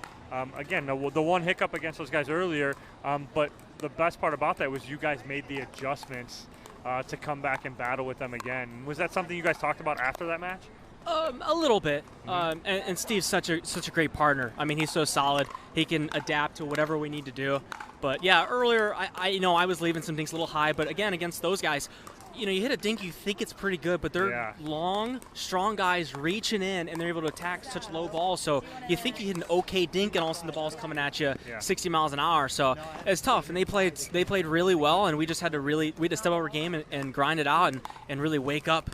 And it's tough for us too, right? Like we know one of our opponents is not 100%, and right. Sometimes you go out of your way to not hit the correct shot, and sometimes that can cause some inaccuracies. So I think we really just forgot about that in the gold medal match and just went after it as if there were two healthy guys. Yeah, and I think Jay was trying to overcompensate a little bit. Yeah. Because I know Pat wasn't moving very well, so Jay was covering a little more of the court. So we just really tried to work them as much as possible. And it's been a long day. It was a long match, so I know I'm tired. I'm sure they are too. But luckily I got my 1044 Pro bar. I was just going to ask, what do you got in your hand, buddy? I mean, this keeps me going, cramp-free. I got plenty of energy. I mean, I can play another one right now. How about you? Wow, yeah, I'm ready to go. I got a couple in my bag as well. Absolutely. Well, guys, congratulations. It was an awesome match. It was great to see, and we were mentioning it again, it's great to see the adjustments being made, and at this level, it's almost like a teaching moment for people to see the adjustments being made by you guys on the fly on the same day along the way. So great job. A testament to you guys. Way to battle. Double dip those guys in the final, and congratulations on the gold medal. Thanks, Dom. It was a lot of fun. What a great tournament here in Hilton. Absolutely. A lot of Coming fun. home to Canada, guys. We'll see you in 2 days. Absolutely. We're going to take a quick break, and then we're going to bring you back to the women's gold medal final. Don't go far.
Having a tough time getting better? Our 3-day Level Up Pickleball camps feature a low student pro ratio and offer personalised training from the best pros in the game. Level Up will take you full circle through the point building process by teaching proper stroke mechanics, positioning and winning game strategies. Each camper also receives a personalised before and after video, an instructional manual, product discounts and more. Discover how good you can be with Level Up Pickleball camps. Visit us today at leveluppickleballcamps.com. If you like to dink, then Pickleball Magazine has what you're looking for. Our bi-monthly print publication will help you become a better player with instructional tips, drills, and articles from the top teaching pros in the sport. And you'll become a healthier, stronger player with psychological, nutritional, and wellness advice from experts in their fields. Finally, if it's product reviews or the latest news, we have that too. To learn more or to subscribe today, go to pickleballmagazine.com.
Or there. You stay on one side to play? Yeah. Okay. Yeah. Just, Stay I on. stood here. I probably Matthew shouldn't stood there. But make a lot of noise. oh, I don't care about that. There's not really much room to kneel there. I'm not going to kneel now. Never sit back up. But you Sorry.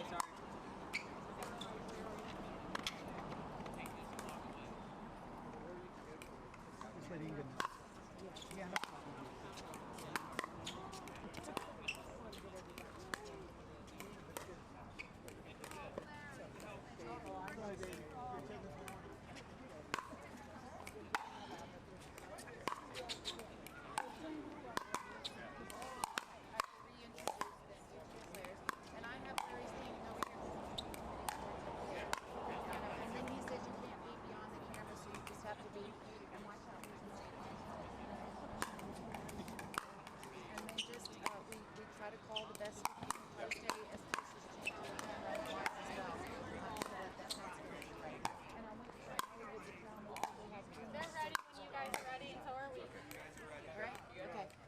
We have a new supporting rep. We have Lou here. They took Larry out, so Lou is the supporting rep. Okay, serving team gets to kick the ball.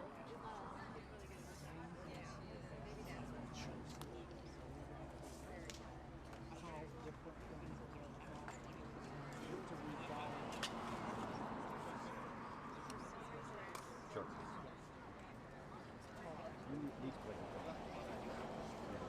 So I'm worried probably about sausage playing in the net and football playing as well as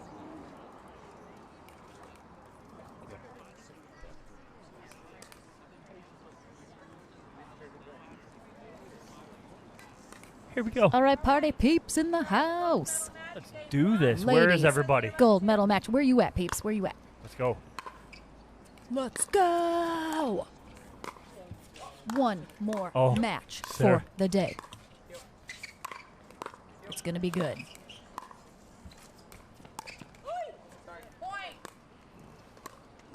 We got Andrea Coop in the white tank top on the near side.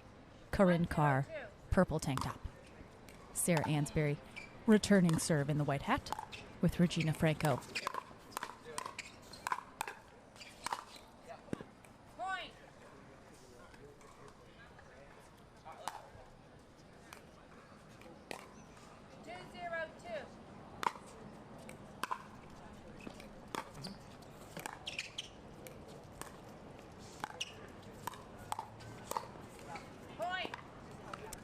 We have, of course, Sarah Ansberry and Regina Franco. Team head came out of our winner's bracket into the gold medal match. So Andrea Coop and Corinne Carr, if they win this 2 out of 3 portion of our gold medal match, they will also take it to a game to 15 tiebreaker match. So we'll see what happens. Again, this is a rematch of the winner's bracket final that we had earlier, where Sarah went into Sarah mode. She sure did. Hashtag. And just absolutely took over. Be looking for more of the same. Oh, here we go.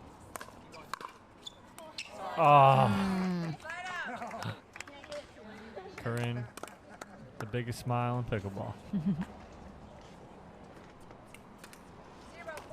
Vulcan Pickleball says they're excited to watch this gold medal match. So are we.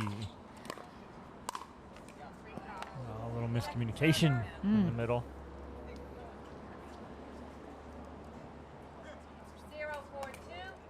0-4-2.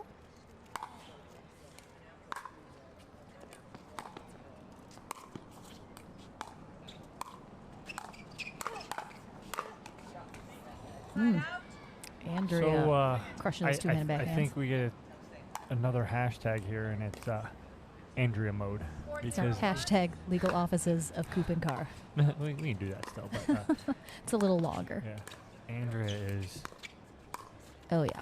Is on right now. Oh.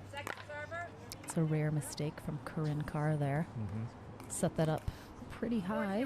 Just mishit that into the net.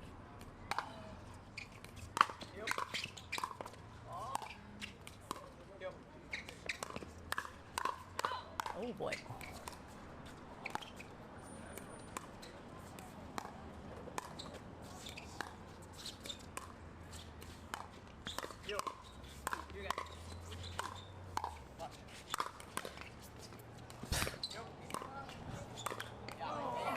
Wow, those digs. How about it? Goodness. We almost had 900 people watching for our men's gold medal match between our Facebook and YouTube stream. Let's do the same for these ladies, because if this is about to be a redo of the winner's bracket final, that match was bananas, and you guys are going to want to watch this again. Oh, wow. Corinne kept that in. I thought Sarah made the right decision there. 0-4-2 here in game 1 of our women's pro doubles gold medal match.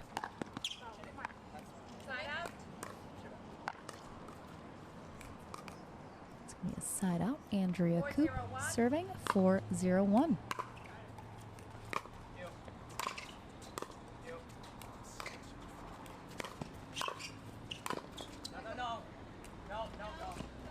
Just long. Just long. Second server.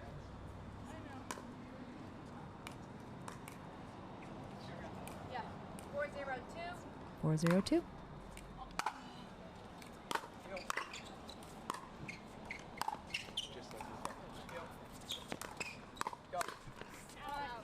Good leave there by Carr.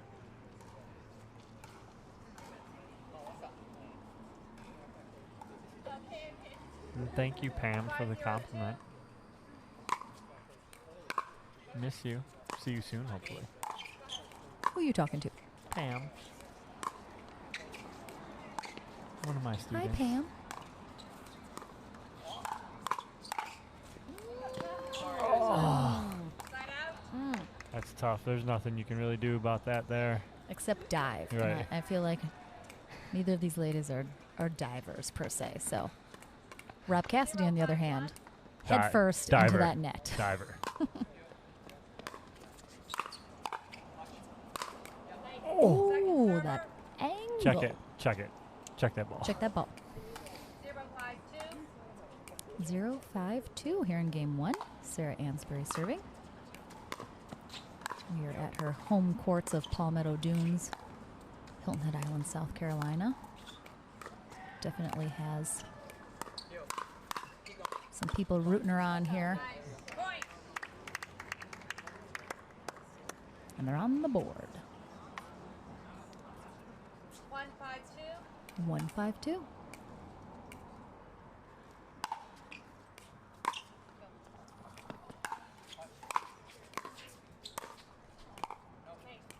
Side out.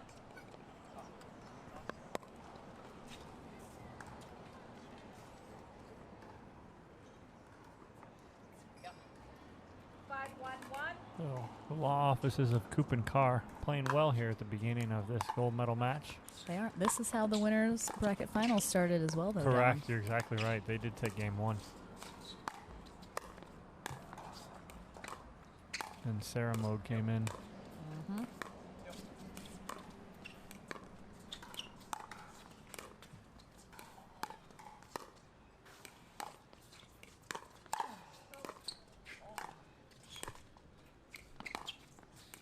So steady. Oh my goodness. I love it. We're under the lights here at night. I mean, it's Mhm. like Gorgeous. US Open-esque under Little the cool lights. breeze. It's like perfect pickleball conditions. Night session at the US Open. 6-1-1. Flushing Meadows.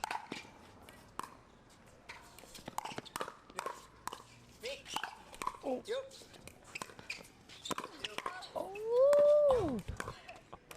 Oh, wow. Corinne was like mid-air on that Ernie. That was absolutely incredible. But even better coverage by Andrea to cover that middle because Regina got that back. She sure did. 7-1-1. 7-1-1.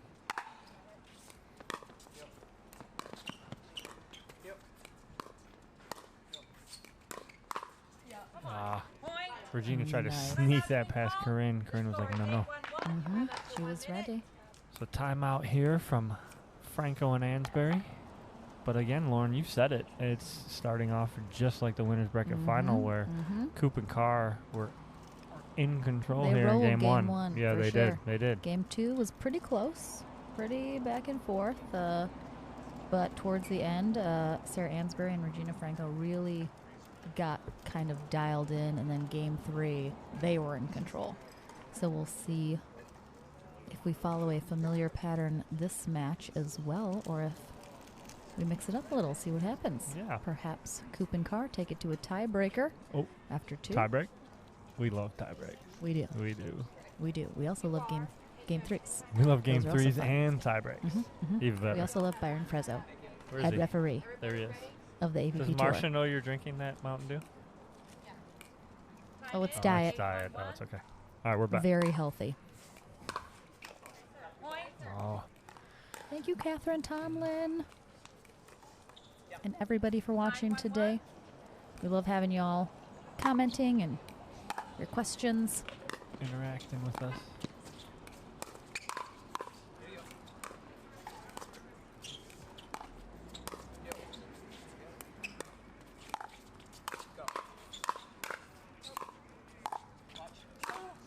Oh, I mean, caught the net. that whole point, though, Ansbury and Franco never got to the kitchen line. They were minimum 2-3 feet behind. And that's just putting pressure on from Carr and Coop. And we got a game 1. 10-1-1, game point here in game 1.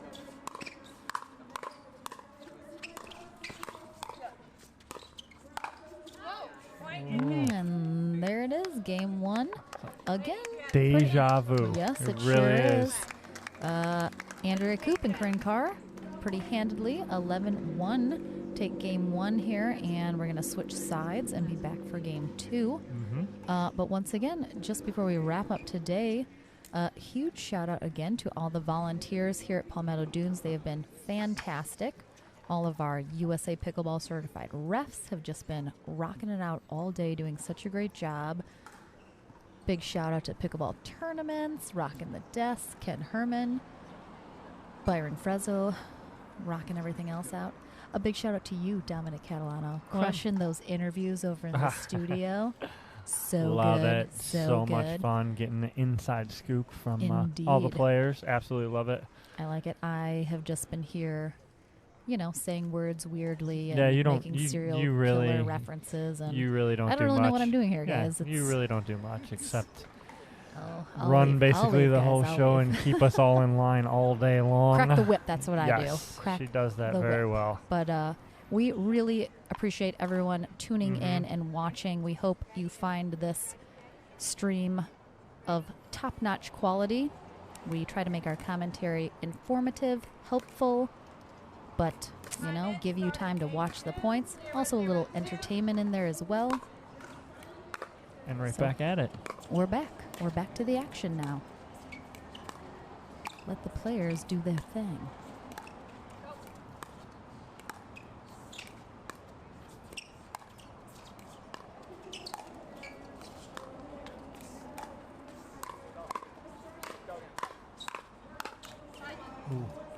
We have, of course, Regina Franco and Sarah Ansbury now on the near side in the coral.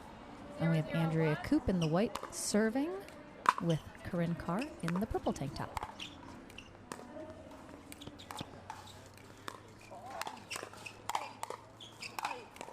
That's a great job by Ansbury. Again, inserting herself and trying to turn that Sarah mode on that Lynn referenced earlier.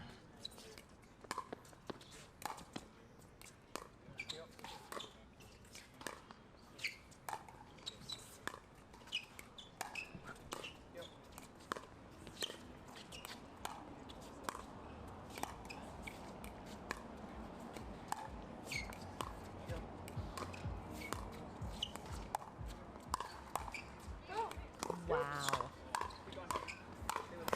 What? I can't with these ladies. They're too good. Oh, Corinne thought she had something. I didn't see what she saw, but absolutely incredible point there. What a point. 0-0-1. 0-0-1 here in the beginning of game 2 here of our gold medal match. That's going to be just short.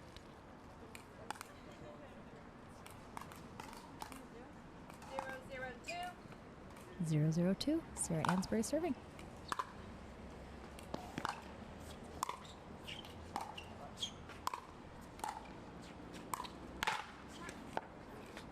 Side out.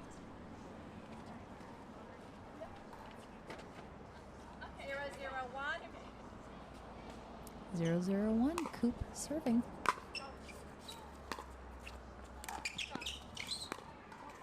Second server.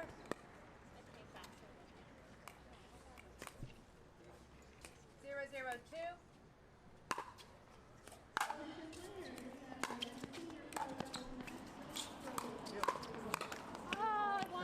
Andrea got what she wanted, but just missed it.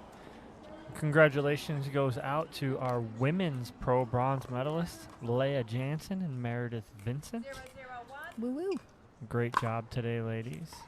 Leah is going to be one to not mess with tomorrow in singles. Coming off of her gold medal in Cincinnati a couple weeks ago. A very impressive display. She is an absolute force to be reckoned with.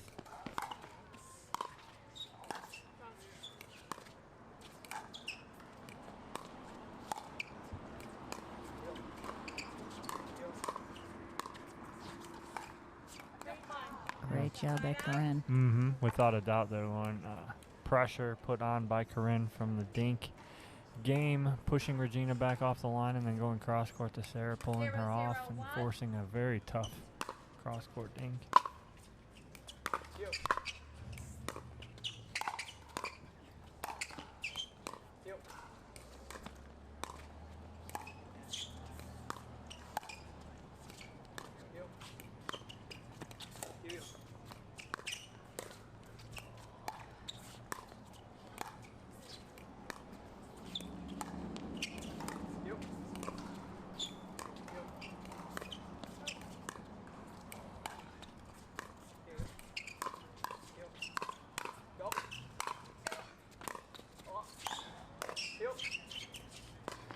Oh my gosh, I thought that might have been wide, but Regina plays it. Oh wow, it was close. What a point, seriously. I mean, these ladies, they just put on a show. They do. I mean, it's a clinic. 1-0-1.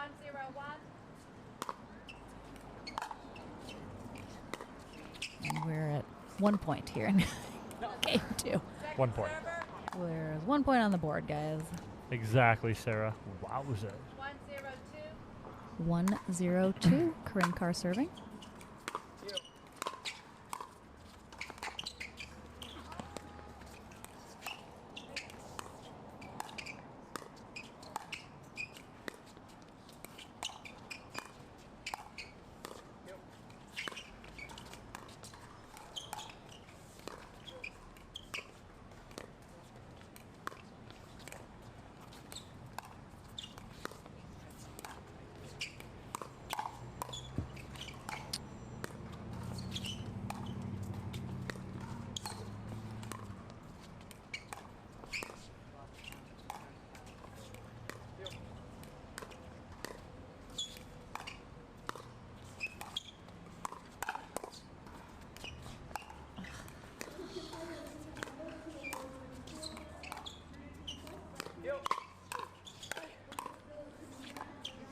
We're going to be here all night, guys. Oh my goodness. No. She's okay. She's okay. Yeah. Holy. The appreciation you have to have for the length, the pressure, and the amount of shots that go in to a point like that are absolutely incredible. Oh my goodness.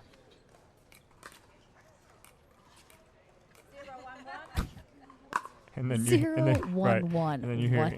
Inga go 0-1-1. Literally, this is going to be a 3-hour match, guys.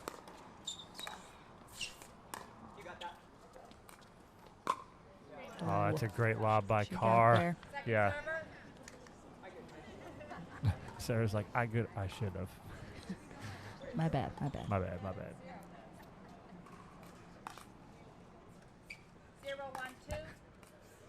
0-1-2. Game 2.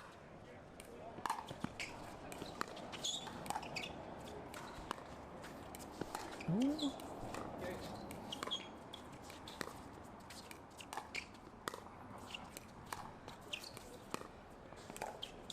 And for those of you guys out there watching and you're going, well, why are they going so long and doing this and doing that, and why are the points lasting so long and no one doing anything to attack? These women are hitting unattackable balls. They're dinking balls that are absolutely unattackable, and that if they do attack it, it's just going to come back harder at them. So they can't take that. They can't do that. So they're just waiting for that moment, and those moments are not coming right now. And so that's why you have such a long points. 1-0-2. Andrea Coop serving here in game 2 of our women's pro doubles gold medal match. Under the lights, Hilton Head Island, South Carolina. Laura Patterson says hello, and tell Byron. Byron, Laura Patterson says hello. 2-0-2. Laura Patterson says hello. He says he says hello. 0-2-1. 0-2-1. Regina Franco serving.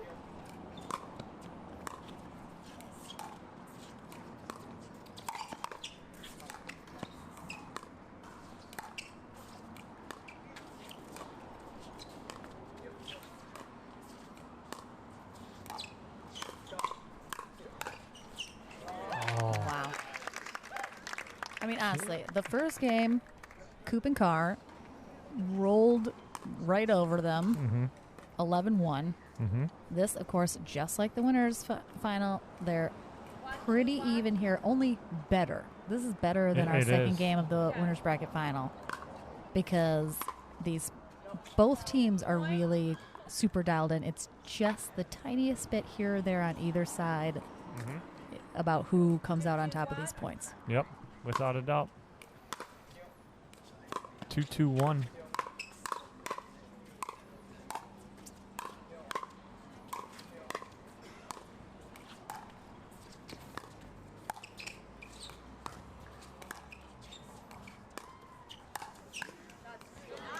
Seeing you're looking too at 4 of the best women professional dinkers, defenders, all around game from all 4 of these ladies. This is why these points are lasting so long too. 3-2-1 here in game 2.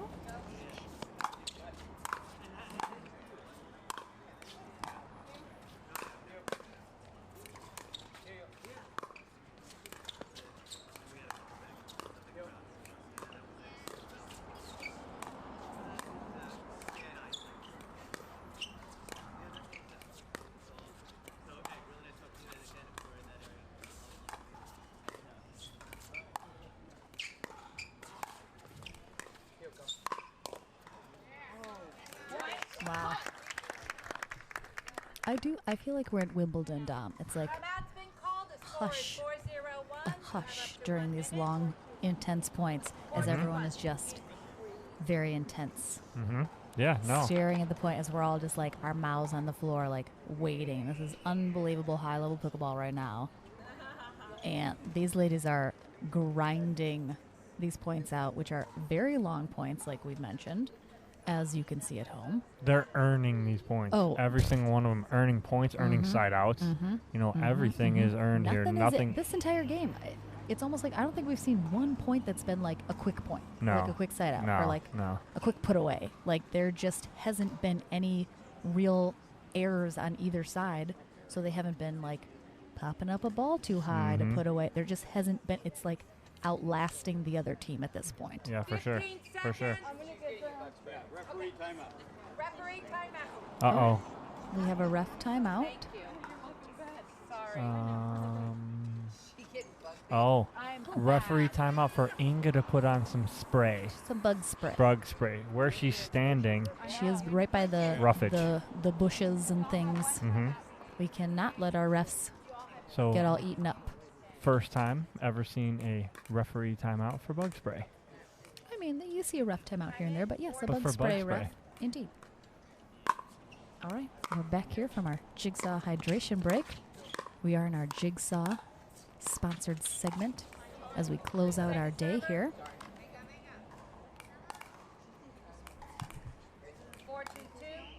4-2-2, Sarah Ansbury serving. This is game 2 in our gold medal match, 2 out of 3 portion of the day. If Ansbury and Franco win this 2 out of 3 portion, they will be our gold medal winner. If Andrea Koop and Corinne Carr on the far side win this portion, we will go to the tiebreaker, game to 15, as they came out of the consolation bracket after Franco and Ansbury put them there. Oh my, oh my. Oh, wow, what a point. I mean, Sarah had some absolute incredible gets there to keep them in that point. Yeah. Yes. 2-5-1.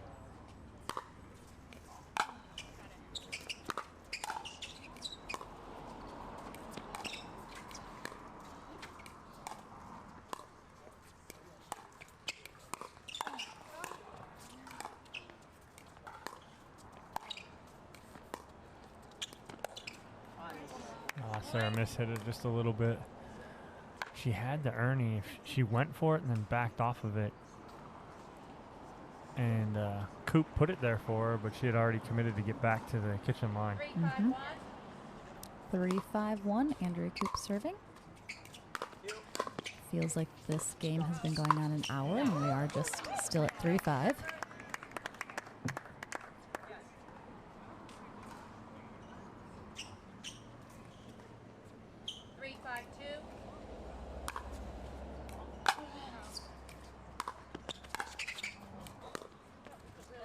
Oh my goodness. Sarah picked that ball off her shoe tops and dropped it like it was her job. As she looked over at Corinne and goes, I just closed my eyes, I swear to God. 5-3-1.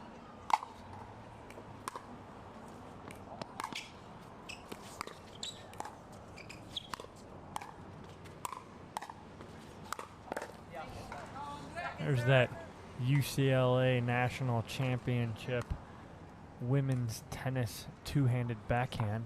It's a long title. That was. I don't think that's on a trophy anywhere that Andrea has, but she has hoisted the NCAA National Championship trophy as part of the UCLA women's tennis team. She has. So has my papa. What? On the University of Michigan tennis team. He is a national champion. Before Andrea's time, though. Yeah, a little bit. That is awesome. I did not know that about your papa. Indeed. That is so cool. Not many people can claim that in life. I can. 3-5-2.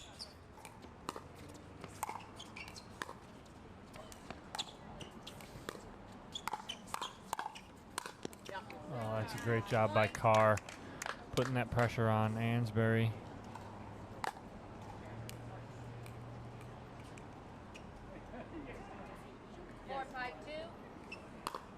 4-5-2 here in game 2. Women's pro doubles gold medal match.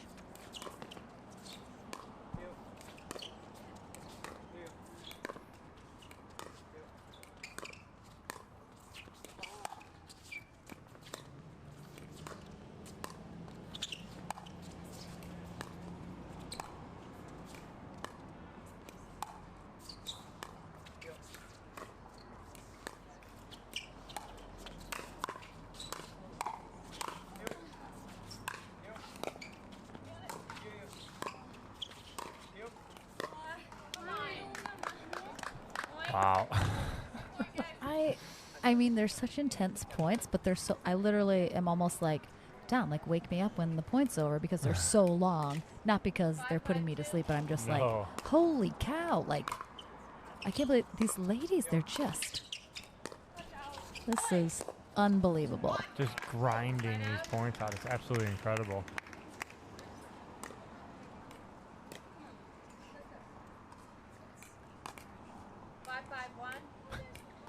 Five, 5-1. This game should be like 25-24 right now, but it's 5-5. Oh. Oops. Got Corinne in the back of the head because she turned around to get out of the way. Sarah, you're right. That cat and mouse game we talked about earlier, you've been listening. 6-5-1. That's exactly what these ladies are doing. They're playing it well. Both sides. Oh, yeah. Second server.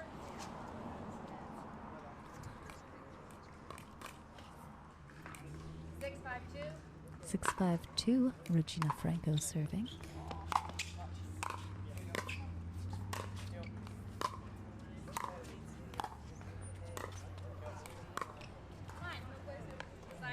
Regina's missed a couple of those recently, right past 2-3 points. Usually she's pretty money with those right there.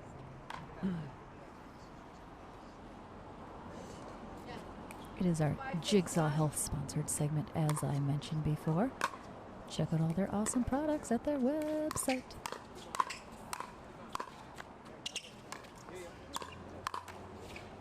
Oh, clips the net and stays in.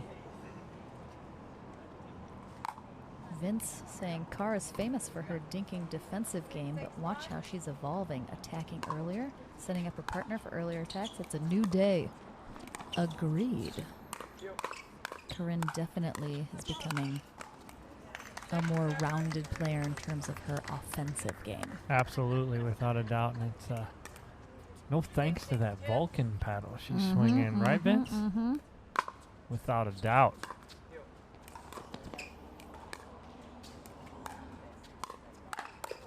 That's a great attack there by Ansbury.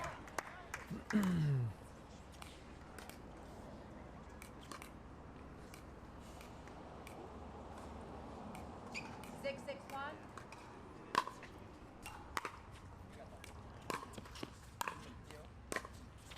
We got 600 people watching right now, our ladies gold medal match. Oh, let's go. Share. Let's share. Tag your friends. Tag your friends. Tag your neighbors. That's great.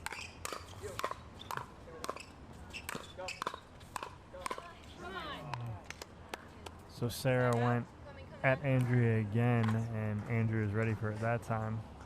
Able to get that down. Yes, if you have not shared this stream yet, to your friends, to your pickleball club, let them know that this match is cray-cray, and they need to be watching it.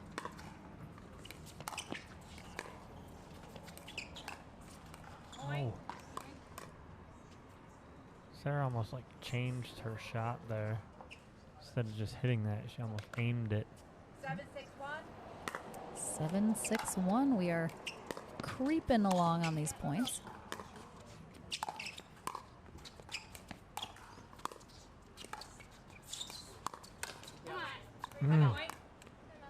Great shot there by Corinne Carr. All right. We got a Jigsaw hydration break, and a big shout out to Inga Carr, our ref, rocking this ladies gold medal match. Oh, I think Sarah is changing pedals. Checking. Gave a quick little glance to Inga to make sure it was approved. I think it's the same paddle, just technically a different one. I think perhaps the grip was a little sweaty on that last one. Yeah. It is humid here. Very much so. It's cooled off nicely this evening. It is. It's now nice that the sun's now. gone down, but there is a lot of humidity in the air. So there's a big white ball above us now. Earlier it was a big orange ball that was coming down on me. So yes, we are. If you're just joining us, we're in the middle of our women's pro doubles gold medal match. I'm Lauren McLaughlin along with Dominic Catalano in the booth. We've been here all weekend, and we have one more day to go. Weather dependent tomorrow for our singles day, but we are back into the action here. We got Andrea Coop serving along with Corinne Carr to Sarah Ansberry and Regina Franco. We're in game 2 right now. Oh, that's a great read by Coop to see that middle open, but that middle opened up because of Carr's cross-court dink to pull Ansberry wide. Regina just a little late getting there. Yep, Sarah saying just starting to see some unforced errors. I agree. We've seen really very few as we've been inching along in this game, point by point, but I agree.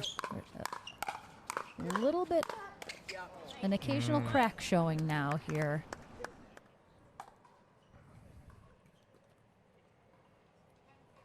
Uh-oh. 10-6-1. Match point to force the tiebreak. Coop and Carr The law firm. racked up just the law firm of Coop and Carr racked up a couple points real quick there after that timeout. Got themselves on a match point here, but if they take this match, we will go to our game to 15 tiebreaker since they came out of the consolation bracket. And Franco and Ansberry hold.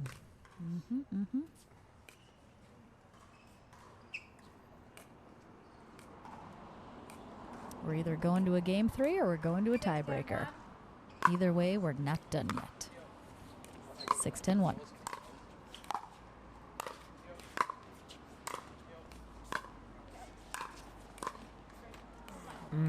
Second server. Regina just coming up a little short on that. Playing good defense, getting it back over. Couldn't get it low enough to move in.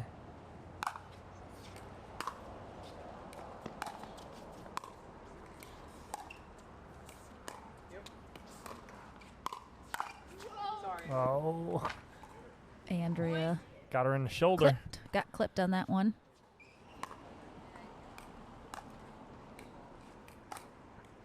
It's going to be 7-10-2.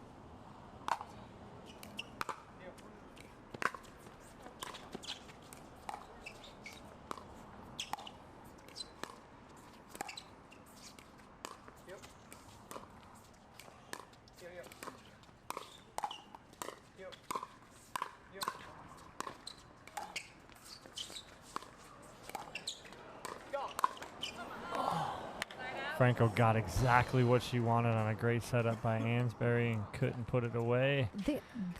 Every person on this court right now, their resets are just out of this world. Yep. Like, it's just unbelievable, the control that they have when you're getting ball driven at you.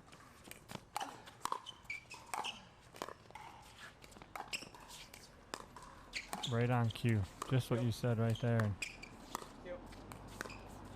Carr able to work her way up.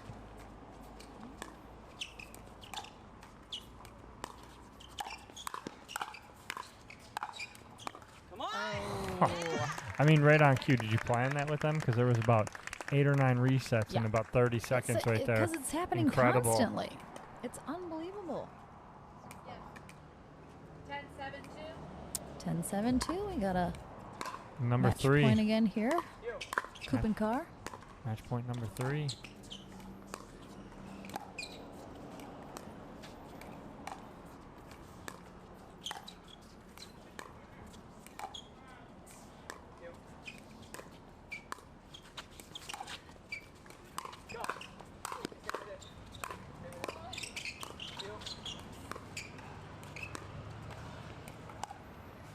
Football.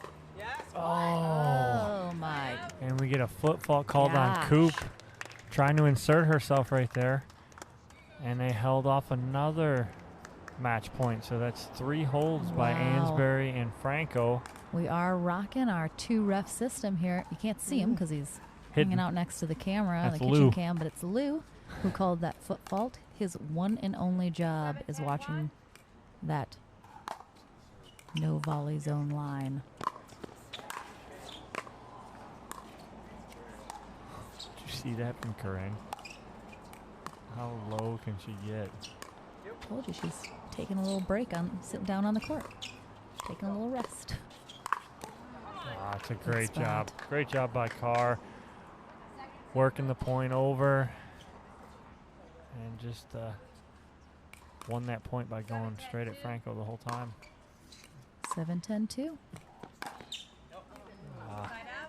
We're creeping up towards 700 people watching, guys. Match point number 4. And we're not done yet. We have another game no matter what. So it's either game 3 we're or not 1 done. to 15. Let's keep telling peeps. Get on over here. There's some amazing Oh, pickleball no, happening. there it is. All right, so 1 to 15. Our match, 2 out of 3 match portion of our gold medal match goes to Andrea Koop and Corinne Carr in basically a repeat of our men's gold medal match. Correct. We see a lot of comparisons between our different divisions, but Andrea and Corinne came out of the consolation bracket, so now we will go to a 1-game-to-15 tiebreaker match, win by 2 still. The players do have up to 5 minutes here to rest or grab something, grab a sip, take a little break if they want. I doubt we will probably take the whole 5 minutes, but we'll probably have a couple minutes here to hang out. Andrea's running off. It looks like she's going to change, I think, before this match. That's possible. So there's been a lot of wardrobe changes today because of the humidity. It may take this 5 minutes. So. All right. Well. But yeah. Let's just one more game. One more game, guys, and then we are donesy for the day. It has been an absolute pleasure being with you guys all weekend. We've been streaming over 9 hours today, so if you guys putting in the work today. I am definitely gonna go right to bed when we're done here. Get a little sleep before tomorrow when we do it all over again. Men's pro singles starting bright and early, 8 a.m. tomorrow. We do have some rain in the forecast tomorrow, so we will definitely try and keep you guys updated as well as we can in real time about what is or is not happening tomorrow. But of course, a big shout out to all of our sponsors again here for our APP PPR Hilton Head Open. This is the final stop for the APP Tour here for 2020, but our 2021 schedule is jam-packed all over the place, so check out apptour.org. Our website has our full schedule and explains a little bit about our sort of mini-series that we also have going on within the tour next year. So very excited about that. Some very cool locations. And hopefully we will see you guys out in pickleball land at least one, maybe a few of those stops. We're very excited about it. And we'll be joined, hopefully most of the time, by Dave Fleming, who is not with us this weekend, but he's playing in another tournament, so we had to make do. Hopefully we did okay without the wizard. But I got graded earlier today by... That's true, but you did very well. Our fans. Very well. Jay Hawk lives 2 miles away, and this is great to watch. Are you here, Jay? Can you yell out your door? Can we hear you? Are you telling your neighbors? Did you tell your neighbors and your friends to tune into this great pickleball that's going on? Yeah. Oh, no. Kyle Solenko just pushing his way into the booth like he belongs. Oh, geez, spilling. This is why we don't let you in here. That was on purpose. Did you guys unmute me? Maybe. How's my gain? How's my gain? Am I yelling at you guys? Oh my gosh, Probably. yes. You're so loud. Probably. Don't touch anything, Ken. Ken, if you Ken's like, you bringing can the whole take the system controls down. if you can. Don't touch anything. Kyle, did you have something you wanted to add? It's just been a long day. We've had a major camera fall. That was true. That was fun. It was fun. On camera when it probably on fell. Camera. Tim Burr. And I think you probably heard me scream about it while we were doing it. But we heard a collective. Miracles do happen in that the camera was unharmed. We busted a bit of the tripod, but camera came out unscathed. Hey. So it was a bit of a hair on fire couple of games there while we were getting everything set for you guys. But this is live streaming, guys. That's what happens live. For you. Improv, stay positive, get the job done. You just never know what's going to happen. It's You do not. technology, obviously. Well, that was more was wind. user error, probably. That was wind, a wind situation. Got a little breezy earlier in the day, but yeah, hopefully you guys have had a great time at home on your lovely little Saturday, wherever you are. Hopefully you got to play some pickleball, get some chores done. I just walk hope the everyone's dog. enjoying the live stream, to be honest with you. I think they have. I mean, We've had some great positive comments from you guys at home, so we really appreciate that. We are definitely watching and seeing what you guys are saying, and sometimes they help us tell you when the score's wrong. That's Oh. You just cut out for a second. Oh. It's probably the cord. You're back. I'm back. You're back. Thanks, Tom. For those of you that don't know, Kyle's doing a lot of things. He's running well, cameras, doing audio. the score, audio, commercials. He's like an octopus. Fixing the scoreboard. We need that's there's his only name. so much people the, can do. The octopus. And I just hope people are enjoying the 6 cameras on court. It's true. We have literally 6 cameras on the court right now. So, never too many cameras. We're just going to, one of these days, we're just going to line the whole court. And we're just going to, go camera to camera as the action moves. I mean, out. That's what happens. That's why the score lacks. I'm trying to frame shots, and then all of a sudden I'm 3 points behind, getting yelled at by Lauren. It's Scoreboard. true. And but that's because you guys at home are yelling at me. That's true, Todd Strasser. I was pulling double duty repairing the camera misfire. I'm a Renaissance woman. I love it. Lauren's a woman of many talents. Yes. So. Yes. Thank you. I appreciate it. Do what I can. But I mean, just from a live streaming standpoint, we do this for you guys. We're trying to grow the sport. I mean, that's our ultimate. That's my ultimate goal. We want to get this into the Olympics. I know we're really probably far away, and we want to get this on a major broadcasting network. But absolutely. I mean, that's the only way we're going to be able to do this. We have to keep growing the game because we need the more audiences we have with tournaments, the larger the purses are going to be, the more sponsors that are going to want to be involved. It's a whole ecosystem. It's a whole ecosystem. It's a circular cycle. Sponsors need eyeballs, which is you viewers. So thank you, the audience. We need ya. And then the eyeballs, they obviously need a live stream. Exactly. So. And to do that, we need pros. And to do that, and we pros need tournaments. To have tournaments that offer prize money for the pros. Yes. And to do that, you need sponsors. And you know what sponsors need? Eyeballs. Biggest thing ever. They need eyeballs. A whole circular situation. They need to make sure that their dollars are being valued, that by people are watching. Getting a good investment. If you want the sport to continue to grow and you want to maybe see it one day bring ESPN crew in here on their dime, they spend their money because they think they're, that's what we want. That's exactly what we want. A little Fox, a little CBS. Yeah. Who's to say? Who's to say? Maybe FX. They'll let us swear because that's full network. No holds barred commentating. Say what we want.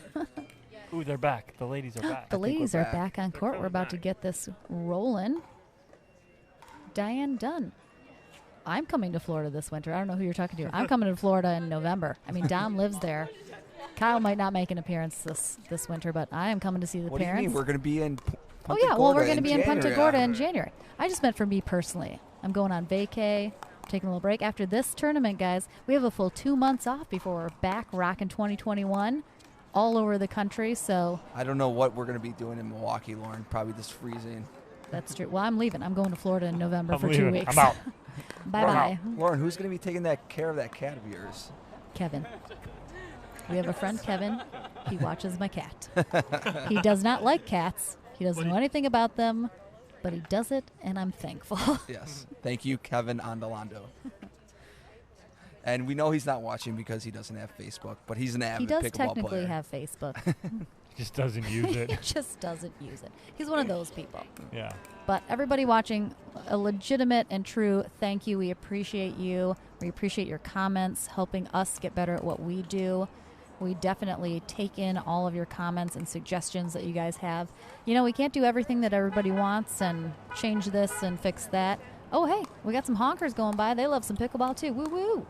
But we do what we can, and we really do try and make this the best experience for you guys at home watching. And we like to have a good time while we're doing it. So hopefully you guys, you know, I mean, that's can feel that we are enjoying. That's ultimately doing this like as what well. we're trying to do is we're trying to make you guys feel like you're here. You know, that's what we're trying to do with the live stream. The next best thing to watching live. Yep.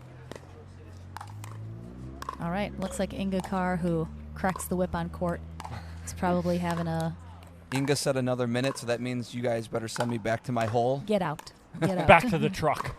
But I just Not want to really say once again, thank you for everyone who's watching, and continue to enjoy the live stream. We'll be back tomorrow after this game too, right, Lauren? Singles will. if it doesn't rain. If it doesn't rain, we'll keep you guys posted. Singles. See you, Kyle. See you guys. Always good to Bye, have you in, Kyle. Kyle. We unmuted him too. We We did. did. He That's- doesn't know it though. Maybe he was muted. He And was we were just muted talking that to whole time. The We were whole talking to time. nobody. He thinks people heard him. Love it. Thank you, Brenda. Thank you, Lynn. Thank you, everybody, showing your support. We appreciate it. Sandy Smith.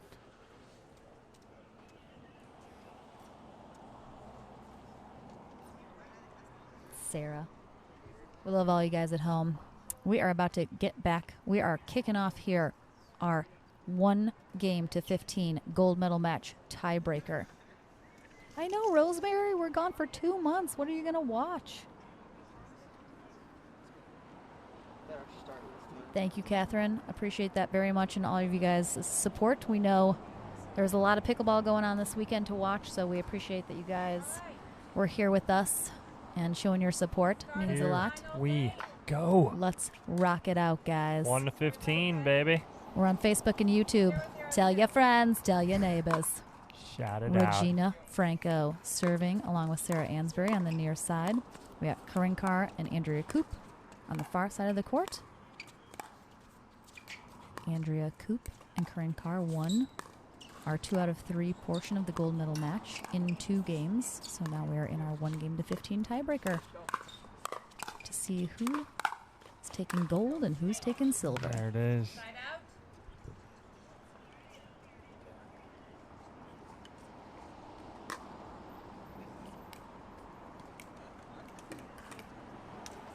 Kyle just got a text message that Kevin is watching. He did not appreciate the comments. But I did say that I appreciate him taking care of my cat. Oh, that's a great get by Ansbury. She got around that to get to her forehand and actually get something on that shot. Great shot.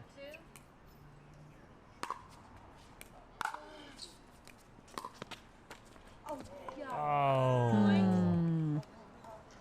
That's tough. Again, these ladies aren't diving Cassidy style for those, so Rob C. shout out to Cassidy. Mm-hmm. Always.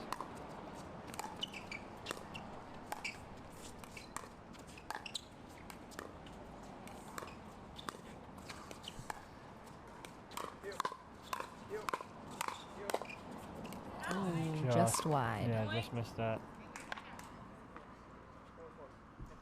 Thank you, Whitney. Appreciate it. 202. Inga's being unusually quiet. I think she senses it's getting later in the evening. She's trying to keep it down for the neighbors. It's nighttime noise.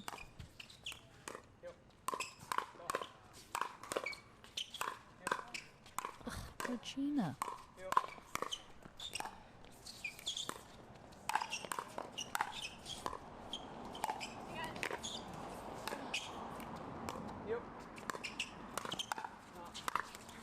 Oh my goodness. What? Wow.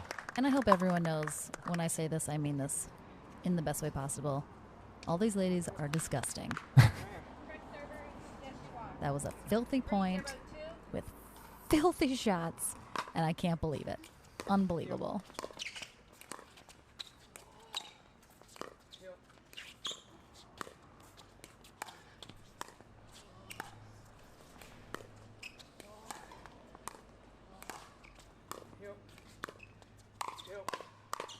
Oh yeah, there's that two-hander by Coop.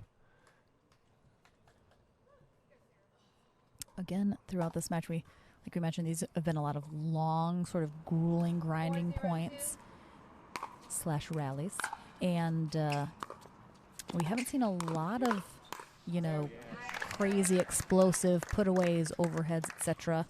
A couple here and there, but this has been a pretty grind 'em out points match so far this entire time here. 0-4-1. 0-4-1. Quick little lead for Coop and Carr.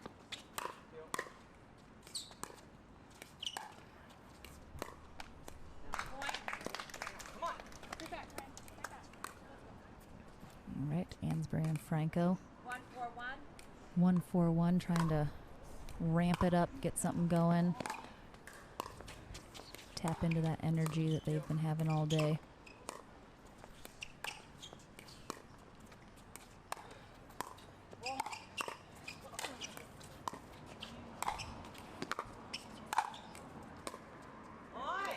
I think that's a spot that if Sarah's going to go back and forth with Corinne there, that she needs to hit, and it's that middle. She needs to drop that dink in the middle every once in a while and force Corinne to change her shot instead of going cross court that whole time. 2-4-1, Franco serving.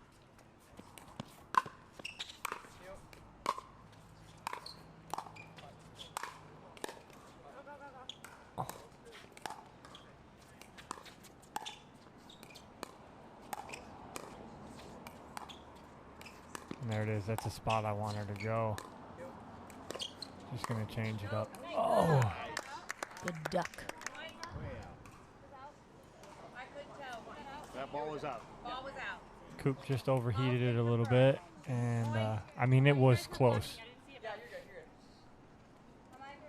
you are.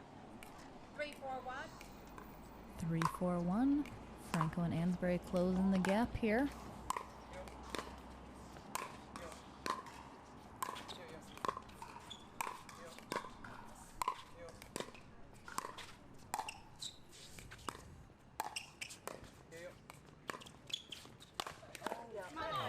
Wow. Look, did she miss-hit that a little on that overhead? Yeah, Corinne read it really well, too. As soon as Regina opened her paddle face, Corinne dropped. 3-4-2. 3-4-2. Ansbury serving. Oh, my. Oh, the perfect spot by Corinne. That's tough. Regina looking down and seeing was that in or out. I think it was in. Yeah, she was about a few inches inside the court.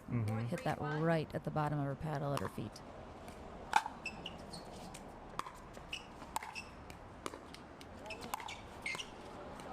Second server.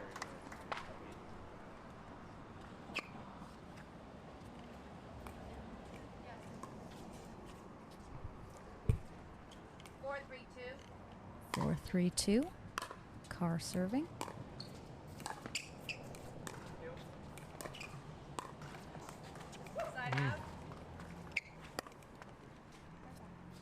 Good hold there by Franco and Ansbury. No points given up. Got Lynn tuning in again. 3-4-1.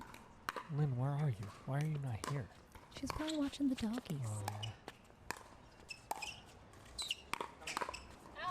Oh.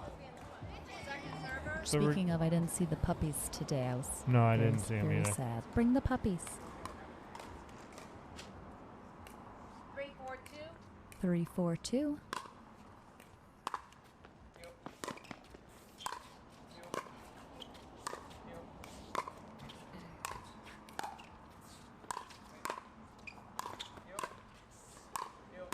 Look at these resets. Like they're not perfectly dropped right over the net, but she's not popping them up. She's not swinging. Like she's blocking them right over the net, Like they're so good. Oh no, Lynn's working. 4-3-1. Corinne taking a seat again on that one. It's a good attack by Franco there.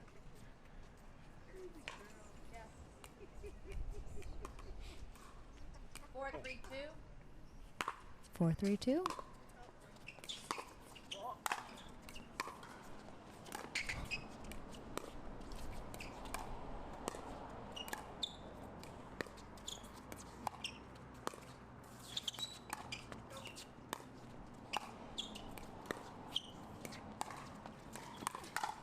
Oh, wow.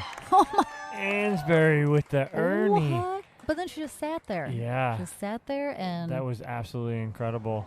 Wow. And Todd Strasser asks, are we calling the group that applauds all of Sarah's points Sarah's posse, Sarah's crew? I always love posse. I like crew. Put it to the vote. What do you guys think? Like? Sarah's posse or Sarah's crew? Oh, a little Spanish out of Regina there. Yeah.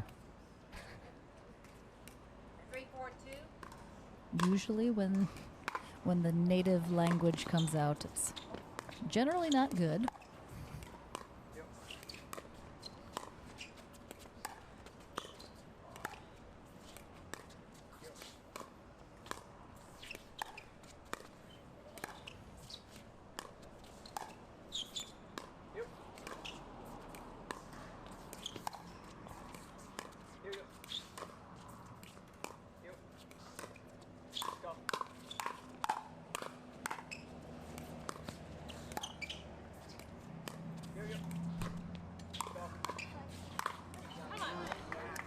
Incredible. Wow.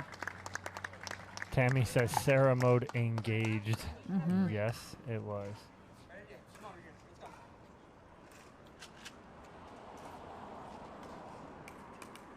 Lynn goes, yes, that's my wife of 10 years this Ooh, November. Congrats.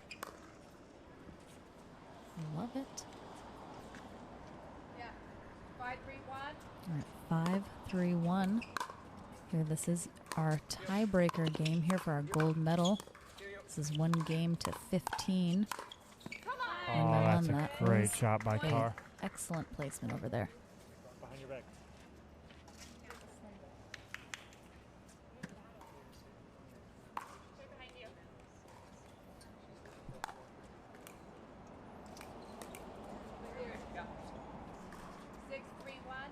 Six, 3-1. Coop and Carr finally pulling away a little bit here in this tiebreaker game.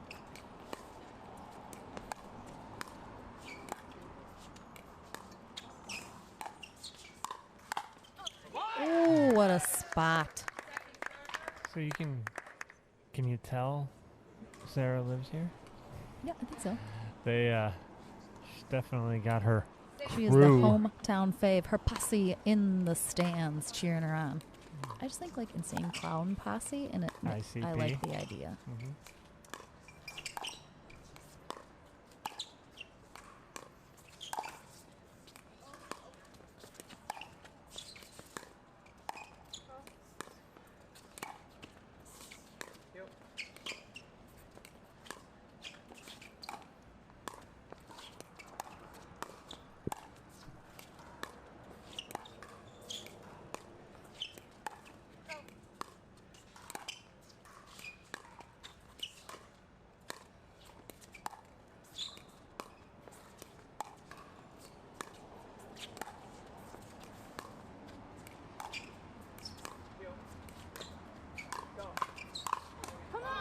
Wow. I mean, if you can't appreciate that work right there, I know everyone watching does, but that's some insane work put in on both sides of the ball. See, Insane Clown Posse, that's why it's posse, it works. I blew that one right there. You did. You basically agreed with me. All right, 7-3-2. Ansbury and Franco need to really stop this little roll that Coop and Carr are on.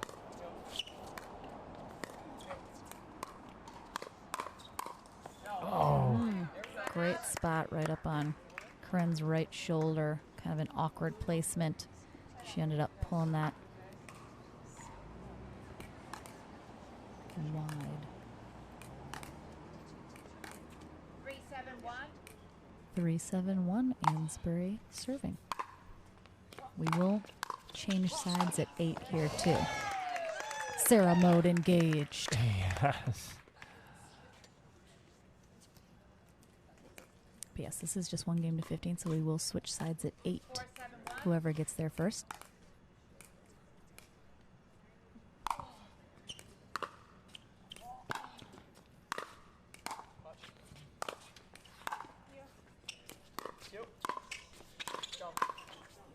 Oh, clips the net. Yep. Oof. And as Kyle just mentioned to us, we're the only ones left here right now at the venue. The rest of our divisions have finished up for the day. But everybody's definitely tuned in here on center court. When you're done, don't forget to turn out the lights. Turn out the lights. Lock the door. All right, 5-7-1. Franco and Ansbury on a bit of a roll here, gaining a little momentum.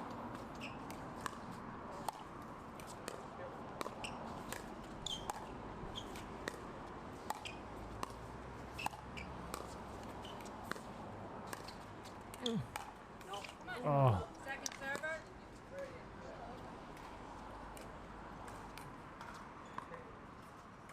Ching says, I'm still with you. Yes, you are. Hi, Ching. I gotta look at my flights. I might go visit Ching in Wichita in December.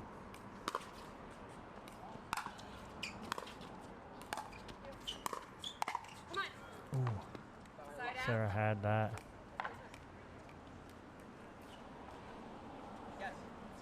So side out to Carr and Coop. 7-5-1.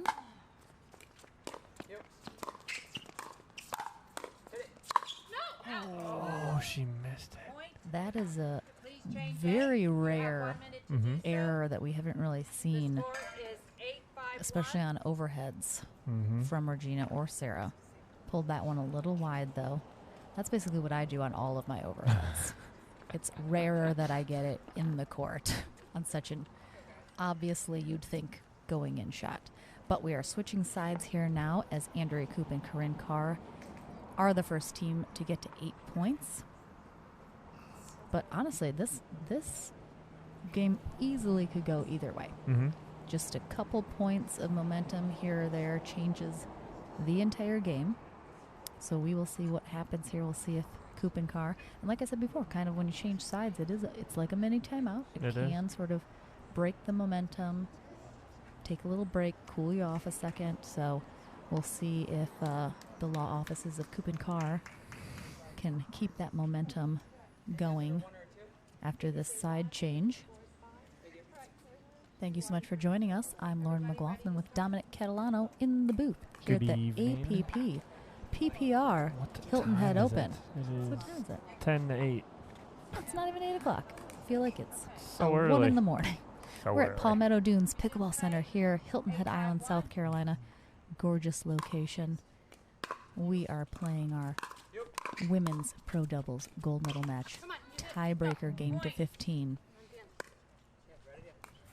And Coop Regina. and Carr are still rolling. Franco trying to force that a little bit there on that shot.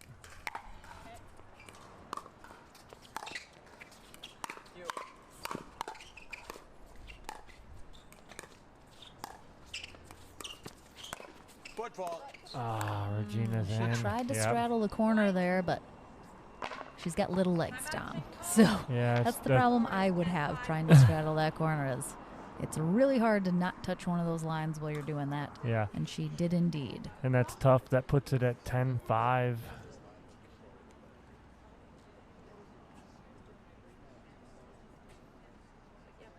So that puts us at 10-5 there, and Carr and Coop in charge here in the game to 15 for the gold medal here in the women's pro doubles final. Have a little jigsaw hydration break as we close out our jigsaw health-sponsored segment of the stream as we're wrapping up the day here shortly after this match is done. We are planning on going live at 9:30 a.m. Eastern time tomorrow for our men's pro singles. That will be weather dependent. We'll try and put a post up on the APP Tour Facebook page letting you guys know what's going on, if there is any rain in the area, if there's a rain delay, etc. So make sure and check our Facebook page for updates tomorrow morning.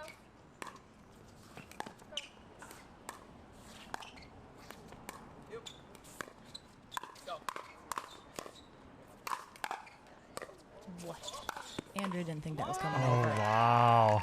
Ooh-wee, timeout wizard. The home court advantage, as said by Laura earlier. 10-5-2.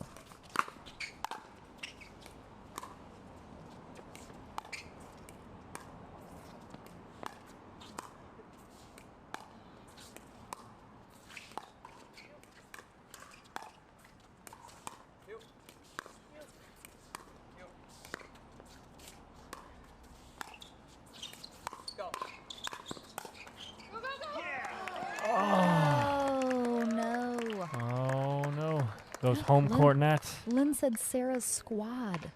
That is better than either. Yep. No offense to either one of us. The previous suggestions. Sarah's squad. Done, Lynn. Got it.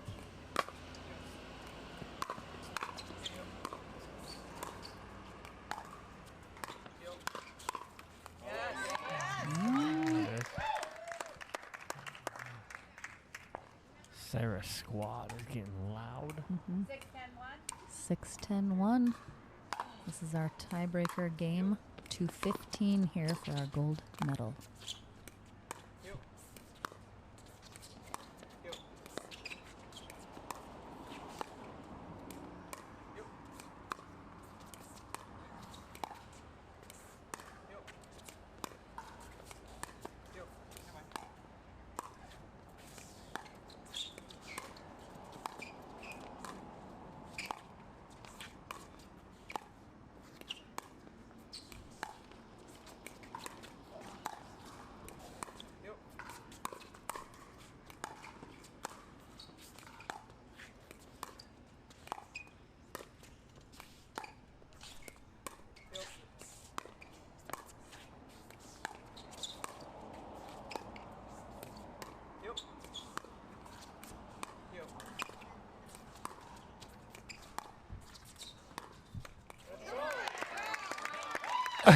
Really? I mean, what is there to say? It's just a grind.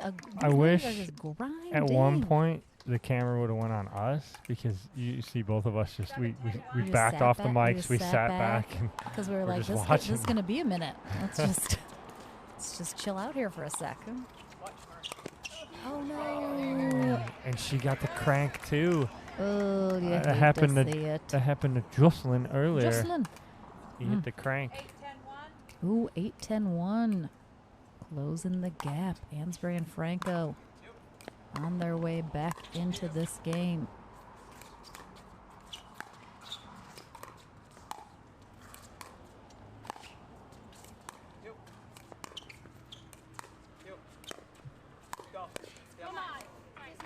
That's a good attack by Corinne Carr there. Changing it up instead of getting in that long battle, she decided to attack it and speed it up, and caught Regina, handcuffed her a little bit. Sometimes you just gotta throw a little something out there.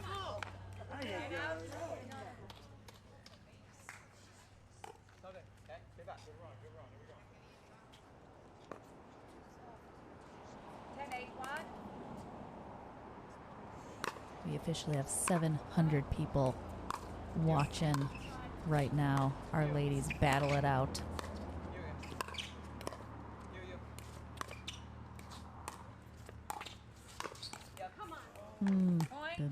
Good spot by Andrea.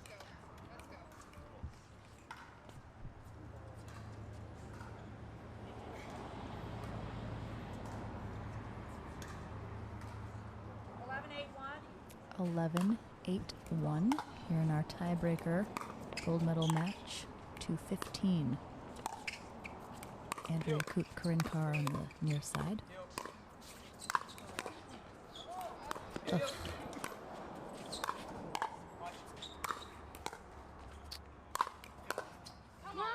Wow, great point. Goodness. Regina Franco and Sarah Ansbury on the far side, who just called a timeout.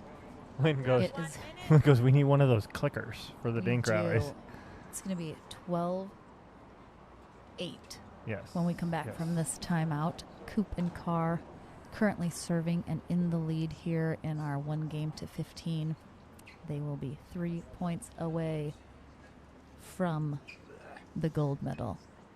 Coming up on 10 hours of streaming today. I don't know about you, Dom. Sitting here talking is hard work. I'm ready to go. I'm We got more. tired. We got more matches after this. We're done. Heck no. Nope. We're ready. done. We're donesies. We're ready. Oh yeah, Dom, you got to play some games after this. Yeah. Change your clothes, put on your pickleball shoes. We're gonna play some games. All the rec games are even done for I tonight. know that there's no one here doing anything. They're like, But nope. us. Oh no, there's some people hitting over there. One court a peeps. All right, another big shout out to Inga Carr, our USA Pickleball certified ref, holding it down. All right, we're back. Andrea Coop is serving. 12-8-1.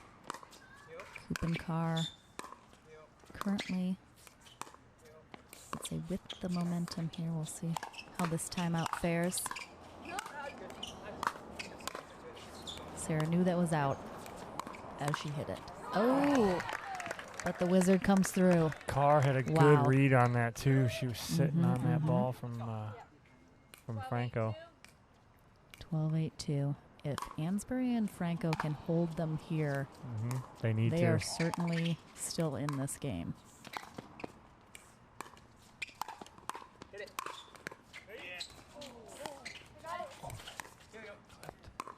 I thought that might have been wide, but Sarah played it, and I, of course, am not the one to make those calls.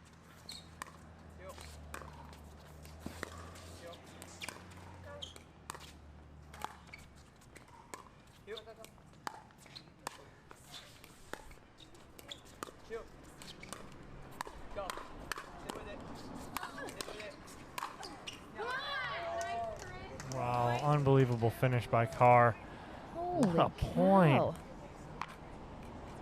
Unbelievable.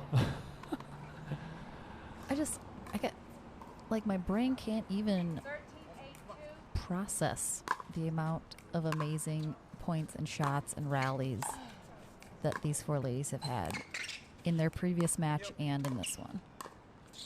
That's a big point here. You got to avoid Coop and Carr getting to 14 here.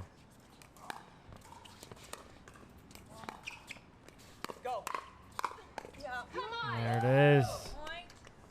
Uh-oh. We got a match point on our hands here. We do indeed.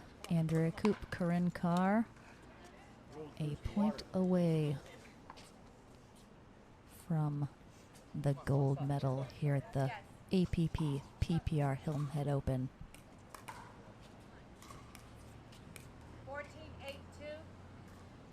14-8-2.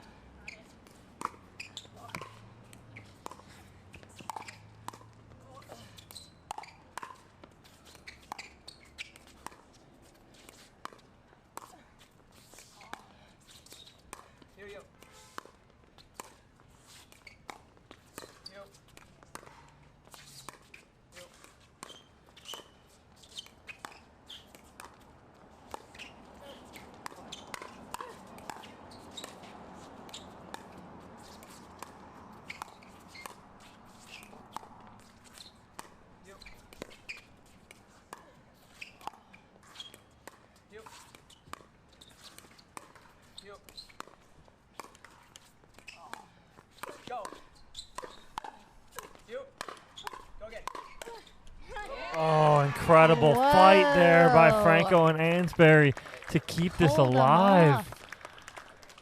Danny Davenport calls out the professor. You know who the professor is. Miss Corinne Carr. That's right. Wow, great point there to stay alive. Kyle put us on the screen for a little bit in the mini box so you guys could see us watching that point, which was stupid. So bad.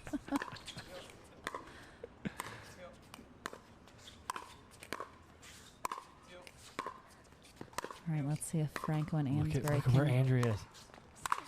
Look at where she is. They're both fully. Whoa, Oh my that goodness. was. That's incredible by Holy Coop. cow! What a shot! Little misdirect on the outside line. Unbelievable. With 8-14-2. Ansbury and Franco need to convert here into some points. Oh, Coop Ooh, is taking over. hold. Huge hold for Andrea Coop and Corinne Carr, and now they'll have two more chances at that gold medal. Rosemary, I believe you're talking about when we were in Grand Rapids, Michigan at our exhibition, that crazy over 100-point rally. It is indeed on YouTube.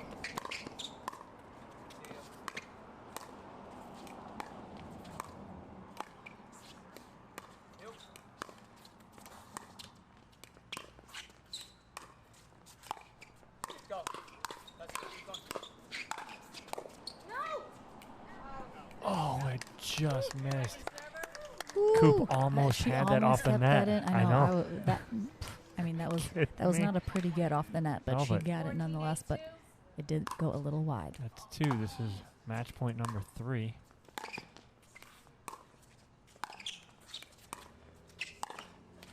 Oh, and that is so tough. Wow, Nice that is match, absolutely ladies. incredible. Wow, our gold medal winners, Corinne Carr and Andrea Coop. What a battle, ladies. A huge congrats as well to our silver medal winners, Sarah Ansbury, our co-host for the weekend, and Regina Franco. Ooh, we cracked 800 viewers, too, to watch that. Fantastic. Well, thank you so much for joining us. Hopefully you joined us all day. If you just joined us recently, the pickleball fun is now over. So go back and watch all day before this match, because phenomenal men's and women's doubles today. We're going to take a quick break, though. Dom's going to go over and chat with our gold medal winners. Yep. And then we are going to say good night. Adieu to you all. So don't go anywhere. We'll be right back.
Slightly favored backhand.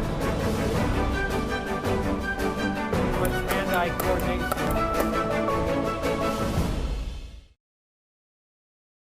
It's just me in the booth. The ladies are coming. Not like they had a battle out there to deal with. Hi, Dom.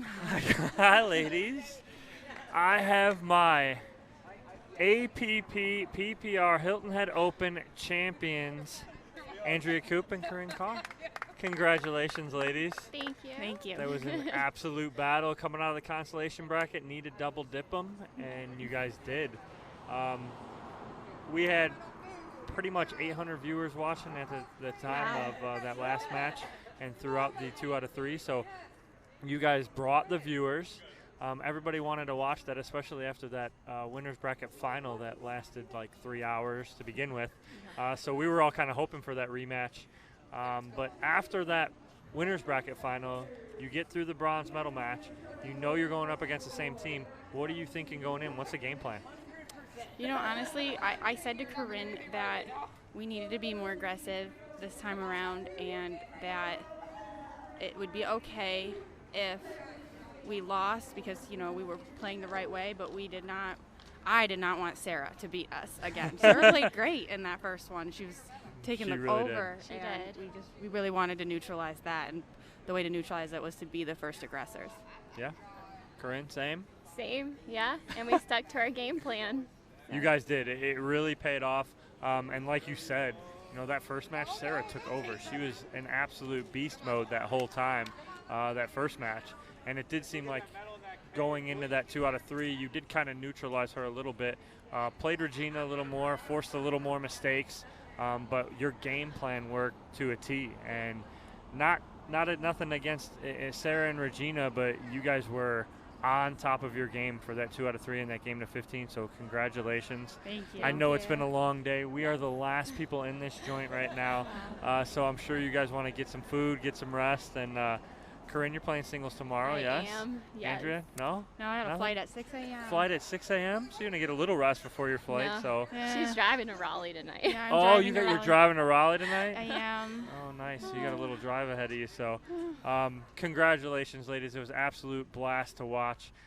Women's doubles is by far one of my favorite to watch. You guys always bring it. So congratulations. Thank you, ladies, Thank so you. much. And we're going to take a quick break. No, we're not even taking a break.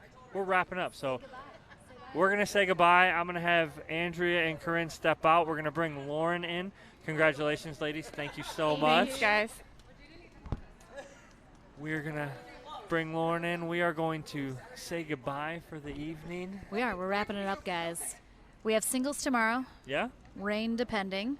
We'll Yeah. keep you guys posted. Hopefully you guys had an awesome day of pickleball joining us. We had a fabulous day. I am also ready to get some food. I'm starving. And go to bed. So you guys have a lovely, amazing rest of your Saturday. Thank you so much for joining us. We will see you hopefully in the morning, but we'll keep you guys posted about the weather. And until then, tell your friends. Tell your neighbors. Tell your neighbors. We got pickleball tomorrow, guys. We got some big. Call them up. We got a Tell big them we men's gotta pool. go. We really do. We have It is very big the, men's pool. The It's gonna be a lot of men's fun. bracket actually starts at 8 a.m. tomorrow Eastern time, but we are not starting until 9:30 streaming because it is such a large draw. Yeah. There's going to be a lot of first round matches, but we'll bring you all the action. Don't go anywhere. Again, we'll keep you guys posted, but have a fabulous, wonderful rest of your Saturday, guys. wherever you guys are, and we'll see you tomorrow. See you guys.